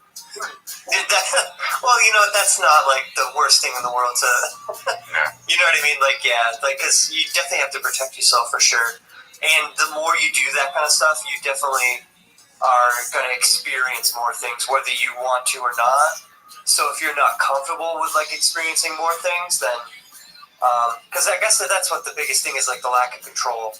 Sometimes because you can't really control what's happening around you, I suppose. I mean, obviously you protect yourself with prayers and God and all that stuff, but you never know what voice you're going to catch or sounds that you're going to catch or hear in the moment that'll freak you out. So yeah, it's definitely interesting. I think it's one of those things that you get better at as you go along, and you get less afraid as you go along, But yeah, it's definitely interesting, man. Back in the early 2000s, we used to go a lot, and I did a lot of dumb things when you're right out of high school. I just feel like nowadays as I've gotten older, I feel like I'm a bit wiser and children and everything. I was like, man, I don't really want to go out there and look for this stuff anymore because I might, you never know what I'm going to bring back. So. Yeah, for sure. For sure. And you're right. If you start, depending on the place you go, sometimes you go to a place and it's not known for some sort of dark presence or something, and then you never know. You never know what you're walking into for sure. You know. Yeah, I don't want to get into it, but I've had some weird stuff happen around here in our home. So it's like I feel like anymore it's just like one of those things where I was like, I don't want to push that envelope too much. Yeah, I do not blame you whatsoever. Like, your home is your sanctuary, and it's just like that's one place where like you shouldn't or don't want to have issues. You know what I mean? For sure. Yeah. What made you decide that you wanted to start looking into this stuff? Well, I had various paranormal experiences throughout my life, which definitely led me to have more interest in the paranormal. Obviously, growing up, it was very a fringe. It's still very much a fringe thing back in the day. I've talked about this before in other podcasts, but I just find it so interesting. Like, back when I was a kid, like, the only thing you'd see about ghosts that was legitimate would be like like a random, Unsolved Mysteries episode or something. There wasn't really a lot of real ghost investigations, paranormal like stuff that was out there into the public eye that you would see on TV that was like legitimate or even at all. So growing up there, and then once the 2000s kind of hit and ghost hunters happened, that's really when like it started to become more in the forefront and more at least legitimate in my eyes at the time. And being like, oh wow, this is like something that you can actually investigate and not just like sit around and talk about ghost stories. Like, you can actually, there's people actually out there investigating these things, documenting it, trying to figure out what's really happening, all that kind of stuff. So I would say that's probably my interest, obviously, in the paranormal stems from that and wanting to find out what's really going on. Obviously, my own personal experiences play into that, being like what really happened, when I had my experiences and stuff, and being like kind of propelled me into like wondering and thinking about that kind of stuff and wondering really what's going on. I feel like that's kind of what happens with most people is they've had something strange that happened, and you start to seek the answers for the questions you've gotten from the weirdness that happened. Yeah, absolutely. It definitely seems to be a common thread for sure with like paranormal, whether that's like cryptid people or UFO people, paranormal ghost people. Usually there's some sort of event, or so you're right, some sort of event that like triggers that. It's interesting how that works. Yeah, for sure. But what about you? Do you have some sort of something that triggered you into getting into like talking about this kind of stuff on a podcast level? Yeah, we can. I don't want to dive into it on the episode. I've talked about it enough. Okay, gotcha. I can let you know here off air. But basically, the Cliff's Notes version is back in 2007, I encountered something very strange in the middle of the road with a coworker. He was in front of me driving, and he swerved to miss it. I had to swerve to miss it too. We turned around, went back, and it just got crazier after we got back to go see what it actually was. So it's a very cryptid instance, but no, that's what really got me to do the whole podcast, because for 15 years I never talked about it, because when I tried to talk about it, obviously people think you're crazy. Oh, of course. So, my coworker didn't want to talk about it. Like right after it happened, he said he was going to deny it. He didn't want to talk about it. So I just kept it to myself, and then I was like, you know what?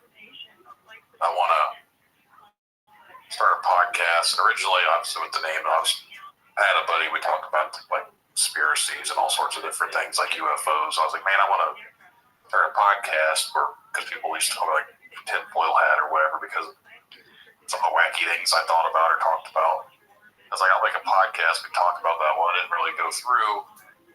And then I was like, I just want to start talking to people kind of like myself that had like weird experiences, and then started doing research.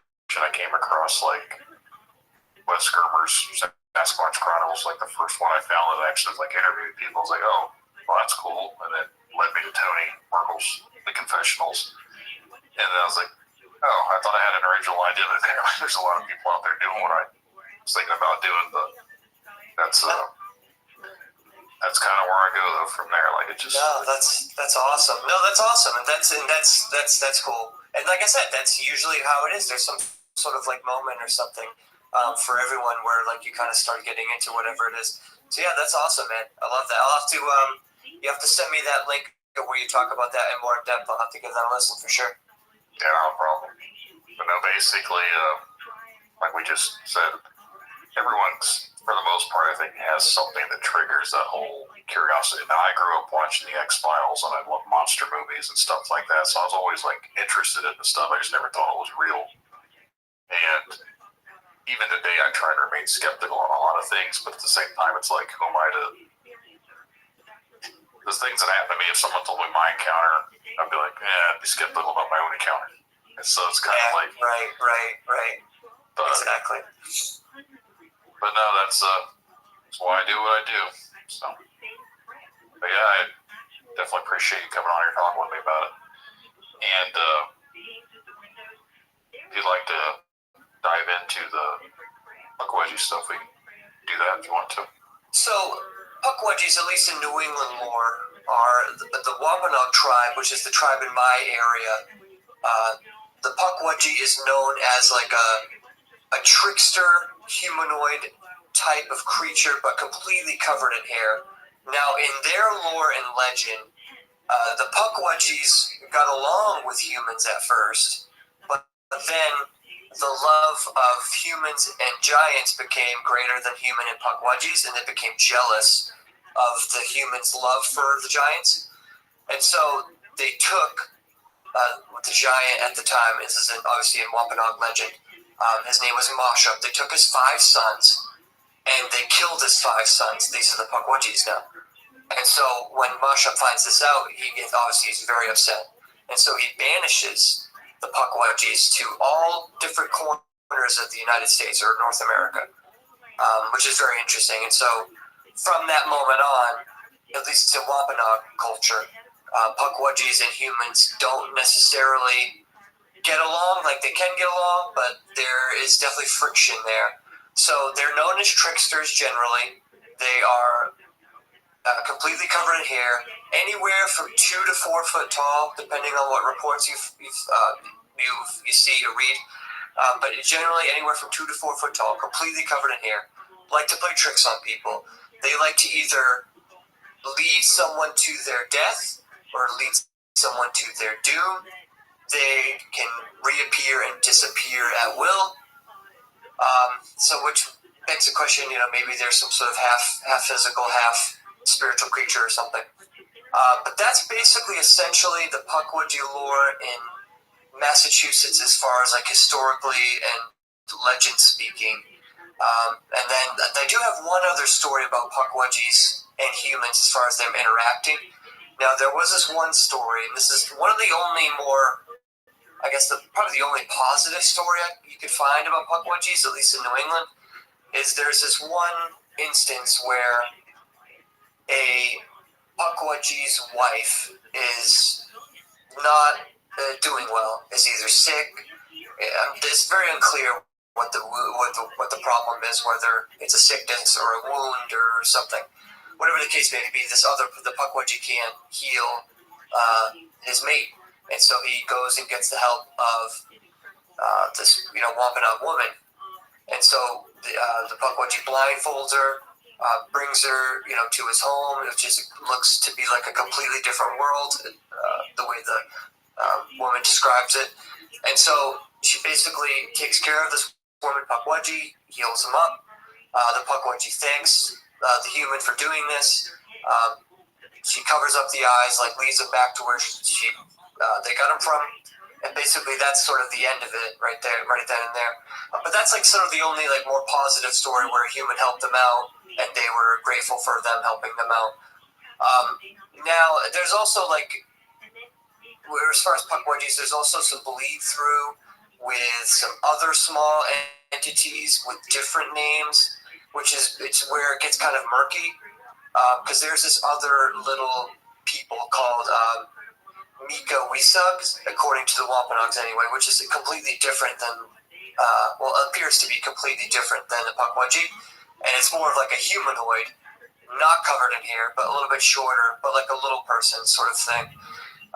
So there seems to be 2 different types of like little people, Pukwudgies, and little people. I don't know if these are 2 of the same things that are the legends are getting confused over time, and they're kind of merging together into one legend. I'm still doing research to try to figure that out, but that's basically the Pukwudgie lore in Massachusetts. So now I've done some research into these new little people where through paranormal investigation out in the Hockomock Swamp, which is part of the Bridgewater Triangle, which is a location where these Pukwudgies allegedly live, dwell, that sort of thing, or at least known to live there.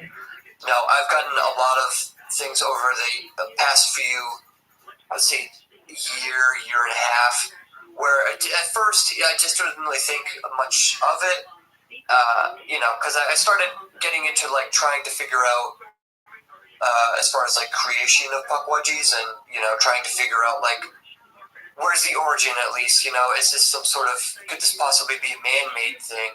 Is this some sort of elemental kind of thing? Because there's kind of some bleed over with the elemental stuff from Scotland. As far as the little people and that go, like some of the, if you look up that kind of stuff, or if you ever done any research on that, like they sound kind of similar as well. So it's like there's so many angles to this, where like there's so many similarities between so many different things that it's like, man, is like I said, there's so many unanswered questions. But so I've been doing a lot of research into their origins of these Pukwudgies, and throughout that process, now I've kind of discovered these other little people that I think are completely different than Pukwudgies, and I think either live beside them or in the same areas. Now that I'm not 100% sure, but it's definitely crazy. Now, are you familiar with like the Indiana legends as far as the Pukwudgies go compared to like Massachusetts? Is it very similar, or like are Pukwudgies over there all bad? Because over here they're pretty much all bad.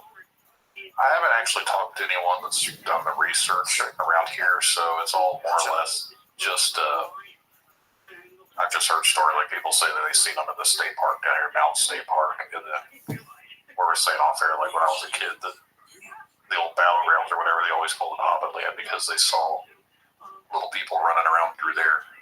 But I've never found any actual research. I've actually tried to Google stuff, and there's not a whole lot out there for anyone that's really talked about what they've encountered with them, other than they've seen little people or something. Yeah, and I think that's also really strange, because I found that to be the case too. Like trying to like do research for Pukwudgies in general, there really isn't a lot that comes up. So I had to do some research and buy like a Native American Wampanoag book, and that's how I was able to figure out that there was these other little people and they had a different name. Because if you try to Google that, like it doesn't even come up. Like so there's a lot of, I think, like research and names of things as far as the Native American names and stuff that are sort of almost lost to history, or almost being lost to history, just because they're just so.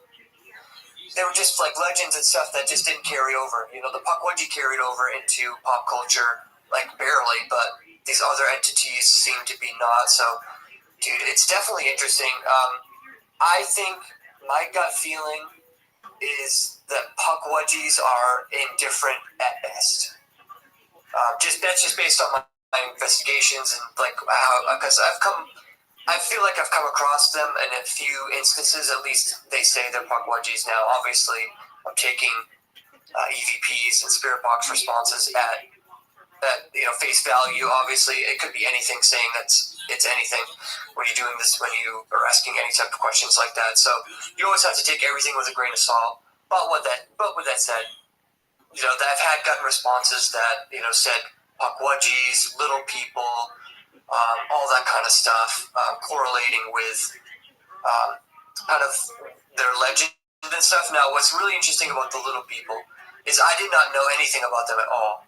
And so while doing research for the creation of Pukwudgies, asking questions out in the Hockomock, being like, who created you? Did humans create you? Did angels create you? All these questions kind of like that. Did God create you? I kept on getting responses like, we're hungry. We want food. help us, hear me, like that kind of stuff. And I always thought it was just strange, you know, because like in my mind, I'm thinking, well, if it's a ghost, right? Why would a ghost want food? That doesn't make any sense.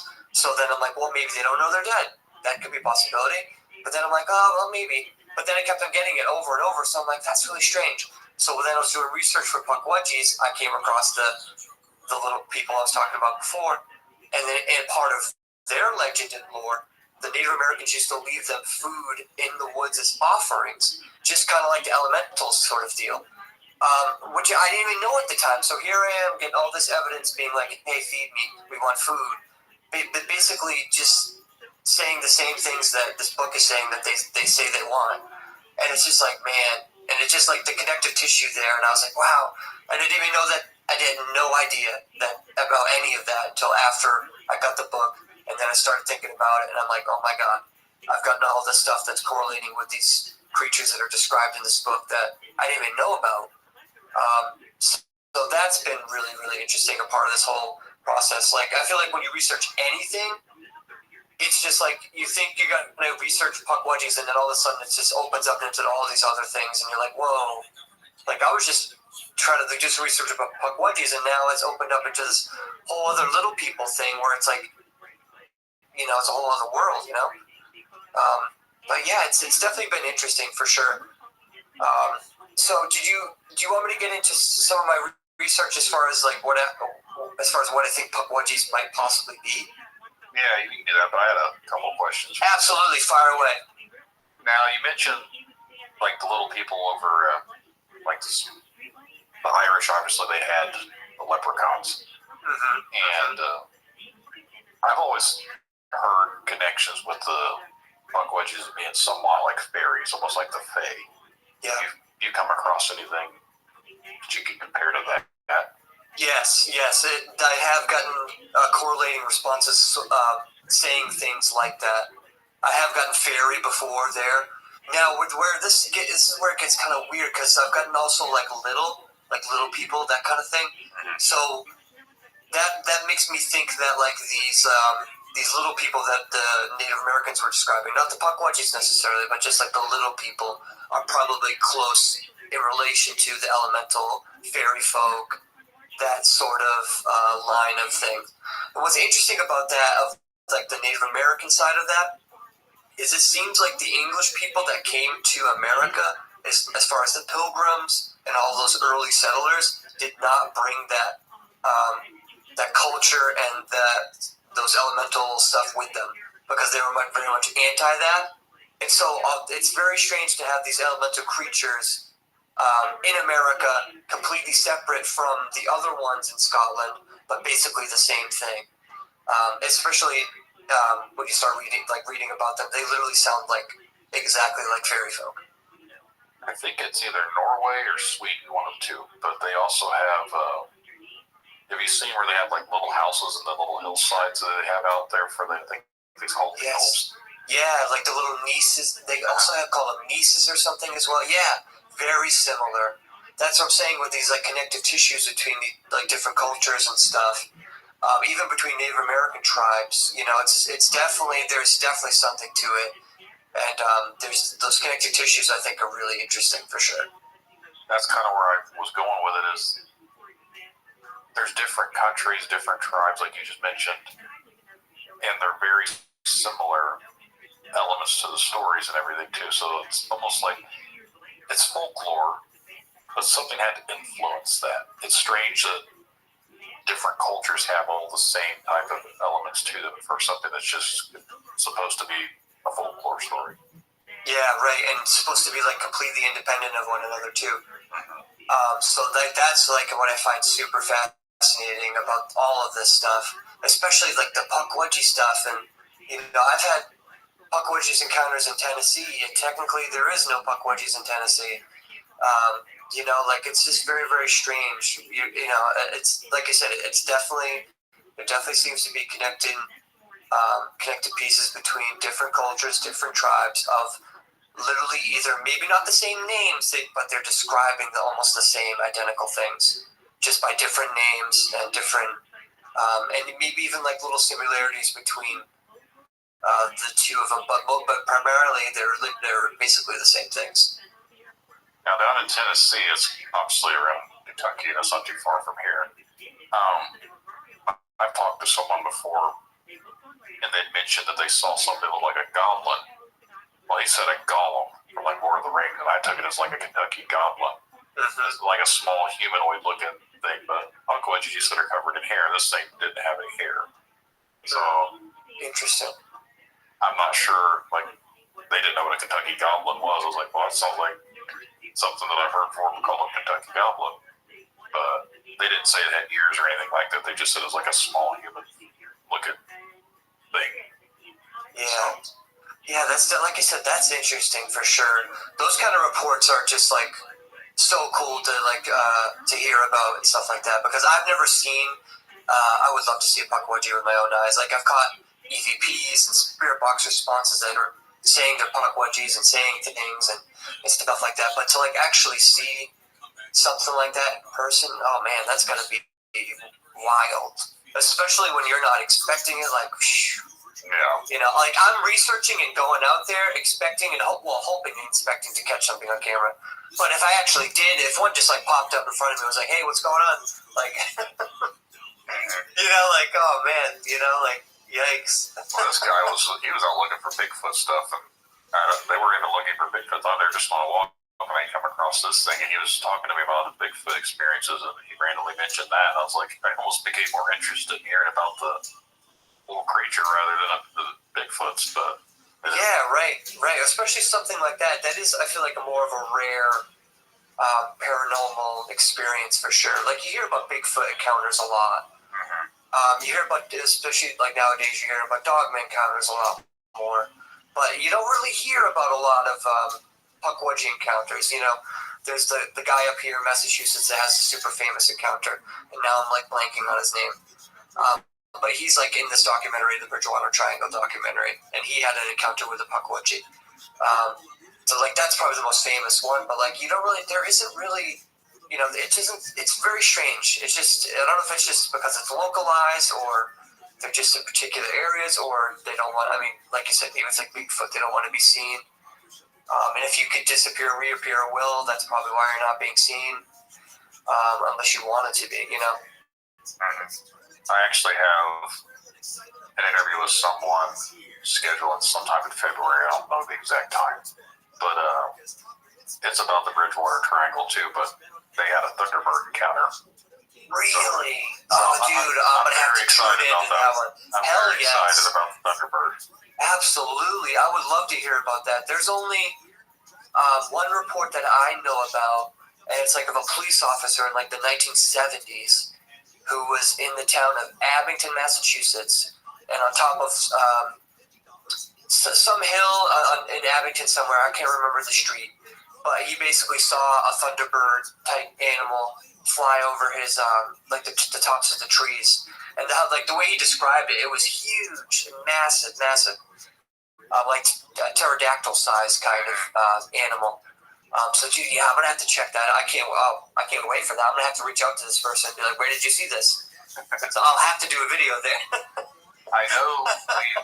I don't remember what year it was. I think it was back in the 70s. But over in Illinois, they had sightings of a very large bird. I think one actually supposedly tried to pick up a little boy. And I had someone reach out to me on Reddit, which they didn't want to come on the show, so it is me kind of second-handing the story, but basically up in around the Illinois line from Indiana, like northwest Indiana area, something flew at their vehicle at nighttime, and it obviously could have been a big-ass owl, who knows, but they said it had like, I think they said it was like a 15, 20-foot wingspan. Again, at nighttime, I don't know, it's hard to tell, but they said it was almost as wide as the lane of a road. Well, usually a lane of a road is about 12 feet. So I could see where they come up 10 to 15 feet wingspan. But, yeah, they swooped down as they're driving at nighttime.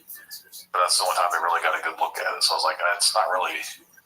We could do an episode, but it'd be like a 30-second episode, kind of, you know what I mean? Yeah, it's so difficult if it's dark like that.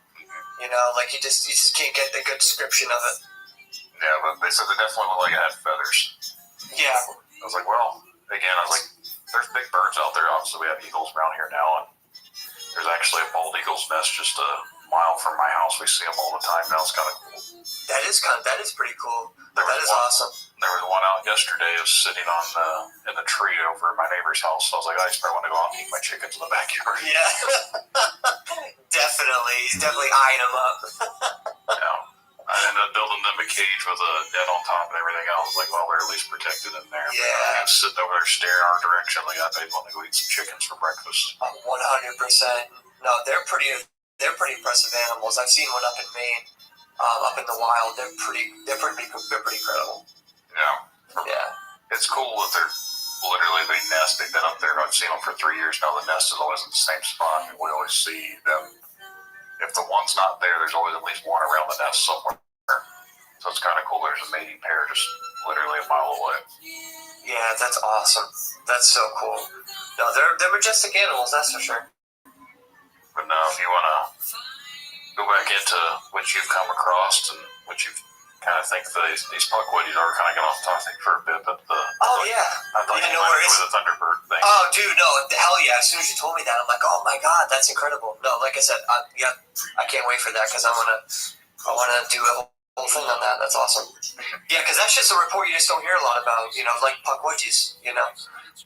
Actually, if you want, my uncle had a puckwudgie encounter. Do you want me to? I can retell that real quick if you want. Yeah, that's fine. It's a cool little like first-hand account of a puckwudgie because I haven't seen one, but my uncle did. So this is an account from the 1980s. So like early 1980s, and back in this time, this is like before anyone knows what a puckwudgie is. This is like well before it's even common knowledge, or you know. So my uncle just thought it was like a demon or something, you know, just some sort of, you know, dark entity or something. He didn't know what to make of it. So basically, they lived in this haunted house, this haunted home, and you know, from moment one, they had activity. Night one, furniture would move in the middle of the night. They had a woman show up one day that looked like a witch dressed in Victorian clothes, wanted to come into the house with black eyes, kind of like a Black Eyed Kids thing. And this is the 80s, well before that's even a thing. So just a lot of weird paranormal things happening in this home and in the neighborhood itself. There was another instance where a baby was heard crying outside. They heard it multiple times in the neighborhood from this certain house. The house is empty. There's no one there. They call the cops. Cops to check it out. No one inside. You know, no baby, no nothing. This happened repeatedly, and so it's just a very haunted neighborhood, haunted home. So one particular night, he's driving home towards the house. All of a sudden, this 3 foot tall, 4 foot tall creature appears in the middle of the road in front of him, completely covered in air. He's going to hit this thing. He slams on his brakes. He's about to make contact, disappears, and it basically like drives through this thing. Keeps on going, like looks in the, you know, turns around, looks behind him to be like, well, you know, I thought I was going to hit something. There's nothing there.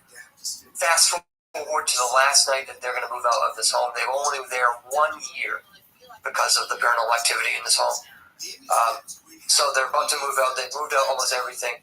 He goes to the top of the stairs. It's a 2-floor home. So he's up on the second floor. And on the second floor, there's an attic. And it's one of those attics where it's just a push attic where you just push up the panel and you have to get like an actual ladder to climb up in there.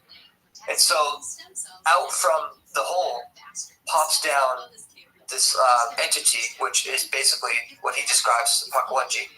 I think he described it as 2.5 foot tall, completely covered in hair, kind of like a humanoid style face. So basically when it jumped down, it had its back turned to him. And so when it turned around, it saw my uncle. Their eyes connected, and the puckwudgie looked like shocked that he was there. And he literally disappeared right in front of his eyes. And then he was just gone, as if, you know, there was nothing there. So that's like my uncle's puckwudgie encounter. So I tell that just to give like a general idea of like a real puckwudgie encounter that someone actually has. Now, one of the lures I forgot to mention with puckwudgies is there's this bit where they like children. Now I'm still doing research on it because I only found one sentence in one like historical thing about Pukwudgies or like a legend thing. So I don't want to like go off it and like say that that was definitely 100% part of legend when I've only found one like thing referencing it. Yeah. So but I did want to mention it, but there's also this part where they could be soul stealers, which is interesting angle. So they allegedly, I've only found one reference for this, but they allegedly could steal souls and they like collect them for some reason, or they're a collector of souls for what purpose or what reason, I'm not sure. I don't know if they're collecting lost souls or if they're just collecting souls on their own or under the guidance of something or whatever, but that's like another angle that I'm like trying to find more evidence for as far as like lore, historical lore or something outside of just one book. But yeah, that's like another angle of it that's just kind of like the weird, where it starts to get a little bit darker, where it's like, yeah, they can play tricks on you, but if it's going to steal your soul, that doesn't seem like a nice entity to me. No.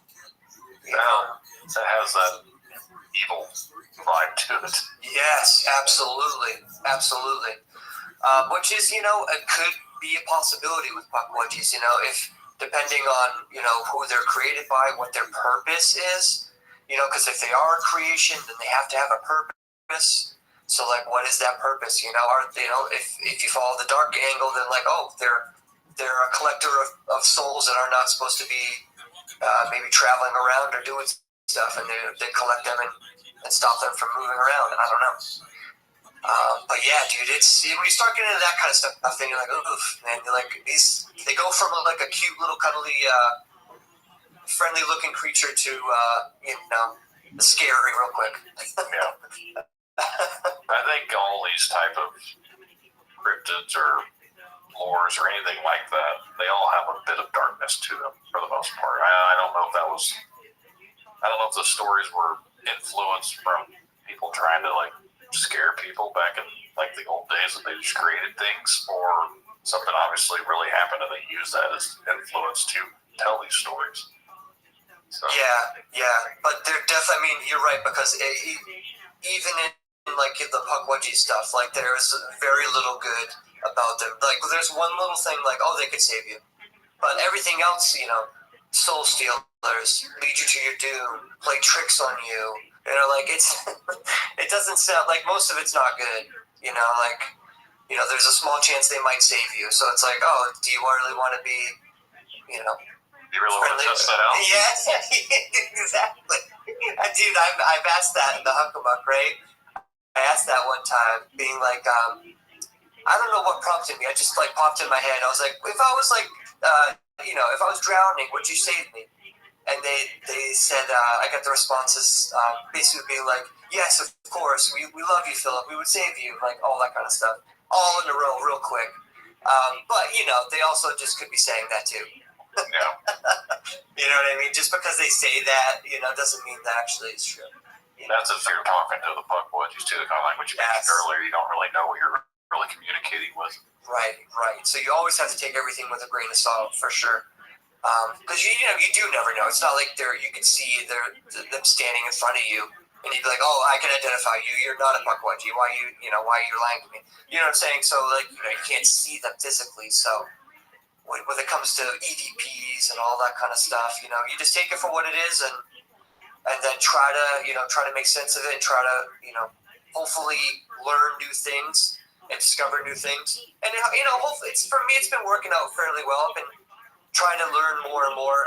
Obviously, it's obviously part investigation, part like reading and doing like that backside.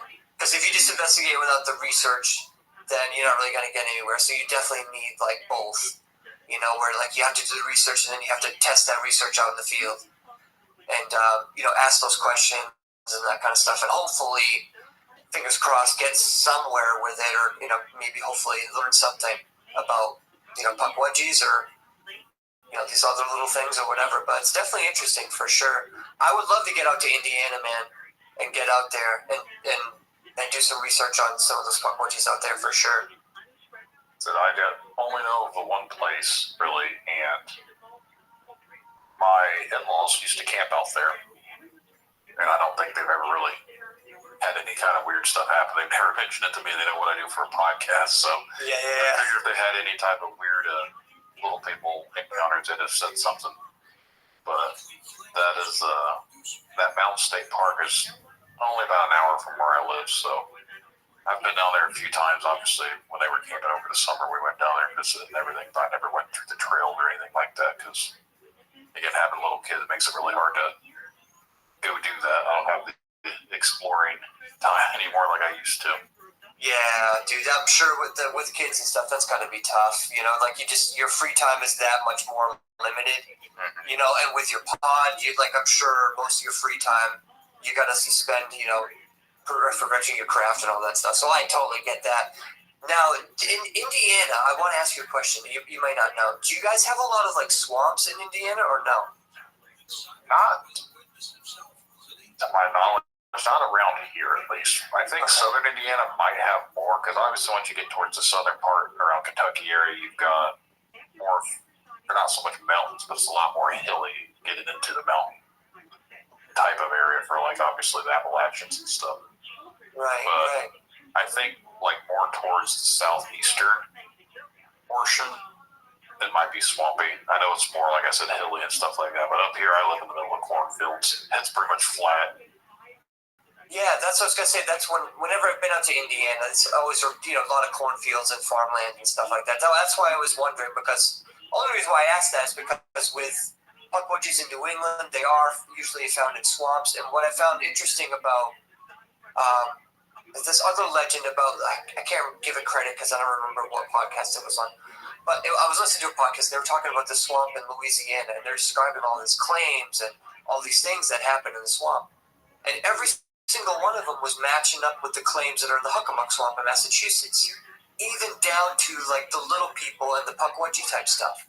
So that's why I asked if there was swamps there, because I'm just wondering if there's correlations between swamps and these puckwudgies and other little entities or other cryptids. I don't know if it's just because swamps are just a place where humans aren't, and so that's where these things are because there's not a lot of humans there, or if there's something about swamps that attract these things there.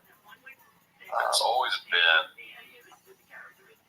lures with swamps, and I don't want to say that they're haunted, but it seems like there's always some sort of high strangeness energy around swamps, even I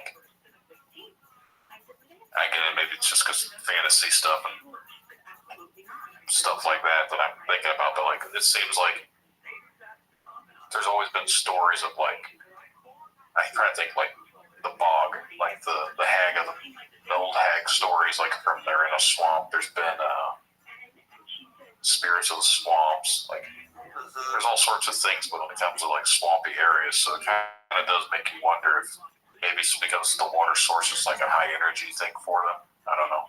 Yeah, that's exactly what I was thinking. There's obviously some sort of correlation there.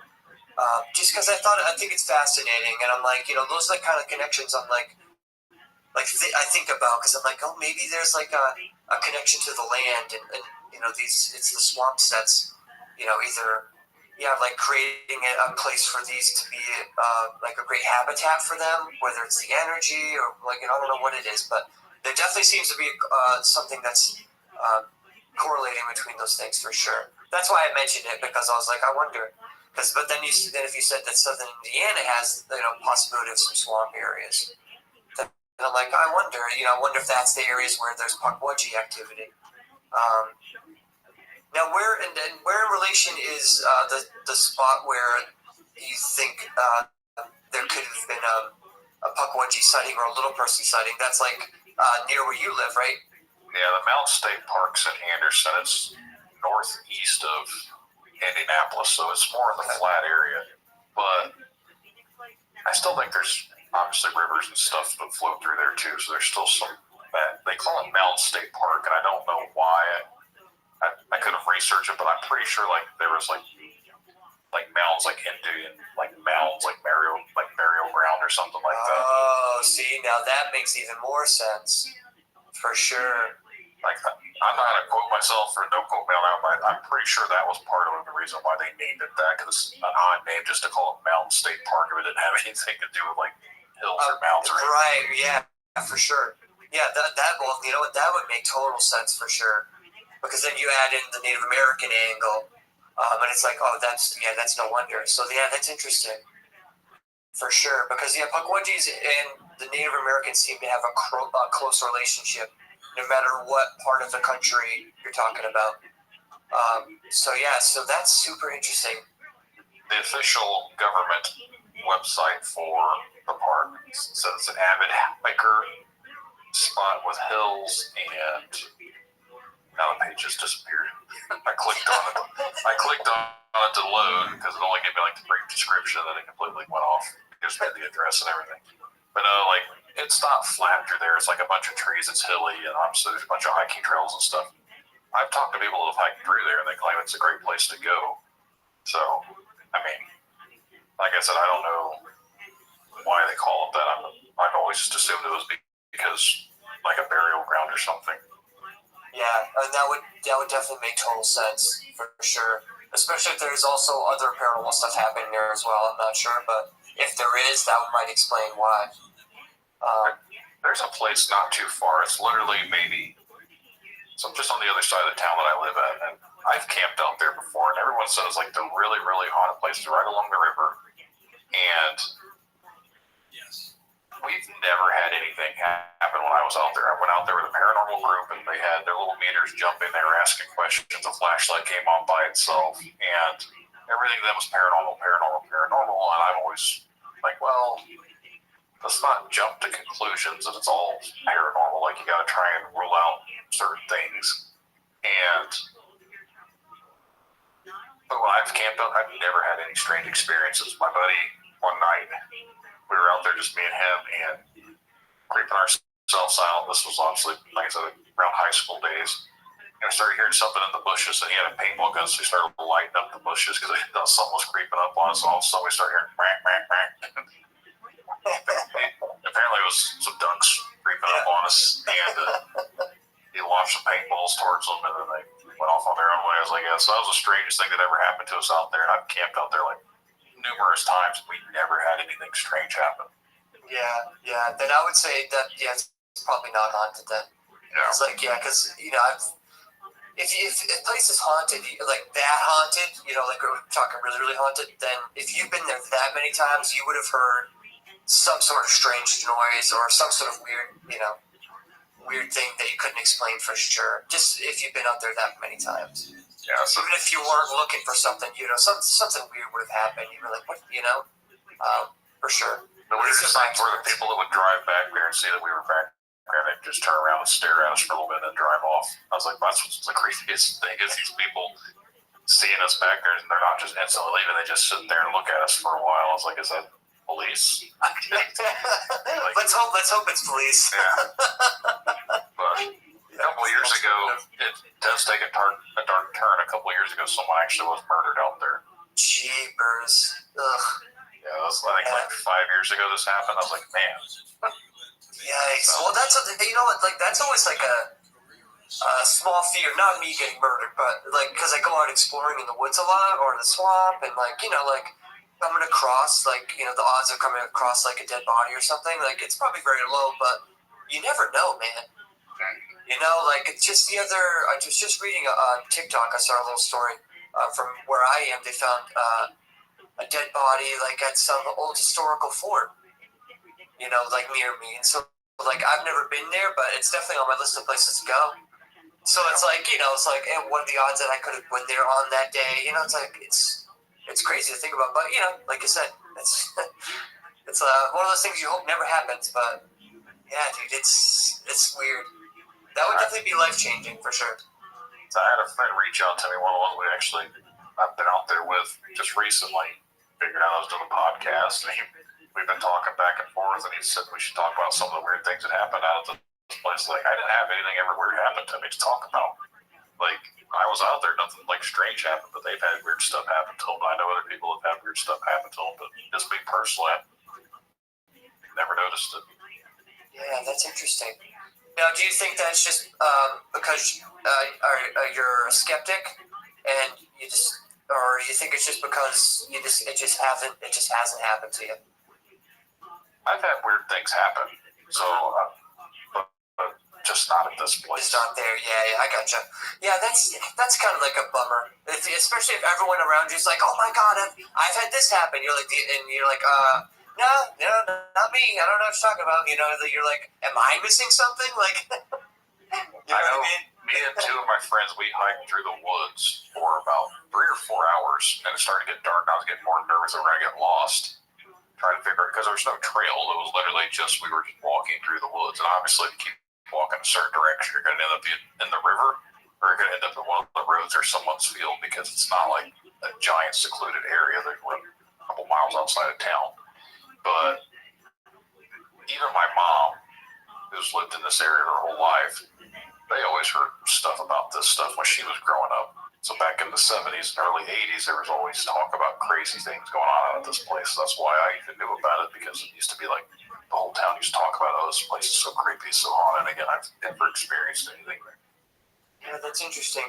Well, that's where you start getting into like, okay, well, what's truth, what's myth, what's really going on here? Is it really as creepy as people said, or is it just because so many people say it's creepy that when people go there, they automatically are creepy and creeped out, you know, because it's in people's heads? They're expecting it to happen, manifest it to happen. Right, exactly. So yeah, it's like the legend gets bigger than the actual activity or the actual, you know, the actual thing. You know, so that can definitely happen too.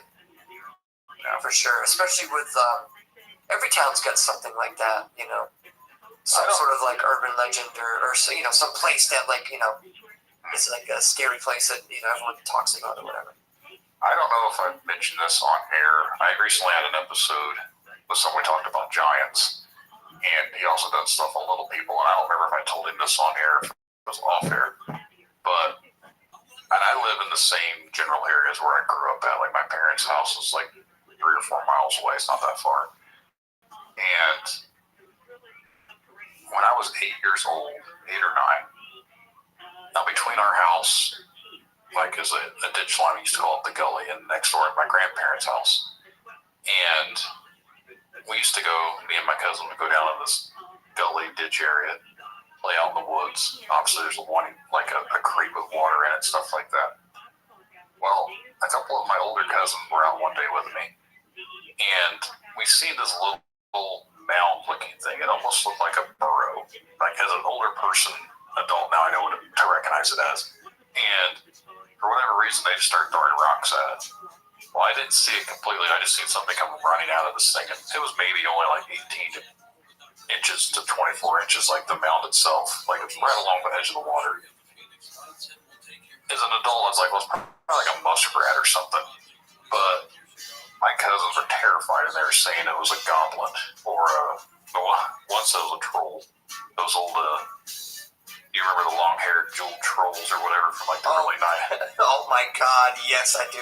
They said it looked like a troll. My other cousin said it looked like a goblin. We ran back to my dad, and he went out there with his .22 handgun to go take care of whatever this monster was that come out there. So it became known as the Gully Monster. And again, I only seen something running. I didn't stick around to find out what it was. We just he took off. But again, 8-year-old kid, your imagination goes crazy. So who knows what it really was? Like I said, as an adult now, it's like probably like a muskrat or some animal. We just threw it on its burrow and they come out pissed off at us because we just smashed its house. But yeah, for sure, yeah. I just thought I thought it was funny to like talk about all this stuff. But like, man, how crazy would it be if it actually was something strange? They all said it was like a goblin or a little troll or something like that. And I was like, it's probably just a muskrat, but maybe it was. Who knows? Yeah, right. That's super interesting. It makes you wonder. And if it was like a smaller size, then I would say it would probably be less likely to be like a Pukwudgie. It would probably be like a little person or kind of like the fairy folk we were talking about. Which is interesting. If you take into like if you think about like how kids, they say, well, people say, I don't know if this is true or not, but they say that kids are more susceptible to paranormal activity or can possibly see things that like adults can, and that sort of thing. You start thinking about that kind of angle with that story. And you're like, who knows, man? Maybe you guys did see something, or maybe it was a muskrat. But it's definitely interesting for sure when you start thinking about the possibilities of like if it wasn't a muskrat, what could it have been if it was paranormal? It's possible it could have been like this little fairy type creature or something. Yeah, well, I know, like there was something coming out. I seen it running, and I took off too. And I do not blame you because that's what every single kid would do. You're like, no, I'm out of here. You're like, I'm out. Like there's no way you're sticking around. Yeah, I don't know what made them want to smash this den or burrow or whatever it could have been. But they want to throw big rocks at it. And next thing I know, some come running out, and I was hauling ass out of there. Yeah, I don't know why boys do that. Like it's just something that like boys do, and when they were like playing when we're little and stuff. We gotta destroy it. Yeah, like literally, I watched a video before coming on here of like a couple teenage kids. This huge boulder on the side of a cliff that goes into the ocean, and they just like literally dislodged it and rolled it down the mountain. And that was the video. They were all like celebrating, like like they just won the Super Bowl. It was just boys being boys. Yeah. Like I don't know why we have to do that kind of stuff, but yeah, that's just like typical like kid boy behavior, like just doing stuff like that for no reason. So my son's gonna be 11 in February, so I have to keep reminding myself that the dumb things that he does and tears up. I was like, man, I used to be just as bad. I gotta keep reminding myself I did this stupid stuff. Yeah. That's what they say too. I guess like when I don't have kids, but like when you have kids that like however you were as a kid, you get it back. Yeah. Because they are they are your reflection and stuff like that. So they do have some of your personality traits and stuff. And so then when you see some of the more negative ones portrayed back to you, it's got to be a weird, interesting process. For sure. You're like, oh my god. Yeah. But we got 4 of them, so it's kind of goes from 12, 10, 4, and 2. So we have a wow, yeah, that's all over the map. Yeah, so we're definitely running low on energy all the time just because of all the things that goes on and all the things that they do. But I wouldn't trade it though. Oh yeah, I bet. No, that's awesome, man. That's awesome, and that's what life's about anyway. Like family, you only get one life to live, and family's super important. So like it's I get it. So that's awesome. That's definitely awesome, man. Yeah. So like I said, that's kind of where I started drawing my line. And there's some stuff here we can talk about off air. Like I said, I mentioned some stuff before, but I don't like making my show about myself. So. Yeah, no worries. I always like to ask just because I like to know about I find it interesting myself. So. But yeah, dude, such an interesting conversation, man. Like puckwudgies are just super fascinating. I'm trying to think if there's anything else I haven't mentioned.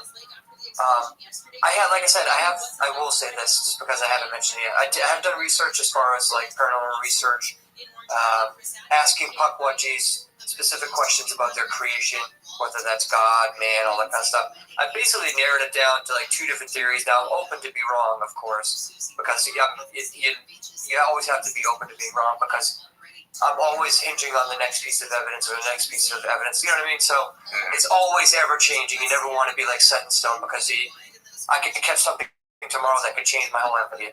But it's I've basically narrowed it down like 2 schools of thought. It's either man-made by using some sort of like witchcraft, alchemy, something like that, some sort of process where they created these type of entities, or they're created by some sort of like fallen angel or darker entity or something to that effect. And now then you start being like, well, if they created them, what's their purpose? Like I said, the Soul Stealer could be a possibility. I'm not 100% willing to say that yet, but that's kind of like where I'm at now in my research.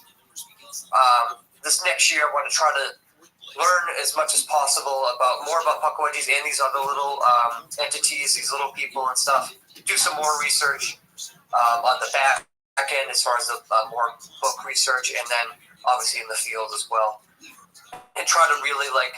I might even make like a puckwudgie like documentary this year, possibly, depending how the research goes, and if I feel like I found out more information or It just all depends on how things go. But that's basically where I'm at as far as like puck wedgies. It's definitely a subject where like it's not as well like developed as like Bigfoot is, and like I feel like Bigfoot has a huge, much bigger presence, and a lot of people have a better theory, or like more theories about it and stuff. Whereas like puck wedgies is like very small.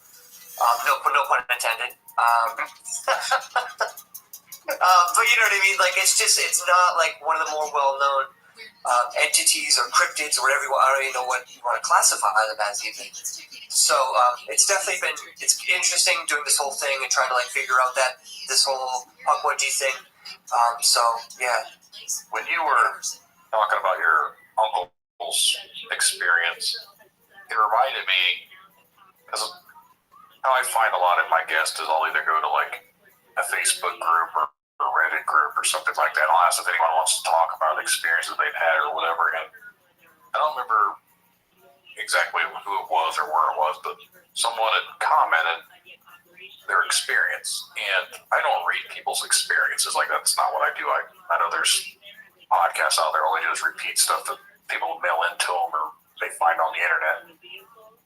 Here, I like to talk to the actual person. And so, again, kind of paraphrasing what they'd said, but basically they had, I don't remember if it was them or if it was their grandmother. I know they either lived with their grandmother or something like this, but they'd said that they had this little person that was always in the bathroom, and it would like manifest itself in the bathroom. Like they would know because the cat would be like afraid to go in there.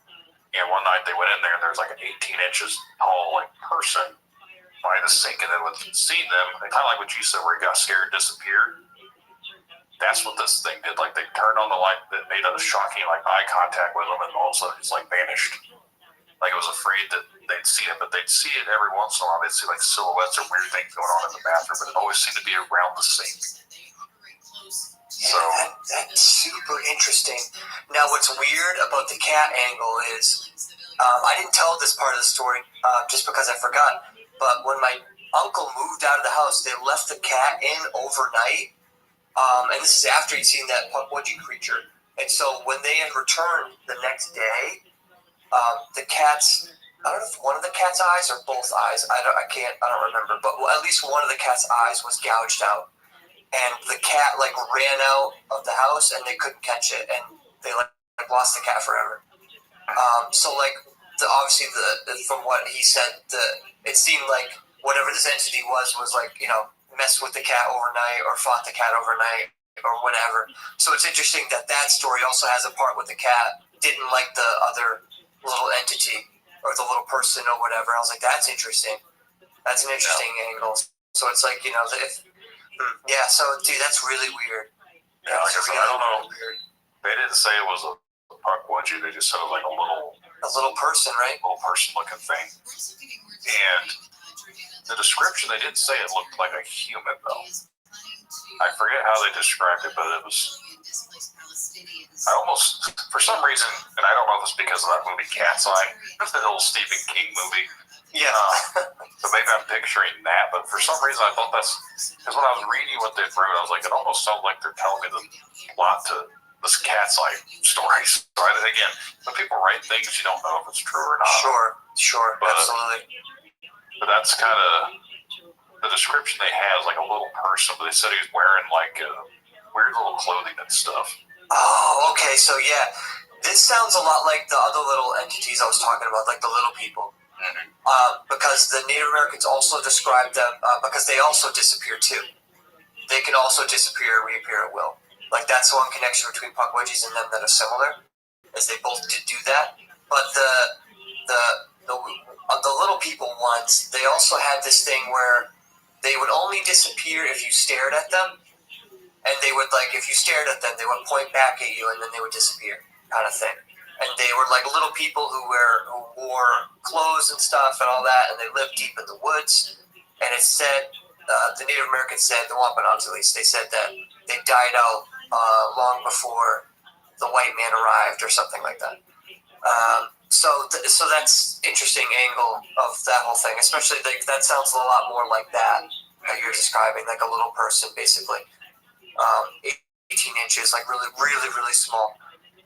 And I've gotten like evidence of those kind of entities as well as pukwudgie size entities on SLS cameras in the Hockomock Swamp, which is the whole reason why, to begin with, I was confused because I was expecting to just get the pukwudgie size ones because I'm like, yeah, pukwudgies are 2 to 4 foot tall.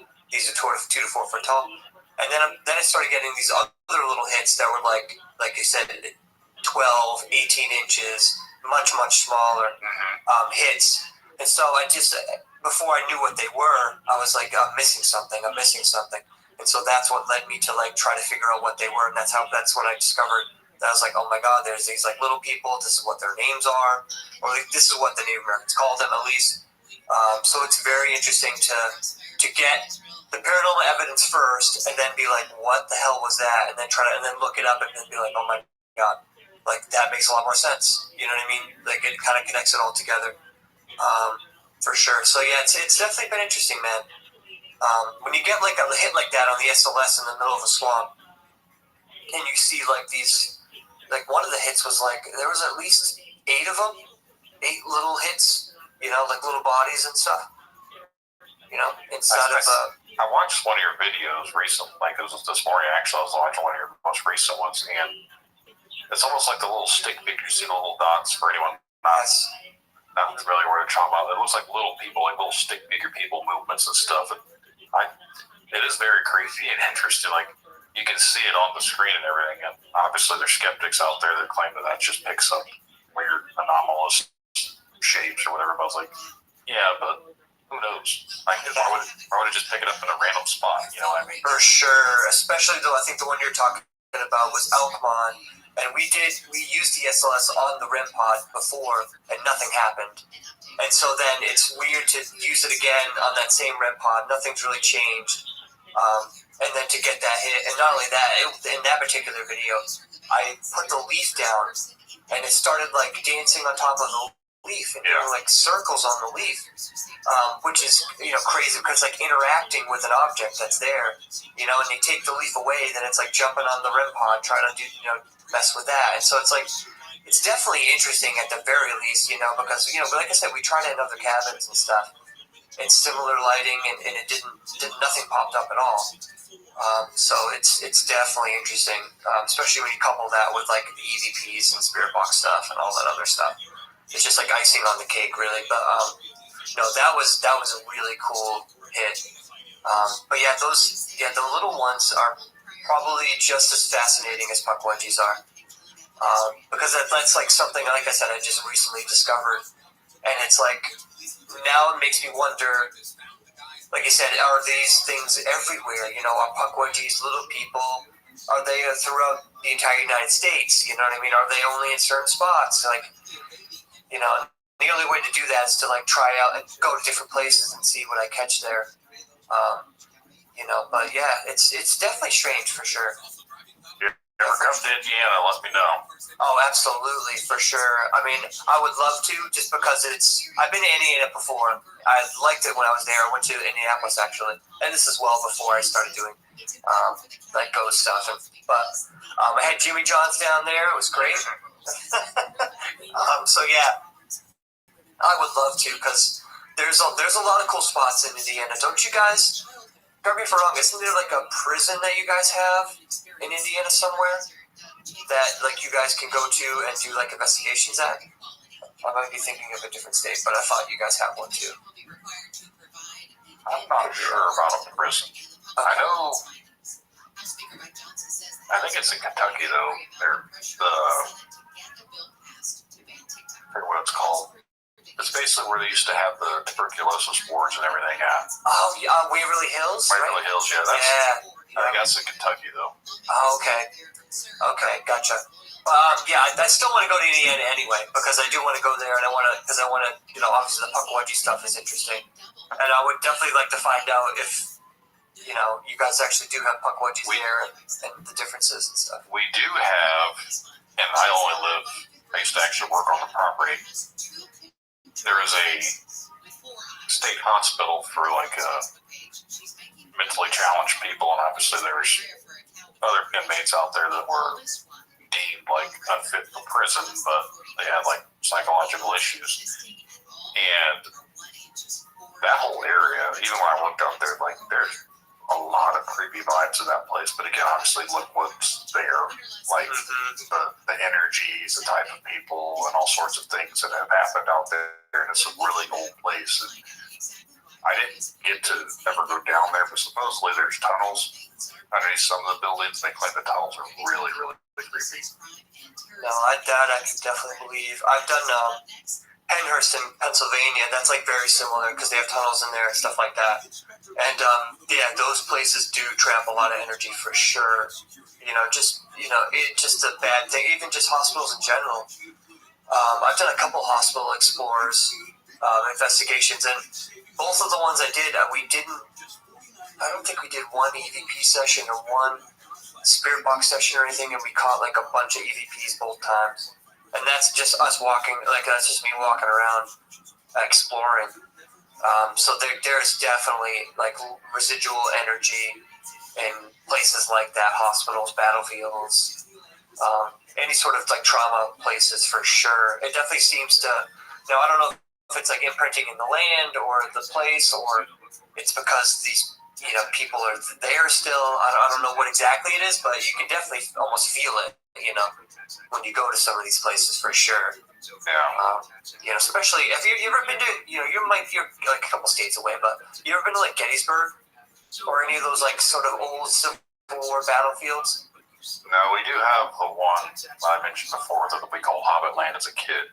Yeah. I think it was like the War of 1812 area or something like that. Gotcha. Okay. And that's not too far from where I live, and that's where a lot of my friends used to drive out that way for whatever purposes they do as teenage kids or whatever. Yeah. That's where I'd always heard stuff when I was still in school. They called it Hobbit Land because they were out there doing whatever they were doing. And I was like, "Oh, what were you guys doing?" And you end up starting to see small little people around town. Yeah. So I never really took too much stock into what they were saying, but it wasn't just my friends. I ended up hearing it from a bunch of other people too, and even like people that I know from other schools, they call it Hobbit Land too. So the whole term kind of, who knows where it originated from? Obviously, someone had to have seen something to start calling it Hobbit Land. Right, for sure. There's always got to be, with any sort of myth, legend, or story like that, there's always like some kernel of truth in there somewhere. It is sort of like the game of telephone. Like I'm sure, like we're old enough to know what that game is. Yeah. Maybe if you're young, you don't know what that game is, but basically the game is like, there's a word or saying, and you say it to the person next to you, and then they say it to the person next to them, so on and so forth. So by the time you get like 15 people deep, it's usually completely different. Whatever the phrase was or whatever you were supposed to say is completely different than what the original message was. There may be like one word that's the same word or whatever, but the rest of it's wrong. So like it's kind of just like that when it comes to that kind of stuff. So you just never know. Like there's probably some truth in there. It's just a matter of like trying to figure out like what it is, what bits and pieces are true. Yeah, right. Exactly. And that's like the hardest part, but that's also like the fun part, That's where like the research comes in, and then like the going out in the field and like trying to figure out that way too. It's a lot of fun for sure. Yeah, totally agree. Yeah, man, absolutely. I know if I come out to Indiana, you might have to consider coming out with me. I definitely will. You let me know when you're coming, and I'll make sure to have that time available and tell my wife I'm going out. Punk wedgie, she's gonna look at me like I'm crazy. Yeah. What's a punk wedgie? Don't worry about it. Never mind that attention to detail. That's fine. Yeah, dude. As soon as I do, because it's definitely on my list. I definitely want to get out there for sure. So, whenever that is, hopefully sooner rather than later, I will definitely let you know, man. Because that'll be awesome. Yeah. I will say, if you're gonna do it in the early spring or in the fall, because once you get in the summertime, you go through those places, it is nasty. Oh, like bugs wise? Bug wise, snakes wise. Oh yeah. Sticky humidity and. Yeah. I spent a week in Columbus, Ohio. So I would assume it's probably similar to that. Yeah. And that was brutal. That was like the worst experience of my life. Yeah. We We get that nice, nasty summer humidity around here, so that's not the greatest. Yeah, like that's like stuck in your AC weather. Yeah, for sure. Like that's what everyone in Columbus, Ohio were doing. There was no one outside. And I was like, oh my god, there's no one outside. But I'm like, but then you go outside and you're like, oh my god, I know why. You shouldn't be outside. I work outside, so I'm kind of used to it. But brutal. Well, yeah. You know what? It's one of those things that you're right. You're just used to it. You know, your body gets like used to that sort of thing. It's not a big deal for you. It's like up this way. Well, if we actually do get a winter this year, when it gets cold up here, I just get used to it. It's not a big deal. But you take somebody from Florida and put them up here, they're dying. So. Yeah. We just had our first snow today, and it literally snowed for like 10 minutes, and then it was done. I was like, well, first snow of the season. Merry Christmas. Dude, we haven't even had snow yet, luckily. I know, which is crazy. You would think we'd have snow by now, but at least where I live, I mean, in northern New England, they've had snow and stuff like that, but not much at all. Like today it was like a tropical storm today. It was like 50-something degrees or something. 60, 70 mile an hour winds and all this stuff, and I'm like, aye. We've had the winds today. We've had just a couple days ago. It was almost 60 degrees, I think, on Friday. So yeah, right. It's crazy December weather. For sure, it's been so weird. It's been either like nice or like 30 degrees. We had no in between. Yeah, we had some days that were like in the teens. So I woke up and it was really cold, and then the other day it was in the low 20s, but then it warmed up to like 55. Like, this is crazy. It's like a 30-degree difference. Right. And you're like, how do you dress for this? You're just like, all right, I'm just gonna take this jacket off now. Yeah, when we send the kids to school, make them wear a big jacket, they come home, they're not wearing any jackets. Yeah. Yep, I bet. Yeah, dude. Phil, I think we can probably wrap this up. I'll talk to you here off air about some of the strange things that's been going on. Yeah, for sure. Thanks for having me on again, man. This has been awesome. Talking about punk wedgies and a lot of other paranormal things. It's been a pleasure and honor. If you ever want to have me on again, I would love to come on and talk about anything, because it was definitely a fun time hanging out and just hanging out and talking paranormal. Yeah, definitely have you back on here. You want to let everyone know where they can find you again? Yeah, absolutely. So you can find me at Exploring with Phil on all my social medias. I do weekly YouTube videos, 7 p.m. every single Thursday, a new video.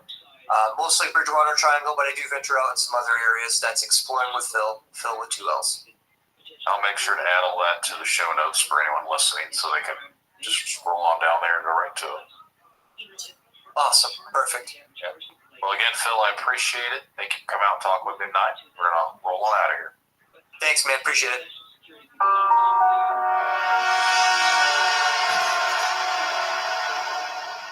Remember, truth lies in the stories we share, the connections we make. Stay curious, stay open-minded.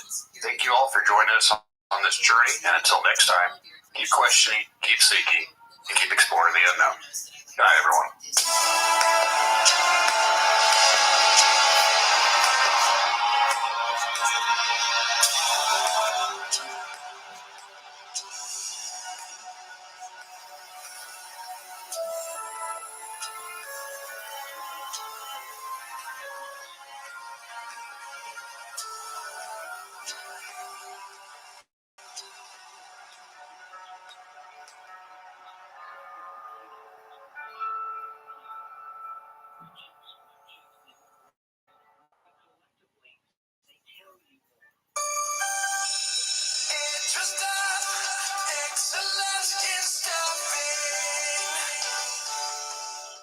EduStaff is America's #1 choice for substitute staffing, and we're hiring substitute teachers, support staff, and more in your local school districts. Make a difference in your community while earning great pay. Apply today at edustaff.org. That's edustaff.org.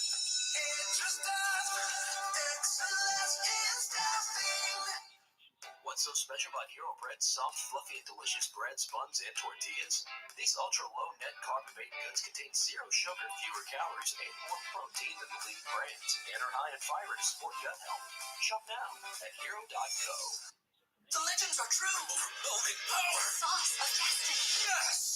The most legendary sauce has arrived as McDonald's transforms into the anime world of WickDonald's. The greatest flavors unite in all new savory chili McDonald's sauce to make your 10-piece Wick Nuggets, fries, and Sprite ultra powerful. Unlock manga comics with every meal and sit down for a new anime short every week only at WickDonald's. Ba-da-ba-ba-ba, go! Participating McDonald's for limited time while supplies last. Indiana Wesleyan University provides accessible education for every chapter of life. Traditional students learn, live, and lead the way through a rich community on IWU's beautiful 350-acre campus in Marion, Indiana. Adult learners choose the flexibility of 100% online classes in over 150 programs with support from professors who are experts in their field of study and deeply care for student success in academics and spiritual formation. Discover the way ahead at IWU. Visit discovertheway.com to learn how.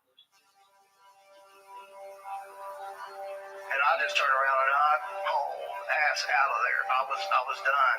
I wasn't dealing with that. The hypocrisy of the cult is one of the things that turned me away the quickest. When I turned my headlights on, it turned and looked at us. And one of the things I remember the most were the eyes were glowing red. I see an orb of light. It is just circling these steps like it is waiting for me. And he begins to tell them that he saw a UFO. They're basically like, what are you talking about? That's 7 foot up on a tree, peeking around it. And that's where I saw the top of the muzzle, nose, and the eyes. As soon as I made eye contact with this thing, it felt like death. Welcome back to Tinfoil Tales. I'm your host, Brandon Wright. Tonight's episode, we're going to be joined by my guest, Debbie Hatswell. She has been researching into cryptids and other paranormal experiences for over 40 years, and she reached out to me to come on here and talk about a little bit of what she's experienced herself, which got her on the path to looking into these sort of things. Before we bring her on, though, little things we need to talk about. If you've ever had an experience and you'd like to be on an episode of Tinfoil Tales, you can send an email to tinfoiltalespodcast@gmail.com. We'll get you scheduled on a future episode. If you want to help the podcast, you can leave a 5-star review. You write one out, I'll make sure to read it on an upcoming episode. You get a shout out. Anywhere you listen to podcasts, you can leave a review. The 5-star definitely helps with the rankings. You can share the podcast around. That helps get the word out there for other potential listeners, which means potential guests for the show. So new episodes coming from that. Anything you guys do, I definitely appreciate all that. Make sure to follow us on any of the social medias, Facebook, Instagram, Twitter, whatever's out there. I'm sure I'm part of it. You can be on there too. Make sure to check out the website, tinfoiltales.com. Listen to the episodes on there. There's also some recaps of the episodes in the blog section. Think about adding if anyone's experiences or anything like that, they can write them out instead of that way if they don't want to be a guest, and I can put them up on the blog as well. So anyone out there listening, if you have an experience and you don't want to be a guest, but you do have something that you'd like to share, you can email that to me. You can also contact me on the website's contact page and go that route too. But I think we're going to go ahead now and bring Debbie on. We've been playing tag the last couple weeks. Couldn't get anything to work with different time zones with her being in England and different things going on here and there, but we managed to get this figured out. So looking forward to talking with her. Hope you guys enjoy the episode. Sit back, relax, and enjoy the show. I'd like to take this time to welcome my guest tonight, Deborah. Thanks for coming on here and talking to me. Oh, it's lovely. Thank you for inviting me on. And not a problem. You'd reached out to me, done some investigations, quite a bit of them actually, into all sorts of topics, so I thought you'd be a great guest to have on here. Yeah, it started a long time ago for me. 56 now, so I've been at it, I think, about 40 years researching cryptids, but I've had paranormal events before that when I was a child, so kind of a lifetime thing, really. Now, with all the research and everything that you've done, have you ever had any actual encounter with a cryptid that you've seen? To explain a little bit of context, I didn't have any kind of knowledge of Bigfoot, cryptid, anything like that, really. Obviously, I'm from the northwest of England. And in 1982, I was 15, and I was with my friend in a country park. Very normal day, and I caught something move, a movement really out of the corner of my eye in the greenery, and this thing went out, and I can only describe him as, to me, he's always been the man ape. He looked, for all intents and purposes, like a man and an ape that had been pushed together. I didn't see his body, I only saw him from like my chest up. But that terrified me. That event absolutely terrified me. And it had a remarkable effect on my life. So it was at that point I started looking into what it possibly could have been that I'd seen. I was hoping it was going to be like an escaped animal from the zoo or something like that, but it never panned out like that for me. Unfortunately, as an investigator, I've been able to find other cases in my town that started in the 50s, and the last one being in the 2000s. So I'm not the only one who's seen him. I just don't know what he is. I have all the same questions that any other cryptid witness would have. Yeah, I don't know what they honestly are, what people see. I've never seen one of those personally, so I can't say for sure. But it's always been something that's intrigued me, especially with all the sightings people are reporting. It can't all just be mistaken identities. Like there's too many sightings and weird instances that happen for people just to be mistaken. Yes, I would agree, and I see the patterns because as the reports started to come in when I was younger, one way of keeping on top of them was to pin them on a map, and that turned into a whole Google map. And I have a background in geological profiling, so basically using statistics to find out where the best place to put a new home development or the next best place to put the new casino. I kind of had a background in that, and I realised that by plotting the cryptid sighting, because I only ever did cryptid sightings back then, I might be able to see a pattern forming almost. And I kind of did. It's almost like very similar to America, where the majority of the sightings follow the mountain ranges. So the Appalachian Trail, for instance, or the Rocky Mountains. And as you get into the drier areas, then the sightings become far less. But they are there. And now, fortunately, I've worked in every country in the world, and every single country that you can think of has a history and a modern sighting of a large, sometimes small, hairy animal, creature, whatever name you want to give it, that lives in the woodland and kind of stays elusive to humans. So it isn't just an American, Russian, Canada. I know we think that, but it's not. There's a vast history of them all across the world. Yeah, you've got China's got their own version. Russia has theirs. I think Australia has one. Like most every continent that I'm aware of, besides Antarctica, because who knows what's going on down there. And you look at the Native Americans anniversary, Alaskan natives. Back in the day, before there was global communication, these stories were being kept in tribes and passed down in families, and we were all discussing the same things before we could have had this conversation. So like in Wales, there's a very long history of what they would class as like a werewolf type creature, so like a wolf-like man that stands up on two legs.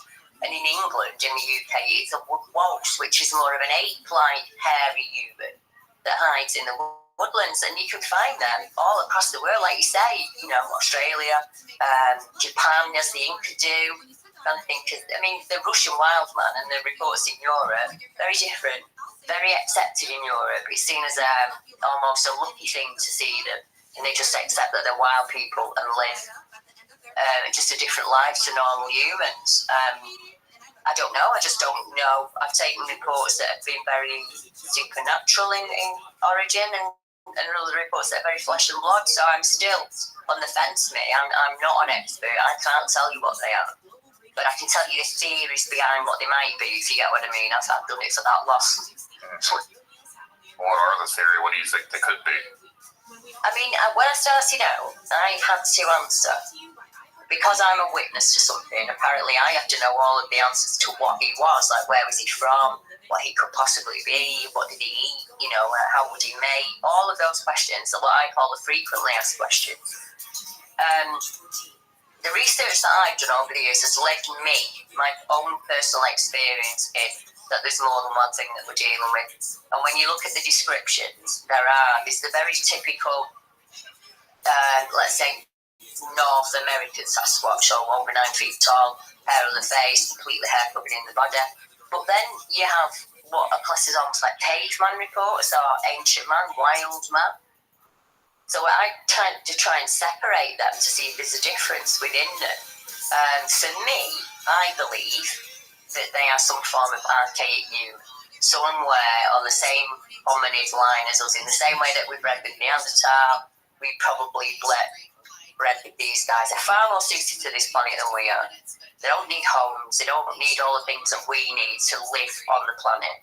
We'd find them in every country, so that would say to me they've either been here as long as us or longer.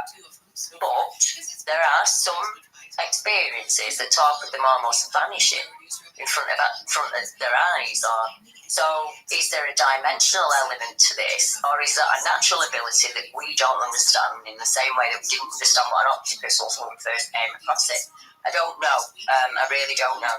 You will have heard talk of footprints that suddenly appear in a field and then just automatically vanish again after several steps. I don't know how that's happening, unless it is a natural ability of the hair that they have to kind of mirror our surroundings, because you also get those reports where people say, I could see the trees moving, but I couldn't see what was moving them. I could hear it, I could smell it, I knew it was there, but I couldn't get eyes. I think it was like the Predator out of the film. So you just get, it's like a tapestry, but with lots of missing weaving, and we're trying to weave that back together again by each individual witness giving us a tiny bit of what happened to them. And if we don't share them on podcasts like this or in books or, map them, they'll just go into obscurity. And all those hints and little clues, we won't have them anymore. It's quite sad, really. I think with the way we are today, obviously with podcasts like mine and other ones out there, and there's all sorts of documentaries now, there's a lot more interest, I feel like, with Sasquatch, with other cryptid sightings. Obviously the UAP stuff going on here in America and all this other stuff that's been more open. Just thinking like 15, 20 years ago, I never thought we'd be having conversations about any of this type of stuff, really. It's very, very taboo, but now it seems it's still got that stigma to it, but it's not as bad as it used to be. There's a lot more open about it, I think. I think there's been a change as well. There's been some kind of change from about 2017, that the sightings of all phenomena across the world are on the increase. More UAPs, more ghosts or paranormal, what we class as paranormal and entity reports, more dogman reports, more Bigfoot reports. So that's got to be more people coming forward, obviously. And it's much easier, as you say, to report these days. But what I've also noticed, you mentioned yourself the UAP and the disclosures we're having now. We've gone from the 1970s where there are no aliens at all out there in space, no matter what you say, to all governments now sharing what they have. Are they getting us ready for something? Because most of the films that you go to at the moment for children have a Bigfoot or a Sasquatch in them. You see them in advertisements now. It's becoming almost like we're dumbing them down like we did with the alien life form. So if you kind of ridicule it and make it silly, people may accept it much easier. I've got to ask, as a conspiracy theorist, as people call it, is there a reason for this disclosure? Is there something coming? And they're about to say, well, actually, yeah, there are aliens walking along this earth, and there are Sasquatch, and we have hidden all these things from you over time. And how do we navigate that going forward without master panic and war? I don't know, because I think there's a lot of money involved. If you suddenly declare that there's Sasquatch in say, Washington State, what do you do about logging? What do you do about mining? What do you do about all those things, putting the pipelines in and things like that? And you'd have to kind of, there'd be like a species in their own right, wouldn't they? If we could prove it, they'd have to have land put away for them. So I think it's within the government's interest to not tell us what's really going on. But we are being drip fed at the moment. I think that's very clear. I've always kind of thought that if these things do exist, kind of like what you just mentioned, there's definitely an aspect to them that they don't want us to know, and I think a lot of it's because of monetary reasons, because realistically, money is the root of everything, it seems like. And if there's proof that any of these type of things exist, it uproots that whole system, especially with Sasquatch. If they live out in the forest and you can't be out cutting down homes, there's going to be a lot of regulations, even more stipulations into stuff like that. So it's going to uproot a lot of that industry. And look at tourism, it would die off in the national parks.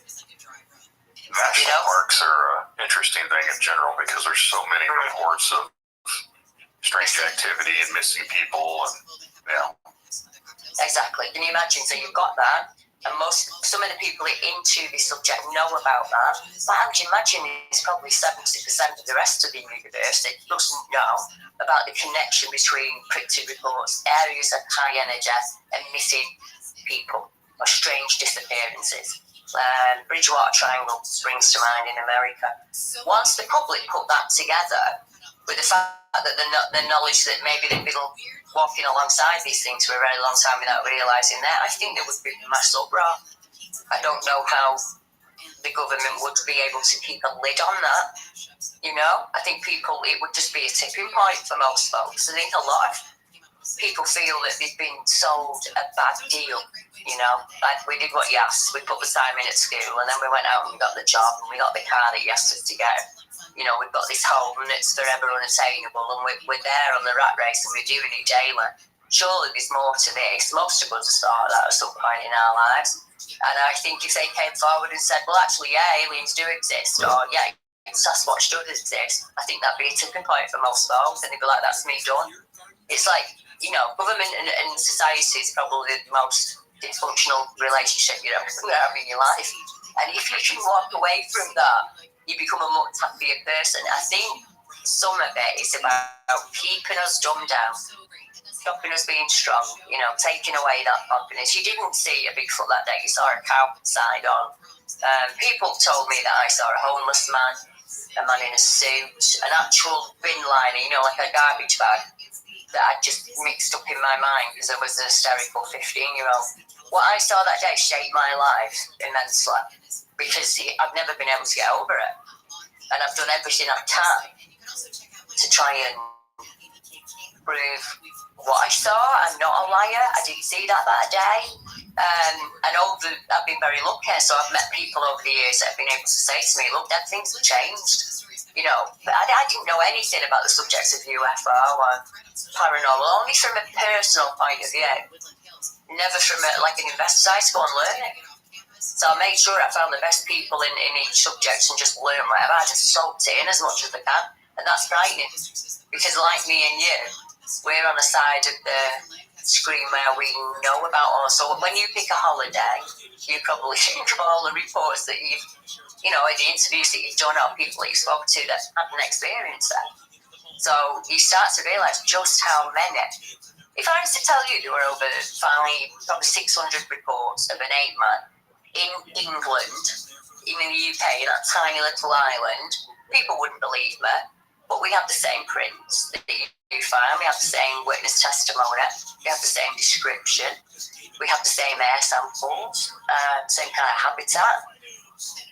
And when you look at that and you take as many reports as I do, then you think this is not just about England or Russia or America, as I said, it's a worldwide thing.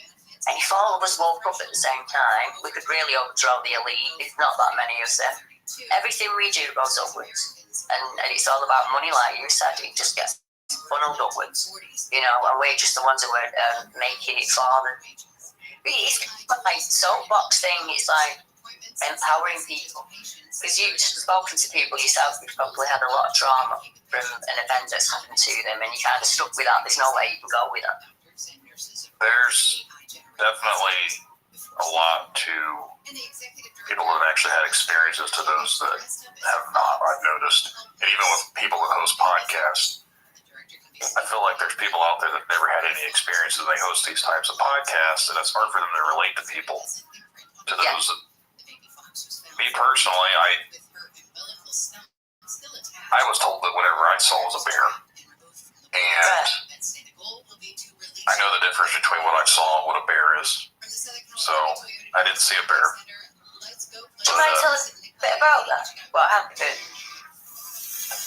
Basically, back in 2007, without going into a whole I've had episodes about it or whatever, without taking up too much time, I was coming home from work and a coworker had swerved off the road in front of me, and there was a big black shape strolling down the road, and it was moving in a very weird, glitchy movement. Like, it didn't look natural, very unnatural movements, and I had to swerve to come to a stop, and it walked past my vehicle. I didn't see a head and I didn't see any arms, but it was at least 7 foot tall. Right. And we pulled into a parking lot, trying to figure out what we just saw. I said, I'm going to go back and look. He followed me, and we went back, and there's a big black dog laying across the road. Right. And I got out of the vehicle. He's yelling at me not to get out. I got out of the vehicle. I walk up to it, and this thing stands up on 2 legs. And I wasn't afraid or anything, but it was only about my height. Right. And it looked like a black wolf German Shepherd type face. It was really puffy fur. And then it kneels down and it goes off towards the woods. And then we never seen it again. And like the shorter version is, we didn't talk about it. I went back to work. He didn't want to talk about it. He said he didn't want anyone to know about it. He didn't want to think anyone we were crazy. So for 15 years, I never talked about it. Yeah. And then when I have mentioned it, people are like, "Oh, you've saw a bear," and we don't have bears here. No, so, you know the difference. You know the difference. I was 15 feet away from this thing. I could tell the difference between a dog-looking, wolf-looking thing or a bear. And our headlights were on it. So, but yeah, I don't know of any type of dog that stands up on 2 legs.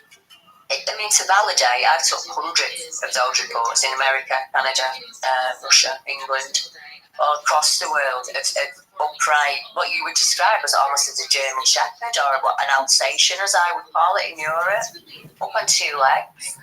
Not very dog-like in the body, in all honesty. Some people even mention hands and feet rather than paws. And when you said he knelt down and then went off into the woods, you just reminded me of a case that I'm working on at the moment, and that was in France. That was a gentleman 2003. About 3 o'clock in the morning, was on the road driving, and as he's coming off what we would call a farm lane to go onto the main highway, as the Americans call it, at the corner on the gravel road is what he described as a female. Exactly what you saw, puffy fur, snow, ears on top of head, knelt down on the gravel, but it was, he said it was clearly female, had breasts. And as the car lights had hit it, she's just stood up and run off into the woods and gone. And he said the same. He said, I wasn't frightened. I was just in awe of what I was looking at. And people are saying to him, oh, it will just be an ordinary wolf or something. You know the difference. Your brain kind of tries to work out what it is that you're seeing.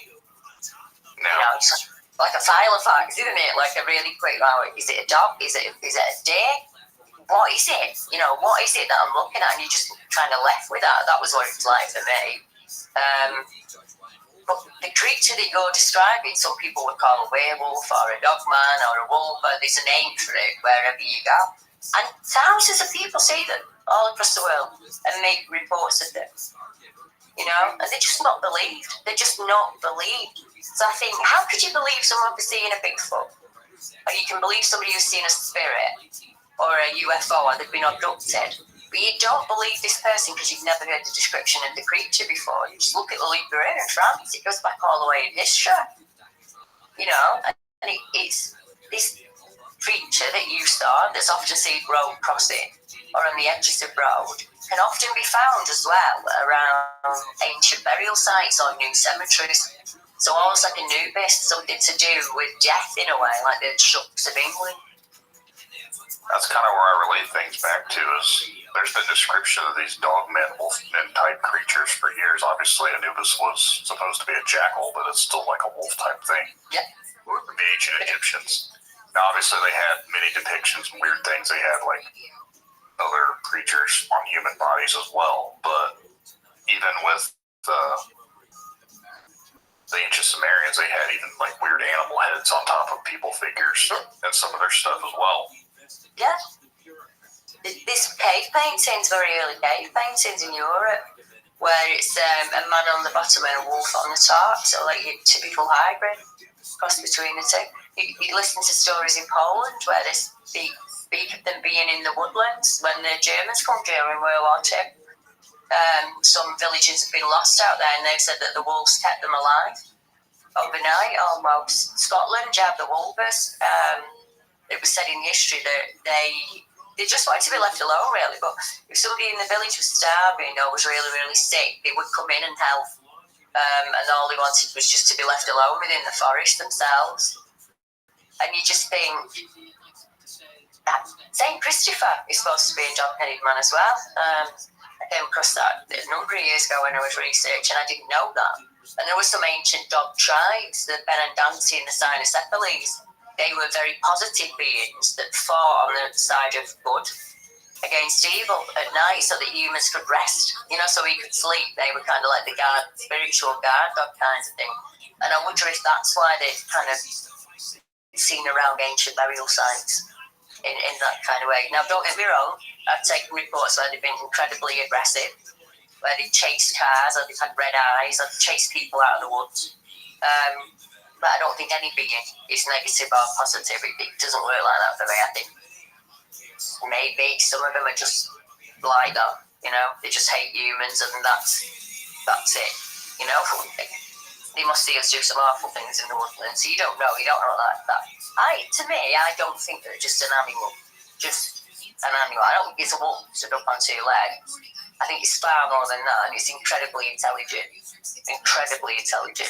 I've worked on cases in Edinburgh only last month, where what we're looking at looks like you or I would bait a trap to bring an animal in. So what you've got is a newly killed deer that's been left in a hollow, and almost like early Neanderthals would put it up atop a cliff and they'd throw bricks at the animal, throw rocks at the animal as it came through. It was an easy way of killing them. This looked like when we're talking, you must know of the Land Between the Lakes case. Yeah. And it's not that far. It's only the other end of the lake. And this guy's got what looks like a deer. I can send you the photographs. And it just looks like he's been bit through the head with a canine tooth. And it's left out there. And I said to him, that's really strange because the meat's there. What's it out there to trap? So it wouldn't be to bring other deer in because you've already got the deer made. And it's a puzzle. I don't know. It's just a new case that I've started working. So he's going to put some GoPro cameras up. We'll see what we find on the property. I think the Land Between the Lakes thing, there's been two different versions that I've heard. One was a family that got slaughtered. Then there was the Martin Grimes story that he came out with. And there's been other reports and everything, but every time when I hear people talk about Land Between the Lakes, they always reference this family that was murdered, I think, back in the 80s. And this one guy claims he was a survivor, this and that. And there's been people that claim that they've disproven him and he's not honest or whatever. It seems to be that way with everything. Somebody somewhere is always going to try and disprove somebody. Luckily for me, I don't know the taste very well. So I'm not really... I think when those reports came into me, I got 3 reports from the area, and none of them mentioned the Land Between the Lakes, or these are separate people that have made reports of creatures around that area. So luckily, I was able to not be biased either way, because I haven't heard, like you, I understand that there's a side of it where a family was killed and went missing, and then there was another guy that came out years later. That's as much as I know about it, in all honesty.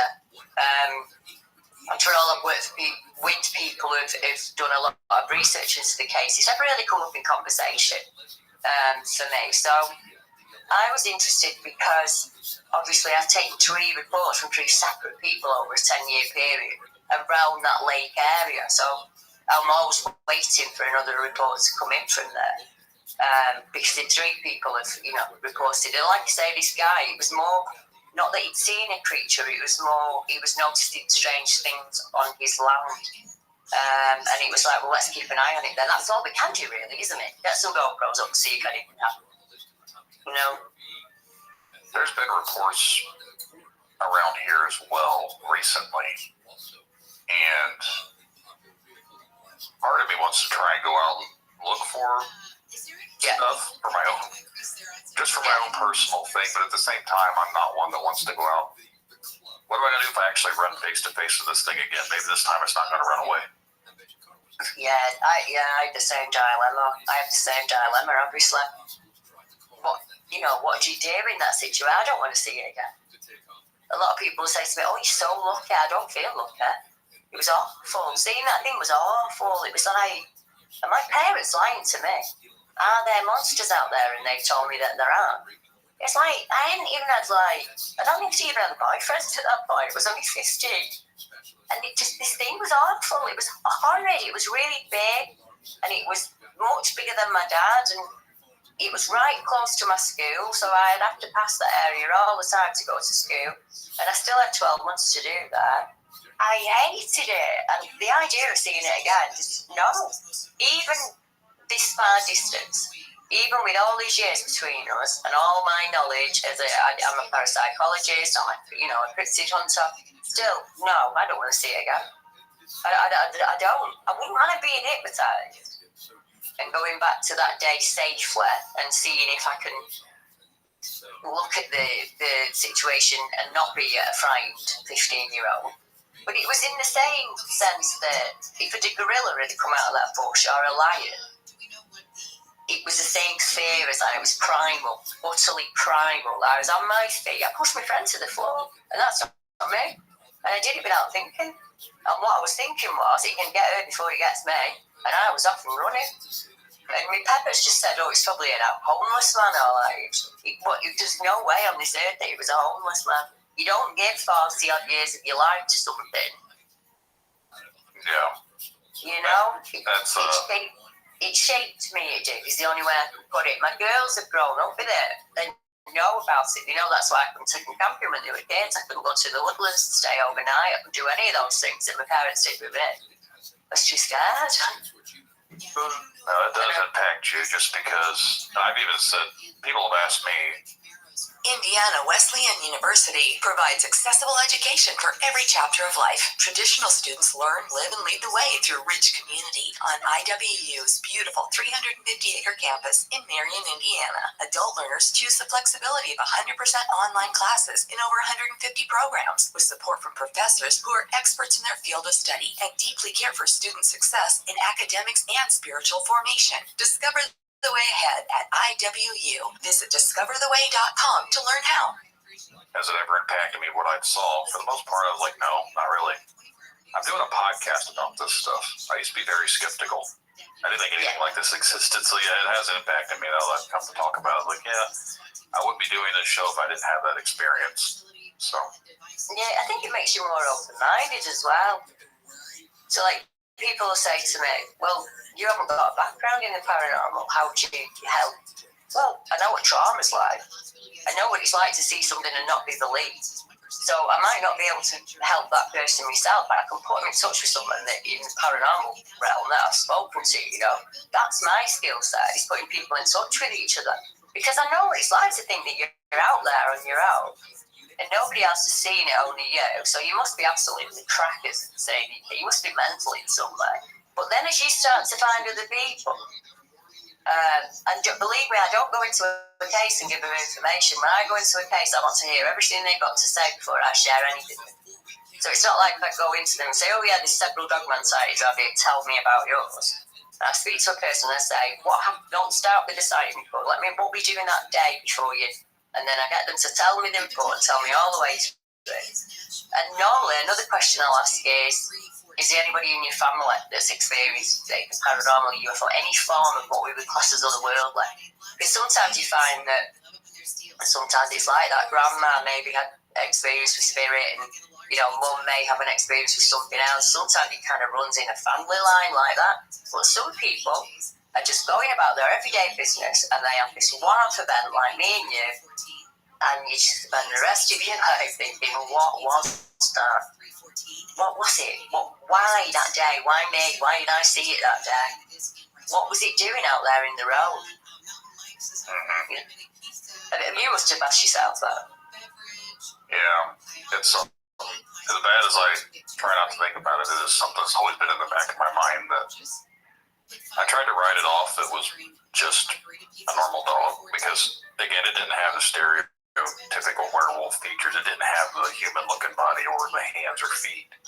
Right. But I can't rationalize what was the first thing that was walking in the road because it was so much bigger than whatever the dog was. That's the one thing that I always get tripped up on. Whatever the thing that didn't have a head or arms that we couldn't tell, it had to have been about 7 foot tall. When we went back, the dog was only like 6 foot tall. So what was that? Yeah. So what was the first thing, and what is this dog standing up? A lot of people seem to tell me that they think it was a shapeshifter or some interdimensional being transitioning into our world. That's why when we first seen it, it was just taking shape, and then we seen it again, and it was this dog. I have no idea. Like I said, I don't really have an opinion one way or another because I just know. Yeah.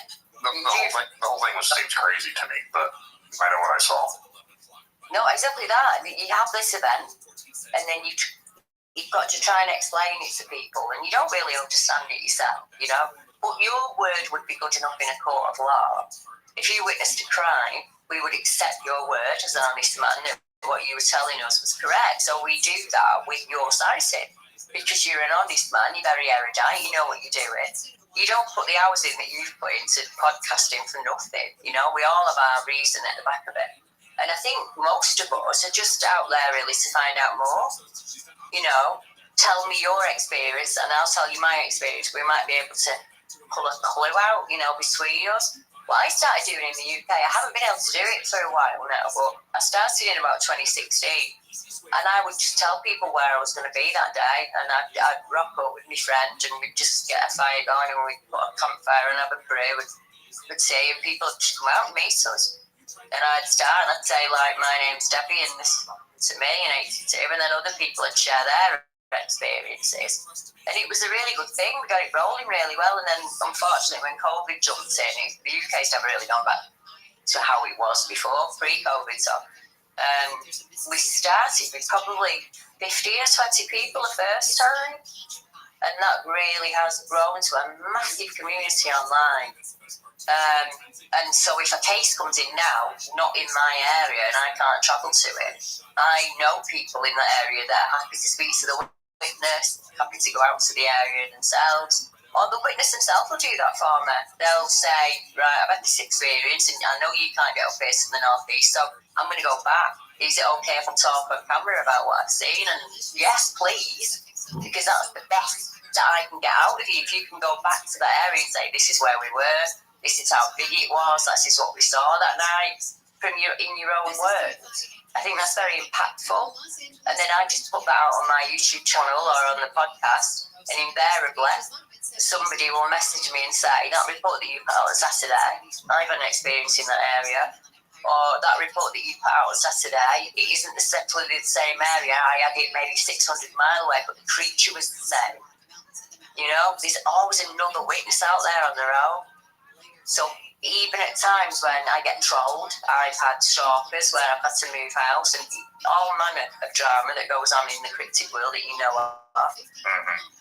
Every time that happens, I think, I'm not doing it again. I'm shutting my laptop and I'm walking away. I've done 40 years, I've put my time in, I've done. And my husband will say, there's another Debbie out there. There is another Debbie out there who thinks that she's seen something. And the next day I'll get an email, or I'll get a Facebook message, or, you know, someone will WhatsApp me. Deb, can you help? I've seen this maybe, 10 years ago. Or, Deb, can you help? I've seen something today. Or, Deb, can you help? There's a lot of stuff going on at the house, and, I'm really worried. I had to learn a lot of stuff fast. And now I deal with... I don't think there's a phenomenon that I haven't dealt with over the years. So, say my caseload for this month, there is a haunted house about 7 miles away from me. Really quite easy. Grandparents have had experiences in it. Mum's had experiences in it. teenage boy in the house, things wrong for poltergeist activity. That happens around teenage. It's just one of those things. If you just asked me that question 20 years ago, I wouldn't have been able to answer it. But I've worked so many cases in so many different areas. I'm like a jack of all trades when it comes to like the paranormal or the supernatural, if you get what I mean. And I think what's different about me is I don't fear anything. What I faced that day was the scariest thing in this earth. Absolute scariest thing in this earth. And I got away from that. I didn't do it dignified. I got away from it running and screaming. But I survived that event like you survived yours. I just kind of carried on with my life. And it's put me in a unique position now where when I speak to other people, I'm speaking to them not just as a podcaster, but as a fellow experiencer where I can nod at them and say, yeah, actually, that makes a lot of sense to me. That's what it was like for me. It could have been a time slip, what I saw. It could have come through some dimension. It could have been a time slip. It could have been a paranormal thing. It could have been flesh and blood, but that just seems impossible with where he was. I don't think I'll ever know. I'll never ever know. But if I just weigh it up now and you asked me with a gun to my head whether I wouldn't have done this, would I? If I hadn't seen it, I wouldn't have let this life and I wouldn't be where I am now. So I might have been a very different person. And I think it changed me for the better in some ways. It made me very open-minded. So my experience is impossible, completely and utterly impossible. But it happened. Someone told me that people like us, that this happens to, and we do the things that we do, we were meant to see the things we've seen because we're here to help the people who also experience the same thing. That's what it feels like to me. That's exactly it. It feels like I've been trained for this my entire life. I had strange events in my bedroom when I was a kid. I was really small. And I never put that together with what happened to me when I was 15. They were separate events, completely separate events. And now I'm not so sure about that. Because what I'd see in the bedroom would terrify me, absolutely terrifying. And I found a way really of kind of shrinking them down so they weren't frightening anymore. So by the time I got to 8 and 9, it wasn't happening. I kind of shut it down myself intuitively without realising. But there used to be a feeling. When I was a kid going to bed, I was terrified. I was absolutely terrified. And this feeling had come up a split second before this thing would appear in the corner line. And that day, when I saw that thing when I was 15, that feeling was there again for a split second. And I remember having the amount of time to go, oh no, because I wasn't on my own this time, I had somebody with me. And I thought I kind of, maybe I don't know, something inside me knew that something awful was about to happen. It was like a millisecond. I didn't really have time to think of the thought. And obviously now with research and I speak to other people, lots of people have experiences from being like 4 or 5 in the bedroom, 3 and 4, and they've kind of gone through life with them. So I try and teach people not to be frightened of it. I think there are things on this earth that kind of feed off children. I think some kids are chosen before they're even born, unfortunately. Like I say, it runs in family lines for a lot of folk. And I think my most traumatic cases are my cases what involve children because it takes me back to me being a kid and kind of going through it. But I had a strange experience. I don't really know my parents' family. Other than grandparents, I don't really know any other generations back before that. So I did a DNA test about 2 years ago. Just generally wanted to know like what my family heritage was and things like that. And I found my grandmother's family.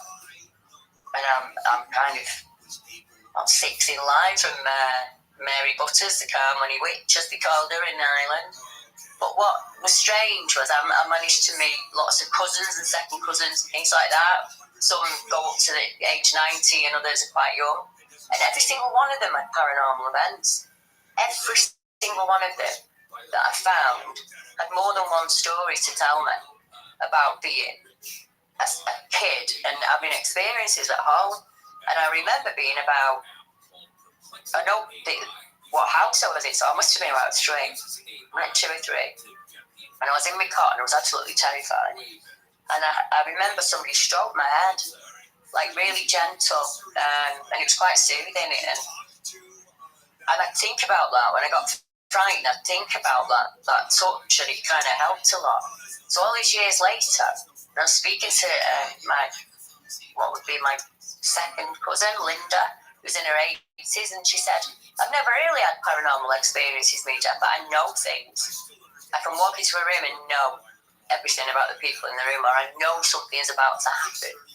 But when my daughter Andrea was a baby and she used to get frightened, somebody used to come into the room and stroke her head. And I remember thinking, oh my goodness. So she's in one side of the UK and I'm in the other side of the UK, totally different generations. But she's had that gentle touch as well. Is that one of my ancestors? I don't know. I hope that's what it feels like to me, maybe. You know? Yeah, I think when it comes to stuff like that, we never really know. We can have an idea or a hope of what it could be, but at the end of the day, I don't think we ever really truly know what it is and what the intentions are. Yeah, it was just, I don't know, it was strange. It got kind of strange because I took work case with a gentleman and he wasn't from this area, he was here for work. And because the train had got him here late, he had to stay at a hotel where I live. He's in that hotel, and unfortunately, he said, only about 9:30 at night, 10 o'clock at night. He settled down to go to sleep, and the next thing, he feels somebody in the bed next to him. And he said it in me panic. I'm thinking, oh my God, I'm in the wrong room. Or someone else is in the wrong room. He said, and as he turned over, there's a female in the bed next to him. He said, and all I could think of was, as a man, you know, you wake up and there's a lady in the bed next to you, you're probably worried that you're going to be on a charge sheet or something. And he said, I didn't know what to do. So I tapped her gently to say, I think you're in the wrong room. He said, and the next thing she turned over and started hitting me. And she kind of really hit him a few times, and she vanished, like completely vanished. And he said, I was so upset. He said that I thought that I'd frightened her. And he said, I didn't know what to do. I just didn't know what to do. He said, and I sat on the end of the bed and I just said to her, look, I'm sorry, I didn't mean to frighten you. Can you, come back if you want, kind of thing. So I looked into it for him, and a lady had died 2 years before in that hotel, and she died in her sleep. She died in a room with a partner, and she'd gone and stayed the night at the hotel, and she was a diabetic. And she hadn't took her meds before she went to bed, and unfortunately, she died in her sleep. And I said to him, possibly, she doesn't know that she's passed. She's still in the bed, you know, she doesn't know. She's there every night, and she's woke up. There's been a man in her bed. It's like two worlds have collided that night. But he got a stranger. So I found these mystery cousins, but this is like 18 months on, and we're talking, me and my mystery cousin, and he said, you know, he said, we had a strange one about 18 months ago. He said, yeah, there was something wrong with the car. We couldn't get a mechanic, so we had to get one to come from down south. And when he got here, he had to stay at this hotel in town in a travel lodge. He said, when he come in the morning, he was white. And I said to him, what's wrong? And he said, I had an awful night last night. He said, I stayed at the travel lodge hotel and I woke up and there was a woman in my bed. He said, I just can't get over it. And I said to him, was his name Billy? And he went, yeah, it was. How do you know? I said, because he's one of my cases. I worked it about 18 months before you met, like before, after you met him, kind of thing. But yeah, that's a strange coincidence, isn't it? Yeah, it is. Some people don't believe in coincidences. I don't believe in coincidences either. That was meant to be in some way, wasn't it? So I did go back. I didn't go back into the hotel. I went back with my husband and I sat outside and had a conversation with her. And I said, just to let you know that you're not bound here. You can move on.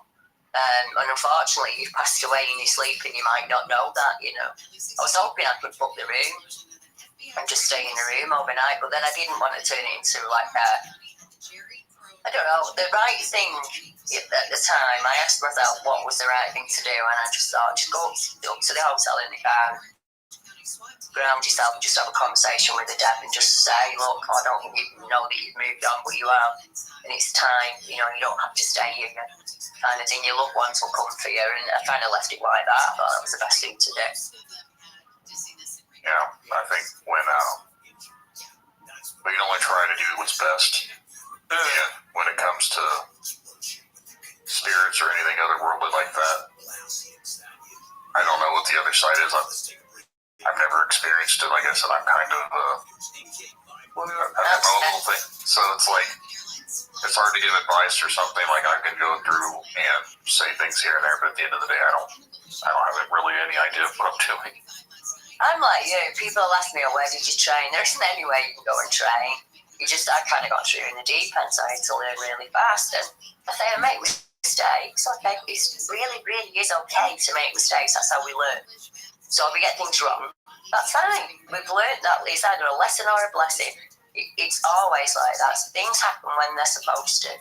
So if you can start to kind of trust your gut feeling, because that's what it's there for, that's what guides us. If you can, like with me, people say I don't understand how you can be so laid back about things. And I say, because what choice do I have? I can sit here and worry about it all day long, so I'm going to change anything. Things will happen as they should, and I just think each face is unique. Because each human is an individual, aren't they? So no cases are ever alike. And I just say to them, if you think I'm wrong, then you just tell them, just say, I don't think you're right on that one, Deb. Or if you think that you could do it better than me, tell me, that's what I need you for, when I work with other investigators. Feel free to say, no, Deb, I think you're wrong, let me take over, and then I will step back and you take over. Because at the end of the day, what's important to me is the person, like the witness, and how they kind of carry on going forward. So if say it's like your house is haunted, or you're one of those people who lives in a succession of haunted houses, eventually you have to admit that it's probably you. You're the attracted. You're either admitting it or attracting it in some way. So if we can get you confident with that and build your skills with that, that'll change things for you, making things much easier. They still have to get up in the morning and take the children to school, go to work and pay all of the bills. They have to do everything that we have to do in normal life and put up with that as well. So it's trying to get them to balance that out and set some real boundaries, because we each can do that as an individual. You can set some really clear boundaries, and say like, this is not acceptable to me. I work with a lot of females who have small children and things are happening in the bedroom, and I've said to them, what have you put in place up to now? And they said, well, I've been in and I've had a word with it, and I said, no, that's it, don't you come in there. And I said, well, you've done that intuitively, you don't need me, you're asking me permission for you to trust your own gut. Whatever your gut tells you to do, try it, and if you get it wrong, try something else. That's much better than sitting there feeling helpless. Give that child the control back, paint that bedroom, change it round if he wants. I gave my grandson a torch when it was happening to him, and I said to him, just turn the torch on. If someone was in your bedroom and you're frightened of it, put the torch on it and tell it to leave. And it wasn't the torch that did the magic, as he calls it. That's just like Thor's hammer, isn't it? That's just something for your intent. What I was teaching him was to say, this is my room and you're not allowed to come in it, and you're not allowed to frighten them. Because I needed that as a child. I needed my parents to say, what you're experiencing is real, and we don't know what to do, and we don't know how to help you. That would have been far more intuitive than, you're just naughty, go to bed. We don't believe you, go to bed. You're being dramatic, go to bed. Things were crawling out my wall, crawling out my bed, and as a small child, that's terrifying. Absolutely terrifying, and it took me till I was in my 50s to kind of say, no, that's not fair. That I should have been treated differently as a child. I wasn't being naughty, I was being terrorised. We've had things here. I actually mentioned it on an episode of Blair before this one does, but just recently we've had some instances with our 2-year-old saying ghost, right. Daddy ghost. And I've got him recorded on here too. Like a couple weeks ago, he was up to me and said, there's a ghost out. He barely talks, but he's plain as day saying ghost. Yeah. So with some of the stuff that happened when we first moved in several years ago, and I went through the house and tried to banish whatever it was, I did it all over again right after he started talking about ghosts. I went through the whole house again, said whatever negative energies or spirits are here, you're not welcome. I don't want you here. Leave my children alone. And we haven't really had any instances else, so I don't know what else I'm supposed to do. Well, you did it intuitively. That's exactly what you're supposed to do. The best advice that I would give you, if a man, you walked in your child's bedroom and found a man in there, you wouldn't be overjoyed about it, would you? You'd treat him very differently. And that's what you do. You don't, it doesn't matter if you curse, it doesn't matter what you say, you just got to mean it. You do not cross it back. Nothing can come into your home uninvited. Nothing. Yeah, and once we learn that, that's great. But you want to protect the house, you do that in every single room, like you've already done yourself, you know? Nothing's stronger than you. When it comes to protecting your child, there is nothing out there stronger than you. Absolutely nothing. And then if he wants to do something, maybe when he's 4 or 5, if he wants to change things, or he just says, you know, suddenly can we paint it blue, or can we let him? Just, you know, it's your room, this is your safe space, and you can have it any way you want, and nothing is allowed to come through that door, you know? And if you do that with him or without him, it doesn't matter. We're just trying to teach them that they're in control of the situation. So it doesn't sound frightened, which is massive. This could just be his great-grandfather or his great-grandmother that's just coming to see him because they're attached by love. You know, that happens. That happens from generation to generation. And if you're happy with how he feels, then I just think you've done what you needed to do and that's it. You know? If you're sensitive to energy, then why would your son not be sensitive to energy? You know? It's in your bloodline, and it's probably the same for your wife. You know, she'll probably know when you're in a mood without you even telling her. She'll probably have to pick up that the kids are poorly even without them saying anything. It's just, we all have these natural inbuilt abilities. We're just taught by society to ridicule them and see them as silly, and they're not. They're what kept you alive. When you were an early man and you lived on this earth, before language, that's how we communicated, human to human. It's simple, you know, and the more you use it, it's like riding a bike or learning to fish or learning to book, you just get better at it, you know, and as long as it's not taking over your life, there has to be a balance in all things. There has to be times when you are not open to spirit or you are not open to doing it. I say, no, that's me done, I'm done for a week, I need a week off, you know, you can't do it every day, you just completely drain your batteries and then you'd be no good to anybody. And I learned a long time ago that I can't do it for everybody. I have to teach them the tools and they have to do it for themselves. You know, you can't go around fixing things for you. But you can say, like I said to you, that's exactly what I would have done. I'd have done that. I'd have gone into that room and said, oh no, I'm not having this. We had a lot of activity at the old house, and at the new house, we haven't had anything. But the first week when I moved in, I saw a dark shadow being in the what I would call a hallway, and I think I was just stressed from the move. I just went, oh no, we're not putting up with that here.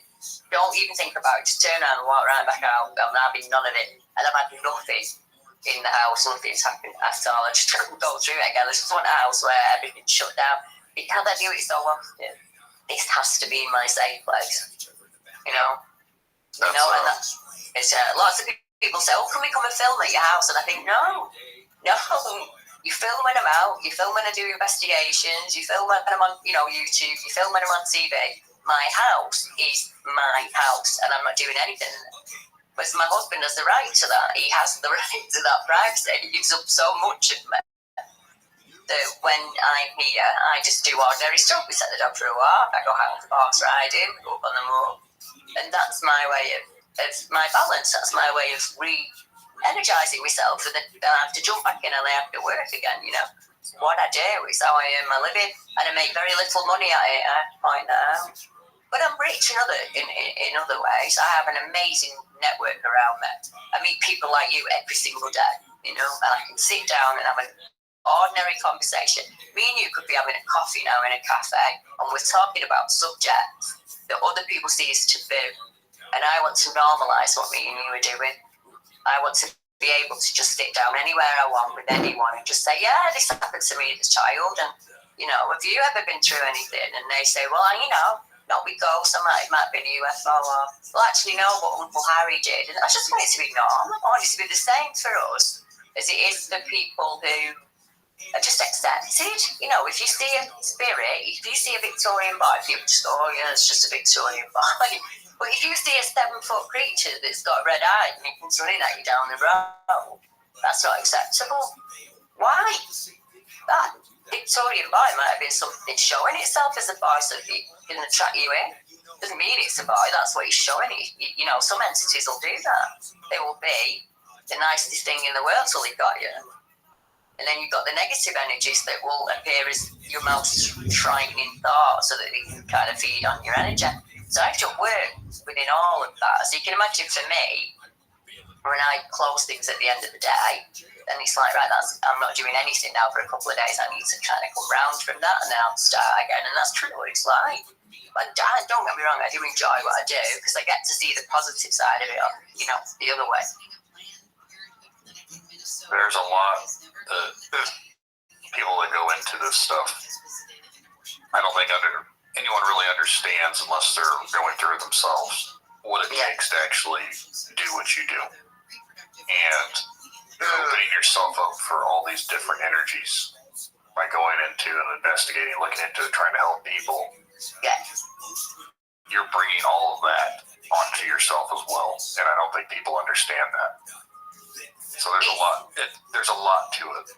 Yeah, there is. I mean, I had a case in September. I went into hospital just for a routine operation, and as I was in the hospital, somebody rang me, an 88-year-old chap had saw something on his land for the first time in his life, and he got absolutely terrified. He was a complete mess. And I said to him, actually in my hospital down, but if you give me 10 minutes to sneak out to my car and I'll bring you. And that's what I did. I sat in the car and I rang him up. And he was absolutely terrified. Poor thing. He was in bed and he got up in the middle of the night to go to the bathroom. And as he stood up, typical werewolf, he said he tapped on the window with something that was the cross between a hand and a foot. He said, but it looked shocked, demon. It looked really frightened to demon. And obviously it frightened him. So I don't think there's many people that would have done what I did and just gone, right, I'll deal with it now. Because I'm thinking, he's 88, he's really, really poorly.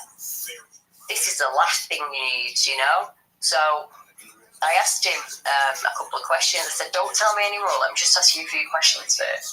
And like one of them I asked was if he was of Irish descent, and he said, yeah, he was.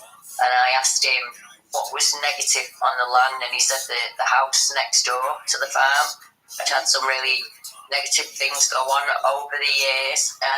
Then it was said that several nuns had got impregnated and they buried babies on the land.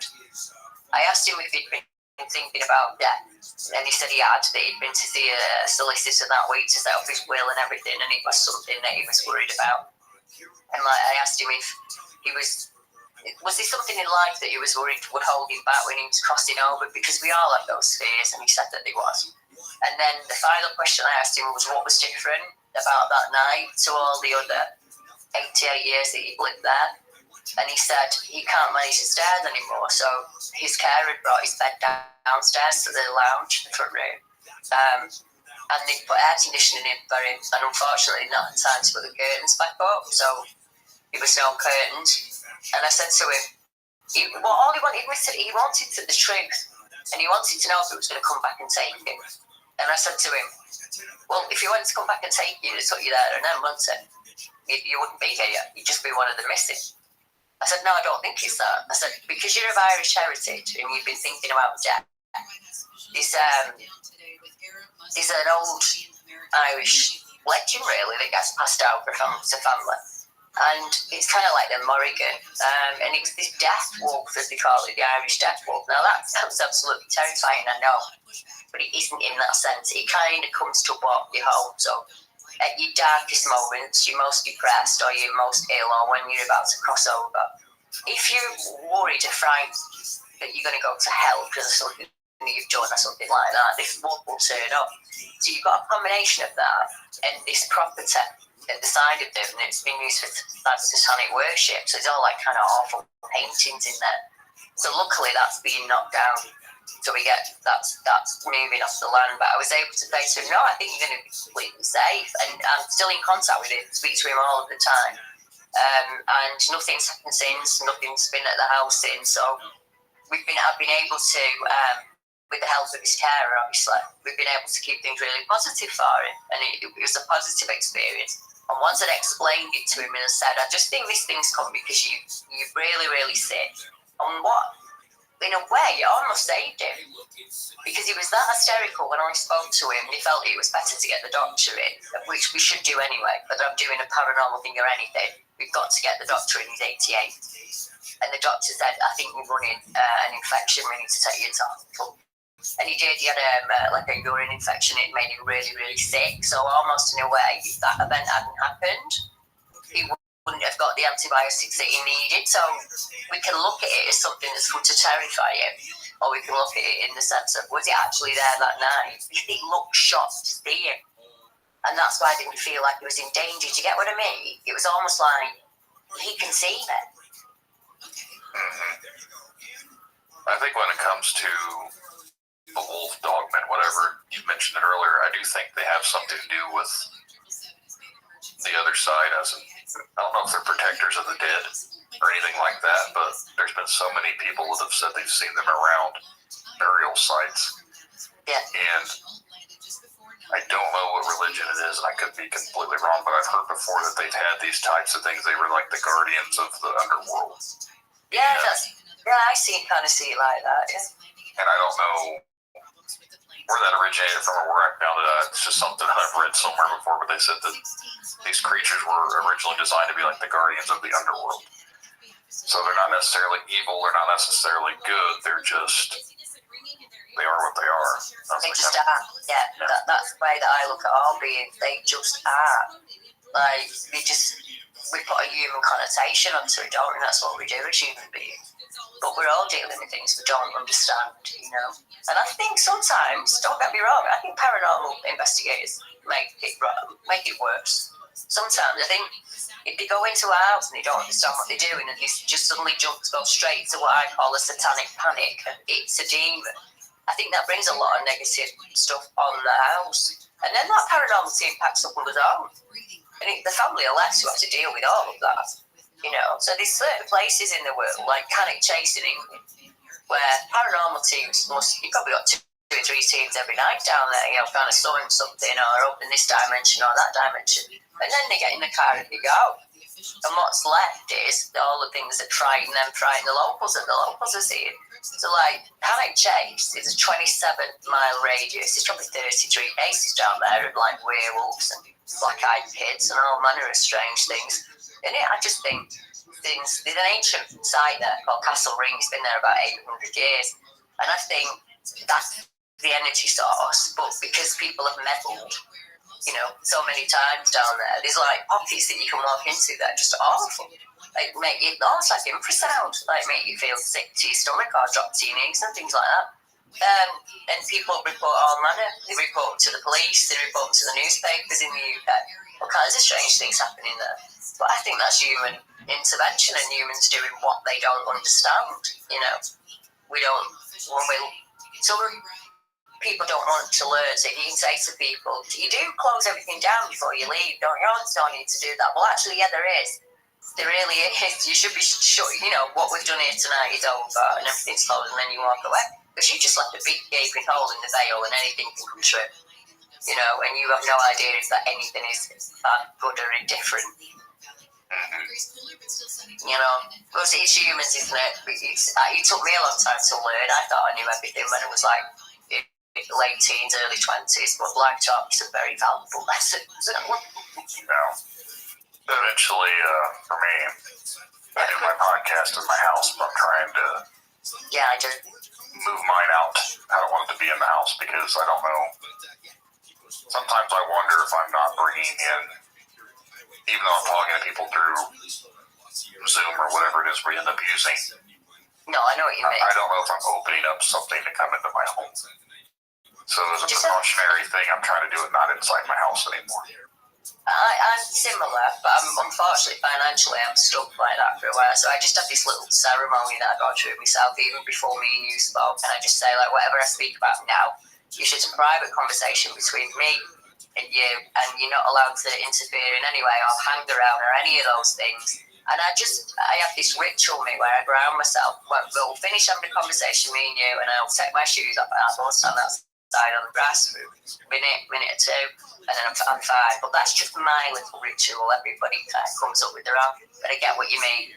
when you work in this industry, you don't know what you're inviting, do you? Oh, and it's just one of those things. It's just one of those things. And if there's anyone out there in the UK that thinks that you need our help or you'd be interested in helping other people, please get in touch. Because I think people know of where you are. Don't matter whether you've got experiences to me or not. Doesn't matter, like, disability-wise, my mobility is shot. So I can't do a lot of going around the woodlands now or any of those things that I used to do.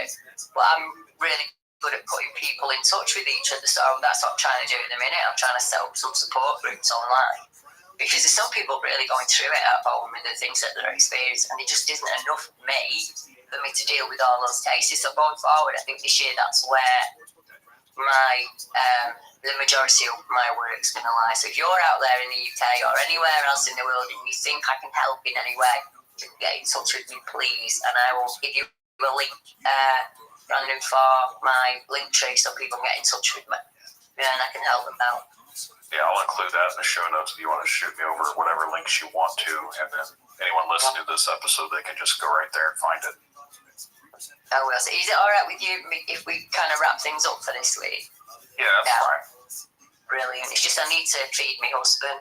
No, that's fine. I do appreciate you coming on here and talking with me, and again, if you want to let everyone know where they can find you at, and then I've made things just put Debbie Hatswell in. I have made sure that everything is Debbie Hatswell BBR investigation. So if you just put that in YouTube, you'll find my email address is just debbiehatswell@gmail.com. And like I say, I'll send you that link over and make it easy for you. If you want me to come back on, or you've got any questions or anything like that, just shoot them over to Brandon and he'll get in touch and let me know. Yep, definitely. Well, Debbie, I appreciate you coming on here and talking with me. It's been a pleasure. You're very welcome. I've enjoyed it. Hopefully I'll get to chat to you again. Yeah, we'll definitely be in touch. Thank you. Night, everyone. Good night.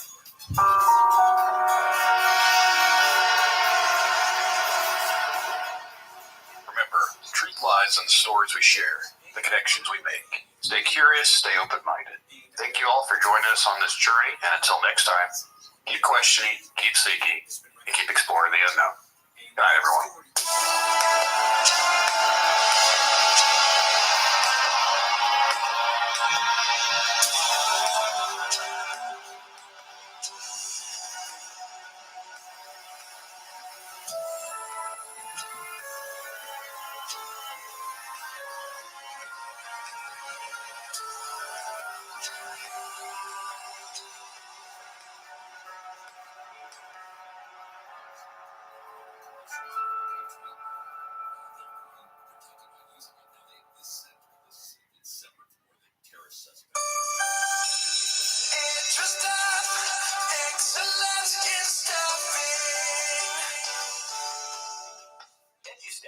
Is America's #1 choice for substitute staffing, and we're hiring substitute teachers, support staff, and more in your local school districts. Make a difference in your community while earning great pay. Apply today at edustaff.org. That's edustaff.org. Excellence in staffing. Indiana Wesleyan University provides accessible education for every chapter of life. Traditional students learn, live, and lead the way through rich community on IWU's beautiful 350-acre campus in Marion, Indiana. Adult learners choose the flexibility of 100% online classes in over 150 programs, with support from professors who are experts in their field of study and deeply care for student success in academics and spiritual formation. Discover the way ahead at IWU. Visit discovertheway.com to learn how. Excellence in staffing. Your local school districts constantly face a shortage of substitute teachers and support staff. EduStaff is America's #1 choice for substitute staffing, and we're hiring people like you to help our school districts. Apply to be an EduStaff substitute today at edustaff.org. EduStaff, excellence in staffing. And I just turned around and I hauled ass out of there. I was done. I wasn't dealing with that. The The hypocrisy of the cult is one of the things that turned me away the quickest. When I turned my headlights on, it turned and looked at us. And one of the things I read, I see an orb of light. It is just circling these steps like it is waiting for me. And he begins to tell them that he saw a UFO. They're basically like, what are you talking about? That's 7 foot up on a tree, peeking around it, and that's where I saw the top of the muzzle, nose, and the eyes. As soon as I made eye contact with this thing, it felt like death. Welcome back to Tinfoil Tales. I'm your host, Brandon Wright. Today's episode, we're going to be joined by my guest, Josh. Josh has had some experiences and some run-ins with a creature that he's seen for most of his life when he lived down the southern part of the country. He reached out to me a while back and had some interesting things to talk about. So I said, definitely have him come on the show and share some of that with us today. Before we bring Josh on, though, if you've ever had an experience or a story you'd like to share, you can come on Tinfoil Tales, discuss that with me. All you gotta do is send an email to tinfoiltalespodcast@gmail.com and we'll get you scheduled for a future episode. Always looking for new guests, so if you've got anything to talk about or if you know someone that does, please send them my way. If you want to help the podcast, you can leave a 5-star review. That helps with the rankings, makes it more discoverable for anyone out there listening. New listeners find the podcast, that means possibly new guests, so more episodes too. You leave a written review, I'll make sure to read that on an upcoming episode. If you want to help the podcast financially, you can always join the Patreon, or if you'd rather just do something more simpler and just donate, there's a button in the show notes that you can do that with as well. Be sure to follow us on all the social medias, Facebook, Instagram, Twitter. I don't really use Twitter that often, but it is synced up to the podcast website, which is tinfoiltales.com. You can go on there as well as a way of contacting. So if you'd rather do that, you can send a message through the website as well. Whatever you gotta do, though, it's definitely appreciated. I want to hear from you guys. I think we're gonna go ahead now and bring Josh on. Looking forward to talking with him. So sit back, relax, and enjoy the show. I'd like to take this time to welcome my guest today, Josh. Thanks for coming on here and talking to me. Hello, how are you guys doing today? I'm doing well. How are you doing? I'm doing great. A little bit about yourself? So my name is Josh. Originally born in the South, migrated up here right after Katrina.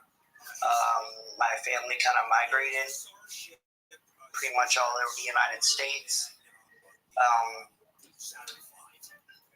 Pretty much at an early age, I knew there's something wasn't right about myself. There's definitely something that was a little peculiar about me. At the age of, I would say it was 5 or 6, I learned that, I mean, hindsight now, I didn't know what it was then, but I learned that I could actually project myself out of my body, and I learned how to do it kind of like on a crash course type of way. I was able to leave my body, go downstairs, and see my parents or see my sister while taking naps and stuff like that, because like all children, we were forced to take naps and just to give our parents a little bit of time to breathe. But no, and I would go down and I would see them, and once I was awake, I'd go down and I'd tell them, like, this is what you were doing, or this is who you were talking to, and I would freak them out, like, all the time. So I knew something just wasn't right about me. So as I got older, I kind of delved into very deeply, very quickly, actually, into voodoo. I started learning gray magic, I guess you'd say. It's a little bit of black, a little bit of white, a little bit of everything. And that's when things kind of spiraled right after that. By spiral, do you mean like out of control? Yeah, so stuff started happening, like really, like quickly. So there was I had the first time that I've ever seen a spirit was actually the Hat Man. I don't know if you're familiar with him. Yeah, I'm aware of the Hat Man. I have an episode about it too. Yeah, I don't like him at all. I was downstairs in my basement. I was lying down. I was kind of watching TV. Turned off the TV, kind of was relaxing. And I saw him from the corner of my eye, but I thought it was just nothing.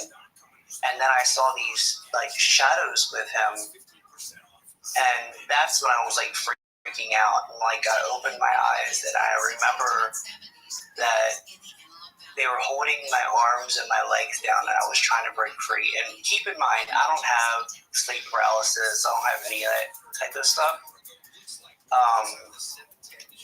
And he actually choked me. And when I was trying to fight back, lift my body up, I actually heard him laugh at me, ha ha ha, you can't do anything about this. And then it stopped. And then I saw him just kind of turn the corner of my downstairs basement, and he was gone. And I could immediately sit up, and I was freaked out. I ran out from the basement because we had a little man cave in the basement, and I ran upstairs, and I was telling everybody, and they were like, "No, we didn't see anything," and it was just a mess. So that was that type of stuff started happening a lot, frequently. Spirits, I would see those, and then eventually, the creature, I don't know what to call it. Some people would call it a not behind. Some people would call it a rake. I don't really know how to describe it. It was there when I was younger. I just never paid attention to it. It was always out in the corner of my eye. It was always outside. It wasn't a thing where it was inside, or it was a spirit or anything like that. I would always catch it on the outside, and then when I would look, it would disappear. That's why I say it's the not behind or the hide behind or whatever, the hang, where if you try to see it, it'll hide behind something and you won't be able to see it. So I would try to see this thing, and I would even get my friends to help me catch it or whatever, and we could never fully. And keep in mind, my friends have actually seen it as well. My partner has seen it, and to this day doesn't like talking about it. He has seen it pop its head out from behind a tree, or because we have trees in our backyard that kind of leads into a small little, nook of, I wouldn't really say it's I don't know, it's not really a forest, it's not really, it's just a small orchard, I guess you would say. And a little bit of woods. Yeah, just a little bit, nothing crazy. Yeah. I know what you mean. And if we, we'd go there, we drink, have bonfire and stuff every once in a while. And that's where it would be the most. And when I was younger, I would never really pay attention to any of this stuff. And what was strange to me was my grandmother would always say, "Stay out of the woods, stay out of the woods." And I always thought it was one of those things where it was stay out the woods because of a bear or, whatever. And trust me, I am so scared of everything. When I moved up and we settled in West Virginia. My uncle, he has farmland. It actually came with us. How, I don't know. It was there. I don't know if this is something that is just haunting my family, if it's haunting me. I don't know. But I would have to get up at like 5 o'clock in the morning, and I'd have to walk to school. And I'd have to walk to the bus stop, and I'd have to go through like this little valley to get to my uncle's house that has the bus stop. And it was like a half a mile, but you'd have to walk through like the valley where like his horses and his cows and like all that shit. Well, I'm sorry, all that stuff was. I didn't mean to. No, you're fine. But you know, and like I was, I'm such a scaredy cat. Like I would run from like, you know, the cows and stuff, because like if you got close to them, you know, they did that huge like, and it would scare the hell out of me. And you know, we didn't have cell phones back then, so it was like a flashlight and that's all you got, you know. But yeah, no, it's I can't explain why it's with us or it's with me, or you know, I've thought that maybe possibly because, you know, I learned how to do all these things at an early age, and maybe, you know, I, you know, dabbled into something that I shouldn't have. But I don't know. It hasn't tried to hurt anybody that I'm aware of yet. It has gotten closer to the house. I can say that over the years it has migrated closer. But my father actually, when we were in West Virginia, he actually got us up in the middle of the night. My father knew about it. He got us up in the middle of the night with the clothes that we were wearing. And he said that, you know, he saw it again, and I was closer to our patio.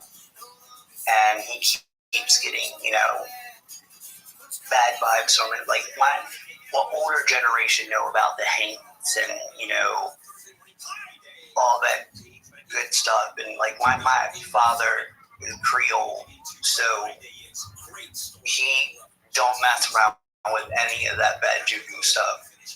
And he got us up, got everybody the clothes that we were wearing, and we left. We came to the city. He got us an apartment, and he told my uncle to pack our things, and he paid our uncle to do it, and packed up all of our things, and we came up every weekend during the day to get our stuff and to bring it down to Baltimore. And from down here, I've seen it once. That's it. I guess because there's not that many trees, and there's not a whole lot of, you know, forestry, unless you have to seek it out, like to go to like a state park or, you know, something like that. And I would never go to those things anyway after hearing about like all those missing people. The state parks are definitely got some weird stuff going on, that's for sure. Yeah, that would be my luck, that I would go to a state park and then I would get like snatched up by Bigfoot. That's another thing that I don't trust as far as I could throw is Sasquatch.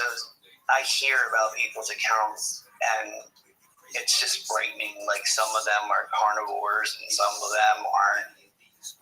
It would be my luck that I got a carnivore. Yeah, when it comes to cryptids and everything else like that, I really don't have an opinion one way or the other, just because everyone has their own experiences. Right. I can't say that a Sasquatch is not going to hurt someone. I can't say it is going to hurt. I don't know. I've never seen one. And they're just like, I make this analogy from time to time, but if there are animals out there, all these creatures, Some might hurt you, some might not hurt you, because it's just like humans. Like, some people will hurt you, some people won't hurt you. Absolutely. You just never know. Yeah, you really don't. What turned me onto that was I was flipping through the Discovery Zone, and I saw David Paulides' Skinwalker Ranch. That special, when I watched that, I was like, oh man, nope. I'm glad I didn't live there. Yeah, they have a lot of weird stuff going on at that place. And then I know David Paulides, he does that Missing 411, where there's a lot of missing people in the state parks and everything else. Yes.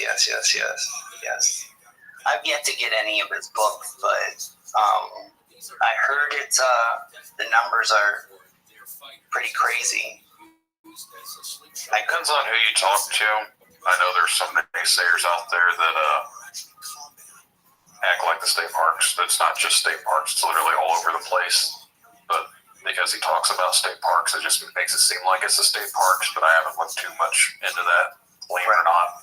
So I don't know if it's everywhere, if it's just state parks. I mean, it sounds like there's a lot of weird things that go on at the state parks, and then you kind of wonder why, if it is so many people missing, why is it that you don't really hear it mainstream talked about as much as like trying to keep it secret?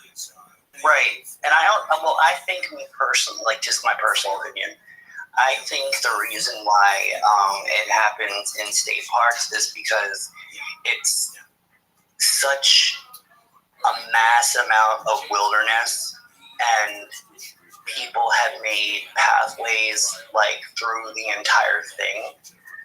So it isn't like one of those things where, you know, you can stay, if you stayed on course, you can go through the entire park. You know, there has been people that, you know, got lost or whatever. But it's one of those things that it goes so deep, and you know, with like the people who have vanished, it's like, it seems like, you know, it's a blink of an eye. You know, they turn around to did something on a counter, and next thing you know, their kid's missing. You know, I just think it's definitely the woods. There's something about the woods that these things are attracted to. Maybe it's the trees, because, you know, trees are so old.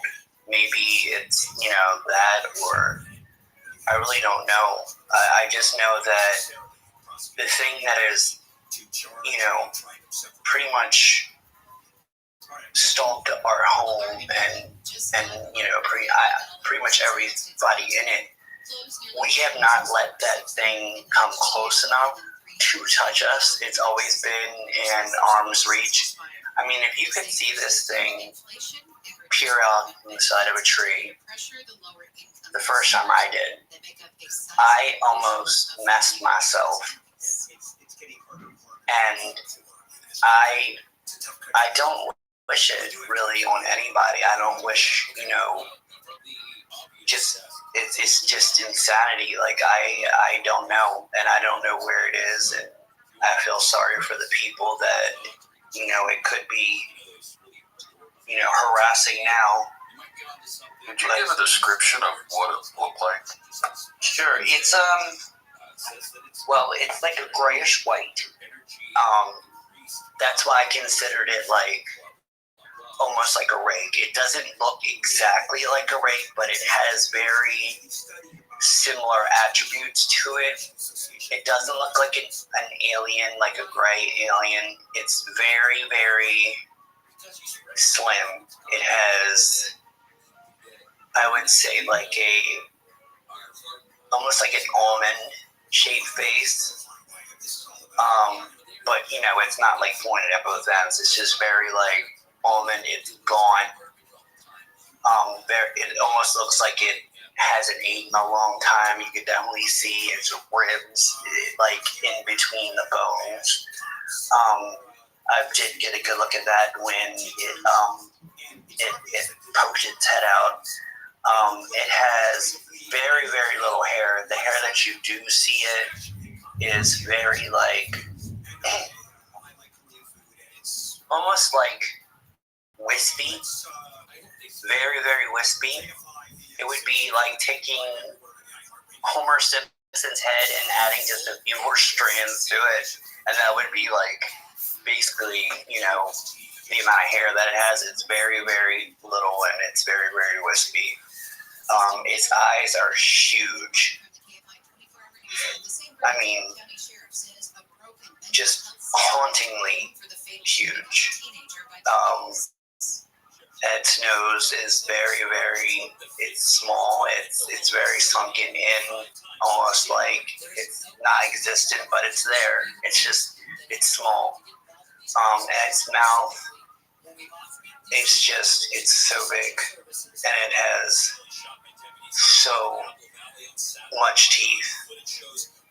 And that's what creeps us all out, is its teeth is so big. The teeth aren't big, it's just the smile, when it does a smile every once in a while, and that's what kills us all. Well, not really literally, but that's pretty much, you know, the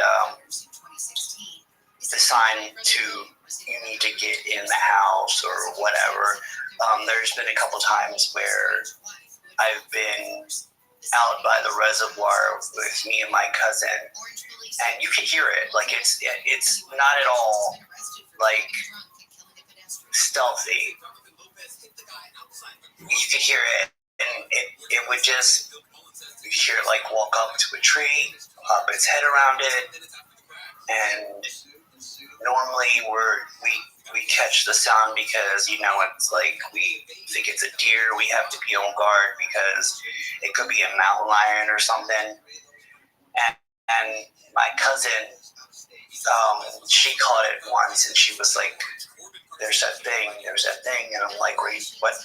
And I turn around and I see it just briefly enough to where I saw it had like this shitting grin on his face, and I was just like, no, it's time to go, because I don't know what that smile means. I don't know if that smile means I'm going to eat you, or I'm going to play with you, or what.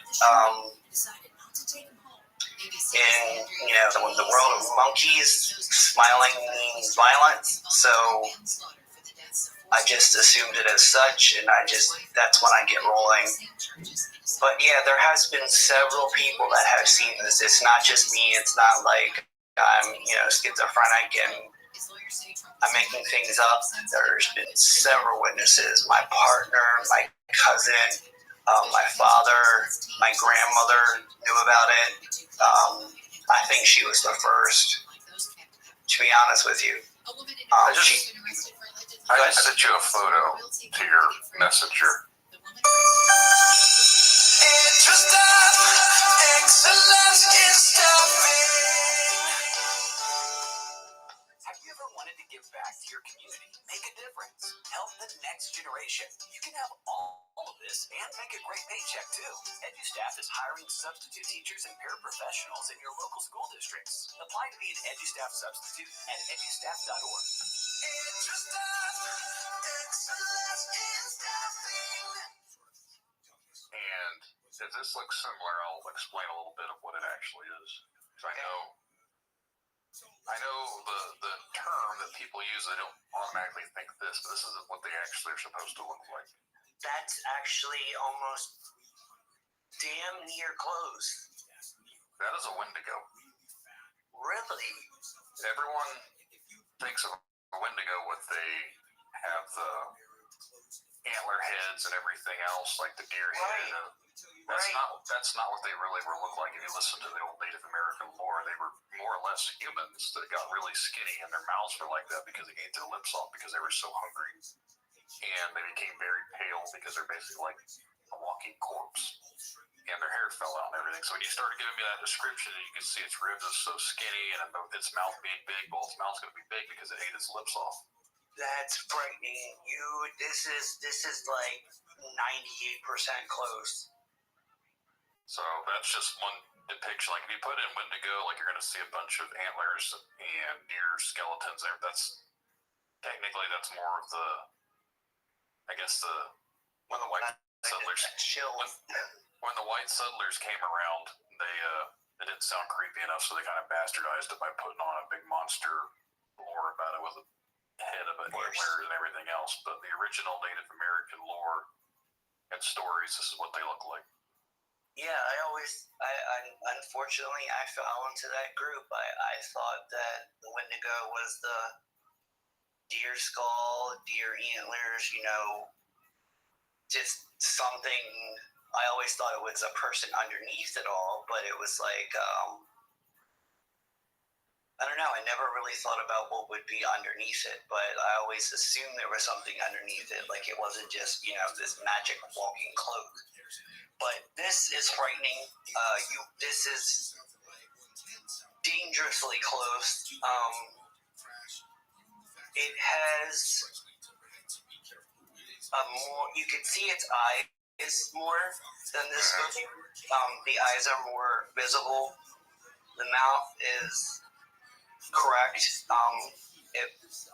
You can imagine this photo smiling, like a huge smile, like when someone says, like, say cheese, you do that really big, like, fake smile.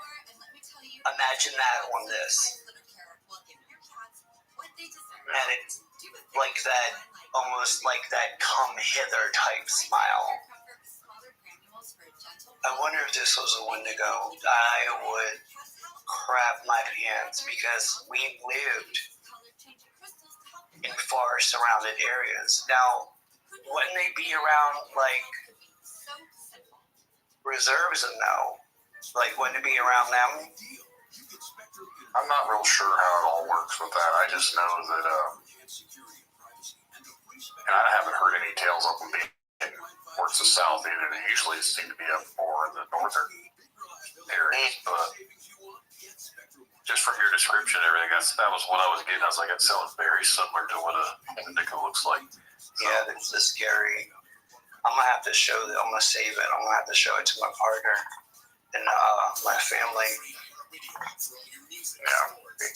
Now, I always was kind of like everyone else usually is, where they think that the antlers and everything is. That's what, when you look up Wendigo, that's everything you find is that you have to look really hard to find the actual old versions. And I had a guest on from he actually hosted another podcast, and he was the one that said he had a run-in with a Wendigo, and his description is similar to what yours was. And that's what got me thinking, is he's the one that even brought it up, that the misconception is the antlers and everything else, but the original Native American lore are basically like humans that became cannibals and they ate their own selves, and it's all sort of plays from that. So, with the Wendigos looking like that, what about that and what is the other one? The Skinwalker. Yes, that's the one.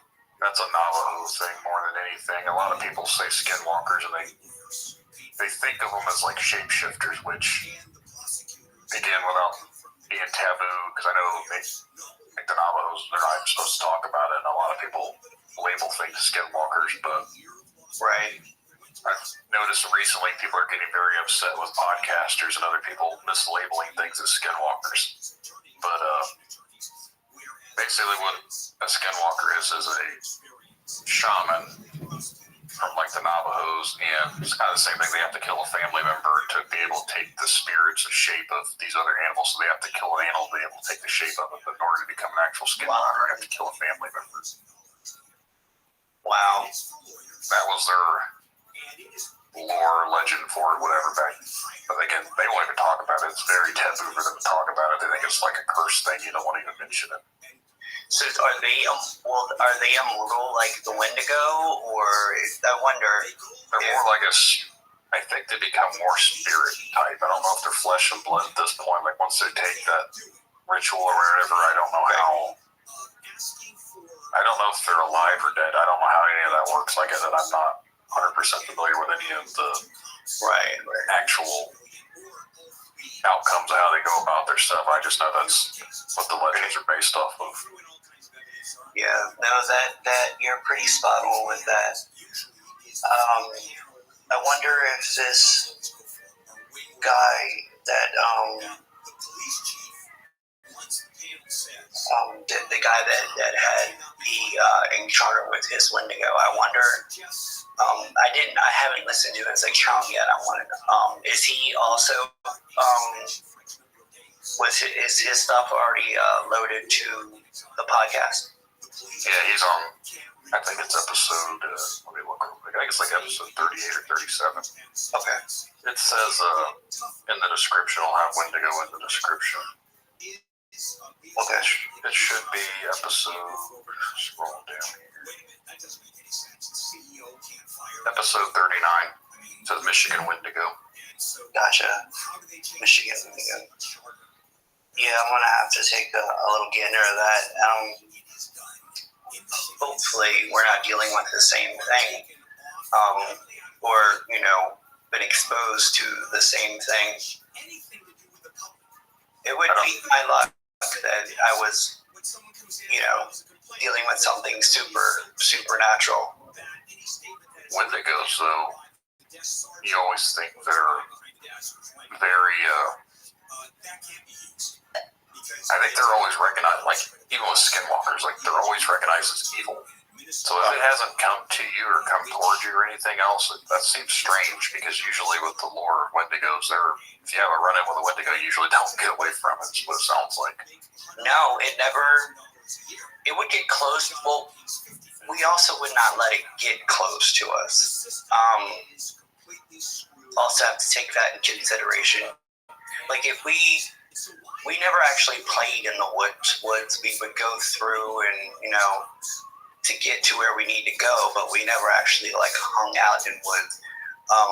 But we never got it that close to us. There was a couple times where like I said, my dad, one of the scariest times was when my father said it got close to the porch and we gotta go. And we left that night with the clothes that we had on our body. And that was the most scariest situation I've ever been in. And, he said that it got close and, he didn't want to know, he didn't want to take a chance on what could happen if it did get closer, So it never got that close to do anything, but now it's never harmed me when I was younger. I would always, run away from it, or my grandmother, would have us come in. Also, she did do a lot of the old rituals. We also had the blue roof, the blue ceilings. We had the caraway seeds on the windows. She did all that good stuff for protection from the haints and all that good stuff.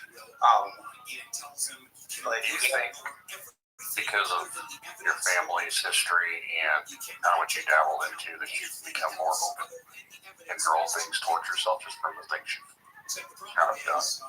I think so, and that's originally what I was saying earlier. Is I think because of me dabbling into things and being so open to things, and it's not just dabbling into magic. I have dreams about things that that happen. I have premonitions all the time of things, and it's one of those weird things where it's I'm not a fortune teller and I don't read palms. If I in my mind's eye, if something happens, I normally tell the person. I don't like to. My dad would always used to say, you should never change fate, but I believe that it's being shown to me for a reason. And I do agree with that. I think people that see things are meant to see things. I don't think everyone sees the same things that everyone else sees too. I think everyone has their own interpretations of it, but I think everyone's meant to see what they do encounter. Right. So I'm always the first person to tell someone, whatever the case may be.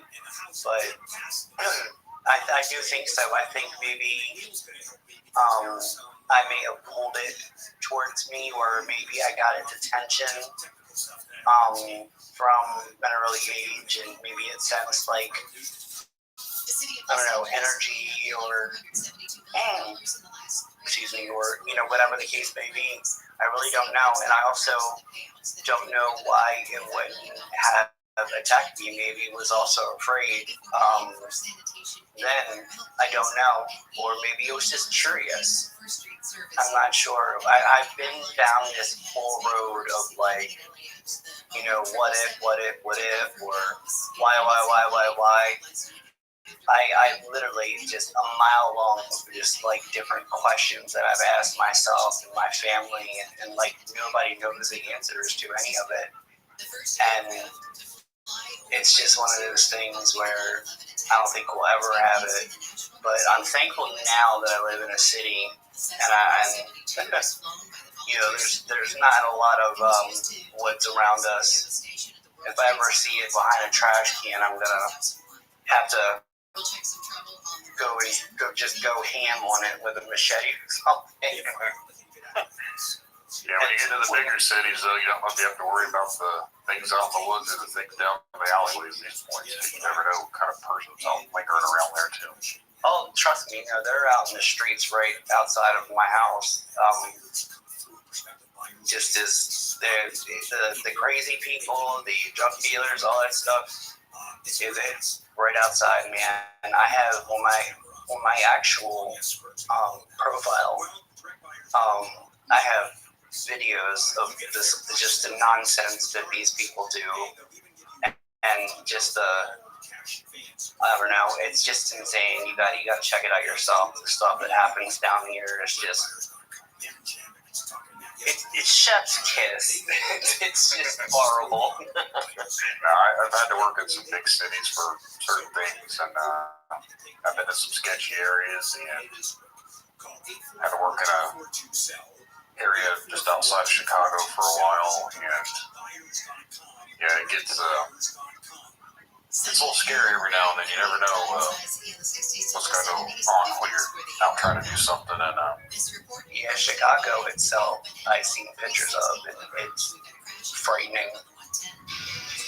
Where it like, I'm sorry. I was saying, I'm a country boy, so I've always lived out in the country, so big cities to me are always scary. Like I said, we came up from down there, and I love the city, I guess, just because of everything that's happened to me in my life. But, even down there, where we were, they called it Upper Arkansas. It wasn't, the famous, New Orleans area or, Baton Rouge or anything like that. Where we were, it was, upper north. They called it Upper Arkansas, but it was still Louisiana. And it just wasn't rich with, the Cajun Creole people. It was kind of like scattered around like salt and pepper. But they were still there. We still were called swamp puppies, the kids that are there. Believe it or not, there's lots of sightings of Bigfoot down there. That's the biggest thing down there. Yeah, I've heard a lot about the Bigfoot down there and the potential werewolf development, depending on who you talk to. Yep. There's all sorts of stories from that way. Yeah, some say it's a dog man type situation. Some people say it's like a Sasquatch that's an alligator. Some say that it's just a regular old Sasquatch. There's so many different ones. It's just, you never know in this planet. And I try to keep an open mind. I mean, just yesterday I was reading on Google. There was 6 new spiders, brand new, don't have names for them, found in Brazil. I saw that too a couple weeks ago. And then the new crab. Did you see the new crab that they found? No, I didn't see the crab. Yeah, it was this huge crab that had spikes like all over it. If I guess when it's in water, it would kind of portray like almost like I guess you'd say like coral or something. It was just enormous. Guess you can Google like Brazilian spike crab or something like that, and it'll pop up. It's crazy big. It showed it walking down like a cliffside, and it's like, part of me was like, that's frightening, and then the other part of me, because I've been in Maryland so long, it's like, I want to eat that. I've always wanted to try crab and everything else, and I don't know what it is. Like, when it comes to seafood, it's just not. I can't do it. Like, lobster smelled great, tasted it. It was gummy to me. I can't do gummy. I have like a gag reflex to gummy stuff. So That's what my partner is. He's not a big fan of seafood whatsoever, and he tells people that he's allergic to crab because you get a stink eye in Maryland if you tell people you don't like crab. They're like, what's wrong with you? So in order to avoid all that, he just tells them that, he's allergic to seafood. But it's the same thing. It's a texture thing, and he's just not a fan of it. I can't do Jell-O. I can't do gummy worms or anything like that. So my daughter will try to get me some gummy worms or gummy bear. I'm like, I can't do that, baby. You'll throw up. I love it all, man. I was just the way I was raised. The only thing I won't eat is more crazier stuff that my dad has tried to get me to eat in the past. I mean, my dad has tried to get me to eat like snapping turtle, and anything that moves. My father has tried to put it on a plate, and I can't deal with it. You ever seen The Water Boy, where his mom had the thing out, the steaks or whatever it was they were cooking? Yeah. She was asking, what's for dinner, and it was like something else got zapped outside by the bookmaster, and they were like, squirrel. Yeah. Yeah, it's my dad. That's, I think, the most exotic thing I've probably ever had was I tried some ostrich, and I honestly don't even remember what it tasted like. I'm assuming it probably tasted like chicken because it's a bird, so I think they kind of all taste similar. Yeah. I've had their eggs. The eggs are just delicious. When you put it in like cakes and stuff. I decorate cakes for a living. Well, I wouldn't say for a living, but I do it in my downtime. I love to decorate. I love to bake and stuff like that. Pastries and whatnot. And I've used it in a couple different things, and it is just amazing. Ostrich, but it's like $50 an egg. Depending between 50 and 75. Emu eggs are really good too. Interesting enough, the guy that we bought this house from, they lived here for 20-something years, and at one point, our neighbor said he had ostriches or emus. She wasn't sure what they were, so they're just really big birds. So I guess where I live at now, at one point they had these big birds running around out here. Not today. We just have some chickens and a duck. And hopefully that's the way it'll stay. No Bigfoots, none of the monstrosity that you sent me. Yeah, I cannot wait to show my partner this photo. I really can. Hopefully that helps bring some little bit of answer that maybe what it was. But again, like I said, that was just when you're describing it, that's the first thing that popped in my head. Is it sounds like a Wendigo. It's frightening. It really is frightening, and I wish I knew why. And we've tried everything too. We've tried, we blessed our home. My grandmother would do the whole broom and the sage, and she did it all. I mean, we've done it all here, and now the place that I'm living now, I have like a little apartment, and just a little 1-bedroom apartment, kind of tucked away in Baltimore, and there's no trees, and I feel super safe. The only thing is that's messing with me now is the partner said that I've been talking in my sleep and been saying a bunch of nonsense. So I have actually started as of last night to record what I'm saying. So I guess if it gets crazy, I'll be sending you a copy. Maybe you can just see what's going on with it. I definitely if you ever catch anything, send it my way. Just love to see it. Absolutely. Well, Josh, I think we can wrap this up unless there's anything else you want to talk about. No, I think it's good. I think I got everything that I've had to about. I think that's about it. It was really nice meeting you, and I don't know if I can talk to my cousins or anything, see if they have any stories, if I can get anything from them. I'll be more than willing to shoot you a message on Facebook, let you know about what's going on with that. Yeah, love to hear about it. I appreciate you coming on here and talking to me today. It's been my pleasure. It's been mine as well, sir. It's been nice meeting you. You too. You have a good day. You too now. Bye-bye. Bye-bye.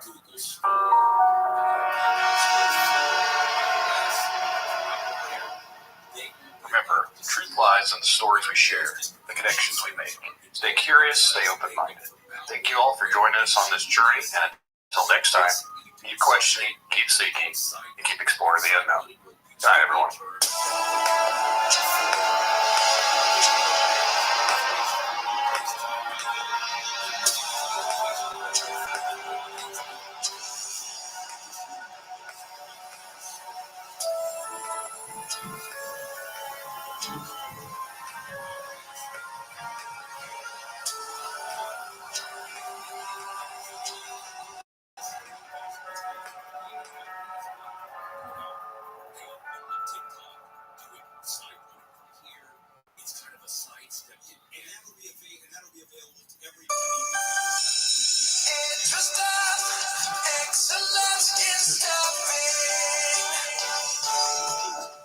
EduStaff is America's #1 choice for substitute staffing, and we're hiring substitute teachers, support staff, and more in your local school districts. Make a difference in your community while earning great pay. Apply today at edustaff.org. That's edustaff.org.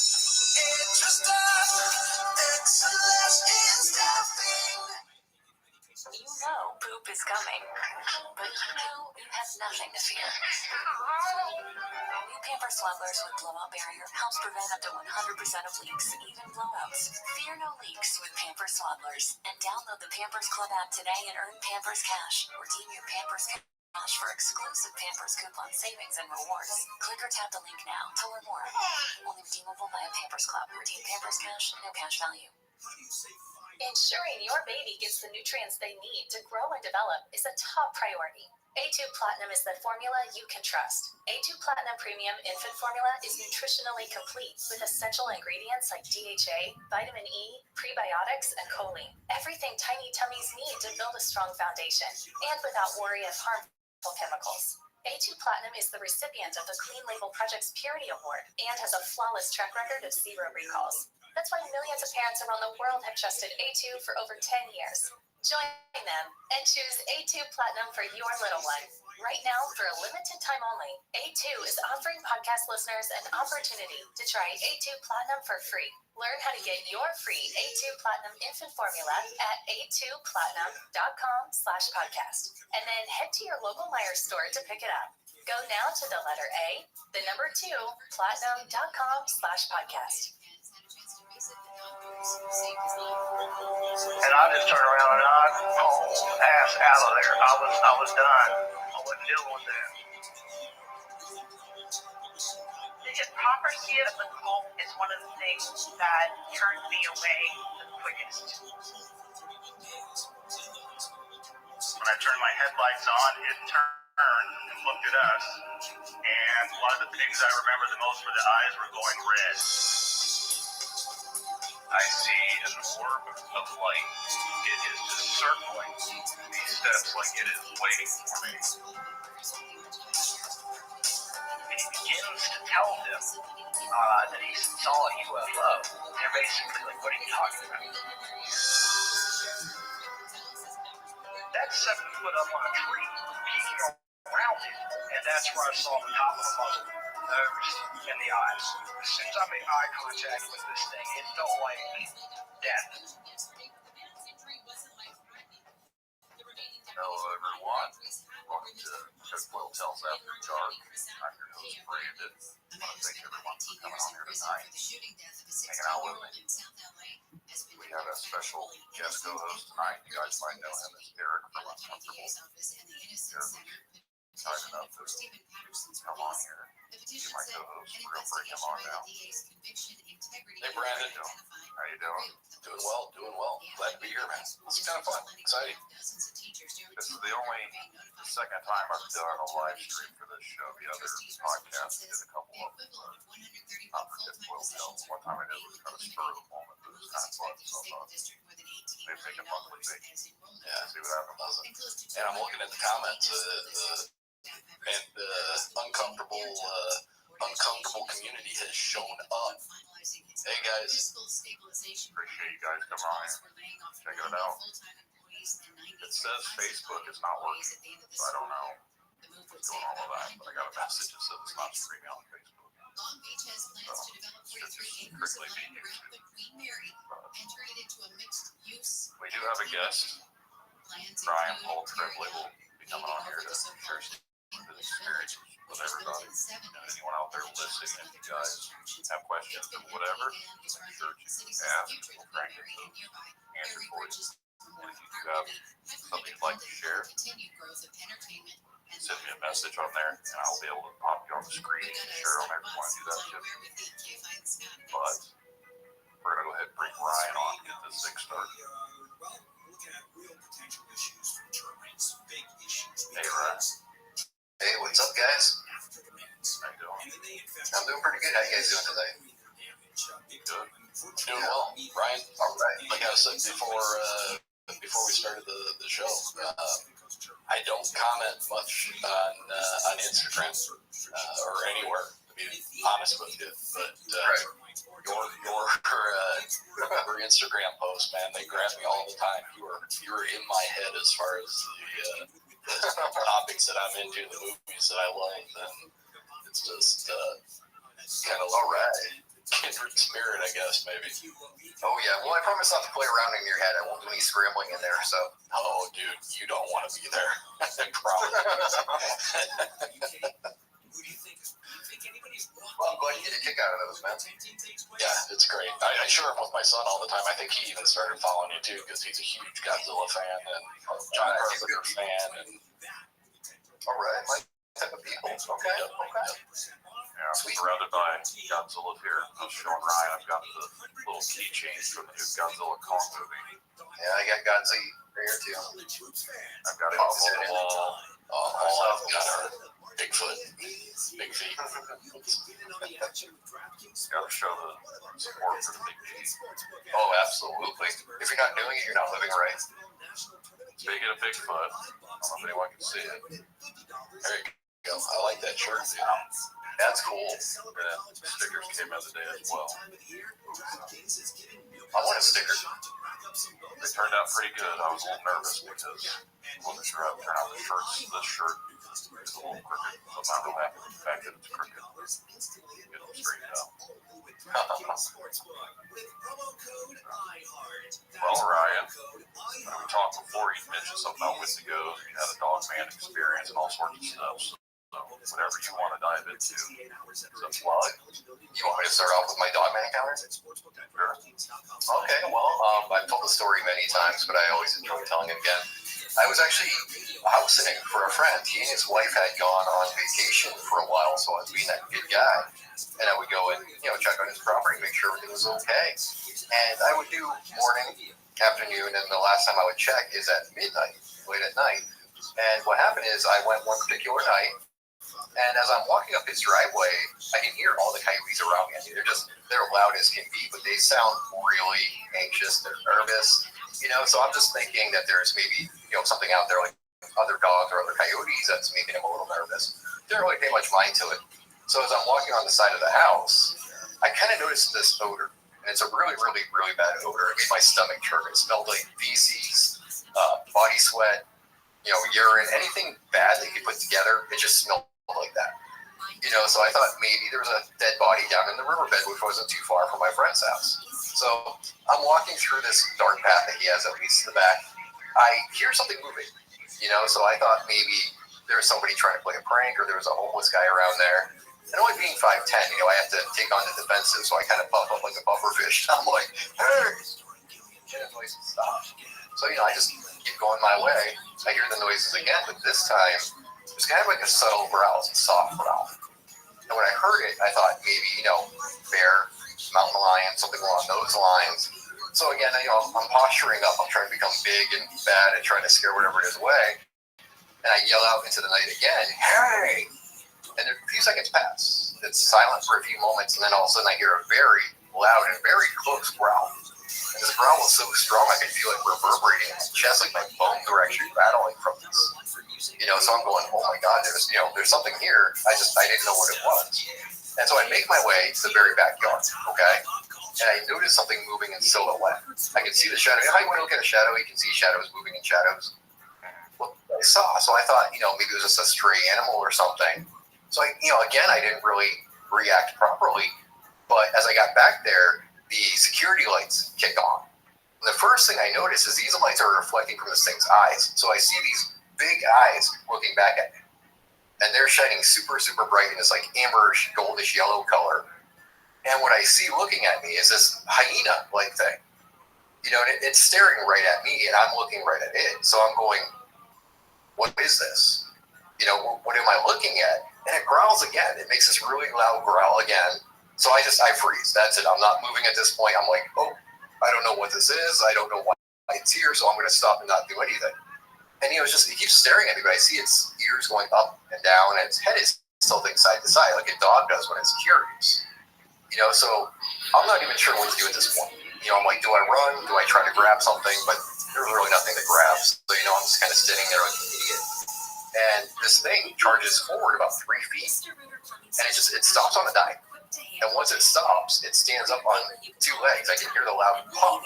So I'm looking at a bipedal hyena in my friend's backyard. I don't know what to make of this. I'm going, my mind's thinking, what is it? Is it here to hurt me? Is it here to kill me? What's going on? So we just kind of stare at each other for a moment or two, and then it slowly starts to back away. It starts lumbering, and when I see it turn its back, that's when I got rockets in my butt. Like, I warp speed, I made it up my friend's stairs, I'm in his house, I'm locking his doors, I'm bolting his windows, I'm going through his drawers to try to find a knife or something to use in case this thing comes back. I even called him up on the phone, I'm like, hey, man, there's something you didn't tell me, there was a hyena in your backyard. And, he's sitting on the phone, he's going, a hyena in Arizona? No, Brian, there's no hyenas in Arizona. So the following morning, he comes home, and I show him where I saw this thing standing. And sure enough, where it was standing, you could see the claw marks from where its feet was stuck in the ground. So that was my Dogman account.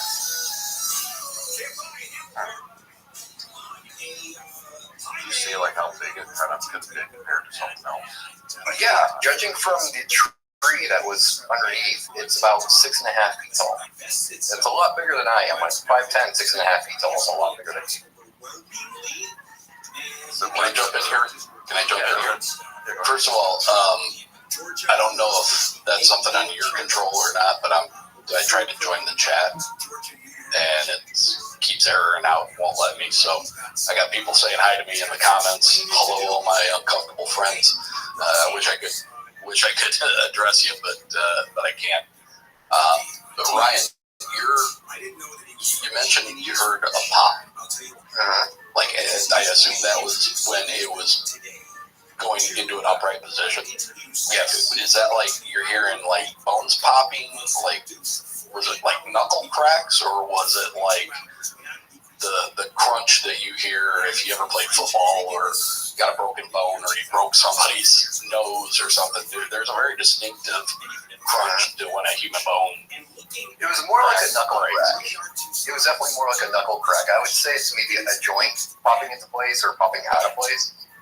I mean, I even theorized maybe it's their feet adjusting to the weight You've got Bernie Sanders, and he is. Maybe as it goes from the quadruped position to the bipedal position, its feet, have to gain more of the balance, and that's why they pop out.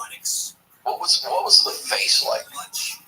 Very hyena-like. When you think of the hyena, the short snout and the very square face and the rounded ears, it was very, very hyena-like in appearance. Was there anything even remotely humanoid about the way the face looked? No. But what was humanoid about it was the arms. But the arms were very long, like it hung down past its knees. But, that's the only humanoid part of it, really. Interesting. So, seeing something like that, you don't know what to make of it, so I didn't move. And I know better that when something's predatory, don't look it in the eyes and don't run, because you're going to trigger the predator-prey response.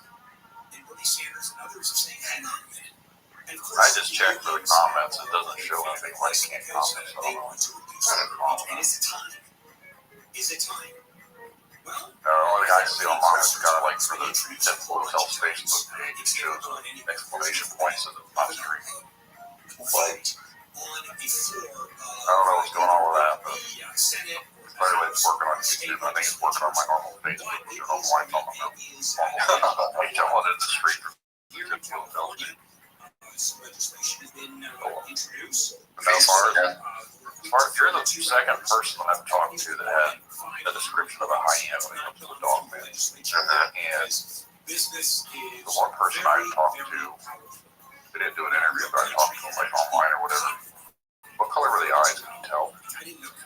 From what I saw from the eye shine, they were like a golden yellow color, but I think maybe when the lights weren't on them, they were darker brown. So they said the same thing. They said the color was like almost like an amber. Yeah, I mean, when the light hit the eyes, man, they were just shining bright. They were like, ooh, sending out. I was like, wow. I'm going to restate what I just said about no country. I got it working now. Okay. Several Scandinavian countries, Denmark. Basically, with when it comes to Dogman type stuff, I'm always interested just because I got my bread buttered. Personal reasons. And it's so unusual, too. A bipedal canine makes no sense by a lot. No.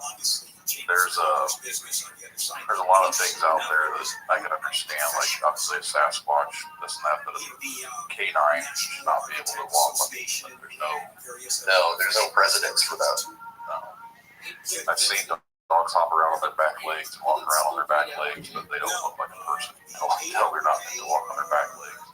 Right. I mean, it's damaging to normal canines to walk on their back legs. So it kind of makes you wonder how these things get up on their back legs. Yeah, that's what I've heard and what I've seen and everything else is very natural looking at everything that it's not something natural it should be in it. It's just good because of biology or whatever. There's a line. I never walked on the place that I'm aware of. Right. The way that it moves so quickly, though, I mean, it covered a lot of ground on two legs, man. So, it's like they're adapted to doing it. So when it went into an upright position, did the spine become vertical and erect, or did it continue to maintain its forward posture? He was kind of curved, like he was kind of stooped down. He was holding onto a tree branch. He was kind of like stooped down. He wasn't sure if I entirely saw him or not, or if he was maybe getting ready to run. Yeah. Brandon, didn't you see something very similar in the thing that you saw on the road? Isn't that the way it presented itself as well? Yeah, but it stood up. It stood up straight. It did like a stumble loop and it stood up. It stands straight up and then front legs off like a dog feels like this. This thing had to drop straight down like a person like this. And it had more of a hunched overness to itself. Like it wasn't completely upright when it walked, but it had more of a visibility to itself. Right. So, but then when Thunder walked off, it got almost up down all the way. And so I've never seen a dog stand because mine, what I saw, literally looked like a dog, but I'm 6'3", the thing was eye to eye with me. So there's no way it was a dog that I'm aware of. No. arms. Yeah. I mean, muscle-wise, it was more like a basketball player. I know a lot of people see those really buff ones, but if I had to make an analogy at all, it was more like, a basketball player. It was very lithe and very lean, but you could see where there were muscles. Well, the hair on it, was it patchy? I mean, could you see skin through it? Or was it... No, there was no skin that I could see. It was all just covered in fur. But it did seem to be kind of blotchy in a way, like it had different colors in it, different shades, like a golden brown with darker browns. And you could see the little rosettes too along this area here and along the neck. So it had the spots like a It literally looked like a hyena. Yeah, I mean, that is the best way I can describe that. It's hyena, like bipedal hyena. It's the best way I could ever describe that. Which could be explained in a number of different ways. I mean, something could have, exotic animal collector could have got loose, but I mean, none of that explains the behavior of it. Right. Standing up on its hind legs. Right. It did seem intelligent too. I mean, it seemed to keep a distance after it did the bluff charge. Kind of like it was, gauging what I was going to do. It wanted to see what my response was going to be. Did you feel like it was actually threatening? Not were you afraid of or anything like that? No. That's the one thing I've come to find out. I get asked a lot of people talk to me about what happened with me. They claim dog here. I don't know what made of that. That's whatever from. Well, I mean, I think that makes for a good horror story when they say they feed off the fear. That kind of gives them a more supernatural element. So, I mean, no, I didn't really feel threatened. I mean, I was scared because I didn't know what I was looking at, but I didn't feel like it was going to just spring on me and kill me. So, For someone else I've talked to,